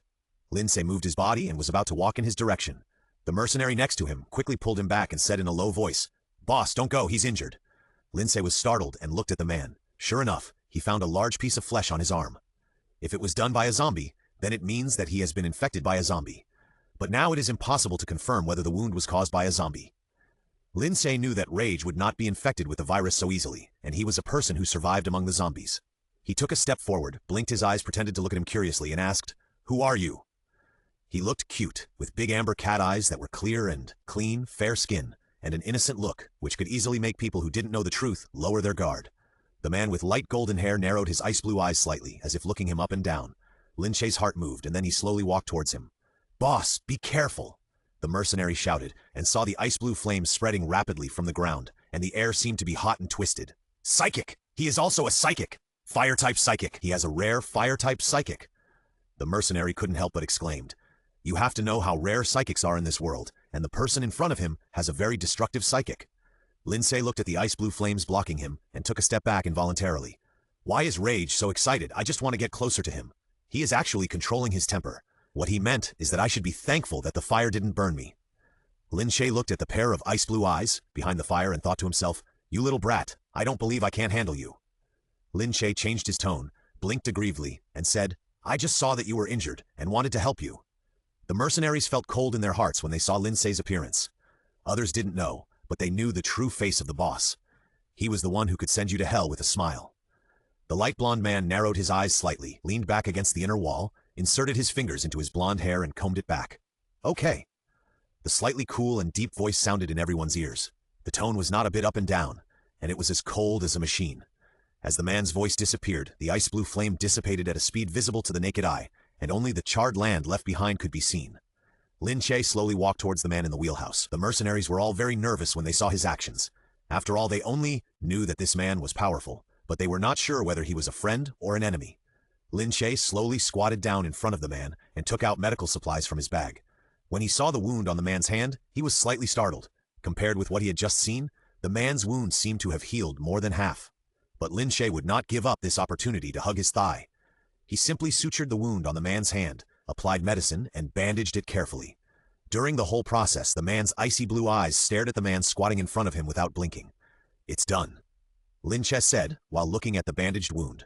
As soon as he finished speaking, Lin Ce heard the cold, mechanical voice of the system in his mind. The mission target's influence value increases by 100, and Baiguang's achievement points increase by 200. Are you kidding? Why is it just this little? You want to capture 2 personalities.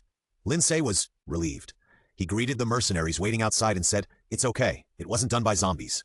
Of course he lied, but it didn't matter, because it didn't matter to Rage whether the wound was left by zombies. The man casually raised his bandaged hand and took a look, and raised his eyebrows nonchalantly. Boss, do you want to? The mercenary stepped forward and whispered. Since it was confirmed that there was no risk of infection and it was a rare superpower, such a big sweet cake couldn't be let go in vain. Lin Ce naturally understood what he meant and gave him a comforting look. As soon as he turned around, he bumped into a pair of ice-blue pupils. The man crossed his 2 long legs elegantly. His light golden hair shone beautifully in the sunlight, and his eyes looked straight at him. What's your name? Lin Ce smiled at him, revealing his cute little tiger teeth. Hearing this, the corners of the man's mouth showed an ambiguous smile. Who are you? Lin Ce was startled.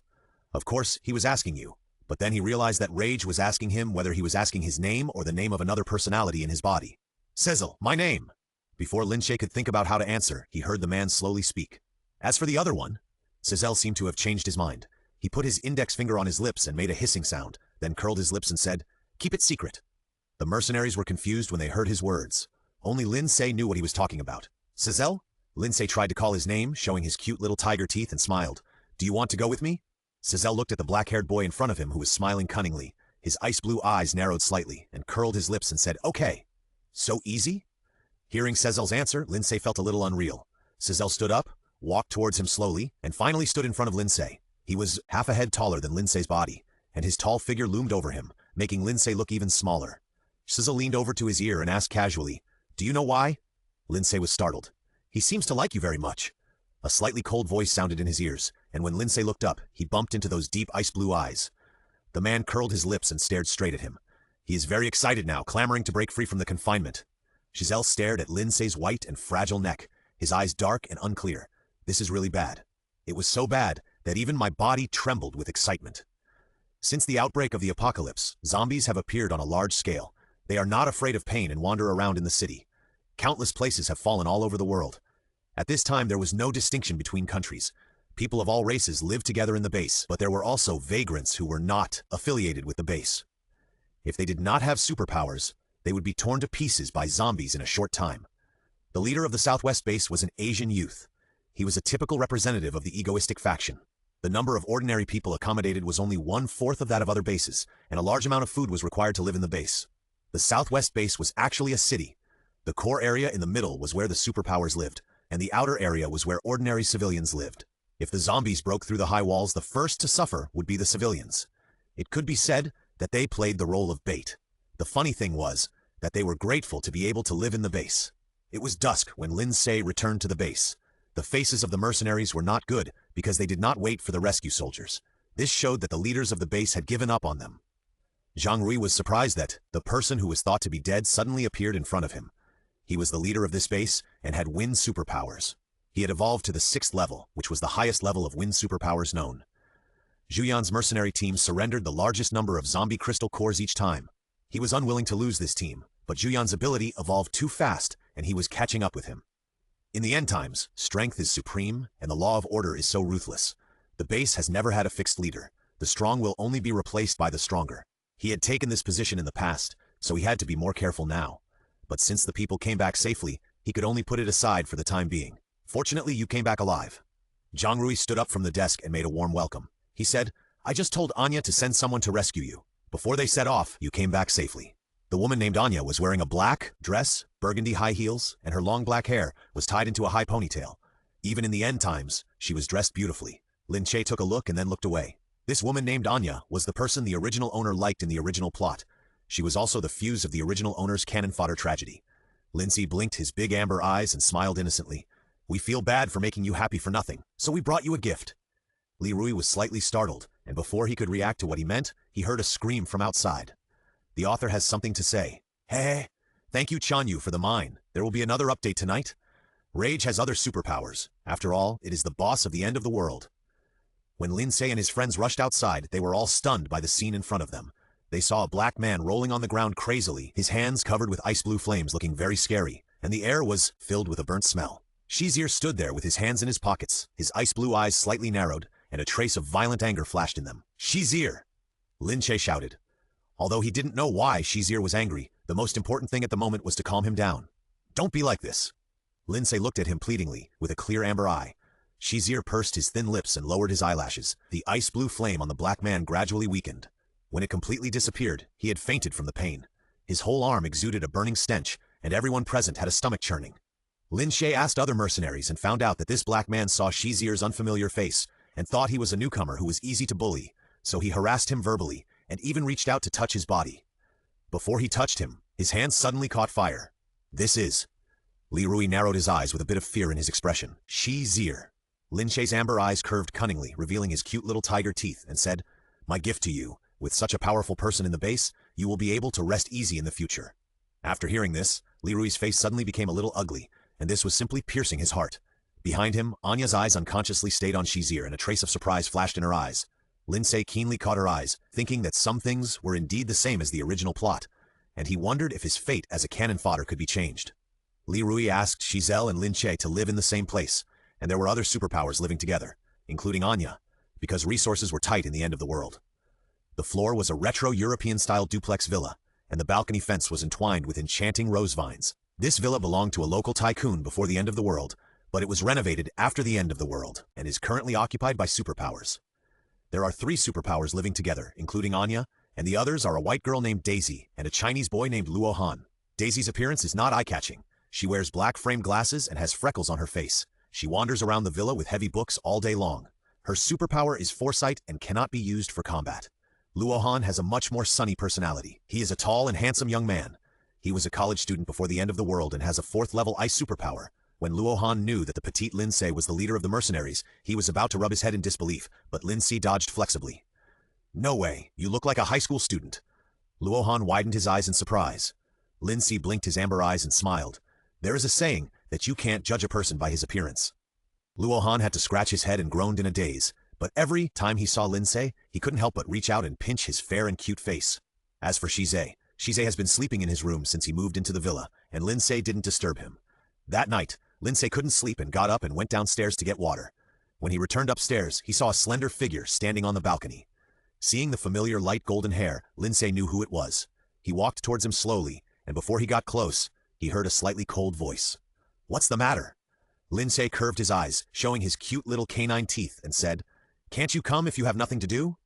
Hearing this, Shize slowly turned around, and Lin Ce could see clearly that he was holding a glass of red wine in his hand, and the scarlet liquid was slowly turning in the glass.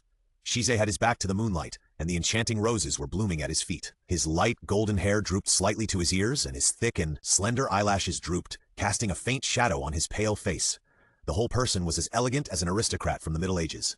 Lin Ce smiled and walked to his side, holding the railing, looking at the night outside, and said, "What are you looking at? Nice!"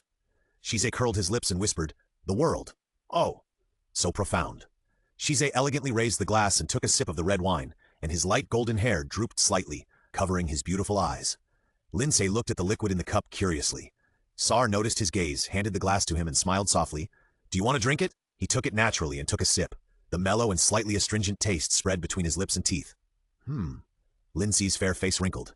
Sar took it back and took a sip from the edge of the cup that Lin Ce had touched, and lowered his eyelashes carelessly. Lin Ce blinked and muttered, "Do you like to drink such a bad wine?"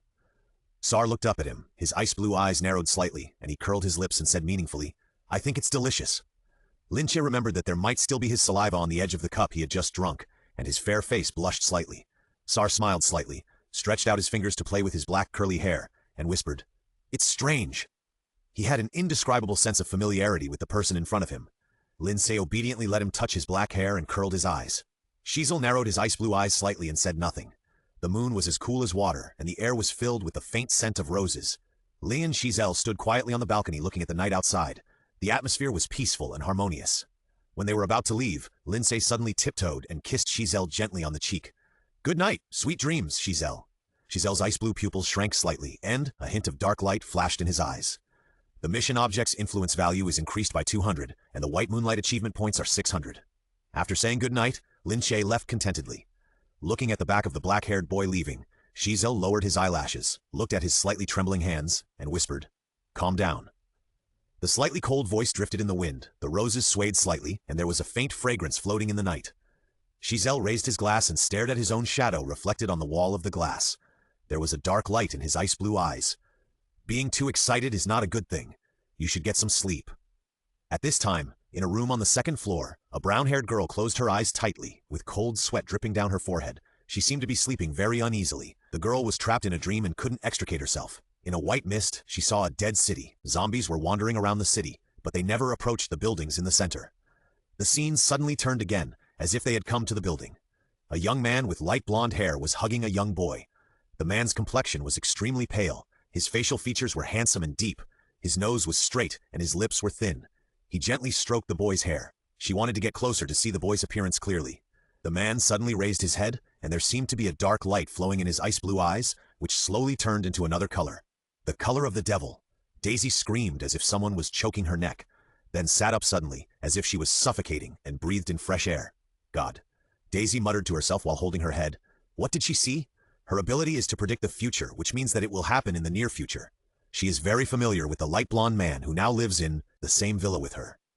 And the most important thing is that her ability to predict the future requires touching other people's bodies to predict their future, and it is not completely effective. Most of the time, she can only see a vast expanse of white. This is the first time she has predicted it naturally without touching other people's bodies. This shows how powerful the man's ability is, and he can even affect other people's abilities. She thought of those devil-like eyes and felt a chill on her back. Monster, really a monster. The next morning at the dining table, Lin Ce found that Daisy's face was a little pale, and asked casually, "Daisy, did you not sleep well last night?" Daisy froze when she heard it, and subconsciously looked at the light blonde man. He was seen cutting the sliced bread in his hand elegantly, his hair hanging down slightly to cover his eyes, and his light-colored lips slightly raised. "Okay." Daisy lowered her head and whispered. Lin Ce had no choice but to say, "It's good that you're okay." At the table, Luohan kept talking about his deeds of fighting zombies.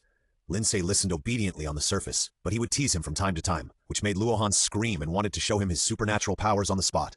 Anya, who was standing aside, pretended to look at Shizir casually, watching the man eat elegantly. The morning sun shone on him as if he was inlaid with a layer of gold. Anya lifted the broken hair by her ears and tapped her fingers on the table, as if thinking about something. Ding ding! The doorbell suddenly rang outside the villa. The people at the table were slightly startled, and finally Lin Ce went to open the door. Outside the door was Zhang Rui's subordinate. When he saw him, he whispered, "The boss has something important to talk to you about." The author has something to say. My hands are twitching from typing on my phone. Today's update is complete. I saw the request for a cute girl to comment, but I really can't spoil the plot first. Calm down. I give you kisses. The last part made me cry out loudly. Why are there fewer comments? Don't the little angels love me anymore? I'm so diligent, so loving. Something? Lin Ce was a little confused, and only knew what it was until he followed the person there. It turned out that a team under Li Rui was trapped in the urban area of B City. The rescue signal sent out said that there was an S-level zombie in the urban area. B City was the first city to be affected by the zombie outbreak.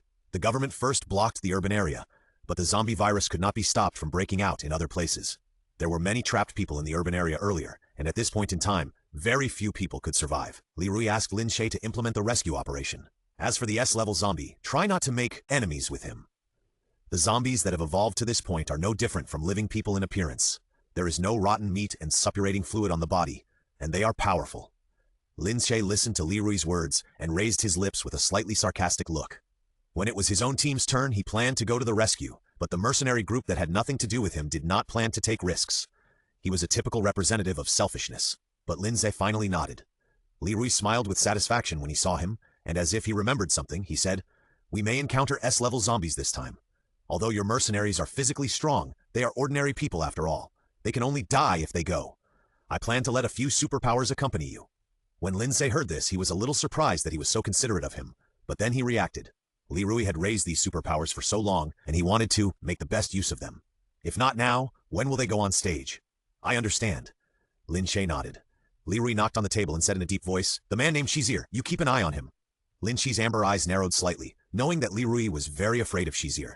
It seemed that the gift he gave him was effective. When he was about to leave, Li Rui stopped him again and said in a low voice, "The crystal core of the S-level zombie."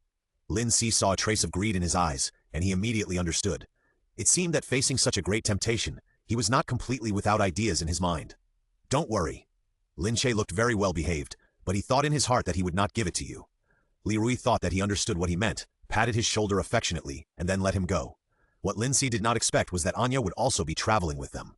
After all, in the original plot, her identity was Li, Rui's assistant. She rarely went out to perform tasks and stayed in the base all the time. But then he thought that Shize was also on the mission, and he was relieved immediately. As for Shize, he seemed to be indifferent to this inexplicable task. He was not too resistant or enthusiastic. He leaned lazily to the side and listened to them talking, looking absent-minded. Luohan was so excited that he was about to jump up. Hearing that he might encounter S-level zombies, he was so excited that he wanted to set off immediately. Daisy's ability is not suitable for combat, but it is very useful in predicting routes, so they will still go together, and Luohan will be responsible for protecting her. Anya's ability is a fourth-order wood ability. Before the end of the world, she was a female officer. After the end of the world, she was responsible for handling related matters under Li Rui. The original owner always regarded her as a goddess and pursued him madly. Lin Ce believed that Anya had also noticed his recent indifference to her. Her eyes seemed to be hesitant, but in the end, she did not ask anything. The group got on the armored vehicle and set off towards City B. The space inside the vehicle was large and there was enough room for rest. Luohan was responsible for driving. Daisy was still holding her heavy book and studying hard. Lin Ce sat aside bored and turned his eyes to Shizel. He didn't seem to care where they were going. He leaned against the wall of the car with his eyes half closed, as if he was resting his mind. From Lin Ce's direction, he could only see his handsome profile. Suddenly, he slowly opened his eyes, and his ice-blue eyes met Lin Ce's gaze, which made Lin Ce feel guilty for a moment because he was caught peeking. "What?" A slightly cold voice sounded slowly. Shizel curled his lips and asked in a low voice. Lin Ce lowered his eyelashes. His fair face showed a pitiful expression, and he bit his lower lip with some anxiety. "I'm scared. I feel so shameless." "Good to know." If the mercenaries saw their leader showing such an expression here at this time, they would definitely feel a chill on their backs. Shizel narrowed his ice-blue eyes slightly and casually touched Lin Ce's slightly curly black hair. "Don't worry." Lin Ce raised his head, looking directly at him with amber eyes as clear as a deer, and said softly, "Shizel, will you protect me?" Shizel curled his lips and said slowly, "Of course." After a pause, his ice-blue eyes narrowed slightly, and he said in a hoarse voice, "But I have to charge for it." Lin Ce opened his eyes wide. His expression was innocent, and with his fair and cute face, people couldn't help but rub it. "Do you want it now?" A playful smile appeared on Shizel's lips, and his pale fingers tapped the seat handles, making a rhythmic sound. Lin Ce curved his amber eyes, revealing his cute little canine teeth, and said, "Yes, don't go back on your word." Shizel leaned close to his ear and whispered. Lin Ce felt the warm breath in his ear and turned his face away slightly, but saw Anya looking at them with a complicated look, and his heart couldn't help but move slightly. The car was driving slowly, and after an unknown amount of time, it suddenly braked hard, and Lin Ce stumbled and fell into Shizel's arms. Shizel looked at the fluffy little head in his arms, and a happy smile appeared on the corner of his mouth. Lin Ce raised his head and asked Luohan in the driver's seat, "What happened?" Luohan looked straight ahead. His expression was rarely serious, and he lowered his voice and said, "Someone is blocking the car." Lin Ce couldn't help but follow his line of sight and saw a group of people blocking the car, led by a burly man and a beautiful woman standing next to him. From their appearance, it was clear that they were not friendly, and Lin Ce's heart sank slightly. In the end times, resources are scarce, and both superpowers and ordinary people need to eat. There are many examples of humans killing each other for a little food. For most people, morality and law are completely unimportant, and the only thing that matters is survival. Lin Ce and his team had limited food brought out from the base, so it was naturally impossible to share it with them. A fierce battle was inevitable. Shizier seemed to have no interest in what was about to happen. He leaned lazily against the wall of the car, his long legs elegantly crossed, and there was a faint smile on the corner of his mouth. Daisy had no fighting ability and could only stay in the car. She was holding a book stiffly and didn't dare to raise her head. The devil-like eyes lingered in her mind. The two people blocking the front of the car seemed to be supernatural beings, and the others were very respectful to them. Seeing Lin Ce and the others coming out, the burly man showed a sly smile and said loudly, "Hey, we are lucky today." A group of fat sheep came. They are vagrants nearby, not affiliated with any base, and make a living by robbing passing vehicles. They live a very comfortable life. Anya's face was slightly gloomy, and she said in a cold voice, "We are from the Southwest base. I advise you to think twice before you act." The big man couldn't help laughing when he heard it, and a trace of cruelty flashed in his eyes. He said, "I'm so scared. Do you want me to kneel down and beg for mercy?" The people around laughed after hearing it. The beautiful woman at the side was wearing a red tight leather jacket, with a hot body and seductive eyes. She scanned Lin Ce and the others one by one and said in a soft voice, "I wonder if it would be more fun to kill the people in the base." The soft tone of voice made people feel horrified. Anya was humiliated like this, and her face suddenly became ugly. She moved her fingers slightly, and wild vines sprang out of the soil and tied the big man tightly. The green thorny vines tightened slowly like a snake. The big man smiled coldly, his body slowly tensed up, and then he exerted force suddenly, and actually broke free from the vines. There were broken vines on the ground.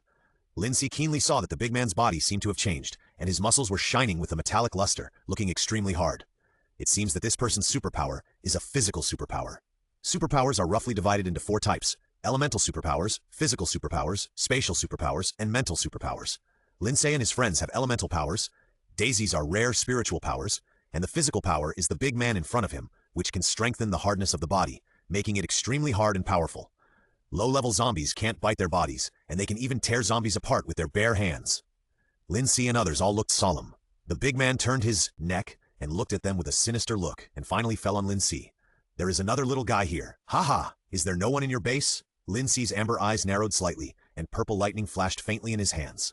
"The author has something to say. Thank you for the minds of Ye Ben, the little cutie. I saw all your confessions. Mwah!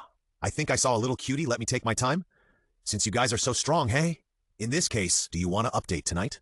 You know?" The big man saw the movement of Lin Ce's hand and his face changed slightly. The purple lightning in Lin Ce's hand gradually gathered together to form a long whip. Lin Ce exerted a little force with his left hand, and the purple lightning and strong wind attacked the big man. The big man did not dodge or avoid. His expression was solemn. The veins on his arms bulged. It seemed that he was activating his superpowers, and the hardness of his body seemed to have been raised to a higher level. The lightning only left a small burn mark on his body. The beautiful woman smiled with interest and said in a delicate voice, "This young man has a bad temper."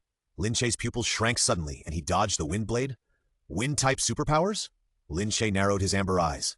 Li Rui also had wind-type superpowers, but the woman seemed to be a 4th-level wind-type, not as good as Li Rui's 6th level. "Anya, you guard the armored vehicle and protect the people inside," Luohan said with an impatient expression.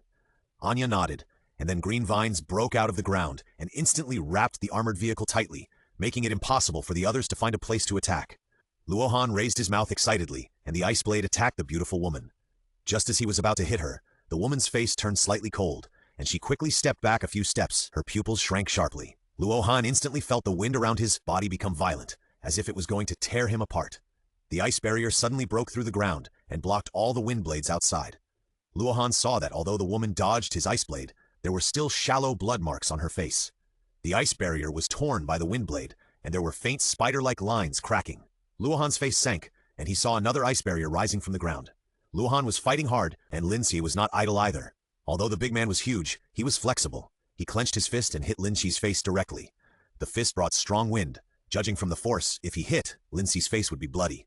Lin Ce narrowed his amber eyes slightly and dodged the heavy punch with his side face. The purple lightning sizzled and attacked the big man like a snake, spreading all over his body in an instant. The big man's face was slightly distorted, and his fingers were twitching unnaturally. Lin Ce saw that there was a chance, so he raised his left hand and a purple lightning whip hit the big man's body with the force of thunder. If it hit, the big man would be dead or injured. Just as it was about to hit, a wind blade suddenly came and blocked the lightning. The big man next to him suddenly stood up, his body expanded to an incredible size, lightning sizzled on his body, and the air was filled with a strange smell of barbecue. Before Lin Ce could react, the big man rushed towards him fiercely, and the strengthened iron fist with a strong wind hit his head directly. Lin Ce's pupils shrank slightly, and he wanted to dodge, but found that the wind around him suddenly became manic, tearing his skin, and a burning pain came immediately. At the same time, it seemed that someone had grabbed half of his feet and he couldn't move at all. Seeing the iron fist approaching, Lin Ce's pupils shrank suddenly. Ah! The big man suddenly screamed. The ice blue flame burned on his leg, hand and gradually spread to his whole body. The big man rolled on the ground in pain and kept screaming. The scorching heat made the air around the big man slightly distorted. Luohan and the woman stopped fighting uncomfortably and looked at the big man. Luohan was shocked because he had never seen firepower, while the woman's expression was very ugly. The big man's physical power delayed the time of his torture. The fat was slowly burned to the surface, but he could not live or die. Lin Ce's heart moved slightly and he looked at the armored vehicle, only to see that the ice blue flame had burned a huge hole in the vines. A young man with light blonde hair walked out slowly. His skin was extremely pale, almost transparent in the sunlight. There was a cold light in his ice blue eyes. He looked as handsome as a god, and he was as elegant as a nobleman from the Middle Ages. "Who wants to touch my kitten?" A slightly cold and hoarse voice slowly sounded. Le felt inexplicably ashamed when he heard this, but Giselle seemed to feel nothing. He slowly walked to Lin Ce's side. He casually touched Lin Ce's black curly hair and looked at Lin Ce's amber eyes widening and looking at him with a happy smile on his lips. "Now he looks more like a kitten." The wailing of the big man stimulated the nerves of everyone present. The fireball on the ground burned more and more fiercely, and the ice blue flames gradually devoured the big man's body. "Kill me." The big man stretched out his arm, which was burned to the point of bending and charring, to the light blonde man with difficulty and uttered a weak groan. "Please, you."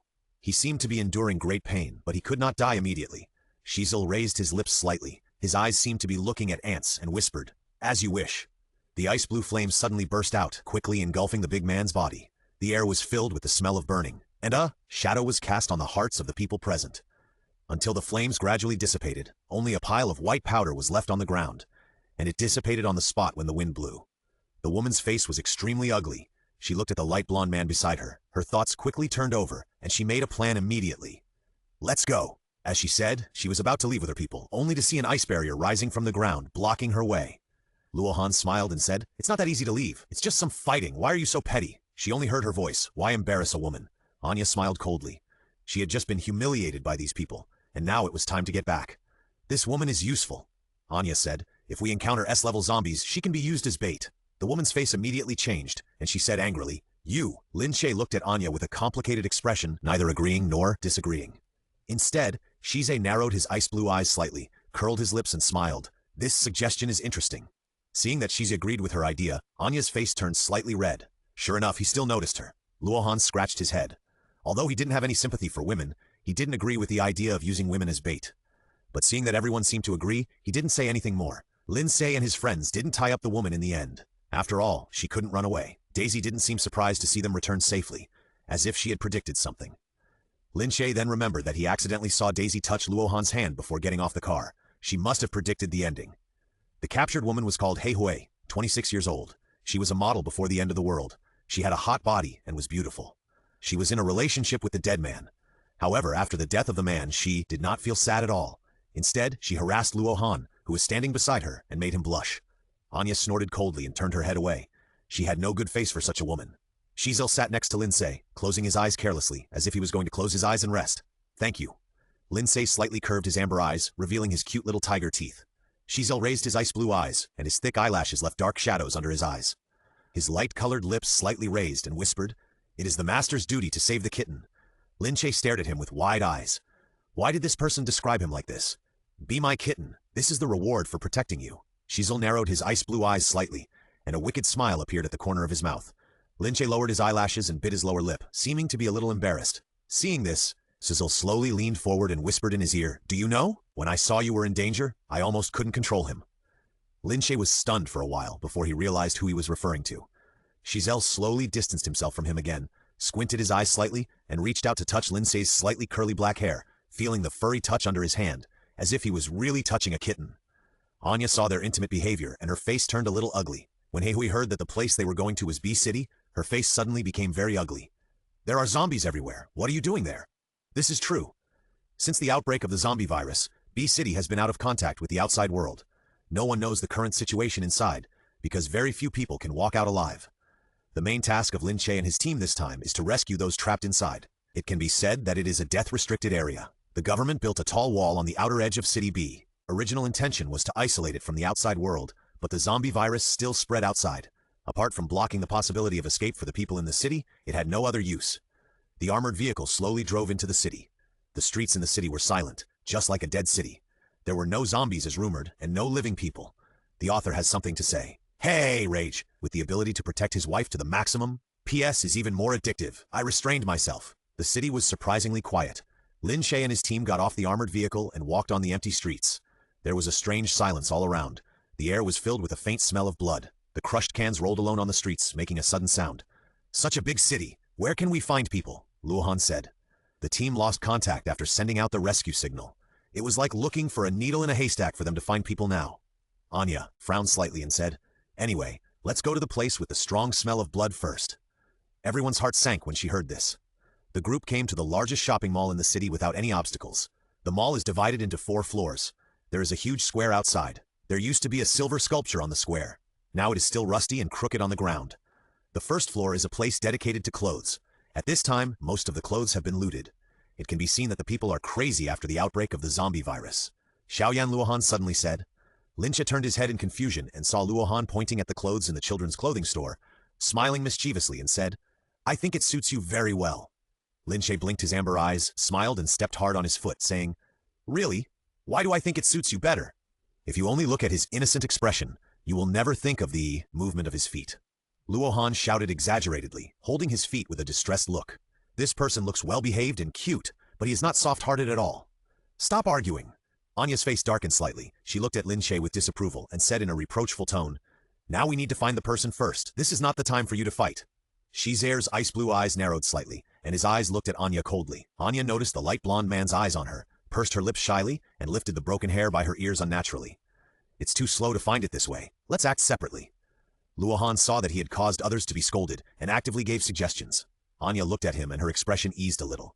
She said, You make sense. Let's split up and look for it. We'll meet up at the square before dark. There were 6 of them now, 3 groups of 2. Shizel and Lin Ce were in one group, Daisy and Luohan were in one group, and Anya was in a group with Hui who joined halfway. Hui was injured and was no match for Anya, but Anya seemed a little dissatisfied with the grouping. She looked from Shizel's face to Hui and frowned slightly. But in the end, she didn't say much. She greeted Hui and walked forward.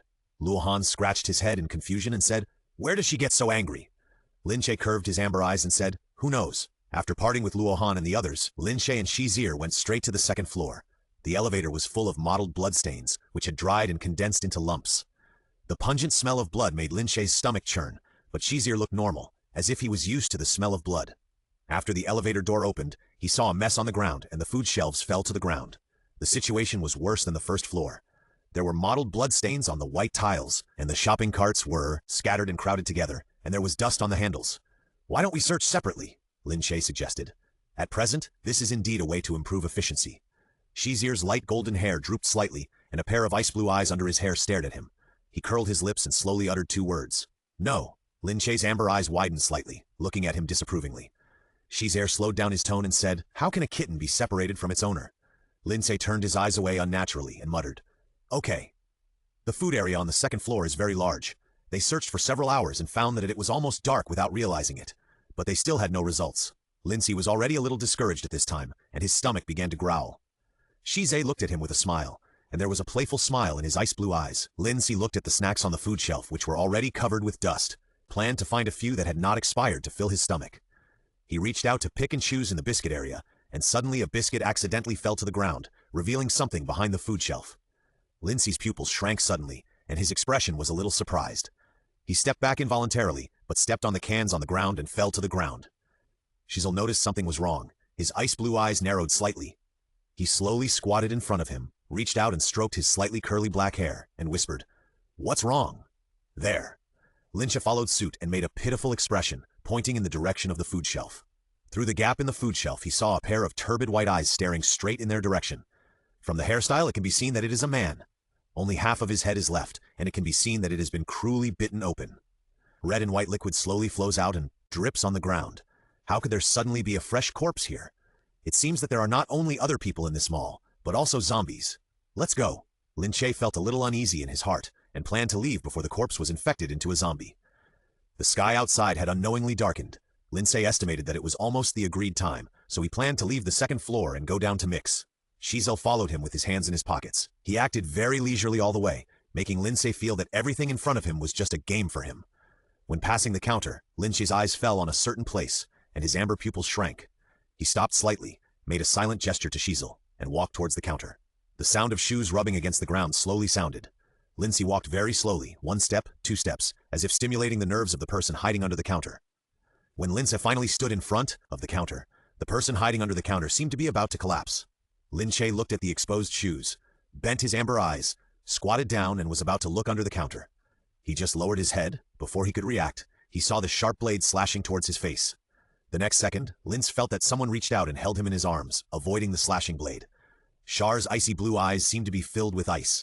He kicked over the counter with one kick, revealing a shivering man and woman underneath. The man wore glasses. His hair seemed to have not been washed for a long time, greasy and tangled. His face was also full of dirt, and he was wearing a coat that was so dirty that the color could not be seen. He held a kitchen knife tightly in his hand and looked at them with horror. The woman next to him also looked ragged. Her cheekbones were high and her cheeks were sunken due to hunger, and she was hiding behind the man in fear. Seeing Sar's icy blue eyes narrowed slightly, Lin Ce knew what he wanted to do. Sar. Lin Ce pulled the corner of his sleeve, looked into his icy blue eyes and whispered, "Don't kill them, okay?" Sar looked down at the well-behaved boy in his arms. The boy's amber eyes looked straight at him. His eyes were clear and clean and his fair face seemed to have some trepidation. The violent killing intent in his heart was temporarily suppressed. Congratulations to the host, the mission target's influence value increased by 200, and the Baiyueguang achievement score is 1000. Lin Ce was slightly startled. Although he didn't know how he accidentally increased his influence value, it was a good thing anyway. The man seemed to want to escape, but the woman next to him grabbed his arm fiercely and made a shrill cry. "Gao Cheng, you dare to leave me!" The man called Gao Cheng glared at the woman who was pulling him. Knowing that he couldn't run away, he couldn't help but feel a little desperate. These two men were extraordinary at first glance. People who can keep their clothes clean in the end times are not soft eggs that are easy to bully. He regretted his rash behavior at this time, but people's hearts are unpredictable in the end times. Who knows what the people they meet are thinking? It's better to strike first. Even if he kills someone by mistake, it's his fate. "Your name is Gao Cheng?" Lin Ce asked the man, his amber eyes slightly curved, revealing cute little tiger teeth, looking innocent and harmless. "Yes," Lin Ce said. "I have something to ask you." He asked Shizir to stop because he wanted to figure out something. Lin Ce curved his amber eyes and smiled. "Where are all the people hiding in the city except you?" Gao Cheng looked at the cute and well-behaved boy in front of him, and his heart relaxed a little. He replied, "They are all hiding in the safe zone in the city." The safe zone that Gao Cheng was talking about was actually a huge underground parking lot, which was now used as a place for the survivors to live. He and the woman were in a relationship, and they ran out from there to find food. Originally, he didn't want to come to this mall, but it was because that dead woman was shouting that she was hungry and wanted to eat, that he took the risk to come here to find food. You know, this mall is near the range of zombies, and most of those who have the courage to come here to find food are in danger. Lin Ce secretly remembered the name in his heart and asked, "Then have you seen a group of people wearing black clothes? They all hold weapons and speak with the accent of Sea City." Gao Cheng recalled for a while, then shook his head. Lin Ce didn't have much hope in his heart, so he was not surprised to see his answer. He turned to Shizir and said, "Let's go." "Go!" This word seemed to stimulate Gao Cheng. He couldn't help but raise his voice, and his expression seemed to be crying. "We can't leave." The woman next to him sobbed softly, which made Gao Cheng even more annoyed. His face was slightly distorted, and he said, "It's dark, and those monsters are out." The woman turned pale and kept repeating in a trembling voice, "I shouldn't have come. I shouldn't have come." They saw that it was dark in the mall and didn't dare to go out, so they hid under the counter. They hoped to escape, but they didn't expect to meet these two people. Lin Ce curved his amber eyes, revealing his cute little tiger teeth, and slowly stretched out his left hand. Purple lightning crackled in the palm of his hand. "Can we go out now?" Gao Cheng was stunned at first, and then he seemed to react to something and looked at him fanatically. "Superpower! You are a superpower!" The woman raised her pale face. A trace of jealousy flashed in her eyes. "Why? These people are so lucky. Why doesn't she have superpowers? And has to live like a rat in the gutter, and has to endure the anger of this cowardly man. Please, please, take us out." Gao Cheng knelt on the ground with a plop, begging continuously. Lin Ce glanced at Shizir, and keenly noticed that he seemed a little impatient. He thought for a moment and said to Gao Cheng, "You can go with us, but we won't guarantee your safety." In other words, they will not save him when he is in danger. Even so, Gao Cheng was still grateful. The lights above his head sizzled, turning on and off.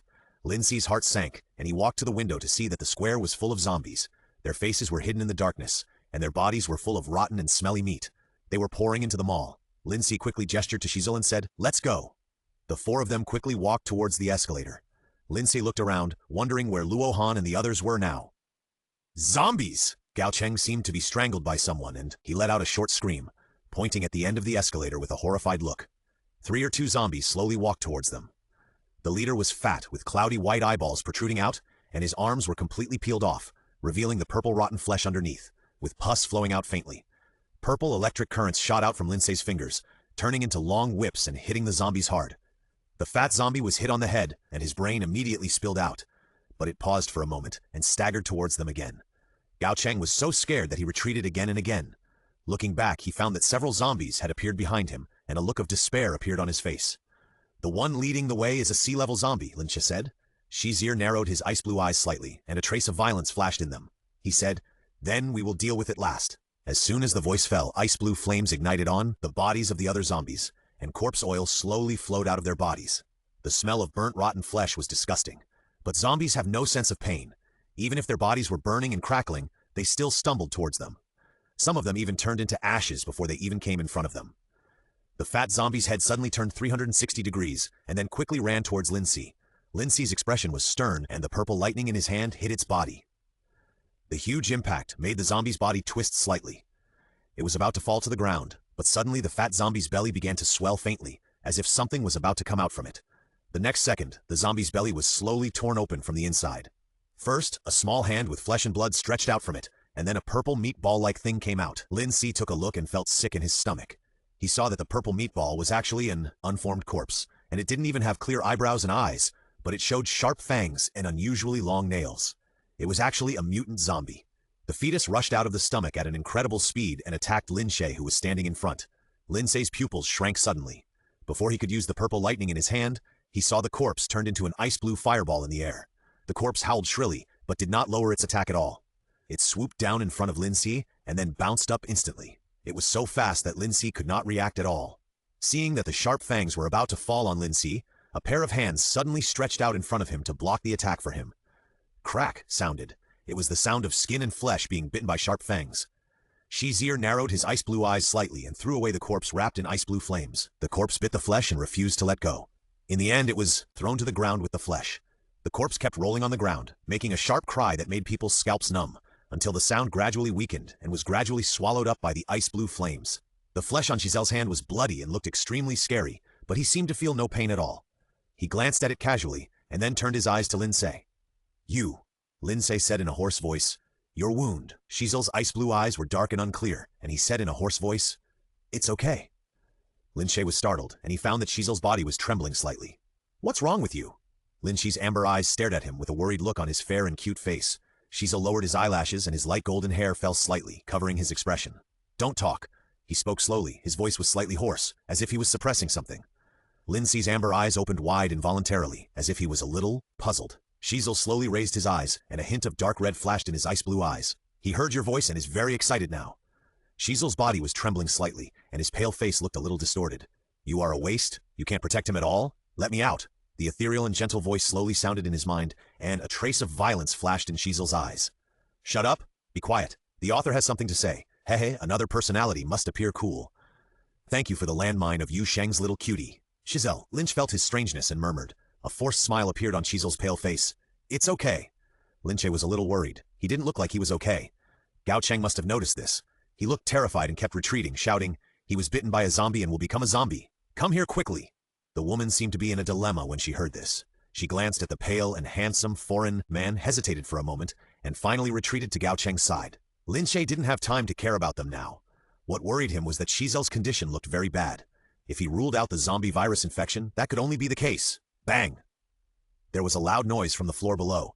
Lin Ce came back to his senses and thought to himself that he didn't care about it for now. The most important thing now was to escape first.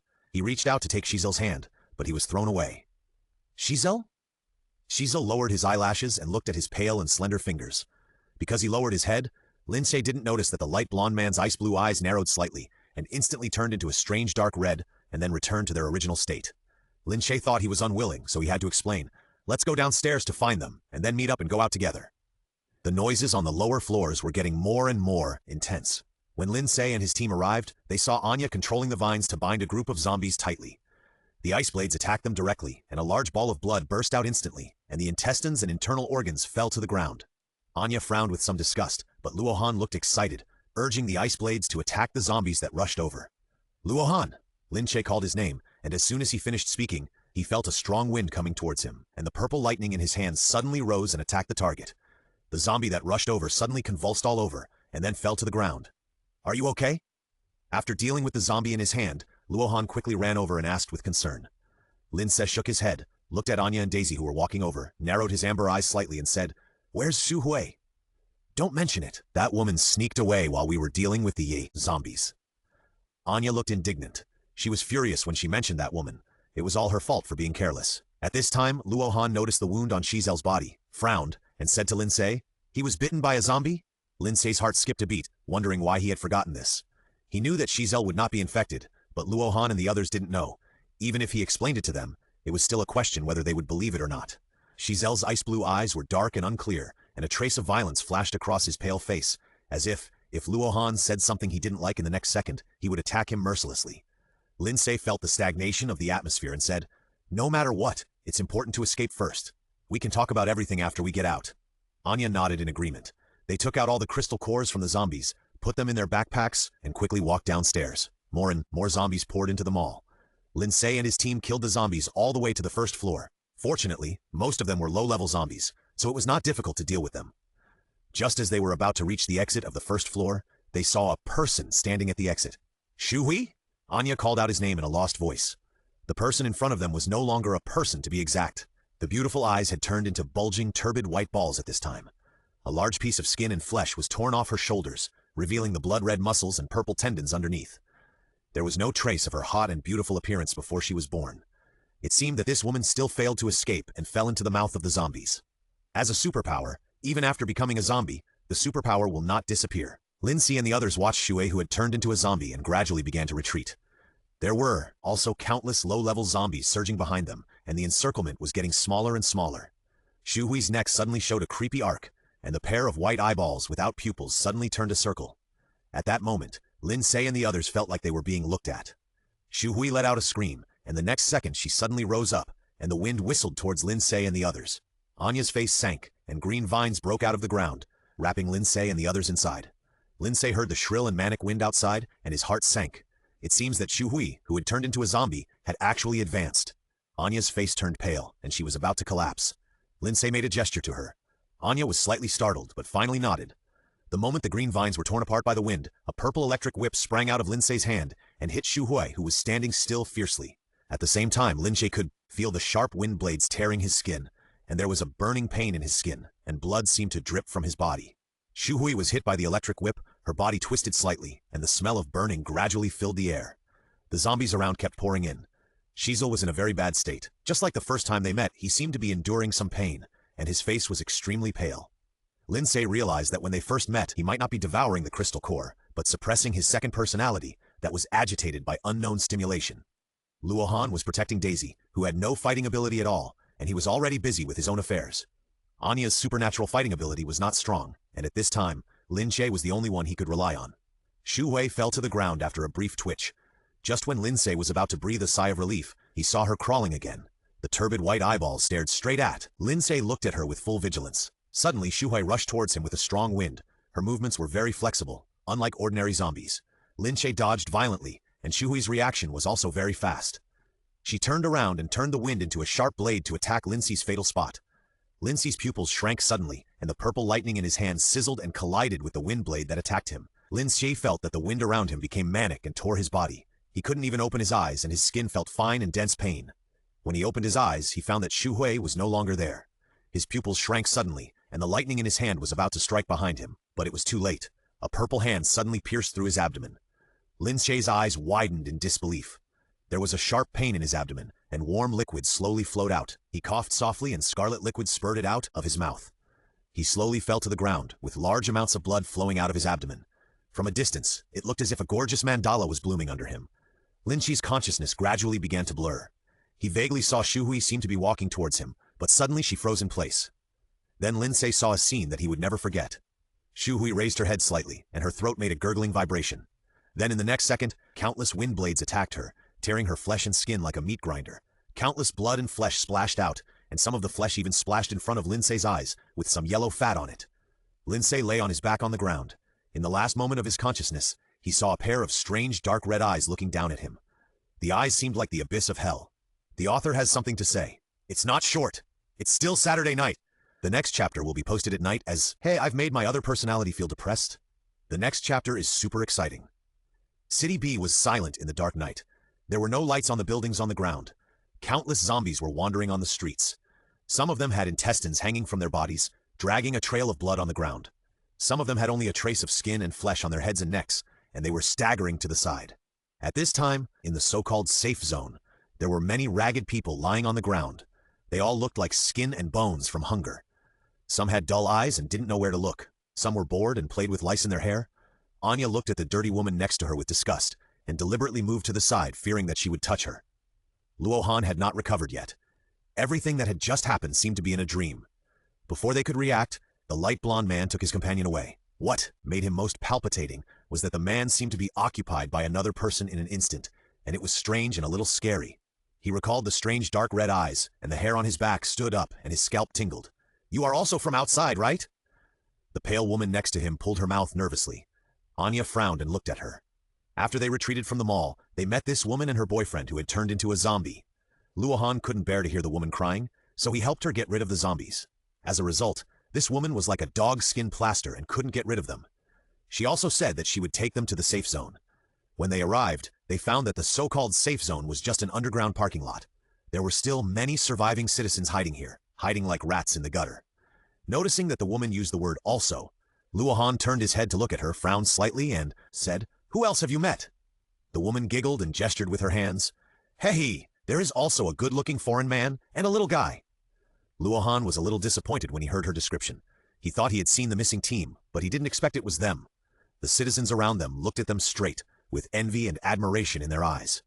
They were able to keep their clothes clean in the apocalypse. It can be imagined that they had not suffered much.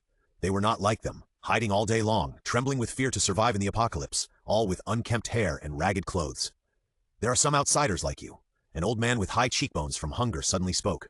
Anya's heart moved and she immediately asked, Are they holding weapons and speaking with a Sea City accent? The old man pulled his mouth sinisterly and said maliciously, Hey, yes, maybe you can see them when you become a zombie.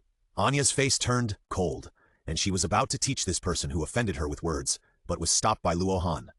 In the end, she had to glare at the middle-aged man fiercely and said coldly, Then why don't you go out? Go out! This sentence seemed to ripple like a stone thrown into the water. The people hiding in the dark raised their heads and stared at them straight. Those who are able to leave have left, and the rest are all waiting to die. The person who spoke was a woman with a numb expression, holding a child in her arms. The child's cry was very weak, and it seemed that he was dying. Maybe he lost his life on the way to the exit. That's where the zombies gather. The atmosphere suddenly became silent, and Luo Han felt a little complicated. He couldn't bear to see the weak suffer.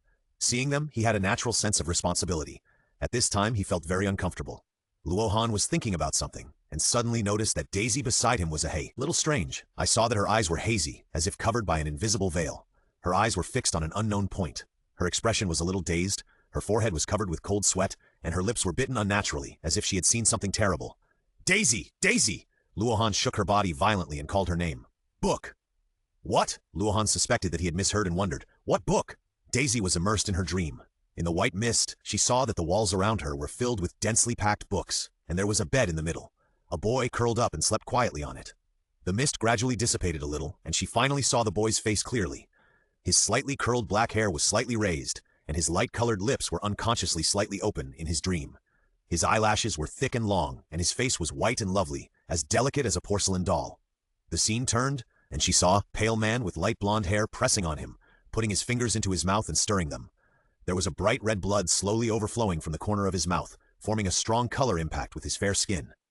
Daisy! Daisy opened her eyes suddenly and breathed in the air quickly, as if she had escaped from a long period of suffocation. Her face was very pale, Her brown hair was wet with sweat and stuck to her cheeks, and her eyes were still a little confused. What did you see? Luohan knew that Daisy's ability was foresight, and he was very anxious to know what she saw. Juyan. Daisy turned her head and looked at Luohan and said in a trembling voice, "In the library." "With that man?" "The largest municipal library in B City is located in the center of the city. Except for this place, the entire B City is pitch black. If you look from above, you will find that the zombies wandering on the street seem to consciously avoid approaching the white building, as if they are afraid of something." When Lin Ce woke up in a daze, he met a pair of narrow, dark red eyes. The light blonde man looked at him excitedly, with a trace of greed in his eyes and a fanatical and fascinated expression on his pale and handsome face. "Hey," the man whispered in his ear, his voice hoarse and low, "we finally meet." "Greed? Nice to meet you. I'm Dina. I came for you." Lin Ce's amber eyes widened slightly, staring at him blankly, not knowing how this look pleased the man. He excitedly scanned Lin Ce's body with an indescribable look. At that moment, Lin Ce felt like he was naked. Looking at the man's face, Lin Ce gradually recalled what happened before. He seemed to realize something, and his face suddenly turned very pale. "My wound." He immediately lowered his head to check the injury. A pale and slender hand held down his movements. Lin Ce looked in the direction of his hand and saw Dana looking at him, with an ambiguous expression. He said in a hoarse voice, "No need to look. You are the same as me now." Lin Ce seemed unwilling to believe it and murmured, "What do you mean?" Dana reached out and touched Lin Ce's chest, trembling slightly with excitement, and said enthusiastically, "What a wonderful silence." Lin Ce was startled and reached out to touch his heart. His heartbeat was not beating at all, and his body was as cold as ice. All of this was telling Lin Ce that he was no longer human. "Comrade System, please come out for a moment. What should I do in this situation?" The system remained silent. "Aren't you looking for S-level zombies?" The light blonde man smiled with an ambiguous smile. When Lin Ce heard this, he was startled at first. Then he reacted, his amber eyes slightly widened, and he blurted out, "It's you? It's us!" Dana looked a little contemptuous and snorted coldly, "That waste counts." Lin Ce remembered that he was in the amusement park when they first met, but he forgot to know where he was before. It turned out that he had been active in City B before, and this time he returned to his old nest. "I let you drink my blood." Dana looked at him with fascination and said, "Now you belong to me completely." Lin Ce was silent. He felt that greed was even more abnormal than rage. At least he and rage could communicate like normal people. Dana looked at his face greedily, as if he would orgasm at a glance. His body trembled slightly with excitement, and his light forehead hair fell to his eyes, half covering his strange dark red eyes. Lin Ce tried to call his name. "Dina?" Dana's dark red eyes suddenly glowed with a strange light, and he panted slightly, and his lower body slowly rubbed against his. When Lin Ce realized what he was doing, his fair face flushed. He was not like this. Dana slightly closed his dark red eyes and made a faint nasal sound, as if he was enjoying something. Finally, he grabbed Lin Ce's hand fiercely, as if he wanted to melt him into his bones and blood, and then moaned. "No way, calling a name can make you so excited?" Dana panted slightly, slowly opened his dark red eyes and said in a hoarse voice, "It feels so good." Lin Ce widened his amber eyes and his face seemed to be a little unbelievable. Dana slowly sat up, walked to the window, and pulled the curtain suddenly. The curtains were rustling in the wind, and behind him it seemed like a white dove spreading its wings and ready to fly. "Welcome to my kingdom. Everything here belongs to me, including you. The author has something to say." "Hey!" "The personality is greedy. I saw a little cutie who kept praying that it was the previous personality face, but I have prepared the outline, and I can't stop greedy from coming out to meet guests. I give you kisses every day." From the top of the library building, you can see the round spire, which is divided into 3 floors, upper, middle, and lower. The walls are full of densely packed books. A wooden spiral staircase stands in the center. Going up the stairs, you can see a white soft bed on the 3rd floor. At this time, a boy with amber eyes is sitting cross-legged on it. The old phonograph slowly rotates the black disc, and the melodious female voice echoes in the library, but from time to time there will be a crackling sound of the cassette. A light golden man stood on the gorgeously patterned carpet. At this time, he slightly closed his eyes, his expression was intoxicated, and he hummed with joy. His arms were slightly bent, and his feet kept dancing, as if he was dancing with his invisible partner. Lin Ce looked at the man who was dancing with great enthusiasm, and couldn't help but twitch his lips with a black face. "System, how long will he keep going crazy with the air like this?" "When he's tired." "Okay." After an unknown amount of time, Dina stopped his solo dance and slowly walked towards Lin Ce. He was tall and slender, wearing a white silk top with intricate and delicate patterns embroidered on it, and black pants underneath. His light blonde hair was particularly attractive under the sunlight, and his pale skin, coupled with his strange and evil dark red eyes, reminded Lin Ce of a medieval vampire.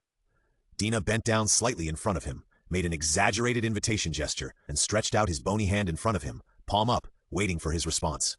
He looked at the boy on the bed with a hesitant expression, and finally slowly stretched out his hand and placed it on his palm. The boy's amber eyes were as clear and bright as a deer's. He looked at him innocently. His thick and curled eyelashes trembled slightly. There was a timid expression on his fair and cute face, as if he were some kind of pitiful little animal. Dina's eyes greedily licked every inch of his body. Even though he knew that this person was a disguise, he couldn't help but press him down on the bed and possess him fiercely when he showed this expression, leaving his own marks on every inch of his body, making everything of him belong to him. The mission target's influence value increases by 200. Although I don't know the reason, I still have to say nice. Lin Ce certainly didn't know what Dina was thinking. He only felt that his hand was squeezed hard in the palm of his hand when it touched his hand. Dina stared at him fanatically and muttered to himself. He spoke very fast, so Lin Ce didn't hear clearly what he said. The old record player was still humming, and there were two figures dancing slowly on the carpet with gorgeous patterns. Dina seemed to be trying to suppress his excitement. During the dance, the two of them inevitably had physical contact, and Lin Ce could feel his body trembling slightly. How wonderful! Dana closed his eyes and looked intoxicated, as if muttering to himself, "My princess is in my kingdom, and only I can get everything from her." As he spoke, he stretched out his hand to Lin Ce's waist and slowly rubbed it. His dark red eyes narrowed in pleasure, and he hummed a little tune and sang along with the phonograph. After dancing for more than half an hour, Lin Ce was already tired, and his breathing was a little rapid. He trembled and said, "Dana, can we take a break?" Hearing this, Dana slightly bent down and put his hand on his chest, making a standard gentleman's action, and raised his dark red eyes slightly, looking at him without blinking. "Yes, my princess. Is this the bad taste of greed?" "For now, yes." Lin Ce, who was called a princess, couldn't help but feel as if he had really become a long-haired princess wearing a long skirt and trapped in a high-rise building by a demon. He was frightened by this metaphor and felt a chill all over his body. When he came to his senses, he saw Dina casually picking up a heavy book from the bookshelf and slowly walking towards him. "It's time for a break." Lin Ce looked at the book that was forcibly handed to him, and his expression was stunned for a moment, and then he realized what he was going to do. "Do you want me to read to you?" Before he could answer, he saw Dina lying on the bed, his dark red eyes slightly narrowed, one hand supporting his head, the fingers of the other hand gently tapping the snow-white quilt, looking at him leisurely. Lin Ce had no choice but to resign himself to picking up the heavy book and reading it word by word according to the words on it. To be honest, he decided not to be an emotional reader, and he read the story in his hand dryly. But Dina listened with relish, his dark red eyes slightly narrowed, like a sated beast. When Lin Ce finished reading a story in his hand, he looked up at the bed and saw that the light blonde man had closed his eyes and seemed to be asleep. He breathed a sigh of relief. When he was about to get up and put the book back, he suddenly felt his hand being grabbed by someone. The next second, he felt dizzy and fell on the man's chest on the bed. Dana looked at him greedily, and a strange light flashed in his dark red eyes. "Now there are only two of us." Lin Ce was startled and blurted out, "Where is Sar?" Dana's handsome face was distorted for a moment. He lowered his head slightly, and his slender and thick eyelashes trembled slightly. He seemed to be mumbling something in a low voice. Lin Ce moved closer to hear what he said clearly. "Sar? Sar?" Lin Ce was slightly startled and saw Dana slowly raise his head, and a strange smile appeared on his pale face. "That idiot can't hear it, now it's Dina time." Lin Ce looked at his strange dark red eyes staring at him without blinking. Not sure if it was his illusion, he saw the dark red eyes gradually darken in color. At that moment, it seemed as if there was an invisible force restraining him. He saw his hands uncontrollably groping for his clothes. Dina's body trembled slightly with excitement. He stared at Lin Ce's exposed skin like worship, with a greedy and fascinated look. "Hold me." Dina opened his arms, as if he had been waiting for this hug for a long time. His dark red eyes watched Lin Ce's movements without blinking, as if he wanted to remember everything firmly in his heart. Lin Ce saw his hands slowly hugging him. Dina was much taller than him, and Lin Ce could only reach his chest. Dina sighed with satisfaction, inserted his fingers into Lin Ce's slightly curly black hair, and his face flushed unnaturally. The two people with the same cold body temperature hugged each other tightly. Dina slowly licked Lin Ce's earlobe, his expression intoxicated, as if this was some supreme delicacy. Lin Ce saw that his hand could not control itself and reached to his place. As soon as it touched the scalding temperature, heard Dina hum and pant softly on him. At your ejaculation treatment, Dina closed his eyes slightly and unconsciously murmured, "It feels so good, keep going." An invisible force forced Lin Ce's hand to move again. Dina's face flushed unnaturally, and then slowly opened those weird eyes and looked straight at him. After an unknown amount of time, Lin Ce finally felt his hand stop. Dina bit his neck lightly, and Lin Ce couldn't help but frown in pain. "Kiss me." The low and hoarse voice entered Lin Ce's eardrum, and he felt his head uncontrollably approaching that person. And finally his lips slowly covered the light-colored lips. Dina seemed to be unable to bear it any longer, and turned over to press Lin Ce under him. His light blonde hair fell to his forehead, and his dark red eyes were dark and unclear. Lin Ce had already foreseen what would happen next, and he slowly closed his eyes. After waiting for a long time without any movement, Lin Ce opened his eyes, in confusion, and when he saw the man's appearance, he was slightly stunned. The man's pale and handsome face was slightly twisted, as if he was suppressing something, and a trace of ice blue flashed through his dark red eyes, and the expression on his face switched between two expressions. Dina? Dina panted softly, then staggered off the bed, curled up into a ball and muttered to himself, "You are the one who should leave. He can only be mine." As he said this, a fierce expression appeared on his face. He smashed the vase on the table and used the fragments to cut his pale arm fiercely, leaving a terrible blood mark. The brief pain seemed to make him sober up a little. He panted softly, and the painful expression on his face eased a little. The wound on his hand was healing quickly, and the blood on the ground seemed to be alive.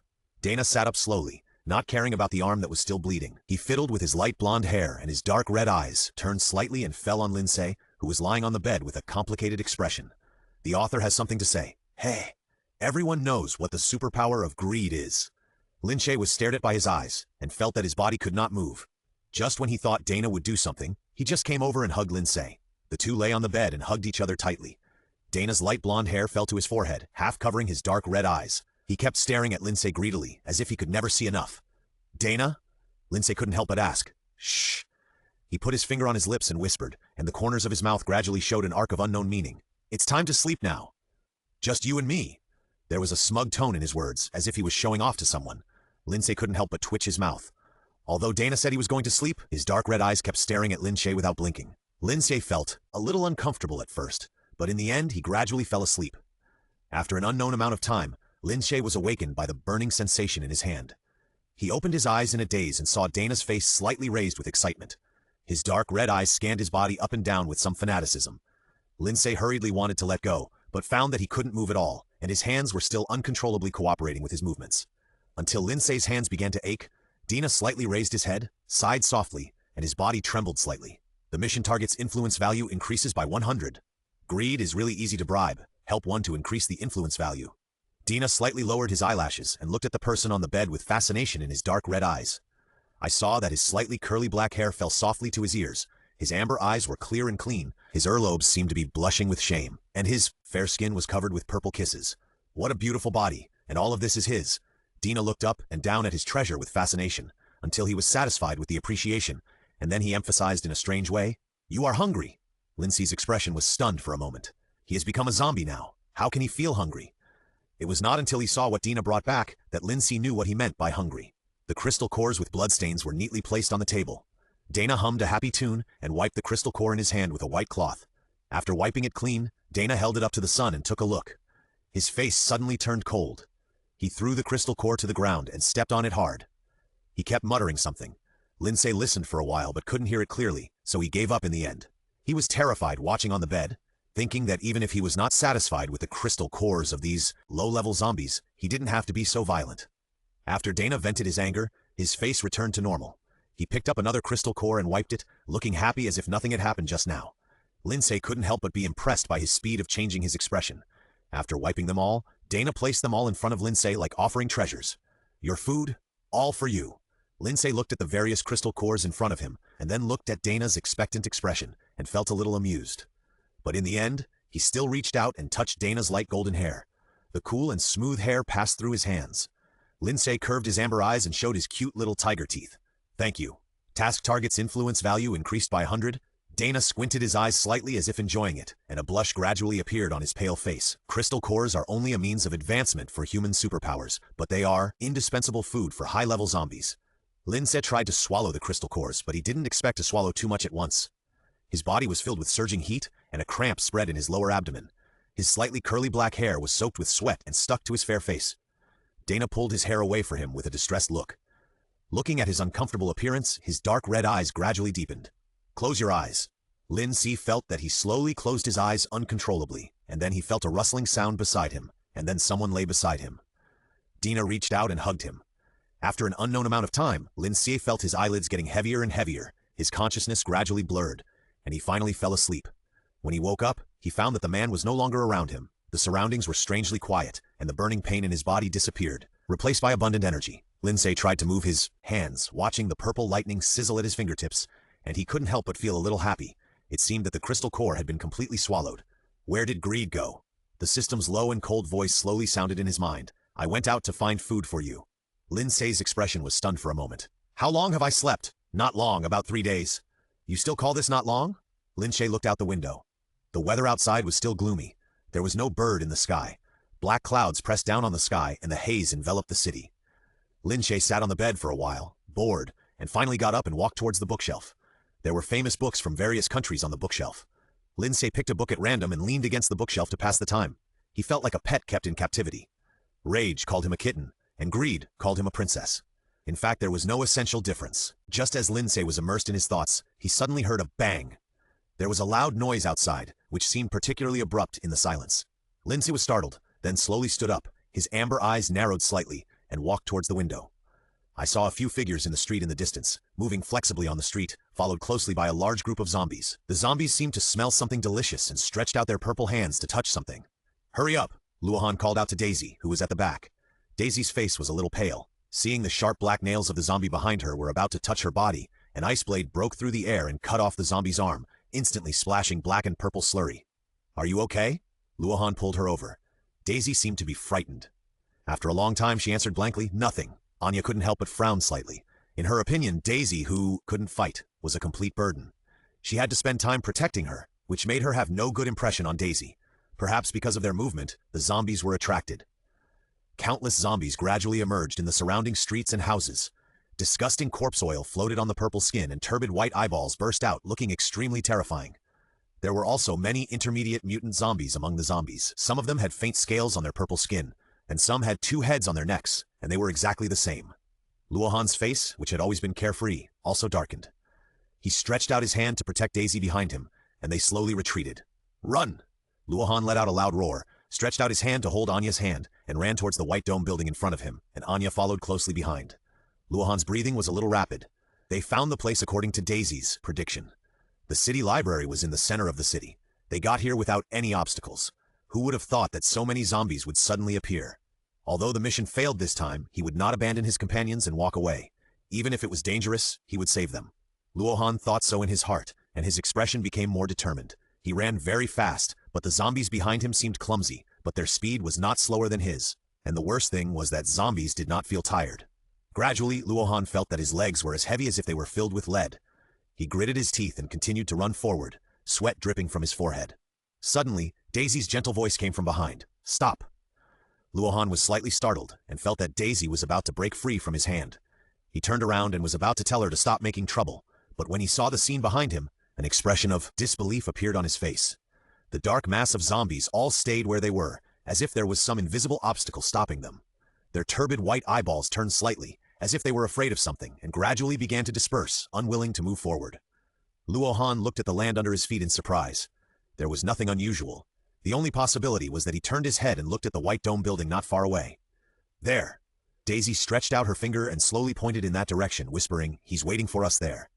The author has something to say. Thank you for the minds from Tanhuan and Yusheng. Tan's ability is mental control. In layman's terms, it's mind power. It's exam week, I promise to update daily, but I'm not sure about the number of working days. At least 3 days, and at most 6 days. If there are 2 updates, I will tell you in advance. If I don't tell you, it usually means there are no updates. P.S. There is another update today. Lin Ce heard a loud bang-bang sound coming from downstairs. He knew it was the noise made by Luohan and the others. As for why they knew he was here, it was probably because of Daisy's ability prediction. So they found this place. "Xiao Yan!" Luohan's voice came from below. Lin Ce's mouth twitched. Luohan was a man of integrity, and had an innate sense of responsibility. He would always subconsciously protect the weak when he saw them. Even though Lin Ce was not a weak person, because of his appearance, Luohan usually took good care of him. The door was suddenly broken open, and the green vines retracted to the ground. Anya was stunned by the scene in front of her. There were densely packed books all around. She walked into the hall and looked up. The white spiral staircase led directly to the 3rd floor. After they walked up, they found that there was a white soft bed on the 3rd floor. A boy with black, curly hair wearing a white shirt was half lying on the bed. "Xiao Yan!" When Luohan saw him, his tense expression suddenly relaxed, and a happy expression appeared on his face. Anya followed behind, and she noticed the purple kiss marks on Lin Ce's body with her sharp eyes, and her face suddenly became very ugly. Luohan must have seen it too. He was stunned on the spot, and an angry expression gradually appeared on his face. "Beast! How could he do such a thing to you?" Lin Ce said, "It's okay. It's okay." "How can it be okay?" Luohan widened his eyes and murmured, "He is a man. How can he do this to you?" "What is this and that?" Lin Ce looked at him with an ashamed look, thinking that straight men are straight men. Otherwise, how could they not know that 2 men can be like this or that? Anya looked a little hesitant and asked, "Do you know what's going on with Giselle?" Lin Ce turned to look at him. His amber eyes narrowed slightly, knowing that she was still thinking about him. He is not Sar now. Lin Ce slowed down his tone and said, he is Dina. What do you mean? Anya was stunned. There are two personalities in his body. One is Sar and the other is Dina. The one you usually see is Sar. Split personality? Luohan said in a lost voice. You can say that. Lin Ce's amber eyes blinked slightly, turned his head to look at Daisy beside him, and said, Daisy also knows how to distinguish them. Daisy seemed to be very afraid of everything here. Since she came in, her face has been very pale. She whispered in a low voice, let's go. Luohan's face straightened and nodded, saying, no matter what kind of split it is, we will take you away first. Lin Ce said, no, you should leave quickly, otherwise he will be back soon. Luohan said anxiously, why? You don't want to be locked up by him for the rest of your life. Lin Ce didn't have time to speak. Then he heard the sound of applause. He looked over and saw Dina clapping and walking up the stairs slowly. He was still wearing a silky white robe with intricate patterns embroidered on it. His light blonde hair fell slightly to his forehead, and his dark red eyes narrowed slightly. He stopped clapping and said faintly, what brave little mice you are. I applaud your courage. Anya looked at the identical face with a complicated expression. She bit her lower lip and asked, where is Sar? Him? Dina turned his head slightly to look at her, his dark red eyes turning excitedly. He raised his left hand and made a shooting gesture towards himself, imitating the sound of a bang, then tilted his head and grinned. Dead. Anya's expression suddenly became very ugly. Lin Ce's mouth twitched involuntarily. Looking at Anya's eyes as if she were looking at a madman, he rarely agreed with her thoughts in his heart. What a madman! Anya blurted out her thoughts. Lin Ce's pupils shrank suddenly. Dina? Lin Ce knew something was wrong when he heard this, but it was too late to speak to stop it. Anya opened her eyes wide in horror. She saw her hand pinching her neck uncontrollably. Her face was blue and purple, her mouth was slightly open, and she was about to roll her eyes. Anya! Luohan rushed forward to help, but Anya's hand was surprisingly strong, and he couldn't take her hand off her neck at all. Dina narrowed his dark red eyes slightly and curled his lips in pleasure. Luohan's face turned cold, and the ice blade attacked Dina with a strong wind. Before he could reach him, it was cut by purple lightning and turned into countless pieces of ice and fell to the ground. Xiaoyan! Luohan looked at the black curly-haired boy standing in front of the light blonde man, and his eyes widened in disbelief. Dana looked at the man standing in front of him, his eyes filled with fanatical joy, and he kept whispering, you are mine! You are mine! Task target's influence value increases by 100. Lin Ce turned and looked at Dana, saying, let them go, okay? Dana's dark red eyes narrowed in excitement, and the color of his pupils continued to deepen. Anya, who was standing beside him, suddenly let go of his hand and fainted on the ground. Anya! Luohan's face changed, and he hurried forward to help her up. Dana embraced Lin Ce in his arms with a happy expression and uttered a satisfied low moan. That bastard can't have you anymore. You are mine. Lin Ce felt that the arms holding him were so strong that they seemed to embed him into his bones and blood, making him unable to move at all. Luohan looked at the light blonde man with a complicated expression, and suddenly his expression paused, and he saw the man's pupils flash with an ice blue for a moment. Lin Ce also felt that something was wrong with Dana. His body was trembling slightly, as if something was trying to break out of the cage. No! Go back! Dana's pale and handsome face was slightly twisted, with a bit of gnashing of teeth. Lin Ce seemed to realize something, and whispered, Dana? Dana grabbed his beautiful light blonde hair fiercely and whispered something like crazy. Lin Ce wanted to touch him, and the moment he touched his body, he felt that he had regained his calm. Dana slowly raised his head, and under his light blonde hair were a pair of ice-blue eyes that seemed to be overflowing with ice. Lin Ce whispered, Sar? The author has something to say. Today is the Friday. It's really busy during the exam week. My eyes are almost blind. Luohan looked at the light blonde man in shock, as if he had become a different person. Thinking of the split personality just now, he thought that this must be Sar. Cecil's ice-blue eyes narrowed slightly, scanning Lin Ce's body without blinking. When he saw the purple kiss mark on his fair skin, his pupils shrank suddenly, and a trace of violence flashed in his eyes, but then he quickly restrained it. Giselle blinked his amber eyes. It was much easier to get along with Giselle than with Dana. Although they were essentially the same, Cecil obviously seemed much more normal. It's me. Cecil touched his earlobe and whispered, I'm back. Luohan looked at this scene with a complicated expression and asked, what's going on? How could a person inexplicably have two personalities and two different superpowers, especially the superpower of his, which could be called terrifying? You know, it is well known that psychic superpowers are rare among superpowers. This is the first time he has seen psychic superpowers. When Giselle heard Luohan's words, his icy blue eyes turned to Anya, who was unconscious, and he curled his lips and put his hand on his chest like an elegant medieval noble. I apologize to you for his rudeness. No, it's okay. Luohan touched his head in a bit of a loss. He was completely confused now, but he couldn't vent his anger on Giselle because it wasn't Giselle's fault. Hearing Giselle say this, Lin Ce was stunned for a moment, and then he reacted. Giselle was not Dana, and he was used to this crazy face. When he saw Giselle, who was as elegant as a noble, he was still a little confused. I have to thank you. Giselle's icy blue eyes narrowed slightly, and he smiled and said, If you hadn't angered him, how could I find the flaw and take back control of my body? It's okay, it's okay. Luohan waved his hand carelessly, and suddenly someone held his hand. He lowered his head and saw Daisy holding his hand tightly. His face was a little pale, and his breathing was rapid. What did you see again? Luohan looked nervous. Daisy raised her head suddenly and faced the light blonde man with a half smile on his face, with a horrified expression on her face. What's wrong? Luohan asked worriedly. Daisy shook her head, biting her lower lip, and said, It's okay, I'm not feeling well. Only a heartless person like Luohan would believe this reason. He breathed a sigh of relief and gently wiped the sweat off Daisy's head. Lin Ce looked at the man beside him thoughtfully, wondering what Daisy had seen that caused her to react so strongly. Sensing Lin Ce's gaze, Shize turned his head slightly and looked at him, with something else in his ice-blue eyes. Anya on the side suddenly whimpered, then slowly opened her eyes. When she saw Shize, her expression suddenly became very terrified, and she wanted to retreat. It's okay, Anya. Luohan quickly held her shoulders and comforted her. Look, he's Shizel. Anya calmed down a little after hearing this. She mustered up the courage to look over. When she saw those ice-blue eyes, she felt relieved, and then she felt inexplicably wronged. She bit her lower lip and looked at Shizel to say something, but she saw him turn his head and look at the boy next to him, as if he was the only one in his eyes. She lowered her head slightly to hide the jealousy that flashed in her eyes.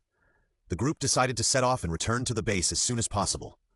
When they arrived at the southwest base, it was already 3 days later. The mission they had set out for was not completed. Although Zhang Rui was a little dissatisfied, he didn't say much. He just told them to go down and have a good rest.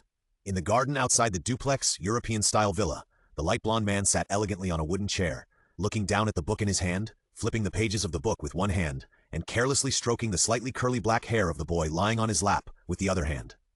Lin Ce was lying on his back and could only see the man's light blonde hair. He blinked his amber eyes and playfully moved the brown book cover that was blocking his eyes, revealing the pale and handsome face behind it. Shizi's ice-blue eyes narrowed slightly, gently stroked his fair and cute face and whispered, Disobedient kitten. Lin Ce felt a little itchy when he was touched by him, and smiled and turned his face away. Suddenly he seemed to notice something. His expression froze, and his smile instantly solidified on his face. The hot, hard object was right in front of him. Shize looked down and saw that the boy, who was as cunning as a kitten, dared not move at all, as if he was cast under a spell, and pink spread quietly on his ears. Shize's ice-blue eyes narrowed slightly, and whispered in his ear, I have a reaction. Lin Ce looked at the teasing smile on Shize's mouth, and wondered how this man could say such a rogue word so naturally. Don't. Lin Ce lowered his amber eyes, looking a little pitiful, and whispered, Now outside. Shize's mouth corners slightly raised in joy. His eyes fell on the figures playing in the villa, as if he suddenly thought of something, and his smile had a bit of evil taste. He leaned down slightly, curled his lips, and asked in a low voice, Guess what if the people in the base knew that we were zombies? Lin Ce was stunned, and somehow remembered the original plot that the original owner wanted to send him to the stake after discovering him. A trace of violence flashed in Shize's ice-blue eyes. He curled his lips, but the smile did not reach the bottom of his eyes. Don't worry, you will be fine. Xiaoyan, Luohan shouted loudly, as if he had something to say. Lin Ce slowly got up, glanced at Shize, and then slowly sat up. What's the matter? Luohan walked over, his eyes paused on Shizel for a moment, and he turned away awkwardly.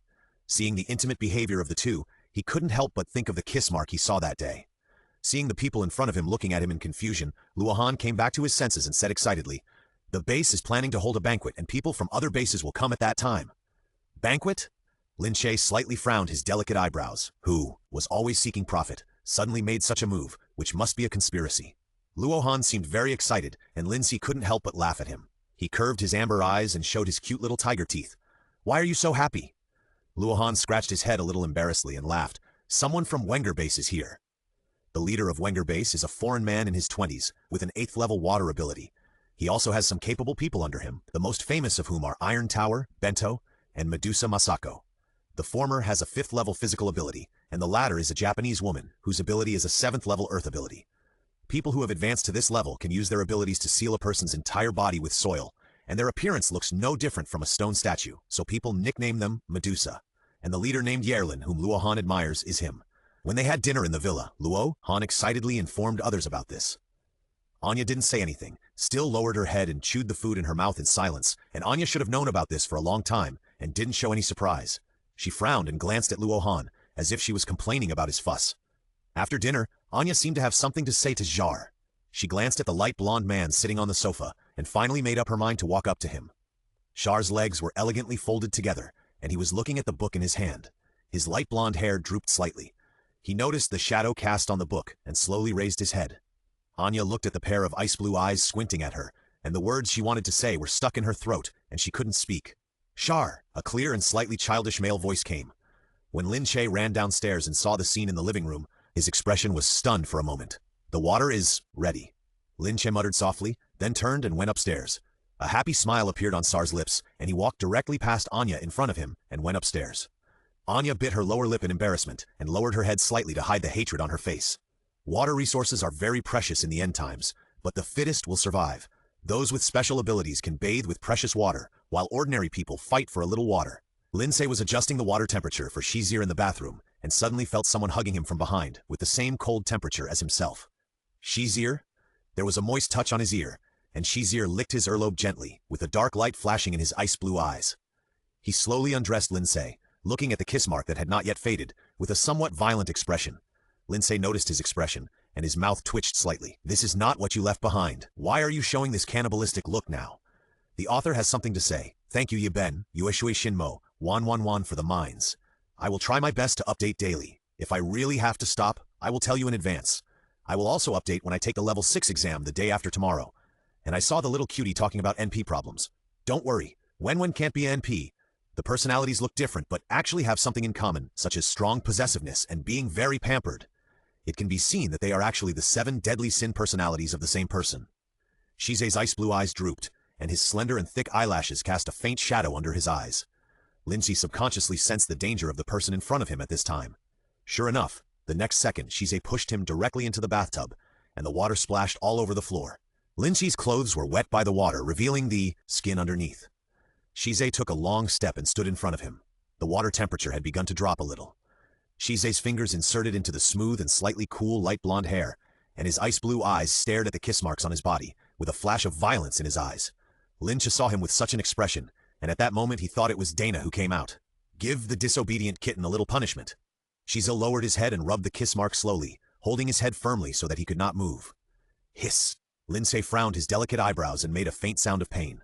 Shizel slowly covered his lips again, feeling the soft touch, and narrowed his ice-blue eyes in pleasure. Don't! Lin Ce's pupils suddenly shrank and he cried out. Shizel's hand was still moving slowly, looking at the expression on his face without blinking, as if it was interesting to see him in a trance, until finally Lin Ce's amber eyes slightly widened, stretched out his hand and tightly grasped his arm, and whispered softly. The tone was very soft and seductive, as if it had a soft thorn that seduced people, and people felt as if something was tickling their hearts, making them feel itchy. Okay, let me. Shizel glanced at him with his ice-blue eyes, curled the corners of his lips, and gently pressed the mouth with his hand as if playing a prank. Lin Ce frowned and stretched out his hand to remove his hand, but found that he was so strong that he couldn't move him at all. Seeing this, Shizir narrowed his ice-blue eyes slightly and gently blocked his hand, and Lin Ce cried out, Don't! Don't what? Lin Ce closed his eyes slightly and said in a crying voice, Please, please. Shizir's eyes showed a happy smile. He loosened his hand slightly, and Lin Ce suddenly felt a flash of white light in front of him, and his mind went blank. He grabbed Shizir's arm fiercely, raised his neck slightly, and his body was shaking slightly. Until he finally calmed down, he lowered his head and panted, his chest rising and falling rapidly. Are you comfortable? Shize narrowed his ice-blue eyes, wiped the white turbidity on his hand casually, and asked in a low voice.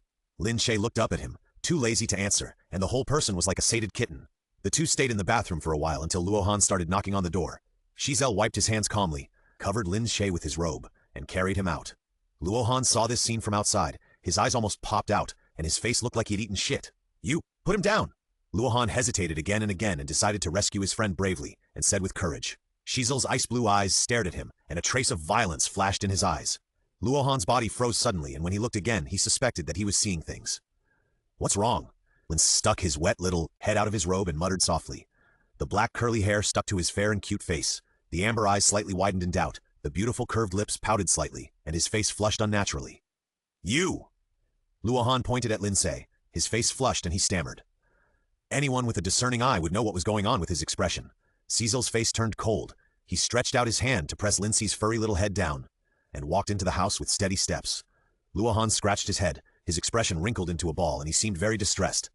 He walked towards the bathroom, smelled the faint smell of sandalwood inside, and his face flushed immediately, and he ran out like escaping.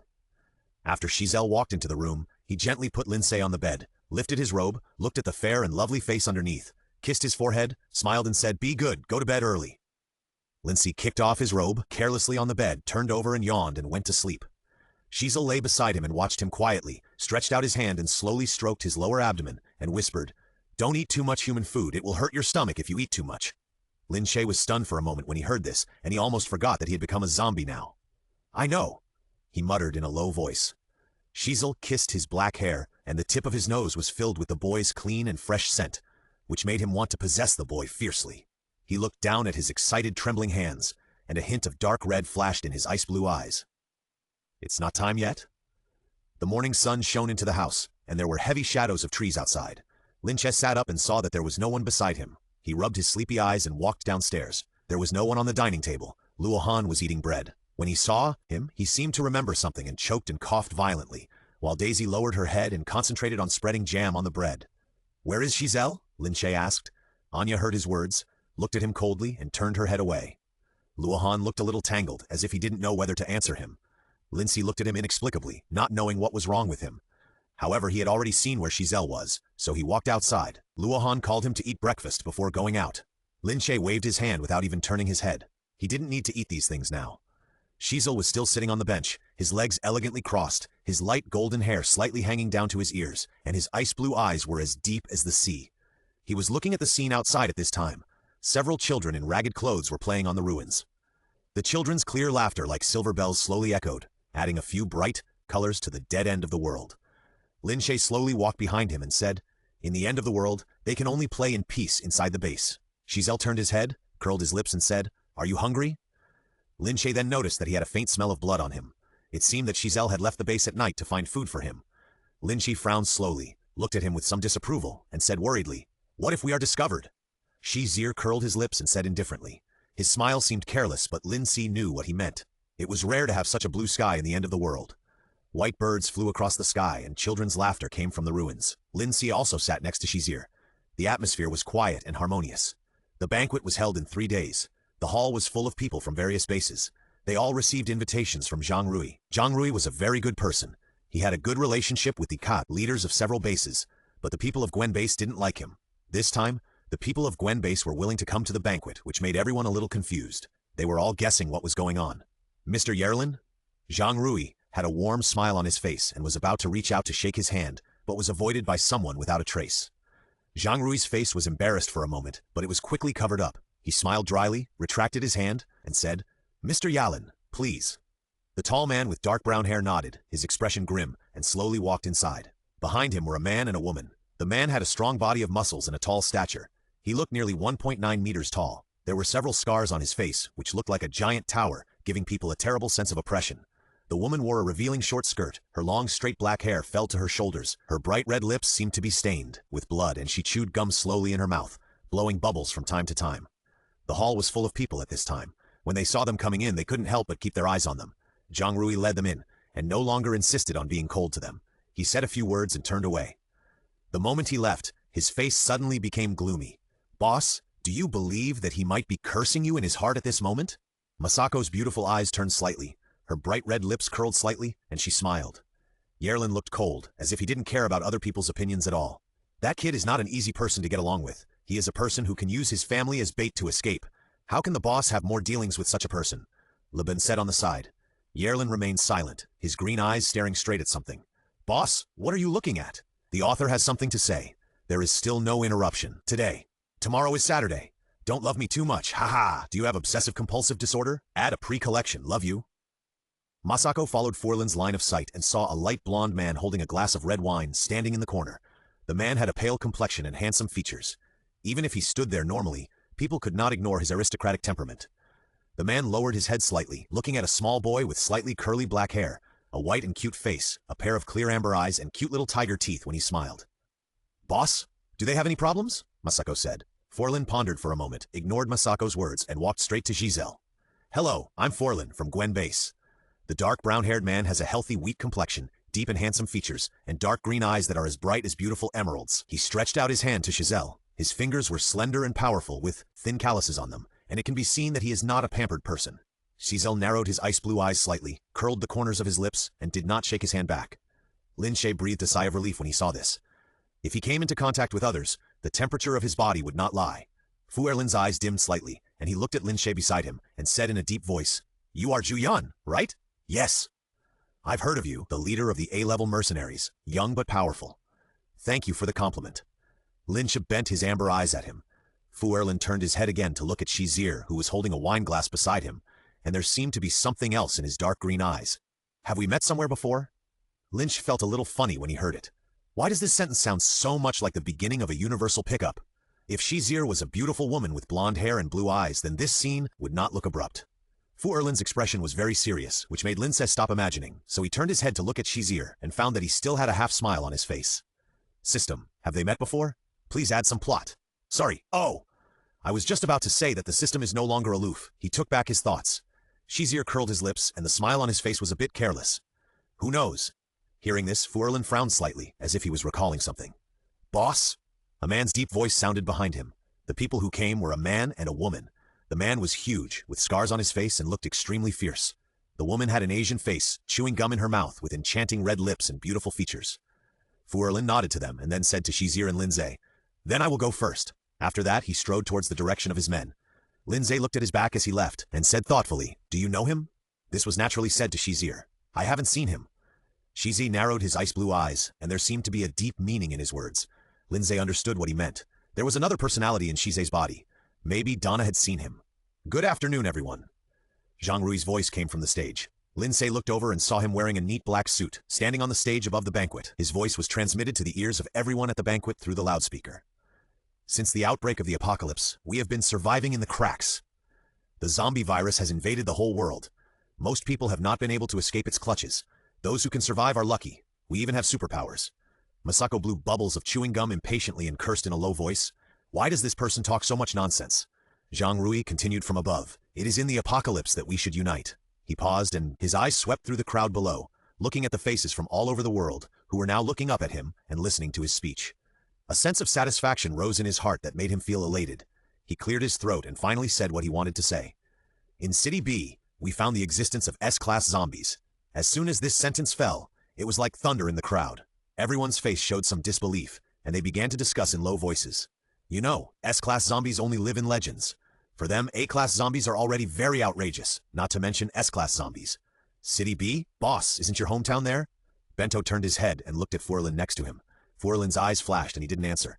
Zhang Rui seemed very satisfied with their reaction and continued, "And the significance of the S-class zombie crystal core must be that I don't need to say more." Everyone below fell silent. The crystal core of the S-class zombie can be said to be extremely useful for the superpowers. In the end times, the survival of the fittest is an unchanging law. Only by becoming stronger can you live longer. But even so, everyone is still a little hesitant. After all, S-class zombies are not ordinary zombies. If you are unlucky and not capable enough, you can only die if you go there. Zhang Rui's heart sank slightly when he saw this, and he continued hurriedly.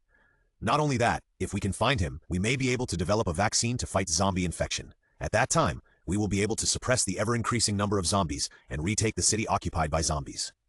The people below were a little tempted, but no one dared to be the first to stand up. After all, such things still need to be done with caution.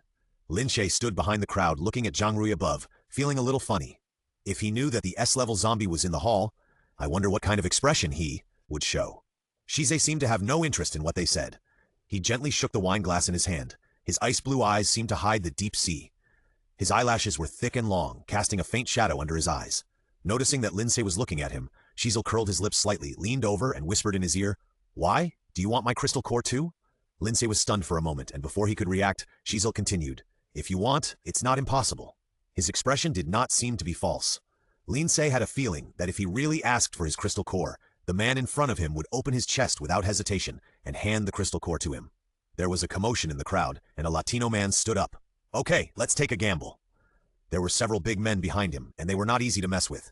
"Don't join in the fun. They are all mercenaries. They live a life of blood and knives. They don't care about their lives." Luohan's voice suddenly came from Lin Ce's side. It turned out that Luohan had walked from the crowd to Lin Ce. He had put on a formal suit today, and his hair was oiled and combed neatly. He looked different from his usual carefree appearance. Luohan realized that his words were wrong as soon as he said it. How could he forget that the little guy in front of him also had a group of mercenaries under his command? Perhaps his appearance always made him ignore his identity. "That's not what I meant." Luohan's expression was a little embarrassed. He scratched his head, not knowing how to solve this situation. Lin Ce blinked his amber eyes and smiled innocently. "I know. Someone stood up first, and then some people stood up one after another, but it was unknown how many of them were sincere. Boss, are we going to?" Masako said. Fu Erlin said in a deep voice, "No, I don't have the habit of being used by others. Zhang Rui is a good abacus and his ability to deceive and incite people is not bad at all." "That's right. I don't know how long those idiots who believed in his words can live," Masako said with some gloating. Fu Erlin did not reply to her. He was concerned about another thing. He turned to look at the light blonde man behind the crowd and frowned slightly. It was there again. He felt familiar as if he had seen him there before. Suddenly, his pupils shrank sharply, as if he had remembered something. "Boss, what's wrong with you?" Fu Erlin closed his eyes slightly and said in a deep voice, "I remember. The place where the meteorite fell in City B was also the place where the zombie virus first broke out. After the outbreak, it became a hell on Earth, and it was in hell that he saw the man. At that time, the man had a pair of dark red eyes." Shize's hand holding the wineglass suddenly tightened. Lin Ce keenly noticed his abnormality and turned to look at him and said, "What's wrong?" His head slightly and could not see his expression clearly. Seeing this, Lin Ce worriedly held his hand. "It's okay," Shize whispered. But he didn't look like he was okay at all. The surface of the wineglass held tightly in Shi's hand gradually cracked, and the liquid in the glass was also shaking gently. Luohan also noticed his strangeness. After hesitating for a long time, he still felt that he should show some concern. But before he could say anything, he caught a glimpse of a dark brown-haired man beside him, and immediately forgot everything to say. "Mr. Forlin?" Forlin came back to his senses and saw the handsome boy running in front of him. He frowned slightly and said, "What's the matter?" Luohan was so close to his idol for the first time. He took a few deep breaths excitedly before calming down. He couldn't hide his joy on his face. "Mr. Forlin, I'm Luohan from the Southwest Base. My superpower is ice. I've heard about your deeds and I admire you very much." "Boss, you have a little fanboy." Masako smiled as if she was watching a good show. Forlin ignored his teasing, looked at the excited Luohan, and asked in a deep voice, "Are you from the Southwest Base?" "Yes," Forlin said. "Then do you know where that light blonde man came from?" "Light blonde?" Luohan was stunned for a while before he reacted. His face was a little complicated. He said, "Are you talking about Shizir?" Afraid that he would understand what he said, he added again, "There was a short boy standing next to him." "It was him." Fu Erlin nodded with certainty. Luohan seemed to be struggling for several times, hesitating whether he should tell his admirer what he knew.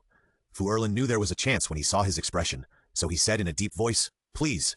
Luohan's face suddenly turned red, and he waved his hands and stammered, "Don't be like this. Don't be like this. What you know is very important to me." "Well, it's not a big deal." Luohan glanced at the two figures over there and said, "There is another personality in Shizir's body." Speaking of the other personality, Luohan seemed to recall something terrible and whispered, "The other personality has a weird personality."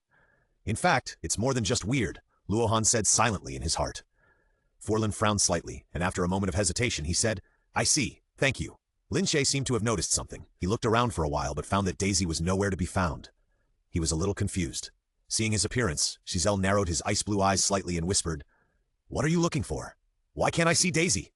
Lin Ce muttered softly. As he was talking, he saw the freckled girl who was out of place in the corner. She lowered her head slightly and sat there silently. "Found it." Lin Ce showed his cute little tiger teeth, walked in front of him and said, "Why are you sitting here? I couldn't find you just now." Daisy looked up at him. Her eyes stayed on him for a moment, and then passed over his figure, and finally fell directly on the light blonde man behind him. "We can't change." The girl's ethereal and vague voice entered Lin Ce's eardrums, and he couldn't help but frown his delicate eyebrows, looking thoughtful. "This is the inevitable ending." Daisy lowered her head again and muttered to herself. Lin Ce looked at the freckled, brown-haired girl in front of him and lowered his voice and asked, "Did you see anything?" Daisy pursed her lips tightly, and after a while she slowly said, "Above the tower." Lin Ce was slowly chewing on the meaning of these words when he suddenly heard someone calling his name. "Lin Ce." He turned his head and saw Anya walking over with a glass of wine. She was wearing a low-cut dress with suspenders today. Her hair, which she usually tied up, was carefully groomed and hung lazily to the side. She seemed a little drunk, with a drunken blush on her face. "I have something to tell you." Anya's tone was still aggressive, with the implication that she would not allow others to refuse. She liked Giselle. Since the first time they met, she liked this elegant and handsome man, but she couldn't understand why Giselle had two personalities, one of which was like a madman and liked men. If he liked men, it would be fine, but why did he like this boy who always followed her? Fortunately, Giselle didn't like him. Anya silently comforted herself in her heart, but this man always appeared at the critical moment to disturb her and Giselle, which forced her to plan to take some measures. "What's wrong?" Lin Ce said. Anya looked at him directly and said coldly, "Let's talk alone." Lin Ce knew from her expression that it was definitely not a good thing, so he shook his head and refused. Anya's face suddenly darkened when she saw this, and she stretched out her hand to forcefully pull Lin Ce's hand. Lin Ce's face suddenly changed slightly, and he opened Anya's hand the next second. But it was too late. Anya's eyes widened in disbelief, and she slowly stepped back a few steps. Her face suddenly turned a little pale. The temperature of his body was terribly cold, It was not the temperature of a normal human being at all, and the only possibility was about to come out. You are a zombie! As soon as this sentence came out, it immediately attracted the attention of most people in the hall. Even Zhang Rui and Fu Erlin noticed something strange and walked towards this direction. What's going on? Zhang Rui frowned and asked. He still didn't believe Anya's words. After all, there was a possibility that Anya was drunk and talking nonsense. Seeing that everyone looked at her with doubtful expressions, Anya explained loudly and anxiously. I'm not talking nonsense, really. He is really a zombie. If you don't believe it, go and touch his temperature. It's not the temperature of a human being at all. Fu Erlin looked at the black curly-haired boy in the middle of the crowd thoughtfully. Zombie? Li Rui pondered for a moment, seeing the various expressions on everyone's faces, and finally cleared his throat and said, Xiaoyan, of course I believe you. After a pause, he continued, So in order to prove your innocence, no need. A hoarse and low voice sounded behind Lin Ce, and not only the people around him, but also his face changed slightly. Turning around and looking back, he was caught off guard by the pair of dark red eyes. The author has something to say. Sorry. Today is the 5th day of the month. I heard that a little cutie wants to dig into my manuscript box, 23333. To be honest, I don't have any manuscripts saved and I update naked every day.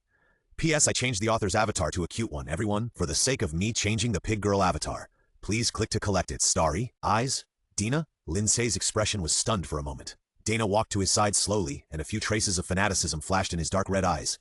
I'm here to pick you up. The faces of the people in the hall were a little strange. Most of the people in the southwest base had seen Shizir before, but they were confused by his sudden appearance. Other outsiders didn't know what was happening. He came out, Luohan murmured in a low voice. Fu Erlin looked at the dark red eyes, and an indescribable feeling surged in his heart. On his way to escape from City B, he saw groups of zombies coming out to look for food. He was hiding behind an iron box at the time, and saw a man with light blonde hair and red eyes walking slowly among the zombies, and those zombies completely ignored him, as if they were extremely afraid of him. Fu Erlin thought for a moment, his face sank slightly, and he had the answer in his heart. Zhang Rui frowned, with a bad feeling in his heart. He asked Lin Ce, who had a complicated expression, What's going on? And Anya seemed to be strangled by the throat, and let out a short scream, pointing at Lin Ce and shouting, He's a zombie! I didn't lie to you! She was now like a woman in madness, and people's impression of zombies was that their limbs were stiff, their faces were swollen and blue, and their intestines were all over the floor, so the credibility of her words was greatly reduced. Suddenly, crisp applause rang out in the hall, and people saw the blond man with dark red eyes applauding, seeming to be very satisfied with the current situation. Dina narrowed his dark red eyes slightly, and his sight swept across the faces of the people present one by one, and said in a hoarse voice, I heard that you are looking for me? The faces of the people present changed suddenly when they heard this, and they felt cold sweat dripping down their foreheads, and the hair on their backs stood up. No, one would have thought that the high-level zombie in City B was among them, and was mixed in the banquet and listening to humans discussing how to encircle and suppress themselves.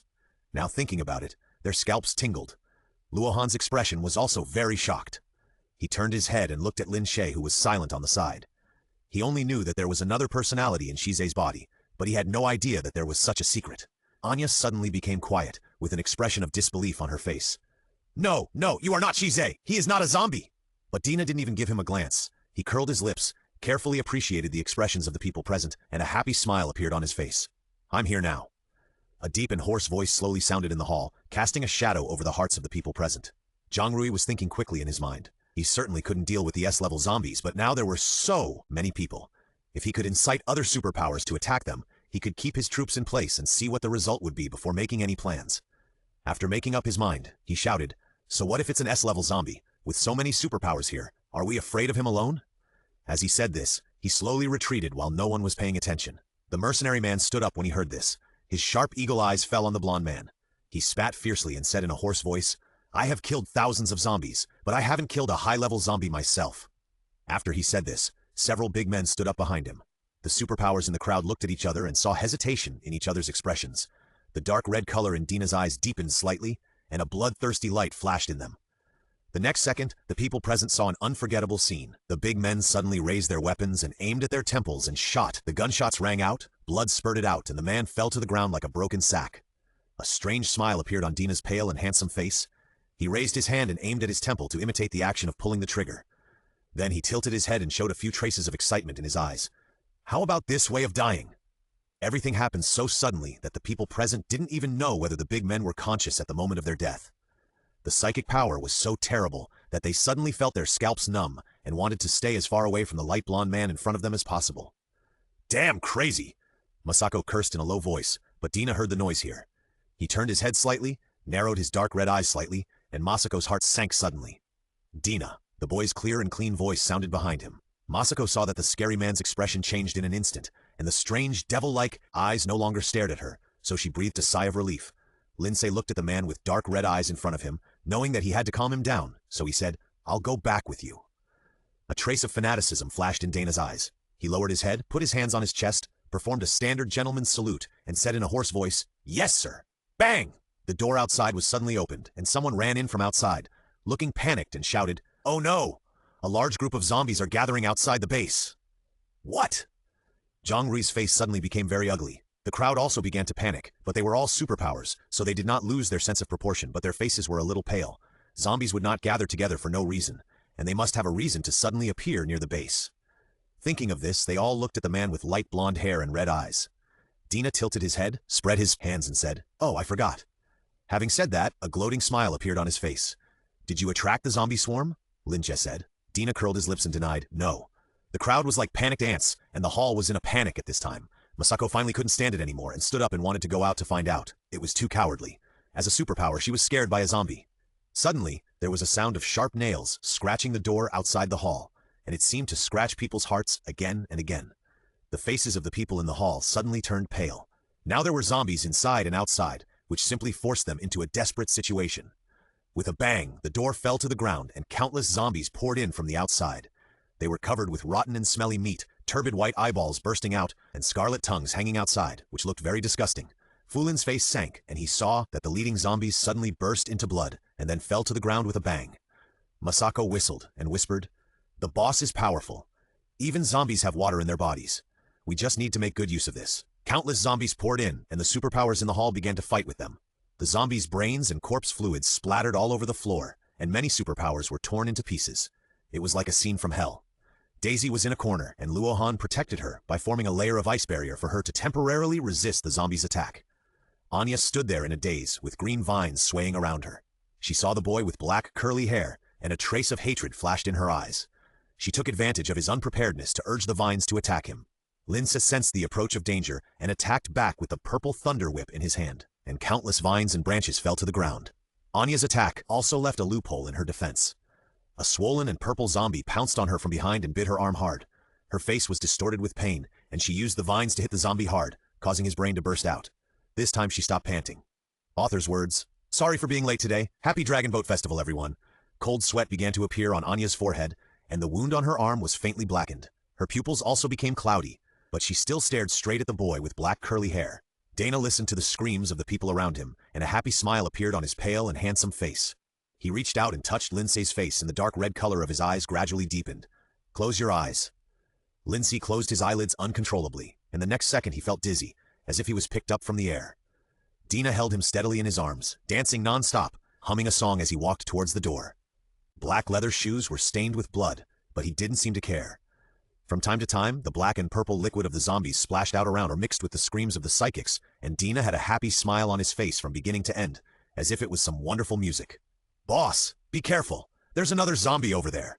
Valen's face darkened, and the zombie on his left, that rushed over with its bloody mouth wide open, instantly exploded into a blood clot. While dealing with the zombies, he couldn't help but look up at the light blonde man, watching him holding a petite boy and about to walk out. Suddenly, a female zombie rushed over. She seemed to have been a superpower in her life. Green vines swayed around her, like countless flexible snakes. The vines attacked the figure in the man's arms like an arrow from a string. If it hit, the internal organs in the body would be displaced by the powerful external force. The next second, the light blonde man was seen holding the vines steadily. When he let go again, the vines had turned into broken branches and fell to the ground one after another. "Shizel has something to say to you."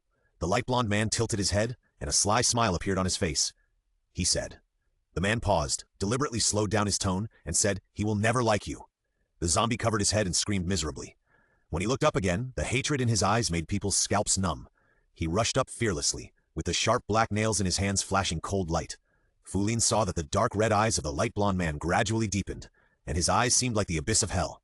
The next second, countless zombies pounced over and tore at the female zombie. Soon, the zombie was submerged in the crowd of corpses, leaving only the sound of chewing bones, which made people's backs stand on end. The light blonde man looked at the scene in the hall that seemed like hell, curled his lips, made a perfect standard bow, and said in a hoarse voice, Goodbye. The door slowly closed, isolating the bloody scene in the hall. The last thing Fulin saw was the pair of dark red eyes in the crack of the door. Like a demon from hell, the white European-style dome building stands in the center of the city. The entrance to the first floor is completely blocked, like a closed tower. The third floor is covered with soft velvet carpet, and two figures are entangled on it. Dina, stop! Down! Lin Ce bit his lower lip, fearing that he would let out a low moan. Dina blocked his lips and rubbed them gently, and then he drove straight in and began to attack the city, without stopping his movements. After an unknown amount of time, Lin Ce was exhausted and lay on the carpet with purple kiss marks all over his body. Dina stared at his body with an infatuated look, and his dark red eyes flashed with excitement. No, I can't stand it anymore. Lin Ce knew it was not good when he saw the look in his eyes. If it happened again, his body would be torn apart. Dina's pale hand touched his face, and their foreheads were touching, looking very close. The influence value of the task object is increased by 200. Dina let out an excited hum, his face flushed unnaturally, and there seemed to be mist in his dark red eyes. He stared straight at Lin Ce's face and thrust hard from below. Lin Ce's pupils shrank suddenly, and he raised his thin white neck and let out a short hum. He gradually fell into the temptation again, and lost the consciousness to resist.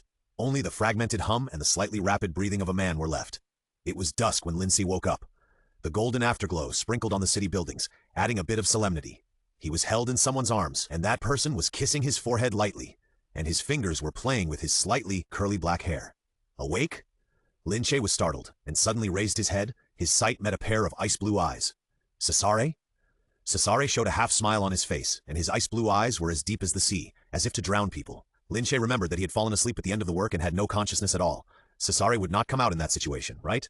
Thinking of this, his ears quietly spread pink. Cesare curled the corners of his lips, picked up Lin Ce like a child, let him sit on him, and looked at the boy's fair and cute face with a slight blush. Amber eyes clear and clean, eyelashes thick and long, beautiful like an exquisite porcelain doll.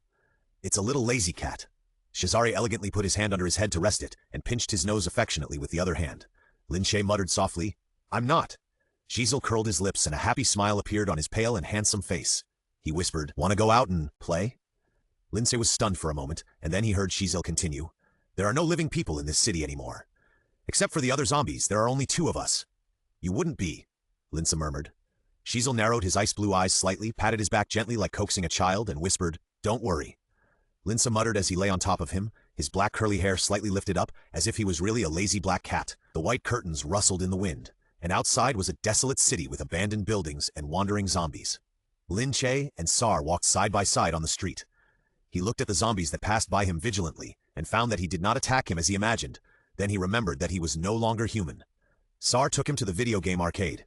The power supply equipment had long been abandoned, but Lin Ce's special ability came in handy at this time. They played games together, and there was no one else there. Lin Ce could shout as much as he wanted in there. If he won, he would hug Sar and laugh excitedly. If he lost, he would be so angry that he wanted to dismantle the machine. When they came to the shooting machine, Lin Ce watched Sar throw the basketball into the basket elegantly. He didn't know what he thought of in his mind, and a few smiles appeared on his face. Cell found out that he was laughing at him, and covered his lips without waiting for him to explain. The basketball rolled on the ground, and slowly stopped after rolling a few times. When night fell, Giselle took him to the largest amusement park in City B.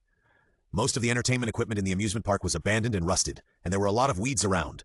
The neon signs were faded and hung crookedly on it. Lin Ce's heart moved, and he curved his eyes at Giselle, revealing his cute little fangs. "Close your eyes." Giselle stood in front of him with his hands in his pockets. When he heard him speak, he couldn't help but curl his lips and slowly closed his eyes. He didn't know what his kitten was going to do, but he was happy to cooperate. "Okay, open your eyes." The boy's voice was clear and clean, with a sly smile. If you listen carefully, you can hear a hint of trepidation. Cesare slowly opened his eyes, and when he saw the scene in front of him, his ice-blue pupils shrank suddenly. The amusement park was brightly lit, neon lights flashed, the carousel slowly turned, and the speakers played cheerful songs. The blue neon lights on the skyscrapers flashed, beautiful and dreamy in the night. Lin Ce blinked his amber eyes, looked at Cisir in silence, and said a little nervously, "Don't you like it?"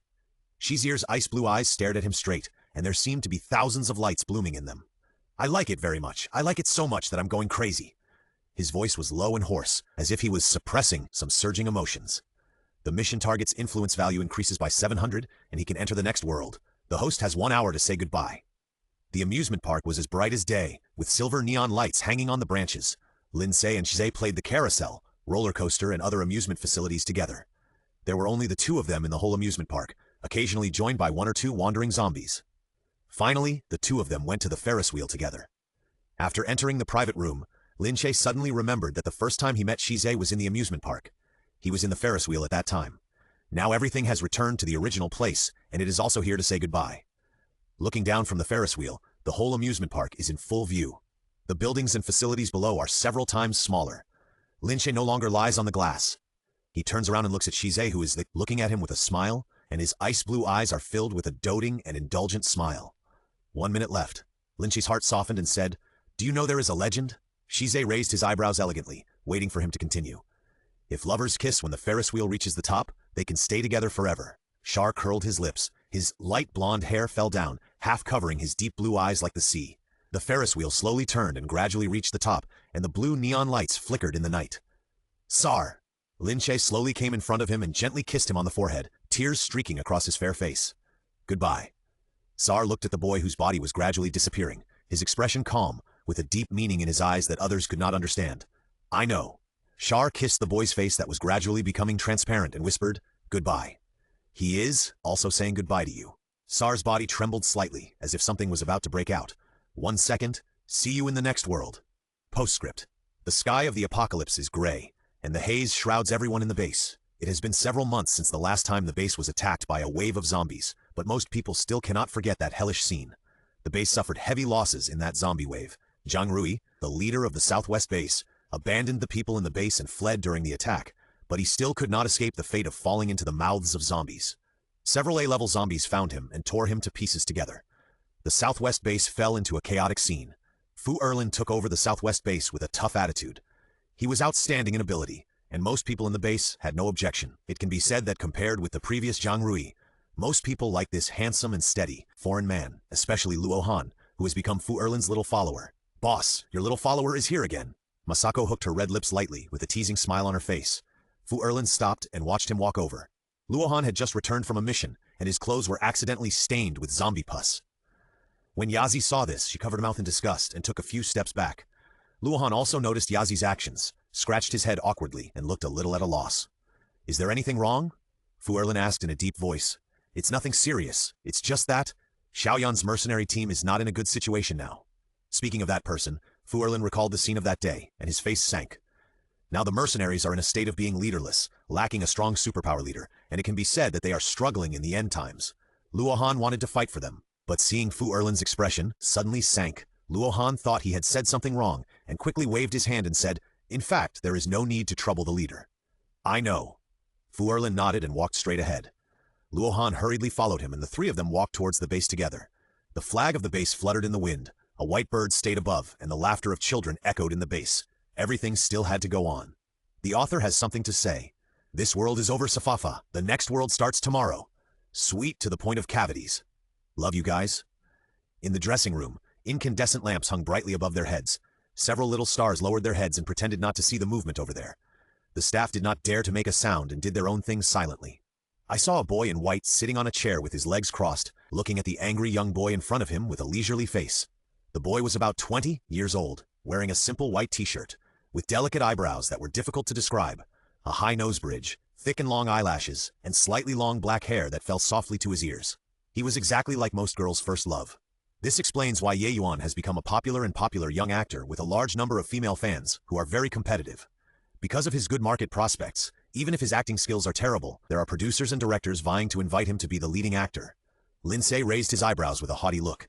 His current identity is Ye Yuan. Ye Yuan was born in a talent show. He and the other two boys who were finally selected formed an idol group and debuted. Later, the group's resources gradually tilted towards the boy named Yao Yu in the group. Later, the three members of the group went solo. Ye Yuan started a live broadcast on the internet. With his outstanding appearance, he attracted a large number of fans. In addition, in the National First Love voting event, Ye Yuan completely won the title of National First Love School Grass as a dark horse. The agent originally adopted a laissez-faire policy towards him, but seeing that he had signs of being popular, he pushed him behind the scenes and let him star in a reality show. He also became famous because of that show, and the company regarded him as a key training target. The resources of Yao Yu gradually tilted towards him, and Ye Yuan also began to get involved in the acting field, becoming a hot fried chicken among the young actors. However, Ye Yuan was recently caught up in a public opinion storm of a romantic scandal, and passers-by on the internet who didn't like young actors took the opportunity to blacken him completely. and his girlfriend fans seemed to be injected with chicken blood, fighting with others, and made it to the hot search several times. In addition, there were rumors of financial sponsors who came from nowhere, saying that a business tycoon had heavily supported Ye Yuan to pave the way for him. So he has had so many good resources since his debut. What did you say to Director Yan?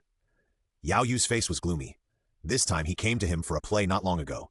He was originally scheduled to play the second male lead, but the director changed his mind at the last minute and chose Ye Yuan to play this role. This person must have used some dirty tricks in private. Anyway, it's not the first time he has done things like grabbing resources. Unlike Ye Yuan's delicate and beautiful appearance, Yao Yu has handsome eyes and eyebrows, with a heroic look between his eyebrows, and he is sunny and handsome. The company originally intended to package him as a fresh stream among the cream boys, but later found that it was impossible to help him. In addition, he was ambitious and had disputes with artists in the same company many times, so they gradually decided to freeze him. Lin Ce clicked his tongue impatiently. How should I know what's going on? Why don't you ask the director about this? Why are you looking for me? You. Yao Yu's face darkened and he lowered his voice and said, You know whose bed you climbed into. Lin Ce smiled coldly. You are better at this kind of thing. He paused, curled his lips, and a hint of sarcasm appeared on his face. I wonder if Mr. Zhang can satisfy you. Yao Yu's face changed immediately. When he was still in the group, he heard that the company intended to focus on training Ye Yuan. He was unwilling to accept it, so he found someone to get in touch with the company's senior management. Mr. Zhang was in his 40s and had gained weight in middle age. Every time he went to bed with him, he felt sick and wanted to vomit, but he still endured it for the sake of his future. Why? Why did Ye Yuan inexplicably want to take everything away? They spoke in a very low voice. People around them only knew that they were arguing from their expressions, but they didn't know the content of the argument. However, if they knew, they would not be too surprised. After all, this is a common occurrence in the entertainment industry. Yao Yu had regained his composure. He smiled coldly. Don't be complacent too soon. Be careful not to be beaten back to your original state. There is still a long way to go. After saying that, he turned around and strode away, slamming the door loudly when he left. Lin Ce blew his hair carelessly, and the makeup artist next to him dared to come up and fix his hair. Yao Yu was a man who would do anything to stand out. The boy in the group was as popular as him, but he offended the senior management because of his design. In the end, he paid a large amount of liquidated damages, and finally suffered from depression and committed suicide by cutting his wrists. At the funeral, Yao Yu pretended to be a brother with deep affection. People who didn't know him would think he was in great grief. Why haven't you met laziness yet? Waiting. Okay. The makeup artist fixed his hair and looked at the person in the mirror with a flash of surprise in her eyes. She had worked with many artists, but she had to admit that even in the entertainment industry full of beauties, the appearance of the person in front of her could be considered top-notch. The boy's eyebrows and eyes were delicate and beautiful, but he didn't look feminine.